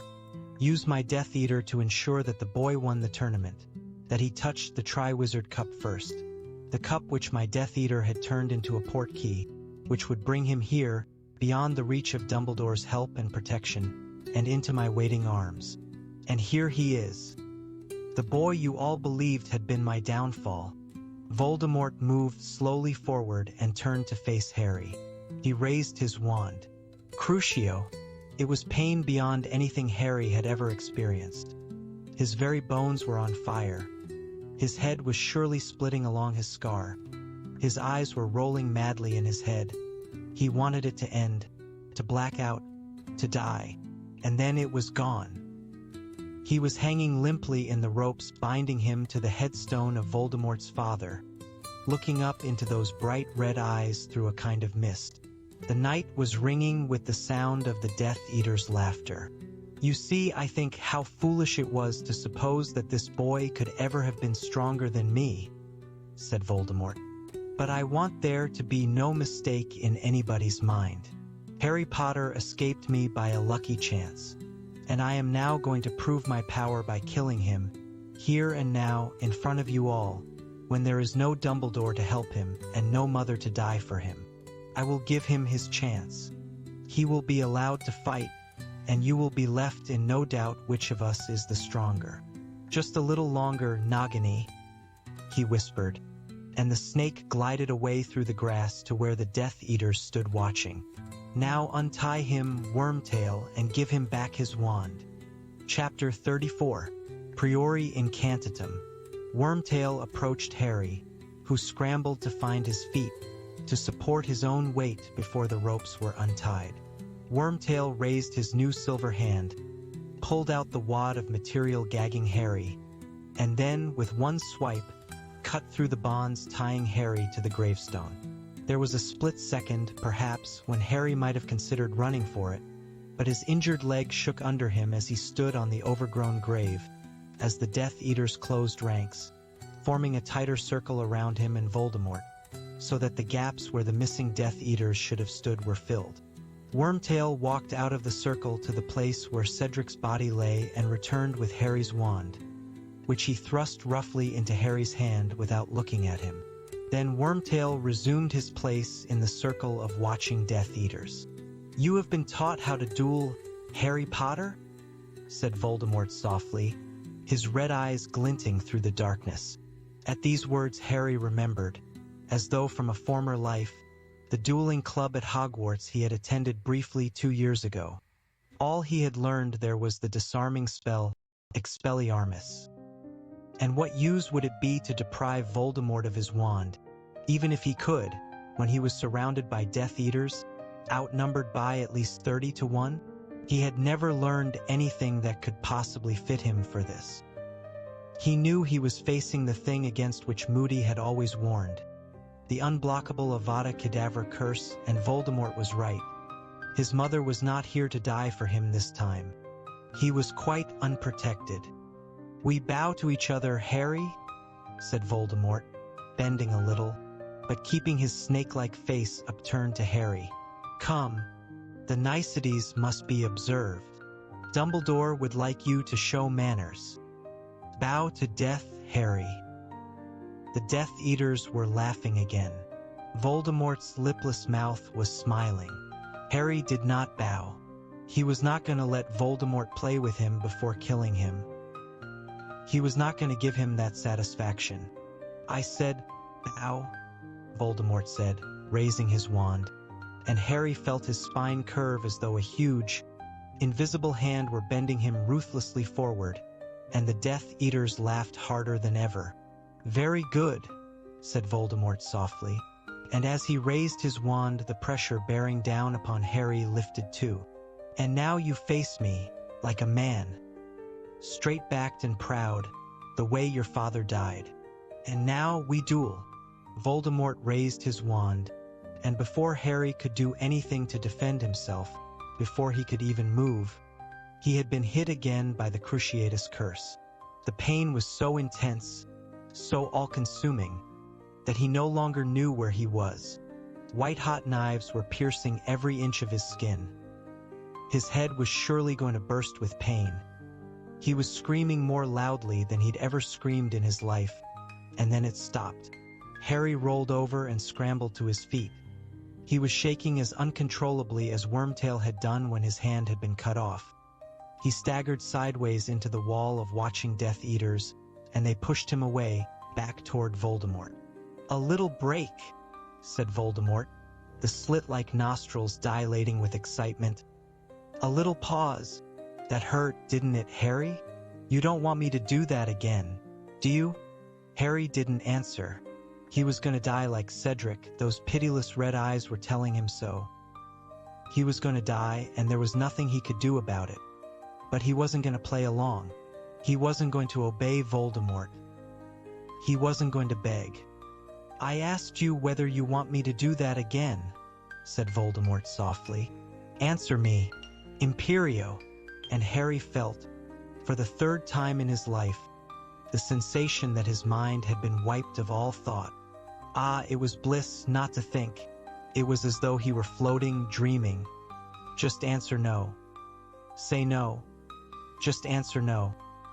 "I will not," said a stronger voice in the back of his head. "I won't answer. Just answer no. I won't do it. I won't say it. Just answer no. I won't." And these words burst from Harry's mouth. They echoed through the graveyard, and the dream state was lifted as suddenly as though cold water had been thrown over him. Back rushed the aches that the Cruciatus curse had left all over his body. Back rushed the realization of where he was and what he was facing. "You won't?" said Voldemort quietly, and the Death Eaters were not laughing now. "You won't say no? Harry, obedience is a virtue I need to teach you before you die. Perhaps another little dose of pain." Voldemort raised his wand, but this time Harry was ready. With the reflexes born of his Quidditch training, he flung himself sideways onto the ground.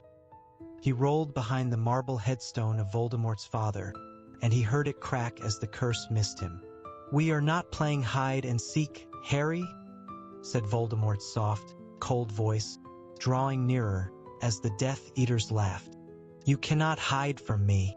Does this mean you are tired of our duel? Does this mean that you would prefer me to finish it now, Harry? Come out, Harry. Come out and play, then. It will be quick. It might even be painless. I would not know. I have never died." Harry crouched behind the headstone and knew the end had come. There was no hope, no help to be had. And as he heard Voldemort draw nearer still, he knew one thing only, and it was beyond fear or reason. He was not going to die crouching here like a child playing hide and seek. He was not going to die kneeling at Voldemort's feet. He was going to die upright like his father, and he was going to die trying to defend himself, even if no defense was possible. Before Voldemort could stick his snake-like face around the headstone, Harry stood up. He gripped his wand tightly in his hand, thrust it out in front of him, and threw himself around the headstone, facing Voldemort. Voldemort was ready. As Harry shouted, "Expelliarmus!" Voldemort cried, "Avada Kedavra!" A jet of green light issued from Voldemort's wand just as a jet of red light blasted from Harry's. They met in midair, and suddenly Harry's wand was vibrating as though an electric charge were surging through it. His hand seized up around it. He couldn't have released it if he'd wanted to, and a narrow beam of light connected the two wands, neither red nor green, but bright, deep gold. Harry, following the beam with his astonished gaze, saw that Voldemort's long white fingers too were gripping a wand that was shaking and vibrating. And then, nothing could have prepared Harry for this. He felt his feet lift from the ground. He and Voldemort were both being raised into the air, their wands still connected by that thread of shimmering golden light. They glided away from the tombstone of Voldemort's father and then came to rest on a patch of ground that was clear and free of graves. The Death Eaters were shouting. They were asking Voldemort for instructions. They were closing in, reforming the circle around Harry and Voldemort, the snakes slithering at their heels, some of them drawing their wands. The golden thread connecting Harry and Voldemort splintered. Though the wands remained connected, 1,000 more beams arced high over Harry and Voldemort, crisscrossing all around them, until they were enclosed in a golden, dome-shaped web, a cage of light, beyond which the Death Eaters circled like jackals, their cries strangely muffled now. "Do nothing!" Voldemort shrieked to the Death Eaters, and Harry saw his red eyes wide with astonishment at what was happening. Saw him fighting to break the thread of light still connecting his wand with Harry's. Harry held onto his wand more tightly, with both hands, and the golden thread remained unbroken. "Do nothing unless I command you," Voldemort shouted to the Death Eaters. And then an unearthly and beautiful sound filled the air.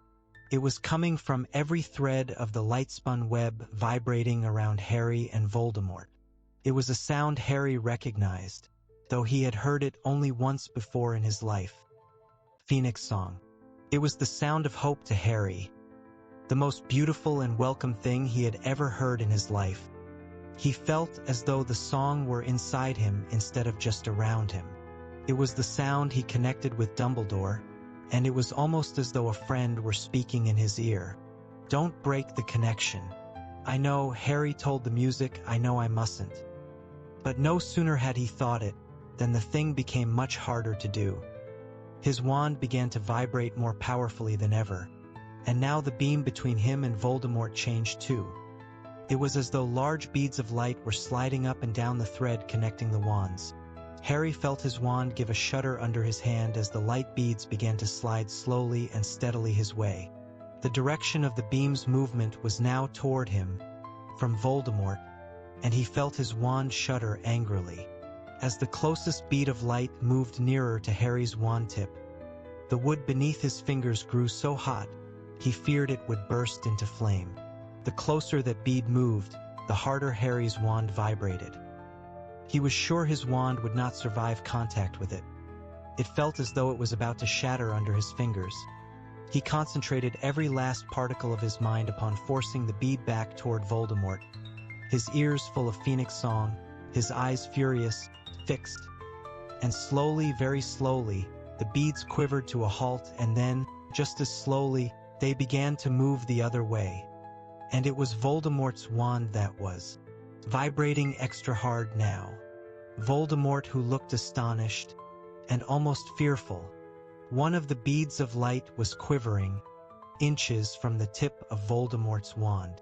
Harry didn't understand why he was doing it, didn't know what it might achieve. But he now concentrated as he had never done in his life on forcing that bead of light right back into Voldemort's wand. And slowly, very slowly, it moved along the golden thread.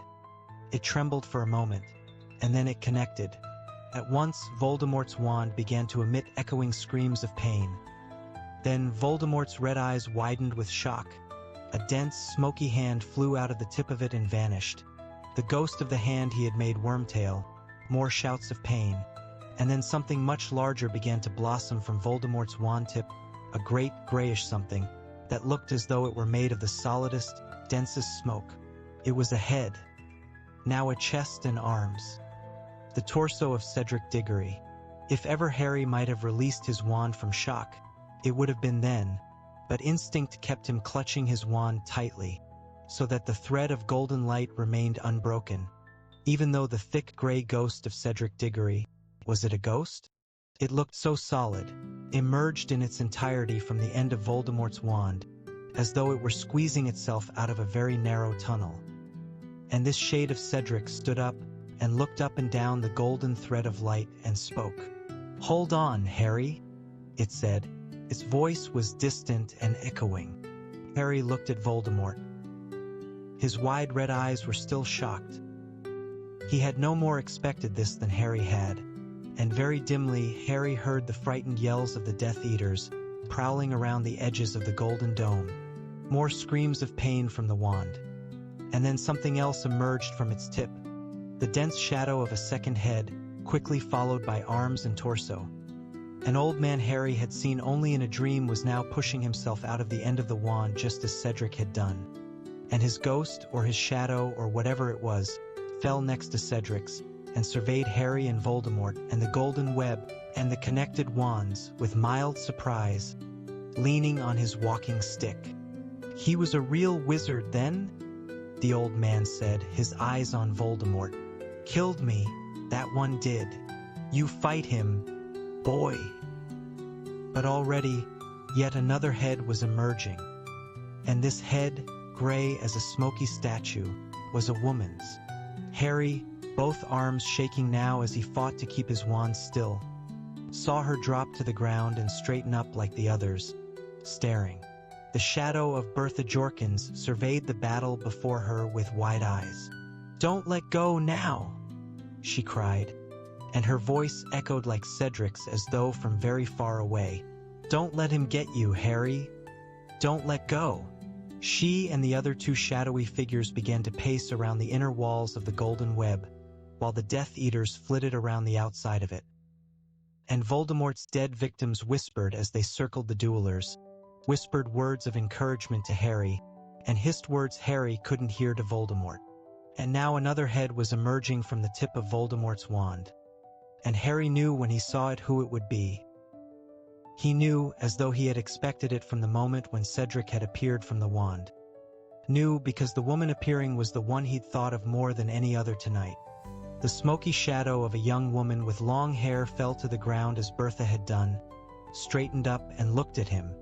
And Harry, his arms shaking madly now, looked back into the ghostly face of his mother. "Your father's coming," she said quietly. "Hold on for your father. It will be all right. Hold on."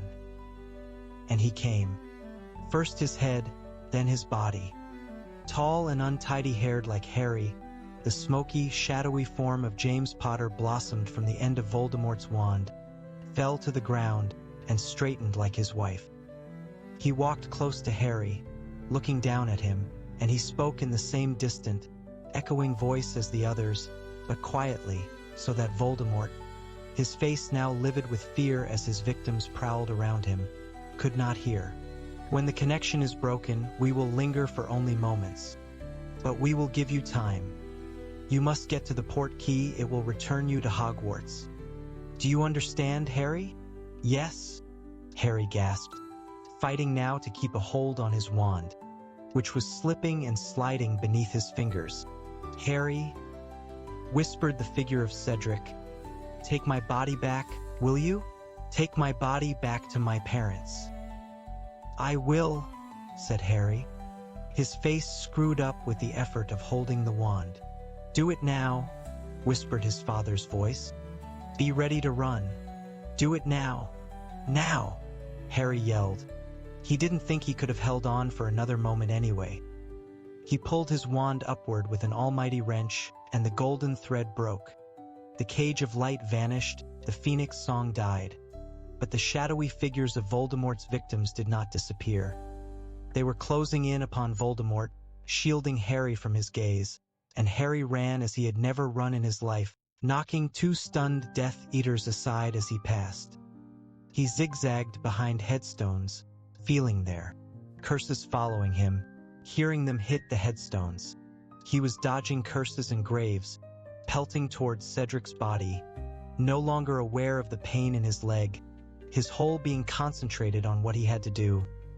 "Stun him!" he heard Voldemort scream. 10 feet from Cedric, Harry dived behind a marble angel to avoid the jets of red light and saw the tip of its wing shatter as the spells hit it. Gripping his wand more tightly, he dashed out from behind the angel. "Impedimenta!" he bellowed, pointing his wand wildly over his shoulder at the Death Eaters running at him. From a muffled yell, he thought he had stopped at least one of them, but there was no time to stop and look. He jumped over the cup and dived as he heard more wand blasts behind him. More jets of light flew over his head as he fell, stretching out his hand to grab Cedric's arm. "Stand aside! I will kill him! He is mine!" shrieked Voldemort. Harry's hand had closed on Cedric's wrist. One tombstone stood between him and Voldemort, but Cedric was too heavy to carry, and the cup was out of reach. Voldemort's red eyes flamed in the darkness. Harry saw his mouth curl into a smile, saw him raise his wand. "Accio!" Harry yelled, pointing his wand at the Triwizard cup. It flew into the air and soared toward him. Harry caught it by the handle. He heard Voldemort scream of fury at the same moment that he felt the jerk behind his navel that meant the portkey had worked. It was speeding him away in a whirl of wind and color, and Cedric along with him. They were going back. Chapter 35. Veritasium. Harry felt himself slam flat into the ground. His face was pressed into grass. The smell of it filled his nostrils. He had closed his eyes while the portkey transported him, and he kept them closed now. He did not move. All the breath seemed to have been knocked out of him. His head was swimming so badly, he felt as though the ground beneath him were swaying like the deck of a ship. To hold himself steady, he tightened his hold on the two things he was still clutching: the smooth, cold handle of the Triwizard cup and Cedric's body. He felt as though he would slide away into the blackness gathering at the edges of his brain if he let go of either of them. Shock and exhaustion kept him on the ground, breathing in the smell of the grass, waiting for someone to do something to happen. And all the while, his scar burned dully on his forehead. A torrent of sound deafened and confused him. There were voices everywhere, footsteps, screams. He remained where he was, his face screwed up against the noise, as though it were a nightmare that would pass. Then a pair of hands seized him roughly and turned him over. Harry! Harry! He opened his eyes. He was looking up at the starry sky, and Albus Dumbledore was crouched over him. The dark shadows of a crowd of people pressed in around them, pushing nearer. Harry felt the ground beneath his head reverberating with their footsteps. He had come back to the edge of the maze. He could see the stands rising above him, the shapes of people moving in them, the stars above. Harry let go of the cup, but he clutched Cedric to him even more tightly. He raised his free hand and seized Dumbledore's wrist, while Dumbledore's face swam in and out of focus. "He's back," Harry whispered. "He's back. Voldemort. What's going on? What's happened?" The face of Cornelius Fudge appeared upside down over Harry. It looked white, appalled. "My God, Diggory," it whispered. "Dumbledore, he's dead." The words were repeated. The shadowy figures pressing in on them gasped it to those around them. And then others shouted it, screeched it into the night. "He's dead! He's dead! Cedric Diggory, dead!" "Harry, let go of him," he heard Fudge's voice say, and he felt fingers trying to pry him from Cedric's limp body, but Harry wouldn't let him go. Then Dumbledore's face, which was still blurred and misted, came closer. "Harry, you can't help him now. It's over. Let go." "He wanted me to bring him back," Harry muttered. It seemed important to explain this. "He wanted me to bring him back to his parents." "That's right, Harry. Just let go now." Dumbledore bent down, and with extraordinary strength for a man so old and thin, raised Harry from the ground and set him on his feet. Harry swayed. His head was pounding. His injured leg would no longer support his weight. The crowd around them jostled, fighting to get closer, pressing darkly in on him. "What's happened? What's wrong with him?" "Diggory's dead. He'll need to go to the hospital wing," Fudge was saying loudly. "He's ill. He's injured, Dumbledore, Diggory's parents. They're here. They're in the stands." "I'll take Harry, Dumbledore. I'll take him." "No, I would prefer." "Dumbledore, Amos Diggory's running. He's coming over. Don't you think you should tell him before he sees?" "Harry, stay here." Girls were screaming, sobbing hysterically. The scene flickered oddly before Harry's eyes. "It's all right, son. I've got you. Come on. Hospital wing." "Dumbledore said stay," said Harry thickly, the pounding in his scar making him feel as though he was about to throw up. His vision was blurring worse than ever. "You need to lie down.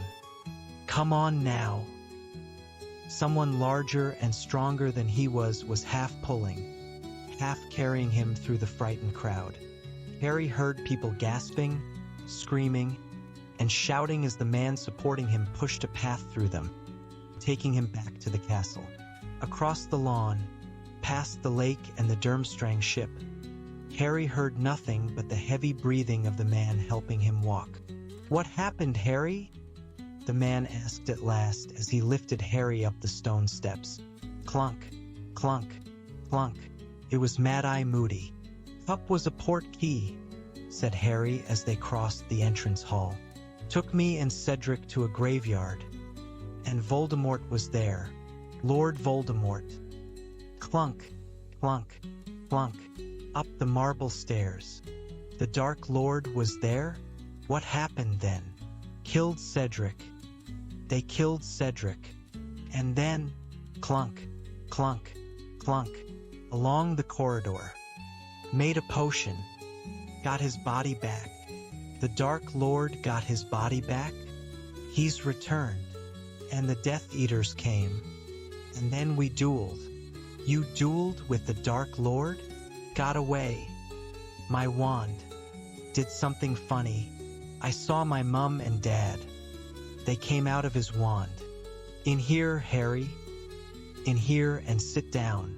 You'll be all right now. Drink this." Harry heard a key scrape in a lock and felt a cup being pushed into his hands. "Drink it. You'll feel better." "Come on now, Harry. I need to know exactly what happened." Moody helped tip the stuff down Harry's throat. He coughed, a peppery taste burning his throat. Moody's office came into sharper focus, and so did Moody himself.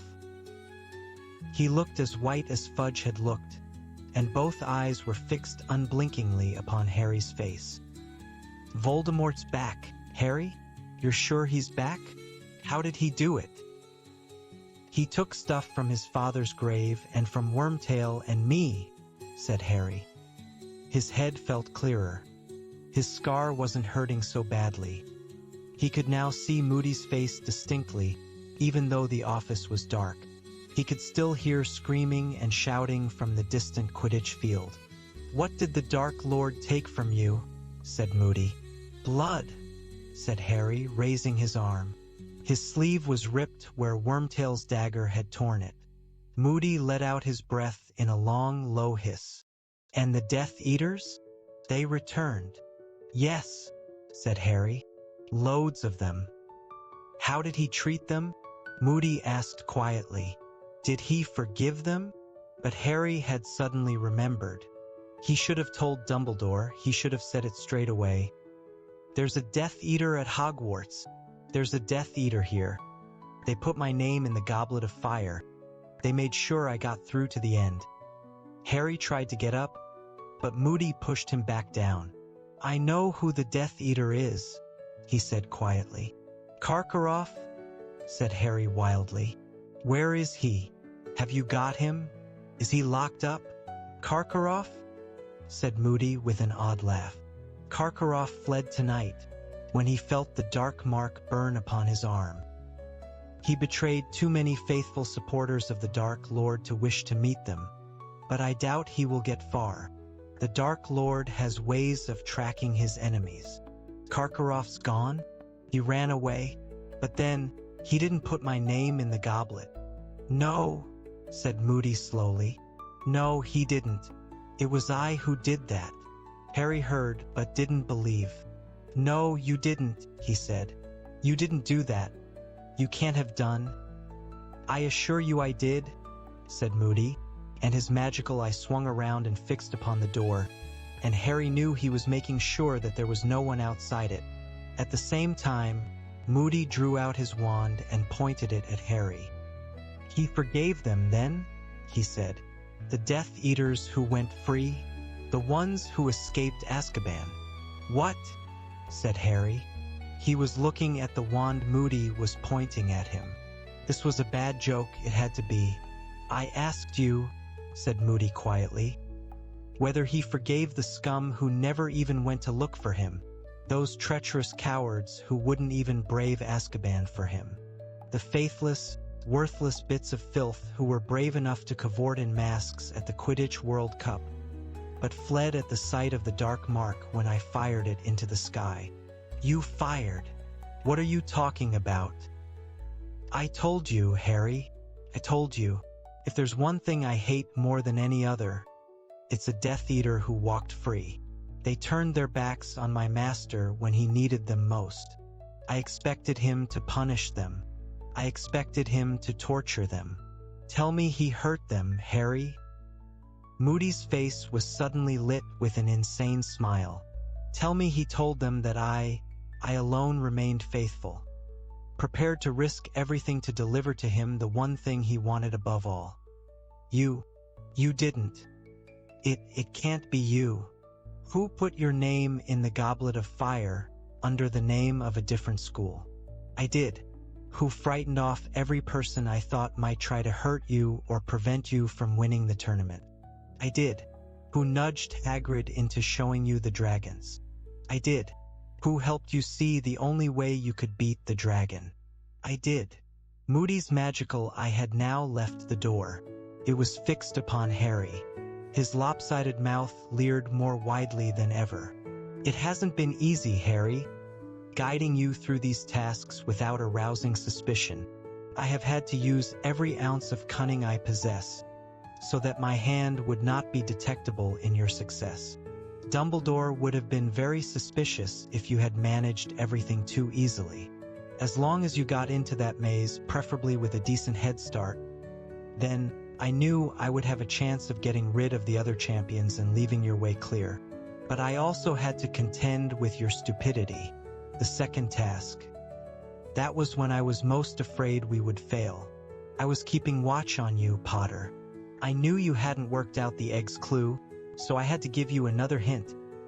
You didn't, Harry said hoarsely. Cedric gave me the clue. Who told Cedric to open it underwater? I did. I trusted that he would pass the information on to you. Decent people are so easy to manipulate, Potter. I was sure Cedric would want to repay you for telling him about the dragons, and so he did. But even then, Potter, even then you seemed likely to fail. I was watching all the time. All those hours in the library. Didn't you realize that the book you needed was in your dormitory all along? I planted it there early on. I gave it to the Longbottom boy, don't you remember? Magical water plants of the Mediterranean. It would have told you all you needed to know about gillyweed. I expected you to ask everyone and anyone you could for help. Longbottom would have told you in an instant. But you did not. You did not. You have a streak of pride and independence that might have ruined all. So what could I do? Feed you information from another innocent source. You told me at the Yule Ball a house elf called Dobby had given you a Christmas present. I called the elf to the staff room to collect some robes for cleaning. I staged a loud conversation with Professor McGonagall about the hostages who had been taken, and whether Potter would think to use gillyweed. And your little elf friend ran straight to Snape's office and then hurried to find you. Moody's wand was still pointing directly at Harry's heart. Over his shoulder, foggy shapes were moving in the fogglass on the wall. You were so long in that lake, Potter. I thought you had drowned.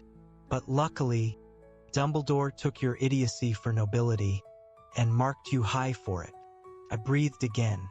You had an easier time of it than you should have in that maze tonight, of course, said Moody. I was patrolling around it, able to see through the outer hedges, able to curse many obstacles out of your way. I stunned Fleur Delacour as she passed. I put the Imperious curse on Crumb, so that he would finish Diggory and leave your path to the cup clear. Harry stared at Moody. He just didn't see how this could be.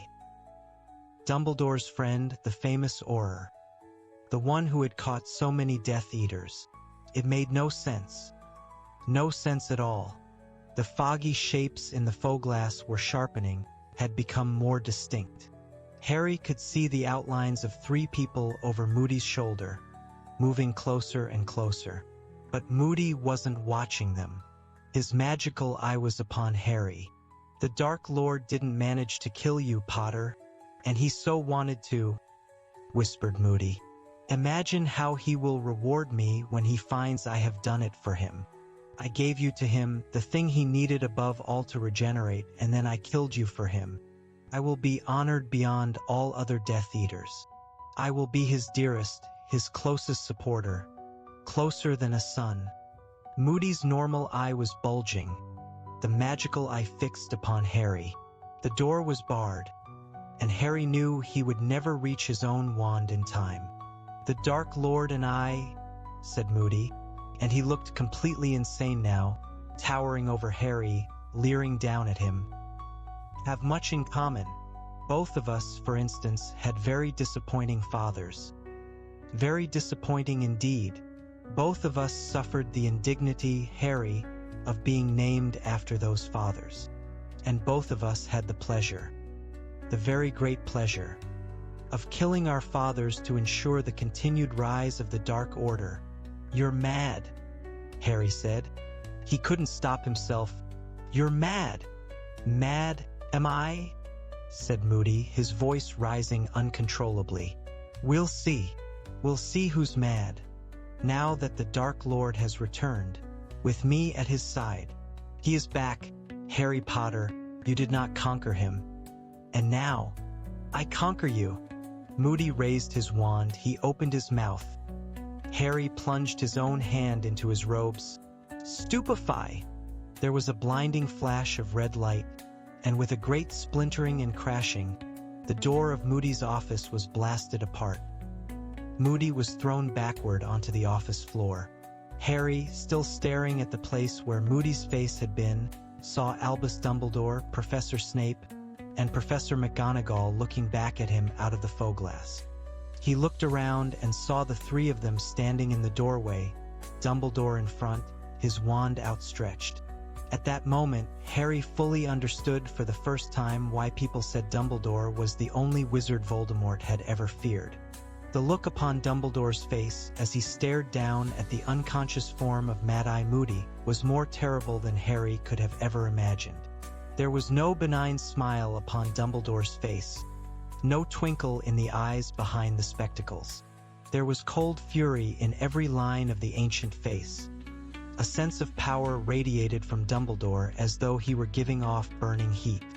He stepped into the office, placed a foot underneath Moody's unconscious body, and kicked him over onto his back so that his face was visible. Snape followed him, looking into the faux glass, where his own face was still visible, glaring into the room. Professor McGonagall went straight to Harry.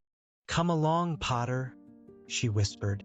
The thin line of her mouth was twitching as though she was about to cry. "Come along. Hospital wing." "No," said Dumbledore sharply. "Dumbledore, he ought to. Look at him. He's been through enough tonight.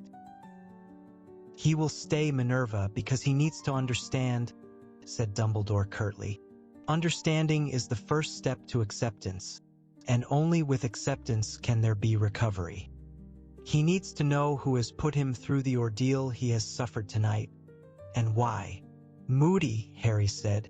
He was still in a state of complete disbelief. "How can it have been Moody?" "This is not Alastor Moody," said Dumbledore quietly. "You have never known Alastor Moody.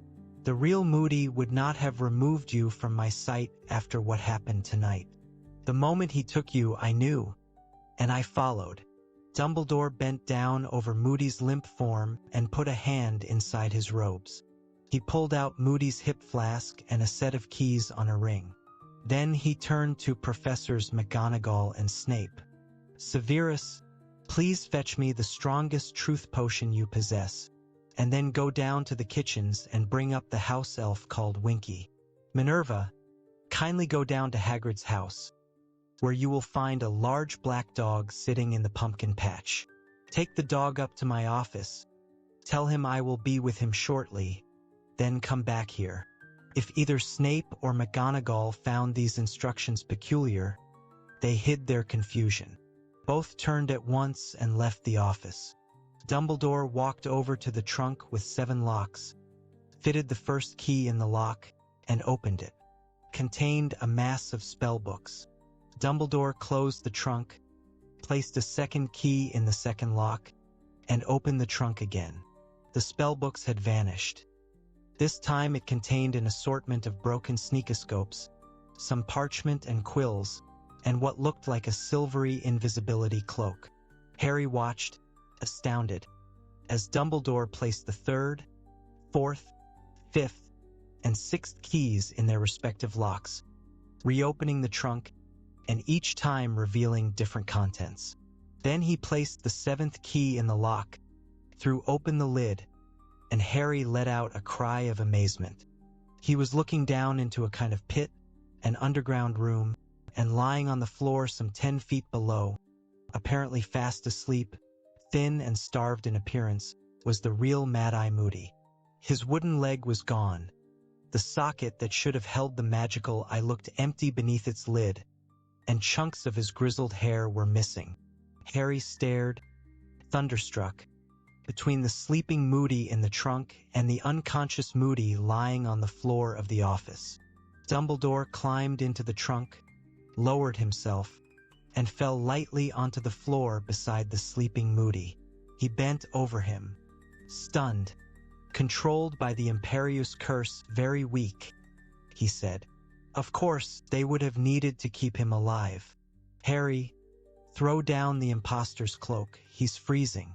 Madame Pomfrey will need to see him, but he seems in no immediate danger. Harry did as he was told. Dumbledore covered Moody in the cloak, tucked it around him, and clambered out of the trunk again. Then he picked up the hip flask that stood upon the desk, unscrewed it, and turned it over. A thick glutinous liquid splattered onto the office floor. Polyjuice potion, Harry, said Dumbledore. You see the simplicity of it, and the brilliance. For Moody never does drink except from his hip flask. He's well known for it. The impostor needed, of course, to keep the real Moody close by, so that he could continue making the potion. You see his hair. Dumbledore looked down on the Moody in the trunk. The impostor has been cutting it off all year. See where it is uneven? But I think, in the excitement of tonight, our fake Moody might have forgotten to take it as frequently as he should have done. On the hour, every hour, we shall see. Dumbledore pulled out the chair at the desk and sat down upon it, his eyes fixed upon the unconscious Moody on the floor. Harry stared at him too. Minutes passed in silence. Then, before Harry's very eyes, the face of the man on the floor began to change.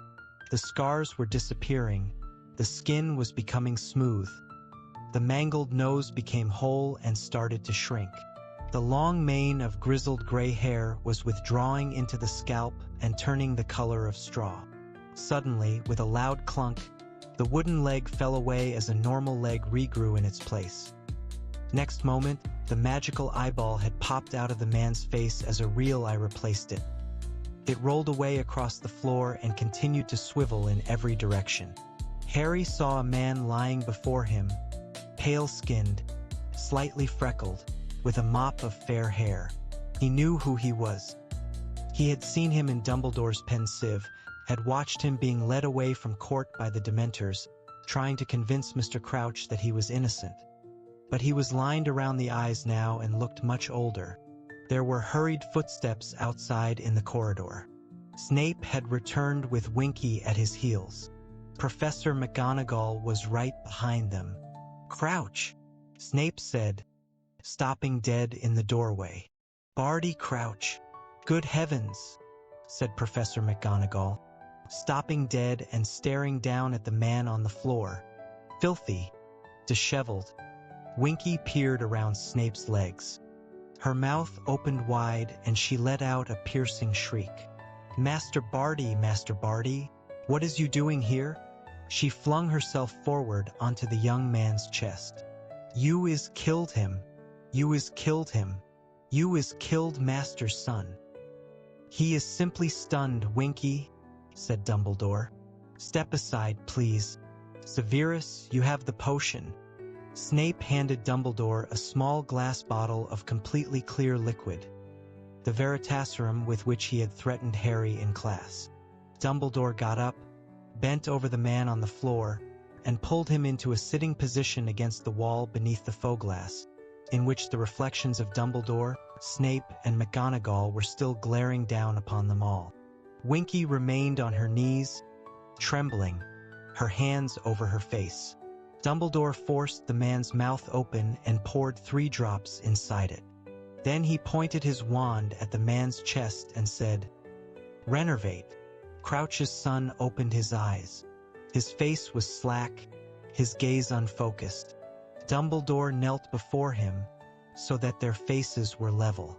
"Can you hear me?" Dumbledore asked quietly. The man's eyelids flickered. "Yes," he muttered. "I would like you to tell us," said Dumbledore softly, "how you came to be here. How did you escape from Azkaban?" Crouch took a deep, shuddering breath, then began to speak in a flat, expressionless voice. "My mother saved me. She knew she was dying. She persuaded my father to rescue me as a last favor to her. He loved her as he had never loved me. He agreed. They came to visit me. They gave me a draught of polyjuice potion containing one of my mother's hairs. She took a draught of polyjuice potion containing one of my hairs. We took on each other's appearance." Winky was shaking her head, trembling. "Say no more, Master Barty. Say no more. You is getting your father into trouble." But Crouch took another deep breath and continued in the same flat voice. "The Dementors are blind. They sensed one healthy, one dying person entering Azkaban. They sensed one healthy, one dying person leaving it. My father smuggled me out, disguised as my mother, in case any prisoners were watching through their doors. My mother died a short while afterward in Azkaban.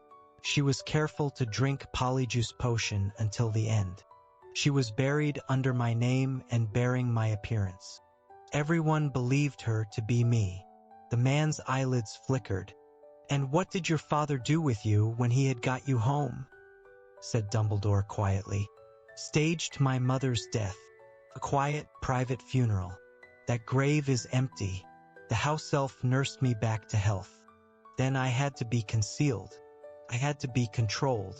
My father had to use a number of spells to subdue me. When I had recovered my strength, I thought only of finding my master, of returning to his service." "How did your father subdue you?" said Dumbledore. "The Imperious Curse," Crouch said. "I was under my father's control. I was forced to wear an invisibility cloak day and night. I was always with the house elf. She was my keeper and caretaker. She pitied me. She persuaded my father to give me occasional treats. Rewards for my good behavior. Master Barty, sobbed Winky through her hands. "You isn't ought to tell them we is getting in trouble. Did anybody ever discover that you were still alive?" said Dumbledore softly. "Did anyone know except your father and the house elf?" "Yes," said Crouch, his eyelids flickering again. "A witch in my father's office. Bertha Jorkins. She came to the house with papers for my father's signature. He was not at home. Winky showed her inside and returned to the kitchen, to me. But Bertha Jorkins heard Winky talking to me. She came to investigate. She heard enough to guess who was hiding under the invisibility cloak. My father arrived home. She confronted him. He put a very powerful memory charm on her to make her forget what she'd found out. Too powerful. He said it damaged her memory permanently. Why is she coming to nose into my master's private business?" sobbed Winky. "Why isn't she leaving us be? Tell me about the Quidditch World Cup," said Dumbledore. "Winky talked my father into it," said Crouch, still in the same monotonous voice. "She spent months persuading him. I had not left the house for years. I had loved Quidditch. Let him go, she said. He will be in his invisibility cloak. He can watch. Let him smell fresh air for once. She said my mother would have wanted it. She told my father that my mother had died to give me freedom. She had not saved me for a life of imprisonment.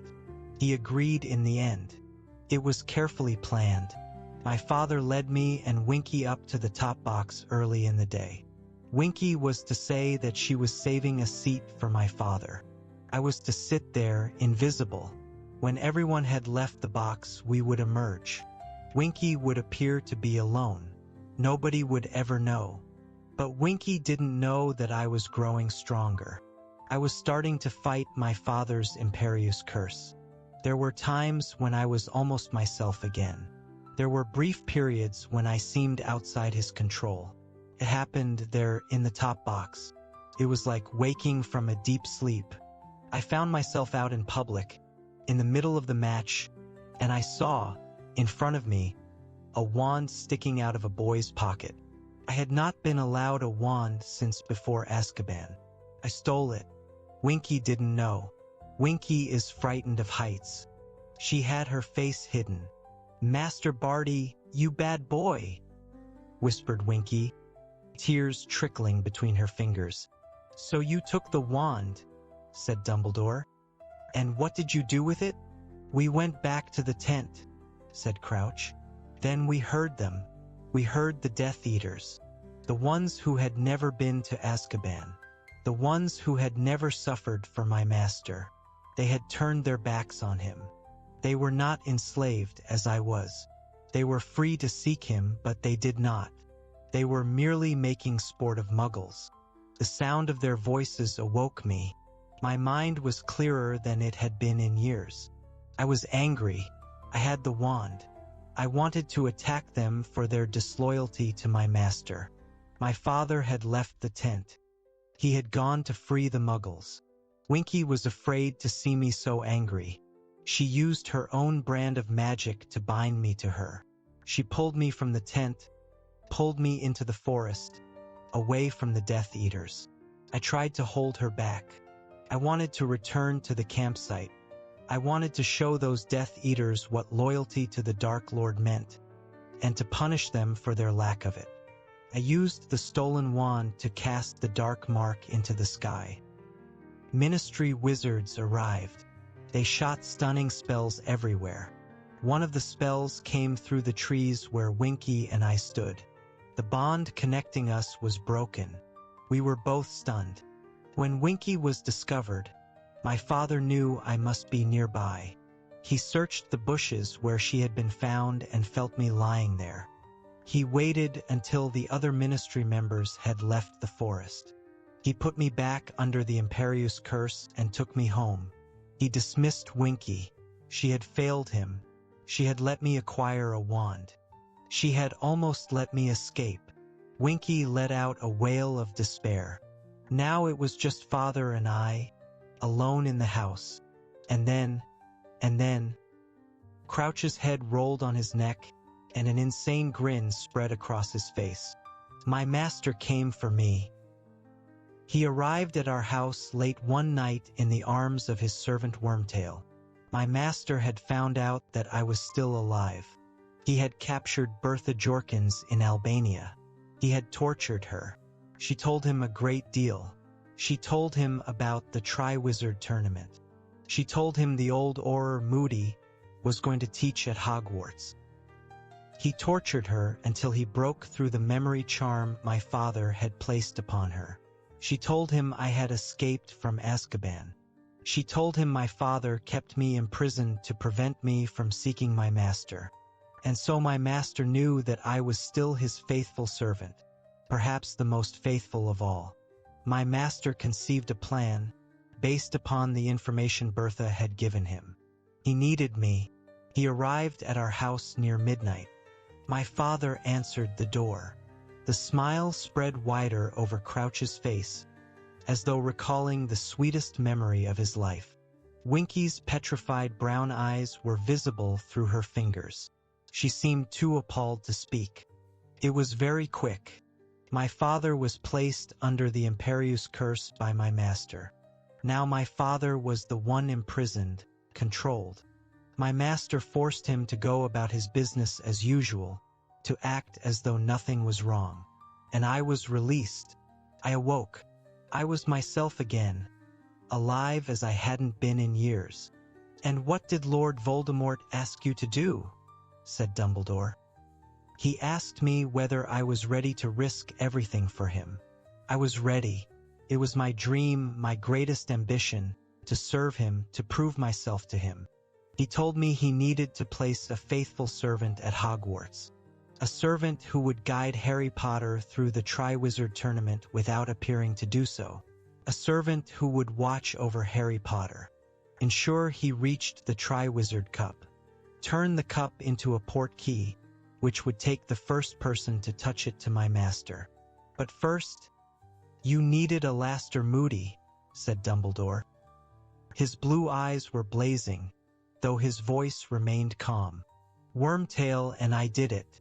We had prepared the polyjuice potion beforehand. We journeyed to his house. Moody put up a struggle. There was a commotion. We managed to subdue him just in time, forced him into a compartment of his own magical trunk, took some of his hair and added it to the potion. I drank it. I became Moody's double. I took his leg and his eye. I was ready to face Arthur Weasley when he arrived to sort out the muggles who had heard a disturbance. I made the dustbins move around the yard. I told Arthur Weasley I had heard intruders in my yard, who had set off the dustbins. Then I packed up Moody's clothes and dark detectors, put them in the trunk with Moody, and set off for Hogwarts. I kept him alive under the Imperious curse. I wanted to be able to question him, to find out about his past, learn his habits so that I could fool even Dumbledore. I also needed his hair to make the polyjuice potion. The other ingredients were easy. I stole Boomslang's skin from the dungeons. When the potions master found me in his office, I said I was under orders to search it. "And what became of Wormtail after you attacked Moody?" said Dumbledore. "Wormtail returned to care for my master in my father's house, and to keep watch over my father." "But your father escaped," said Dumbledore. "Yes. After a while he began to fight the Imperious curse just as I had done. There were periods when he knew what was happening. My master decided it was no longer safe for my father to leave the house. He forced him to send letters to the ministry instead. He made him write and say he was ill. But Wormtail neglected his duty. He was not watchful enough. My father escaped. My master guessed that he was heading for Hogwarts. My father was going to tell Dumbledore everything, to confess.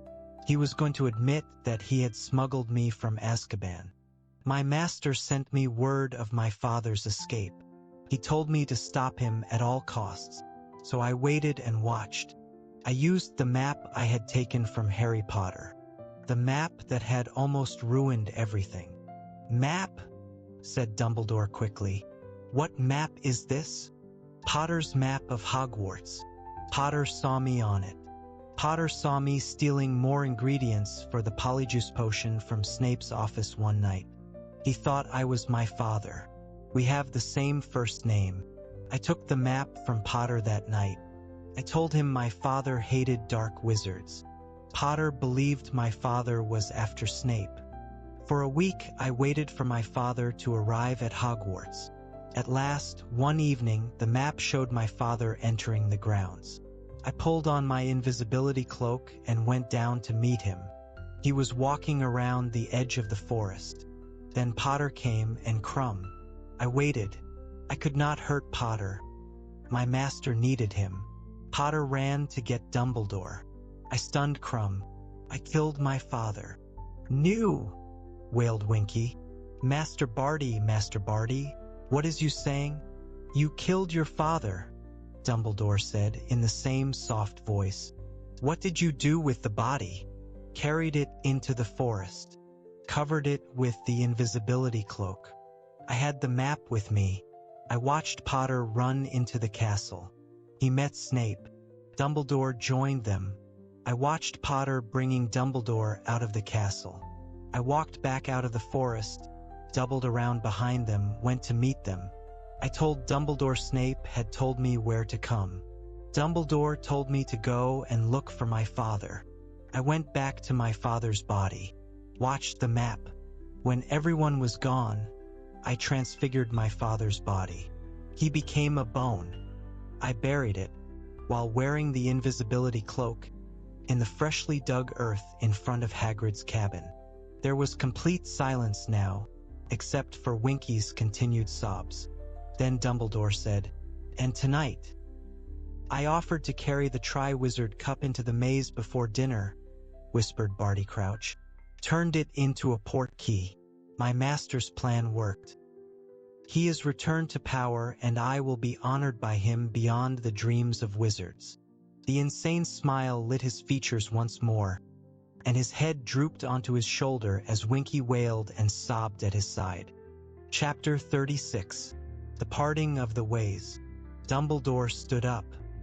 He stared down at Barty Crouch for a moment with disgust on his face. Then he raised his wand once more and ropes flew out of it. Ropes that twisted themselves around Barty Crouch, binding him tightly. He turned to Professor McGonagall. "Minerva, could I ask you to stand guard here while I take Harry upstairs?" "Of course," said Professor McGonagall. She looked slightly nauseous, as though she had just watched someone being sick. However, when she drew out her wand and pointed it at Barty Crouch, her hand was quite steady. "Severus," Dumbledore turned to Snape, "please tell Madame Pomfrey to come down here. We need to get Alastair Moody into the hospital wing. Then go down into the grounds, find Cornelius Fudge, and bring him up to this office. He will undoubtedly want to question Crouch himself. Tell him I will be in the hospital wing in half an hour's time if he needs me." Snape nodded silently and swept out of the room. "Harry," Dumbledore said gently. Harry got up and swayed again. The pain in his leg, which he had not noticed all the time he had been listening to Crouch, now returned in full measure. He also realized that he was shaking. Dumbledore gripped his arm and helped him out into the dark corridor. "I want you to come up to my office first, Harry," he said quietly as they headed up the passageway. "Sirius is waiting for us there." Harry nodded. A kind of numbness and a sense of complete unreality were upon him, but he did not care. He was even glad of it. He didn't want to have to think about anything that had happened since he had first touched the Triwizard Cup. He didn't want to have to examine the memories, fresh and sharp as photographs, which kept flashing across his mind. Mad-Eye Moody inside the trunk. Wormtail slumped on the ground, cradling his stump of an arm. Voldemort rising from the steaming cauldron. Cedric dead. Cedric asking to be returned to his parents. "Professor," Harry mumbled. "Where are Mr. and Mrs. Diggory?" "They are with Professor Sprout," said Dumbledore. His voice, which had been so calm throughout the interrogation of Barty Crouch, shook very slightly for the first time. She was head of Cedric's house and knew him best. They had reached the stone gargoyle.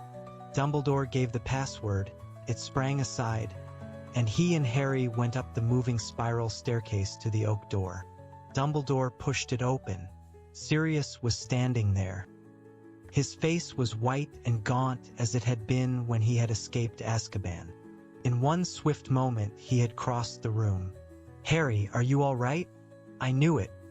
I knew something like this. What happened?" His hands shook as he helped Harry into a chair in front of the desk. "What happened?" he asked more urgently. Dumbledore began to tell Sirius everything Barty Crouch had said. Harry was only half listening. So tired every bone in his body was aching. He wanted nothing more than to sit here, undisturbed, for hours and hours, until he fell asleep and didn't have to think or feel anymore. There was a soft rush of wings. Fawkes the Phoenix had left his perch, flown across the office, and landed on Harry's knee. "Lo, Fawkes," said Harry quietly. He stroked the Phoenix's beautiful scarlet and gold plumage. Fawkes blinked peacefully up at him. There was something comforting about his warm weight. Dumbledore stopped talking. He sat down opposite Harry, behind his desk. He was looking at Harry, who avoided his eyes. Dumbledore was going to question him. He was going to make Harry relive everything. "I need to know what happened after you touched the port key in the maze, Harry," said Dumbledore. "We can leave that till morning, can't we, Dumbledore?" said Sirius harshly. He had put a hand on Harry's shoulder. "Let him have a sleep. Let him rest." Harry felt a rush of gratitude towards Sirius, but Dumbledore took no notice of Sirius's words. He leaned forward toward Harry. Very unwillingly, Harry raised his head and looked into those blue eyes. "If I thought I could help you," Dumbledore said gently, "by putting you into an enchanted sleep and allowing you to postpone the moment when you would have to think about what has happened tonight, I would do it. But I know better. Numbing the pain for a while will make it worse when you finally feel it. You have shown bravery beyond anything I could have expected of you. I ask you to demonstrate your courage one more time. I ask you to tell us what happened." The phoenix let out one soft, quavering note. It shivered in the air, and Harry felt as though a drop of hot liquid had slipped down his throat into his stomach, warming him and strengthening him. He took a deep breath and began to tell them. As he spoke, visions of everything that had passed that night seemed to rise before his eyes. He saw the sparkling surface of the potion that had revived Voldemort. He saw the Death Eaters operating between the graves around them. He saw Cedric's body lying on the ground beside the cup. Once or twice, Sirius made a noise as though about to say something, his hand still tight on Harry's shoulder. But Dumbledore raised his hand to stop him, and Harry was glad of this, because it was easier to keep going now he had started. It was even a relief. He felt almost as though something poisonous were being extracted from him. It was costing him every bit of determination he had to keep talking, yet he sensed that once he had finished, he would feel better. When Harry told of Wormtail piercing his arm with the dagger, however, Sirius let out a vehement exclamation and Dumbledore stood up so quickly that Harry started. Dumbledore walked around the desk and told Harry to stretch out his arm. Harry showed them both the place where his robes were torn and the cut beneath them. "He said my blood would make him stronger than if he'd used someone else's," Harry told Dumbledore. "He said the protection my mother left in me, he'd have it too, and he was right. He could touch me without hurting himself. He touched my face." For a fleeting instant, Harry thought he saw a gleam of something like triumph in Dumbledore's eyes. But next second, Harry was sure he had imagined it. For when Dumbledore had returned to his seat behind the desk, he looked as old and weary as Harry had ever seen him. "Very well," he said, sitting down again. "Voldemort has overcome that particular barrier. Harry, continue, please." Harry went on. He explained how Voldemort had emerged from the cauldron, and told them all he could remember of Voldemort's speech to the Death Eaters. Then he told how Voldemort had untied him, returned his wand to him, and prepared to duel. But when he reached the part where the golden beam of light had connected his and Voldemort's wands, he found his throat obstructed. He tried to keep talking, but the memories of what had come out of Voldemort's wand were flooding into his mind. He could see Cedric emerging, see the old man, Bertha Jorkins, his father, his mother. He was glad when Sirius broke the silence. "The wands connected?" he said, looking from Harry to Dumbledore. "Why?" Harry looked up at Dumbledore again, on whose face there was an arrested look. "Priori incantatem," he muttered. His eyes gazed into Harry's, and it was almost as though an invisible beam of understanding shot between them. "The reverse spell effect?" said Sirius sharply. "Exactly," said Dumbledore. "Harry's wand and Voldemort's wand share cores. Each of them contains a feather from the tail of the same phoenix. This phoenix, in fact," he added, and he pointed at the scarlet and gold bird, perching peacefully on Harry's knee. My wand's feather came from Fawkes? Harry said, amazed. Yes, said Dumbledore. Mr. Ollivander wrote to tell me you had bought the second wand, the moment you left his shop 4 years ago. So what happens when a wand meets its brother? Said Sirius. They will not work properly against each other, said Dumbledore. If, however, the owners of the wands force the wands to do battle, a very rare effect will take place. One of the wands will force the other to regurgitate spells it has performed in reverse, the most recent first, and then those which preceded it. He looked interrogatively at Harry, and Harry nodded. Which means, said Dumbledore slowly, his eyes upon Harry's face, that some form of Cedric must have reappeared. Harry nodded again. Diggory came back to life? Said Sirius sharply. No spell can reawaken the dead, said Dumbledore heavily. All that would have happened is a kind of reverse echo. A shadow of the living Cedric would have emerged from the wand. Am I correct, Harry? He spoke to me, Harry said. He was suddenly shaking again. The ghost Cedric, or whatever he was, spoke. An echo, said Dumbledore, which retained Cedric's appearance and character. I am guessing other such forms appeared. Less recent victims of Voldemort's wand. An old man, Harry said, his throat still constricted. Bertha Jorkins. And... Your parents? Said Dumbledore quietly. Yes, said Harry. Sirius's grip on Harry's shoulder was now so tight it was painful. The last murders the wand performed, said Dumbledore, nodding. In reverse order. More would have appeared, of course, had you maintained the connection. Very well, Harry. These echoes, these shadows. What did they do?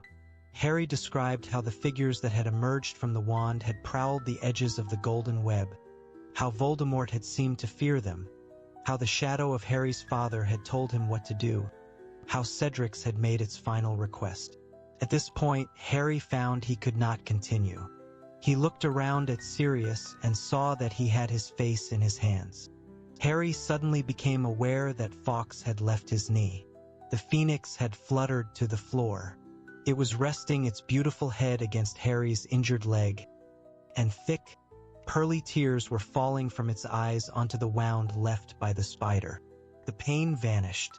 The skin mended. His leg was repaired. I will say it again, said Dumbledore as the phoenix rose into the air and resettled itself upon the perch beside the door.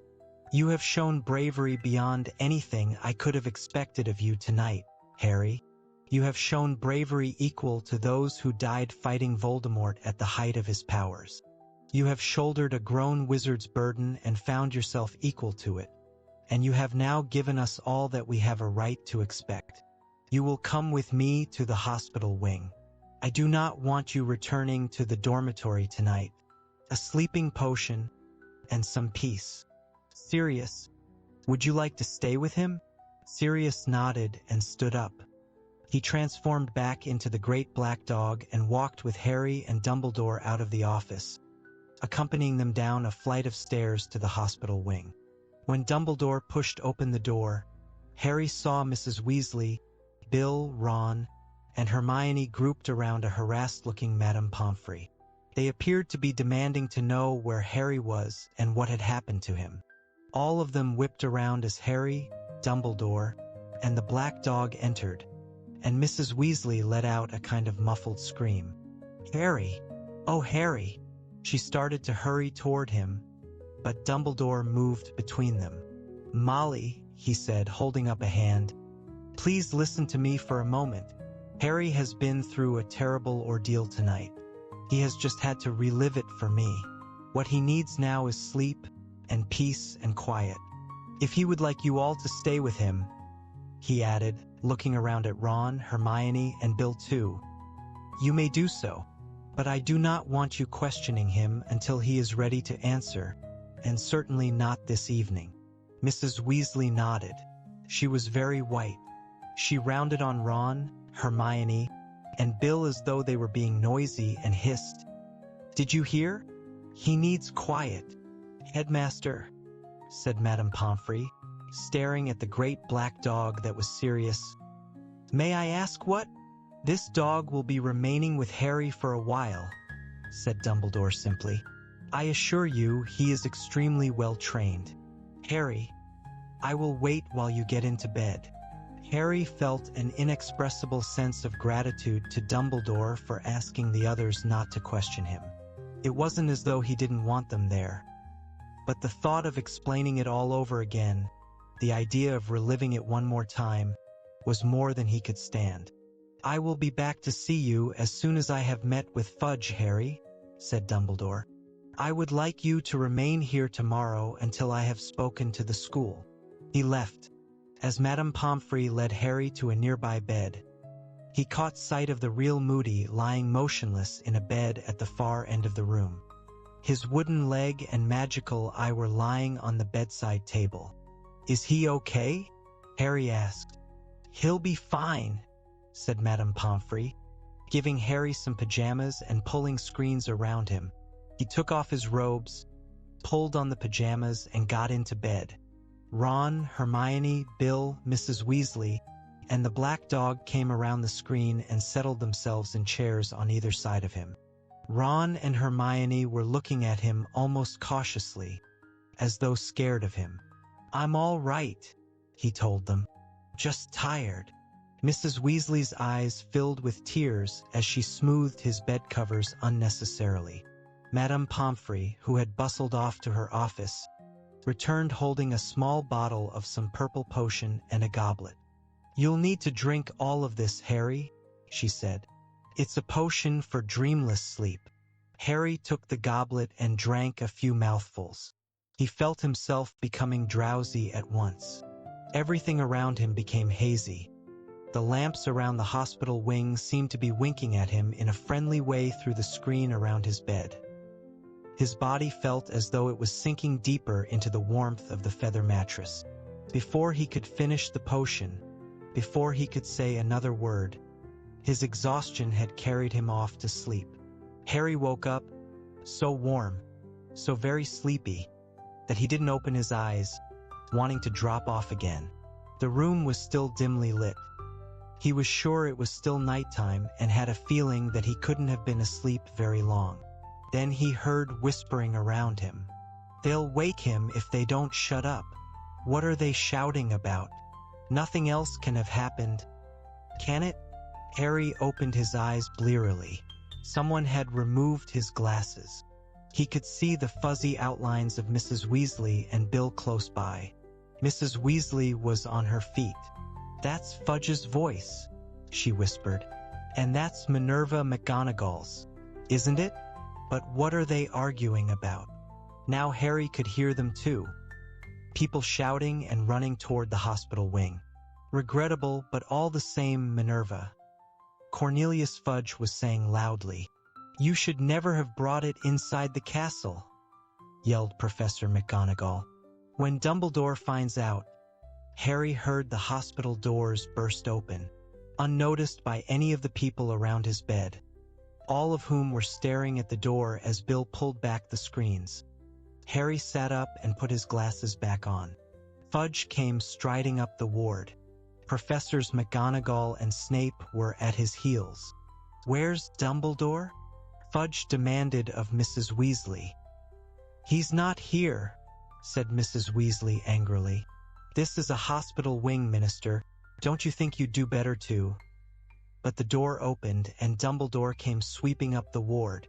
"What has happened?" said Dumbledore sharply, looking from Fudge to Professor McGonagall. "Why are you disturbing these people? Minerva, I'm surprised at you. I asked you to stand guard over Barty Crouch." "There is no need to stand guard over him anymore, Dumbledore," she shrieked. "The Minister has seen to that." Harry had never seen Professor McGonagall lose control like this. There were angry blotches of color in her cheeks, and her hands were balled into fists. She was trembling with fury. "When we told Mr. Fudge that we had caught the Death Eater responsible for tonight's events," said Snape, in a low voice. He seemed to feel his personal safety was in question. He insisted on summoning a Dementor to accompany him into the castle. He brought it up to the office where Barty Crouch. "I told him you would not agree, Dumbledore," Professor McGonagall fumed.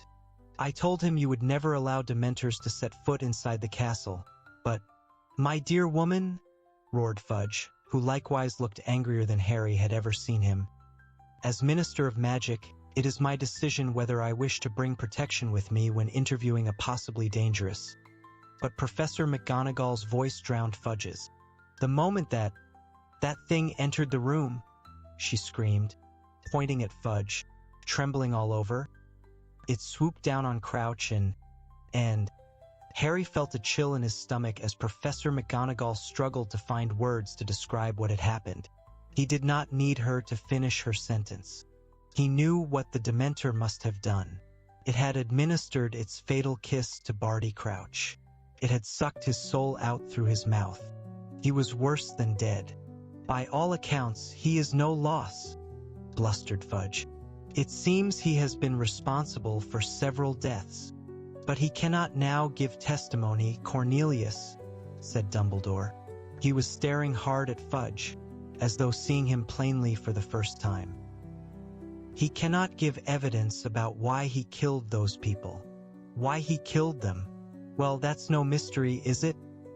blustered Fudge. "He was a raving lunatic, from what Minerva and Severus have told me. He seems to have thought he was doing it all on whose instructions. Lord Voldemort was giving him instructions, Cornelius," Dumbledore said. "Those people's deaths were mere byproducts of a plan to restore Voldemort to full strength again. The plan succeeded. Voldemort has been restored to his body." Fudge looked as though someone had just swung a heavy weight into his face. Dazed and blinking, he stared back at Dumbledore as if he couldn't quite believe what he had just heard. He began to sputter, still goggling at Dumbledore. "You know who returned? Preposterous. Come now, Dumbledore." "As Minerva and Severus have doubtless told you," said Dumbledore. "We heard Barty Crouch confess. Under the influence of Veritaserum, he told us how he was smuggled out of Azkaban, and how Voldemort, learning of his continued existence from Bertha Jorkins, went to free him from his father and used him to capture Harry. The plan worked, I tell you. Crouch has helped Voldemort to return." "See here, Dumbledore," said Fudge, and Harry was astonished to see a slight smile dawning on his face. You can't seriously believe that. You know who back? Come now, come now." Certainly, Crouch may have believed himself to be acting upon whose orders, but to take the word of a lunatic like that, Dumbledore. "When Harry touched the Triwizard Cup tonight, he was transported straight to Voldemort," said Dumbledore steadily. "He witnessed Lord Voldemort's rebirth. I will explain it all to you if you will step up to my office." Dumbledore glanced around at Harry and saw that he was awake, but shook his head and said, "I am afraid I cannot permit you to question Harry tonight." Fudge's curious smile lingered. He too glanced at Harry, then looked back at Dumbledore and said, "You are, prepared to take Harry's word on this, are you, Dumbledore?" There was a moment's silence, which was broken by Sirius growling. His hackles were raised, and he was baring his teeth at Fudge. "Certainly, I believe Harry," said Dumbledore. His eyes were blazing now. "I heard Crouch's confession, and I heard Harry's account of what happened after he touched the Triwizard Cup. The two stories make sense. They explain everything that has happened since Bertha Jorkins disappeared last summer." Fudge still had that strange smile on his face. Once again, he glanced at Harry before answering. "You are prepared to believe that Lord Voldemort has returned, on the word of a lunatic murderer, and a boy who, well?" Fudge shot Harry another look, and Harry suddenly understood. "You've been reading Rita Skeeter, Mr. Fudge," he said quietly. Ron, Hermione, Mrs. Weasley, and Bill all jumped. None of them had realized that Harry was awake. Fudge reddened slightly, but a defiant and obstinate look came over his face. "And if I have?" he said, looking at Dumbledore. "If I have discovered that you've been keeping certain facts about the boy very quiet, Parselmouth, and having funny turns all over the place. I assume that you are referring to the pains Harry has been experiencing in his scar," said Dumbledore coolly. "You admit that he has been having these pains, then?" said Fudge quickly. "Headaches? Nightmares? Possibly hallucinations. Listen to me, Cornelius," said Dumbledore, taking a step toward Fudge, and once again, he seemed to radiate that indefinable sense of power that Harry had felt after Dumbledore had stunned young Crouch. "Harry is as sane as you or I. That scar upon his forehead has not addled his brains. I believe it hurts him when Lord Voldemort is close by, or feeling particularly murderous." Fudge had taken half a step back from Dumbledore, but he looked no less stubborn. "You'll forgive me, Dumbledore, but I've never heard of a curse scar acting as an alarm bell before. Look, I saw Voldemort come back," Harry shouted. He tried to get out of bed again, but Mrs. Weasley forced him back. "I saw the Death Eaters. I can give you their names. Lucius Malfoy." Snape made a sudden movement, but as Harry looked at him, Snape's eyes flew back to Fudge. "Malfoy was cleared," said Fudge, visibly affronted. "A very old family, donations to excellent causes. McNair," Harry continued, "also cleared, now working for the Ministry. Avery, not Crabbe Goyle. You are merely repeating the names of those who were acquitted of being Death Eaters 13 years ago," said Fudge angrily. "You could have found those names in old reports of the trials. For heaven's sake, Dumbledore. The boy was full of some crackpot story at the end of last year, too. His tales are getting taller, and you're still swallowing them. The boy can talk to snakes, Dumbledore, and you still think he's trustworthy? You fool!" Professor McGonagall cried. "Cedric Diggory, Mr. Crouch, these deaths were not the random work of a lunatic." "I see no evidence to the contrary," shouted Fudge, now matching her anger, his face purpling. "It seems to me that you are all determined to start a panic that will destabilize everything we have worked for these last 13 years. Harry couldn't believe what he was hearing. He had always thought of Fudge as a kindly figure, a little blustering, a little pompous, but essentially good-natured. But now a short, angry wizard stood before him, refusing, point-blank, to accept the prospect of disruption in his comfortable and ordered world, to believe that Voldemort could have risen. "Voldemort has returned," Dumbledore repeated. "If you accept that fact straight away, Fudge, and take the necessary measures, we may still be able to save the situation. The first and most essential step is to remove Azkaban from the control of the Dementors." "Preposterous!" shouted Fudge again. "Remove the Dementors? I'd be kicked out of office for suggesting it. Half of us only feel safe in our beds at night because we know the Dementors are standing guard at Azkaban. The rest of us sleep less soundly in our beds, Cornelius, knowing that you have put Lord Voldemort's most dangerous supporters in the care of creatures who will join him the instant he asks them," said Dumbledore. "They will not remain loyal to you, Fudge. Voldemort can offer them much more scope for their powers and their pleasures than you can. With the Dementors behind him, and his old supporters returned to him, you will be hard-pressed to stop him regaining the sort of power he had 13 years ago." Fudge was opening and closing his mouth as though no words could express his outrage. "The second step you must take, and at once," Dumbledore pressed on, "is to send envoys to the Giants." "Envoys to the Giants?" Fudge shrieked, finding his tongue again. "What madness is this?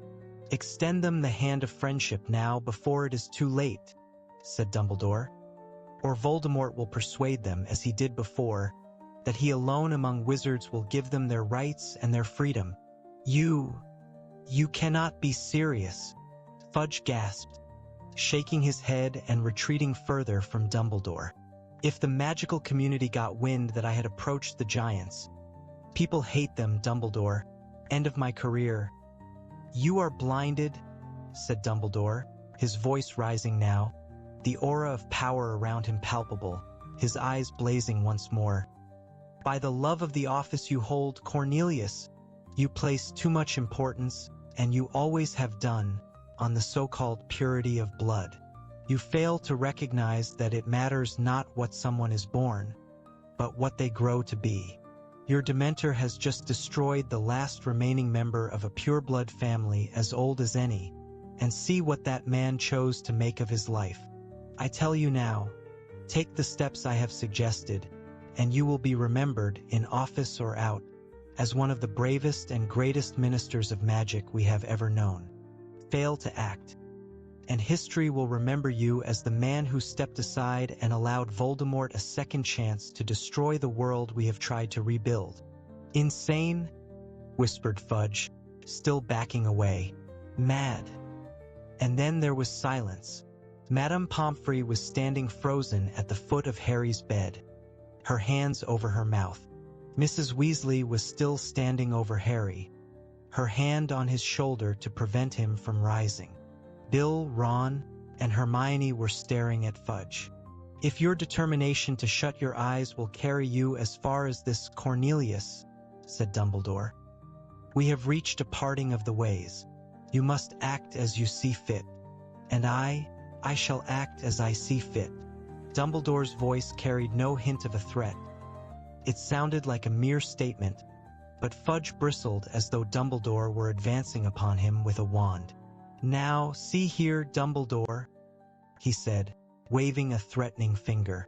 I've given you free rein, always. I've had a lot of respect for you. I might not have agreed with some of your decisions, but I've kept quiet. There aren't many who'd have let you hire werewolves, or keep Hagrid, or decide what to teach your students without reference to the ministry. But if you're going to work against me, the only one against whom I intend to work, said Dumbledore, is Lord Voldemort.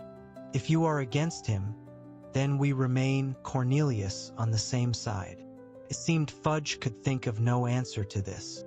He rocked backward and forward on his small feet for a moment and spun his bowler hat in his hands.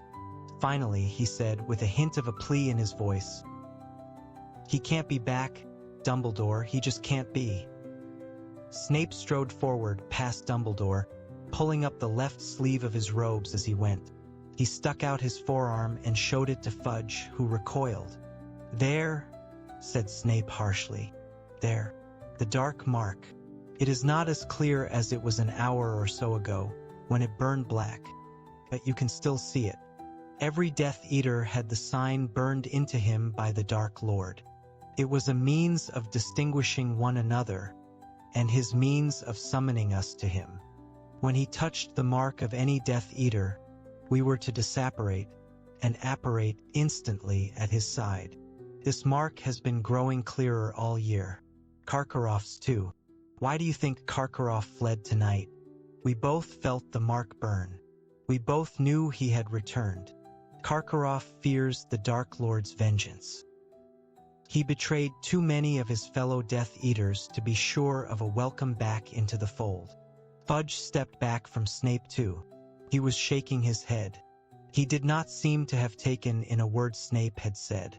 He stared, apparently repelled by the ugly mark on Snape's arm, then looked up at Dumbledore and whispered, I don't know what you and your staff are playing at, Dumbledore, but I have heard enough.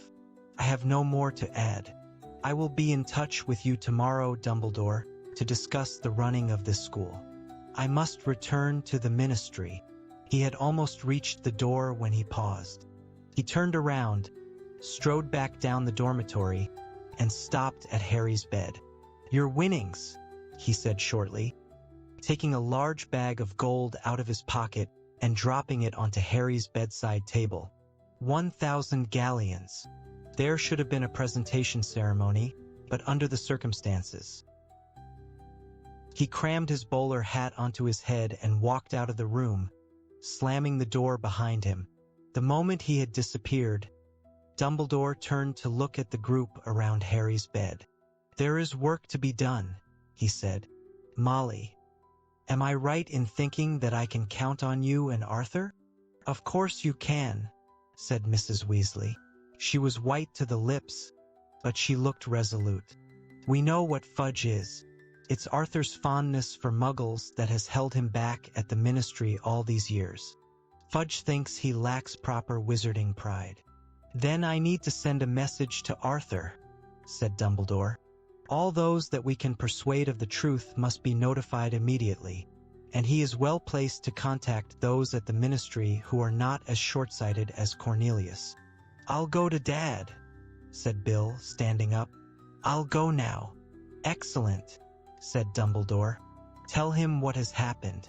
Tell him I will be in direct contact with him shortly. He will need to be discreet, however. If Fudge thinks I am interfering at the Ministry—" "Leave it to me," said Bill. He clapped a hand on Harry's shoulder, kissed his mother on the cheek, pulled on his cloak, and strode quickly from the room. "Minerva," said Dumbledore, turning to Professor McGonagall, "I want to see Hagrid in my office as soon as possible. Also, if she will consent to come, Madame Maxime." Professor McGonagall nodded and left without a word.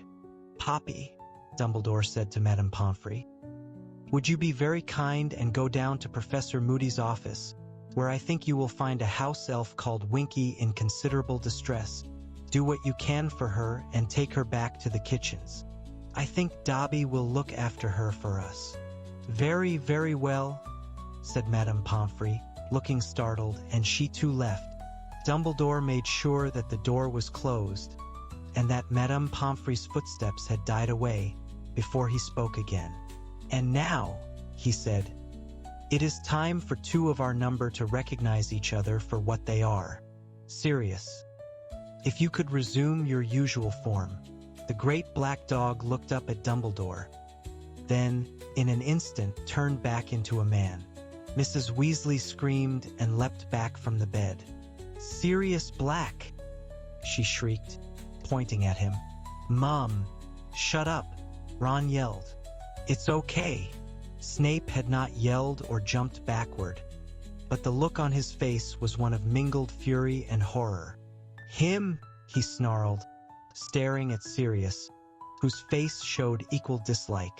"What is he doing here?" "He is here at my invitation," said Dumbledore, looking between them. "As are you, Severus. I trust you both. It is time for you to lay aside your old differences and trust each other." Harry thought Dumbledore was asking for a near miracle.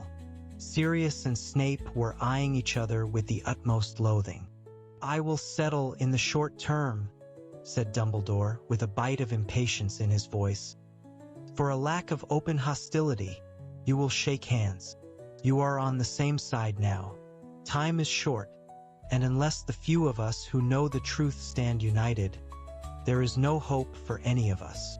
Very slowly, but still glaring at each other as though each wished the other nothing but ill, Sirius and Snape moved toward each other and shook hands. They let go extremely quickly. "That will do to be going on with," said Dumbledore, stepping between them once more. "Now I have work for each of you." Fudge's attitude, though not unexpected, changes everything. "Sirius, I need you to set off at once.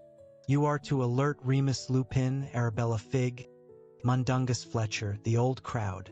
Lie low at Lupin's for a while. I will contact you there." "But," said Harry. He wanted Sirius to stay. He did not want to have to say goodbye again so quickly. "You'll see me very soon, Harry," said Sirius, turning to him. "I promise you. But I must do what I can. You understand, don't you?" "Yeah," said Harry. "Yeah. Of course I do." Sirius grasped his hand briefly, nodded to Dumbledore, transformed again into the black dog, and ran the length of the room to the door, whose handle he turned with a paw. Then he was gone. "Severus," said Dumbledore, turning to Snape, "you know what I must ask you to do, if you are ready." If you are prepared. I am, said Snape. He looked slightly paler than usual, and his cold, black eyes glittered strangely. Then good luck, said Dumbledore, and he watched, with a trace of apprehension on his face, as Snape swept wordlessly after Sirius. It was several minutes before Dumbledore spoke again.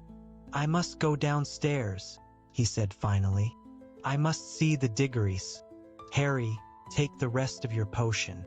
I will see all of you later. Harry slumped back against his pillows as Dumbledore disappeared. Hermione, Ron, and Mrs. Weasley were all looking at him. None of them spoke for a very long time.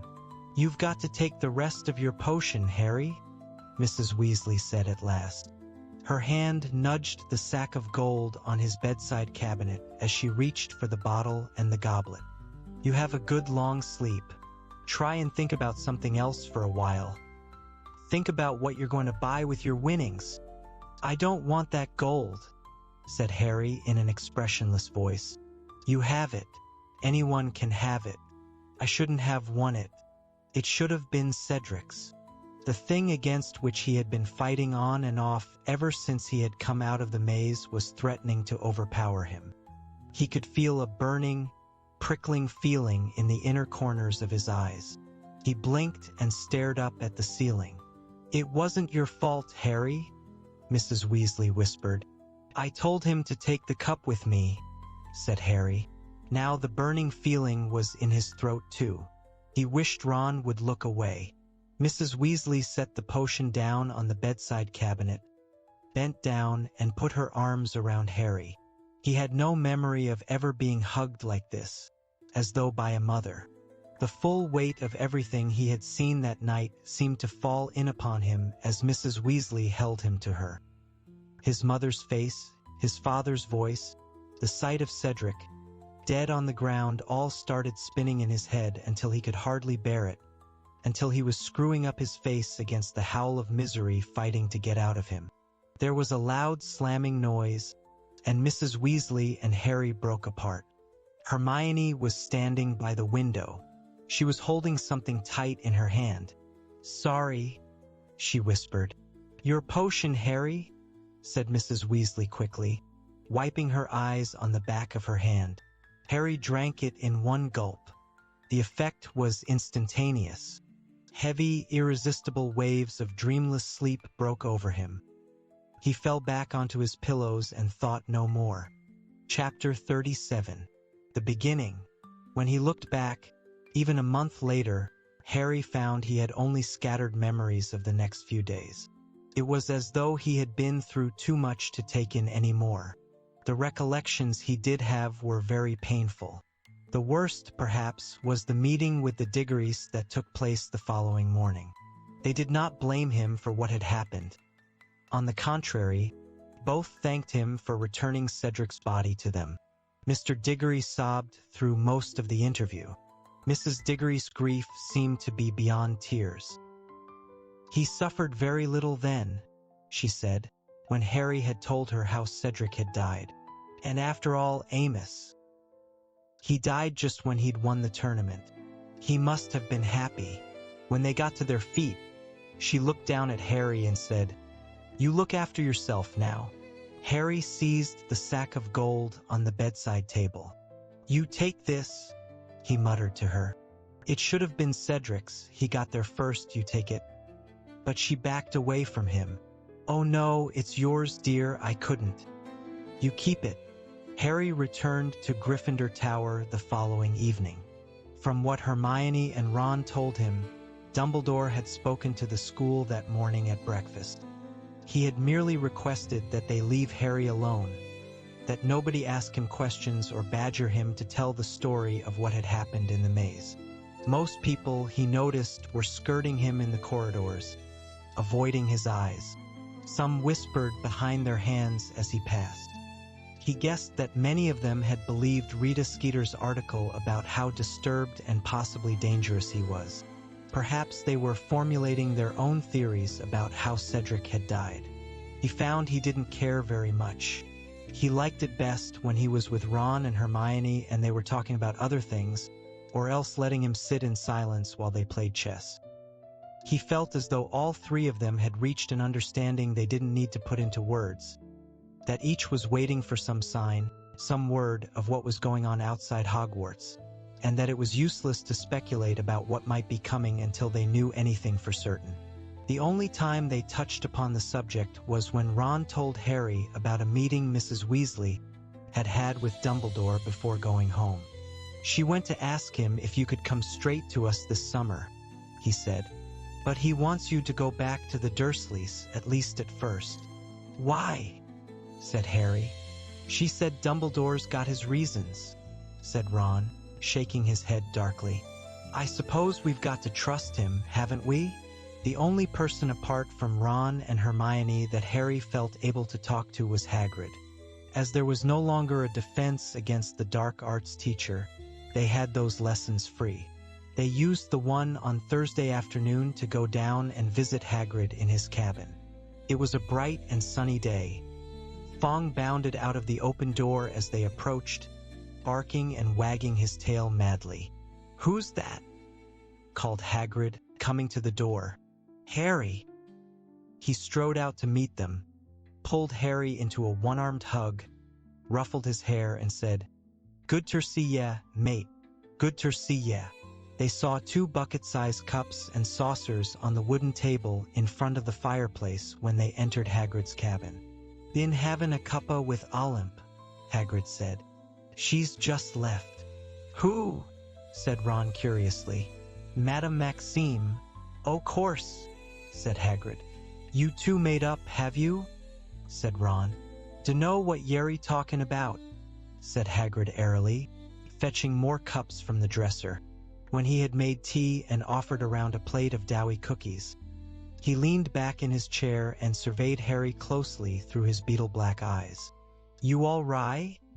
he said gruffly. "Yeah," said Harry. "No, yerry not," said Hagrid. "Course yerry not, but yeah will be." Harry said nothing. "Knew he was going to come back," said Hagrid, and Harry, Ron, and Hermione looked up at him, shocked. "Known it fair years, Harry. Knew he was out there, bidin' his time. It had ter happen. Well, now it has, and we'll just have to get on with it. We'll fight. Might be able to stop him before he gets a good hold. That's Dumbledore's plan, anyway. Great man, Dumbledore. As long as we've got him, I'm not too worried." Hagrid raised his bushy eyebrows at the disbelieving expressions on their faces. "No good sittin' worryin' aboo it," he said. "What's comin' will come, and we'll meet it when it does.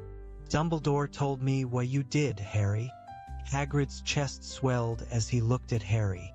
"Ye did as much as your father would have done, and I can give ye no higher praise than that." Harry smiled back at him. It was the first time he'd smiled in days. "What's Dumbledore asked you to do, Hagrid?" he asked.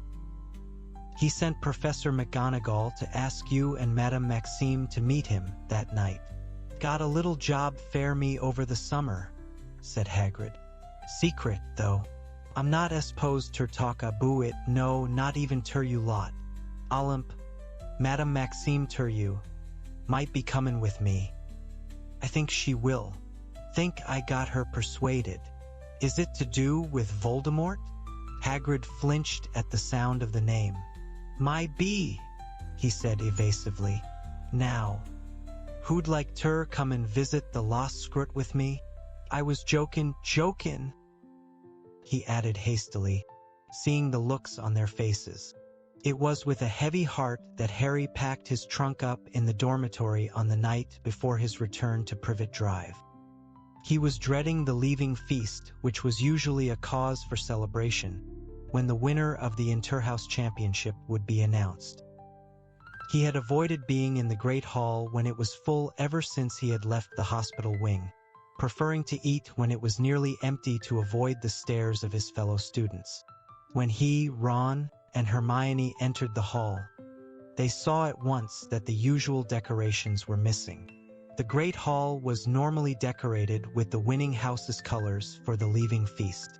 Tonight, however, There were black drapes on the wall behind the teacher's table. Harry knew instantly that they were there as a mark of respect to Cedric. The real Mad-Eye Moody was at the staff table now, his wooden leg and his magical eye back in place.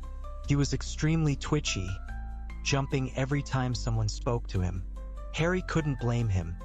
Moody's fear of attack was bound to have been increased by his 10-month imprisonment in his own trunk. Professor Karkaroff's chair was empty. Harry wondered, as he sat down with the other Gryffindors, where Karkaroff was now, and whether Voldemort had caught up with him. Madame Maxime was still there. She was sitting next to Hagrid. They were talking quietly together. Further along the table, sitting next to Professor McGonagall, was Snape. His eyes lingered on Harry for a moment as Harry looked at him. His expression was difficult to read. He looked as sour and unpleasant as ever. Harry continued to watch him, long after Snape had looked away. What was it that Snape had done on Dumbledore's orders, the night that Voldemort had returned? And why? Why? Was Dumbledore so convinced that Snape was truly on their side? He had been their spy. Dumbledore had said so in the pensive. Snape had turned spy against Voldemort, at great personal risk. Was that the job he had taken up again? Had he made contact with the Death Eaters, perhaps? Pretended that he had never really gone over to Dumbledore, that he had been, like Voldemort himself, biding his time? Harry's musings were ended by Professor Dumbledore, who stood up at the staff table. The great hall, which in any case had been less noisy than it usually was at the leaving feast, became very quiet. "The end," said Dumbledore, looking around at them all, "of another year." He paused, and his eyes fell upon the Hufflepuff table. Theirs had been the most subdued table before he had gotten to his feet, and theirs were still the saddest and palest faces in the hall.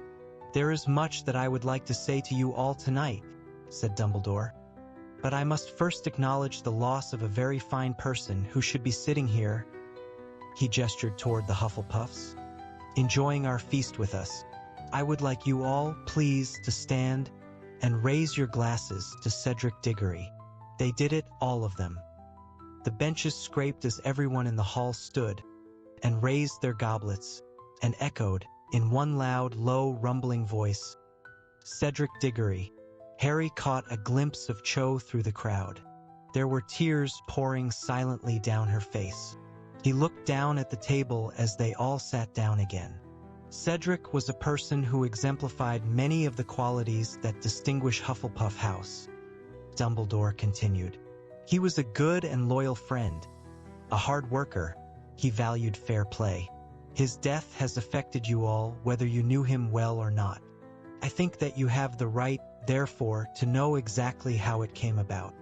Harry raised his head and stared at Dumbledore. Cedric Diggory was murdered by Lord Voldemort. Panicked whisper swept the great hall. People were staring at Dumbledore in disbelief, in horror. He looked perfectly calm as he watched them mutter themselves into silence. "The Ministry of Magic," Dumbledore continued, "does not wish me to tell you this. It is possible that some of your parents will be horrified that I have done so, either because they will not believe that Lord Voldemort has returned, or because they think I should not tell you so, young as you are. It is my belief, however, that the truth is generally preferable to lies, and that any attempt to pretend that Cedric died as the result of an accident or some sort of blunder of his own is an insult to his memory." Stunned and frightened, every face in the hall was turned toward Dumbledore now, or almost every face. Over at the Slytherin table, Harry saw Draco Malfoy muttering something to Crabbe and Goyle. Harry felt a hot, sick swoop of anger in his stomach. He forced himself to look back at Dumbledore. "There is somebody else who must be mentioned in connection with Cedric's death," Dumbledore went on. "I am talking, of course, about Harry Potter." A kind of ripple crossed the great hall as a few heads turned in Harry's direction before flicking back to face Dumbledore. Harry Potter managed to escape Lord Voldemort, said Dumbledore. He risked his own life to return Cedric's body to Hogwarts. He showed, in every respect, the sort of bravery that few wizards have ever shown in facing Lord Voldemort, and for this I honor him. Dumbledore turned gravely to Harry and raised his goblet once more. Nearly everyone in the Great Hall followed suit. They murmured his name, as they had murmured Cedric's, and drank to him. But through a gap in the standing figures, Harry saw that Malfoy, Crabbe, Goyle, and many of the other Slytherins had remained defiantly in their seats, their goblets untouched. Dumbledore, who after all possessed no magical eye, did not see them. When everyone had once again resumed their seats, Dumbledore continued, "The Triwizard Tournament's aim was to further and promote magical understanding. In the light of what has happened, of Lord Voldemort's return, such ties are more important than ever before." Dumbledore looked from Madame Maxime and Hagrid, to Fleur Delacour and her fellow Beauxbatons students, to Victor Krum and the Durmstrangs at the Slytherin table. Krum, Harry saw, looked wary, almost frightened, as though he expected Dumbledore to say something harsh. "Every guest in this hall," said Dumbledore, and his eyes lingered upon the Durmstrang students, "will be welcomed back here at any time should they wish to come.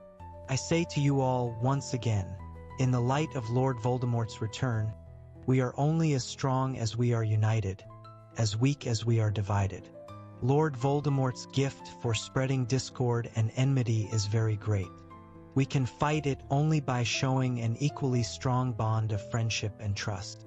Differences of habit and language are nothing at all if our aims are identical and our hearts are open. It is my belief, and never have I so hoped that I am mistaken, that we are all facing dark and difficult times.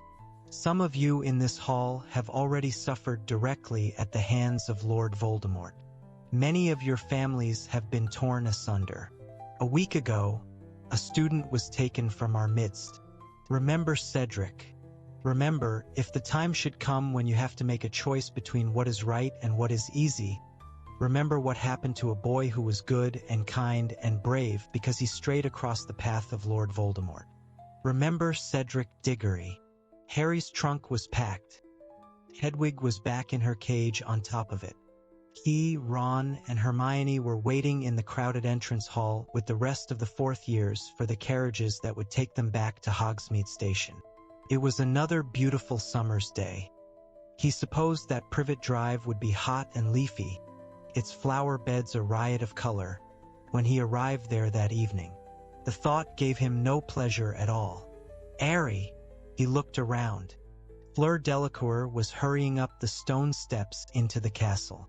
Beyond her, far across the grounds, Harry could see Hagrid helping Madame Maxime to back two of the giant horses into their harness. The Beauxbatons carriage was about to take off. "We will see each other again, I hope," said Fleur as she reached him, holding out her hand. "I am hoping to get a job here to improve my English." "It's very good already," said Ron in a strangled sort of voice. Fleur smiled at him. Hermione scowled. "Goodbye, Harry," said Fleur, turning to go. "It has been a pleasure meeting you." Harry's spirits couldn't help but lift slightly as he watched Fleur hurry back across the lawns to Madame Maxime, her silvery hair rippling in the sunlight. "Wonder how the Durmstrang students are getting back," said Ron. "D'you reckon they can steer that ship without Karkaroff?" "Karkaroff did not steer," said a gruff voice. "He stayed in his cabin and let us do the vark." Krum had come to say goodbye to Hermione. "Could I have a Vord?" he asked her. "Oh, yes. All right," said Hermione, looking slightly flustered, and following Krum through the crowd and out of sight. "You'd better hurry up," Ron called loudly after her. "The carriages'll be here in a minute." He let Harry keep a watch for the carriages, however, and spent the next few minutes craning his neck over the crowd to try and see what Krum and Hermione might be up to. They returned quite soon. Ron stared at Hermione, but her face was quite impassive. "I liked Diggory," said Krum abruptly to Harry. "He was always polite to me. Always. Even though I was from Durmstrang with Karkaroff," he added, scowling. "Have you got a new headmaster yet?" said Harry. Krum shrugged. He held out his hand as Fleur had done, shook Harry's hand, and then Ron's. Ron looked as though he was suffering some sort of painful internal struggle. Krum had already started walking away when Ron burst out, "Can I have your autograph?" Hermione turned away, smiling at the horseless carriages that were now trundling toward them up the drive, as Krum, looking surprised but gratified, signed a fragment of parchment for Ron. The weather could not have been more different on the journey back to King's Cross than it had been on their way to Hogwarts the previous September. There wasn't a single cloud in the sky. Harry, Ron, and Hermione had managed to get a compartment to themselves. Pigwidgeon was once again hidden under Ron's dress robes to stop him from hooting continually. Hedwig was dozing, her head under her wing, and Crookshanks was curled up in a spare seat like a large, furry ginger cushion. Harry, Ron, and Hermione talked more fully and freely than they had all week as the train sped them southward. Harry felt as though Dumbledore's speech at the leaving feast had unblocked him. Somehow, it was less painful to discuss what had happened now. They broke off their conversation about what action Dumbledore might be taking, even now, to stop Voldemort only when the lunch trolley arrived. When Hermione returned from the trolley and put her money back into her school bag, she dislodged a copy of the Daily Prophet that she had been carrying in there. Harry looked at it, unsure whether he really wanted to know what it might say, but Hermione, seeing him looking at it, said calmly, "There's nothing in there. You can look for yourself, but there's nothing at all. I've been checking every day. Just a small piece the day after the third task saying you won the tournament. They didn't even mention Cedric. Nothing about any of it. If you ask me, Fudge is forcing them to keep quiet." "He'll never keep Rita quiet," said Harry. "Not on a story like this." "Oh, Rita hasn't written anything at all since the third task," said Hermione in an oddly constrained voice. "As a matter of fact," she added, her voice now trembling slightly, "Rita Skeeter isn't going to be writing anything at all for a while. Not unless she wants me to spill the beans on her." "What are you talking about?" said Ron. "I found out how she was listening in on private conversations when she wasn't supposed to be coming onto the grounds," said Hermione in a rush. Harry had the impression that Hermione had been dying to tell them this for days, but that she had restrained herself in light of everything else that had happened. "How was she doing it?" said Harry at once. "How did you find out?" said Ron, staring at her. "Well, it was you really who gave me the idea, Harry," she said. "Did I?" said Harry, perplexed. "How?" "Bugging," said Hermione happily. "But you said they didn't work." "Oh, not electronic bugs," said Hermione. "No, you see. Rita Skeeter," Hermione's voice trembled with quiet triumph, "is an unregistered animagus. She can turn." Hermione pulled a small sealed glass jar out of her bag. "Into a beetle." "You're kidding," said Ron. "You haven't. She's not." "Oh, yes, she is," said Hermione happily, brandishing the jar at them. Inside were a few twigs and leaves and one large, fat beetle. "That's never... You're kidding?" Ron whispered, lifting the jar to his eyes. "No, I'm not," said Hermione, beaming. "I caught her on the windowsill in the hospital wing. Look very closely, and you'll notice the markings around her antennae are exactly like those foul glasses she wears." Harry looked and saw that she was quite right. He also remembered something. There was a beetle on the statue the night we heard Hagrid telling Madame Maxime about his mum. "Exactly," said Hermione. "And Victor pulled a beetle out of my hair after we'd had our conversation by the lake." And unless I'm very much mistaken, Rita was perched on the windowsill of the divination class the day your scar hurt. She's been buzzing around for stories all year. When we saw Malfoy under that tree, said Ron slowly. He was talking to her in his hand, said Hermione. He knew, of course. That's how she's been getting all those nice little interviews with the Slytherins. They wouldn't care that she was doing something illegal, as long as they were giving her horrible stuff about us and Hagrid. Hermione took the glass jar back from Ron and smiled at the beetle, which buzzed angrily against the glass. I've told her I'll let her out when we get back to London, said Hermione. I've put an unbreakable charm on the jar, you see, so she can't transform. And I've told her she's to keep her quill to herself for a whole year. See if she can't break the habit of writing horrible lies about people. Smiling serenely, Hermione placed the beetle back inside her school bag. The door of the compartment slid open. Very clever, Granger, said Draco Malfoy. Crabbe and Goyle were standing behind him. All three of them looked more pleased with themselves, more arrogant and more menacing than Harry had ever seen them. So, said Malfoy slowly, advancing slightly into the compartment and looking slowly around at them, a smirk quivering on his lips. You caught some pathetic reporter and Potter's Dumbledore's favorite boy again. Big deal. His smirk widened. Crabbe and Goyle leered. Trying not to think about it, are we? Said Malfoy softly, looking around at all three of them. Trying to pretend it hasn't happened? Get out, said Harry. He had not been this close to Malfoy since he had watched him muttering to Crabbe and Goyle during Dumbledore's speech about Cedric. He could feel a kind of ringing in his ears. His hand gripped his wand under his robes. You've picked the losing side, Potter. I warned you. I told you you ought to choose your company more carefully. Remember? When we met on the train first day at Hogwarts. I told you not to hang around with riffraff like this. He jerked his head at Ron and Hermione. Too late now, Potter. They'll be the first to go.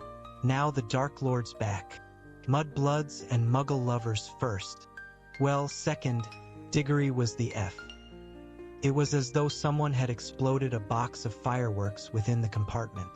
Blinded by the blaze of the spells that had blasted from every direction, deafened by a series of bangs, Harry blinked and looked down at the floor.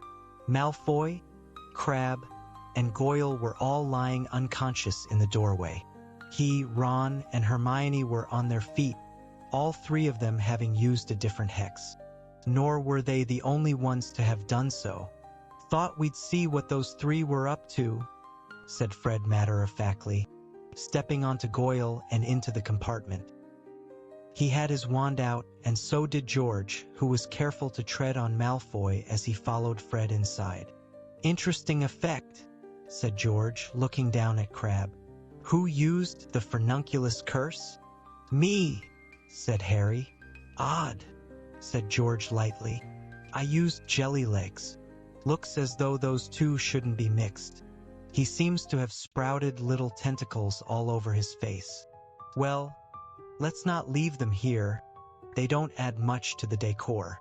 Ron, Harry, and George kicked, rolled, and pushed the unconscious Malfoy, Crabbe, and Goyle, each of whom looked distinctly the worse for the jumble of jinxes with which they had been hit, out into the corridor, then came back into the compartment and rolled the door shut. Exploding snap, anyone? Said Fred, pulling out a pack of cards. They were halfway through their fifth game when Harry decided to ask them. You going to tell us, then? He said to George. Who you were blackmailing? Oh, said George darkly. That. It doesn't matter, said Fred, shaking his head impatiently. It wasn't anything important.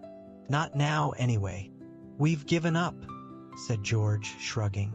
But Harry, Ron, and Hermione kept on asking, and finally Fred said, all right, if you really want to know. It was Ludo Bagman. Bagman? Said Harry sharply. Are you saying he was involved in...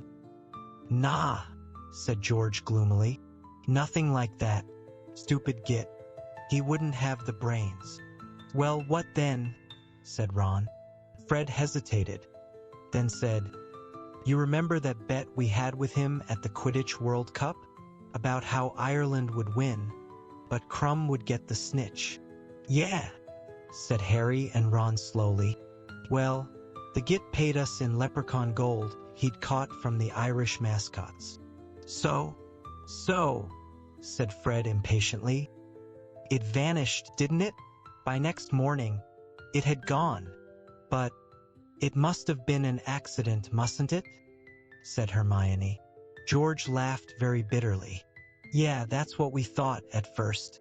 We thought if we just wrote to him and told him he'd made a mistake, he'd cough up. But nothing doing. Ignored our letter. We kept trying to talk to him about it at Hogwarts, but he was always making some excuse to get away from us. In the end, he turned pretty nasty, said Fred. Told us we were too young to gamble, and he wasn't giving us anything. So we asked for our money back, said George, glowering. He didn't refuse, gasped Hermione. Right in one, said Fred. But that was all your savings, said Ron. Tell me about it, said George. Of course, we found out what was going on in the end. Lee Jordan's dad had had a bit of trouble getting money off Bagman as well.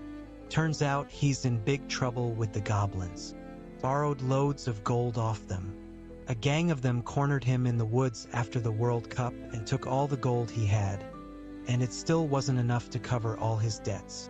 They followed him all the way to Hogwarts to keep an eye on him. He's lost everything gambling. Hasn't got 2 galleons to rub together. And you know how the idiot tried to pay the goblins back. How? Said Harry. He put a bet on you, mate, said Fred. Put a big bet on you to win the tournament. Bet against the goblins. So that's why he kept trying to help me win, said Harry. Well, I did win, didn't I? So he can pay you your gold. Nope, said George, shaking his head. The goblins play as dirty as him. They say you drew with Diggory, and Bagman was betting you'd win outright. So Bagman had to run for it. He did run for it right after the 3rd task. George sighed deeply and started dealing out the cards again. The rest of the journey passed pleasantly enough. Harry wished it could have gone on all summer, in fact, and that he would never arrive at King's Cross. But as he had learned the hard way that year, time will not slow down when something unpleasant lies ahead, and all too soon, the Hogwarts Express was pulling in at platform 9 3/4. The usual confusion and noise filled the corridors as the students began to disembark. Ron and Hermione struggled out past Malfoy, Crabbe, and Goyle, carrying their trunks. Harry, however, stayed put. Fred, George, wait a moment. The twins turned. Harry pulled open his trunk and drew out his Triwizard winnings. Take it, he said, and he thrust the sack into George's hands. What? Said Fred, looking flabbergasted. Take it, Harry repeated firmly. I don't want it. You're mental, said George, trying to push it back at Harry. No, I'm not, said Harry. You take it and get inventing. It's for the joke shop. He is mental, Fred said in an almost awed voice.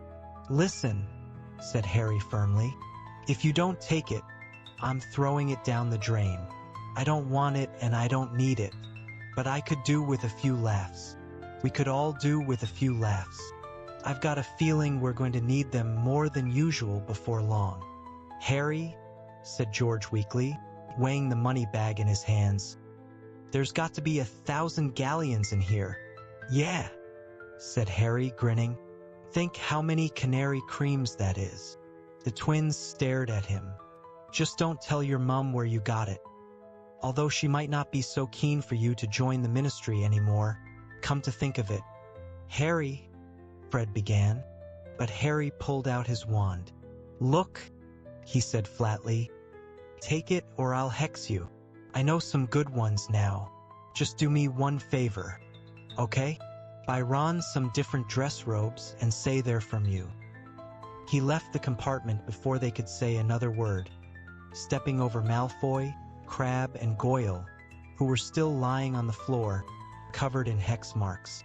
Uncle Vernon was waiting beyond the barrier. Mrs. Weasley was close by him. She hugged Harry very tightly when she saw him and whispered in his ear, "I think Dumbledore will let you come to us later in the summer. Keep in touch, Harry." "See you, Harry," said Ron, clapping him on the back. "Bye, Harry," said Hermione, and she did something she had never done before, and kissed him on the cheek. "Harry, thanks," George muttered, while Fred nodded fervently at his side. Harry winked at them, turned to Uncle Vernon, and followed him silently from the station. There was no point worrying yet, he told himself, as he got into the back of the Dursleys' car. As Hagrid had said, what would come, and he would have to meet it when it did.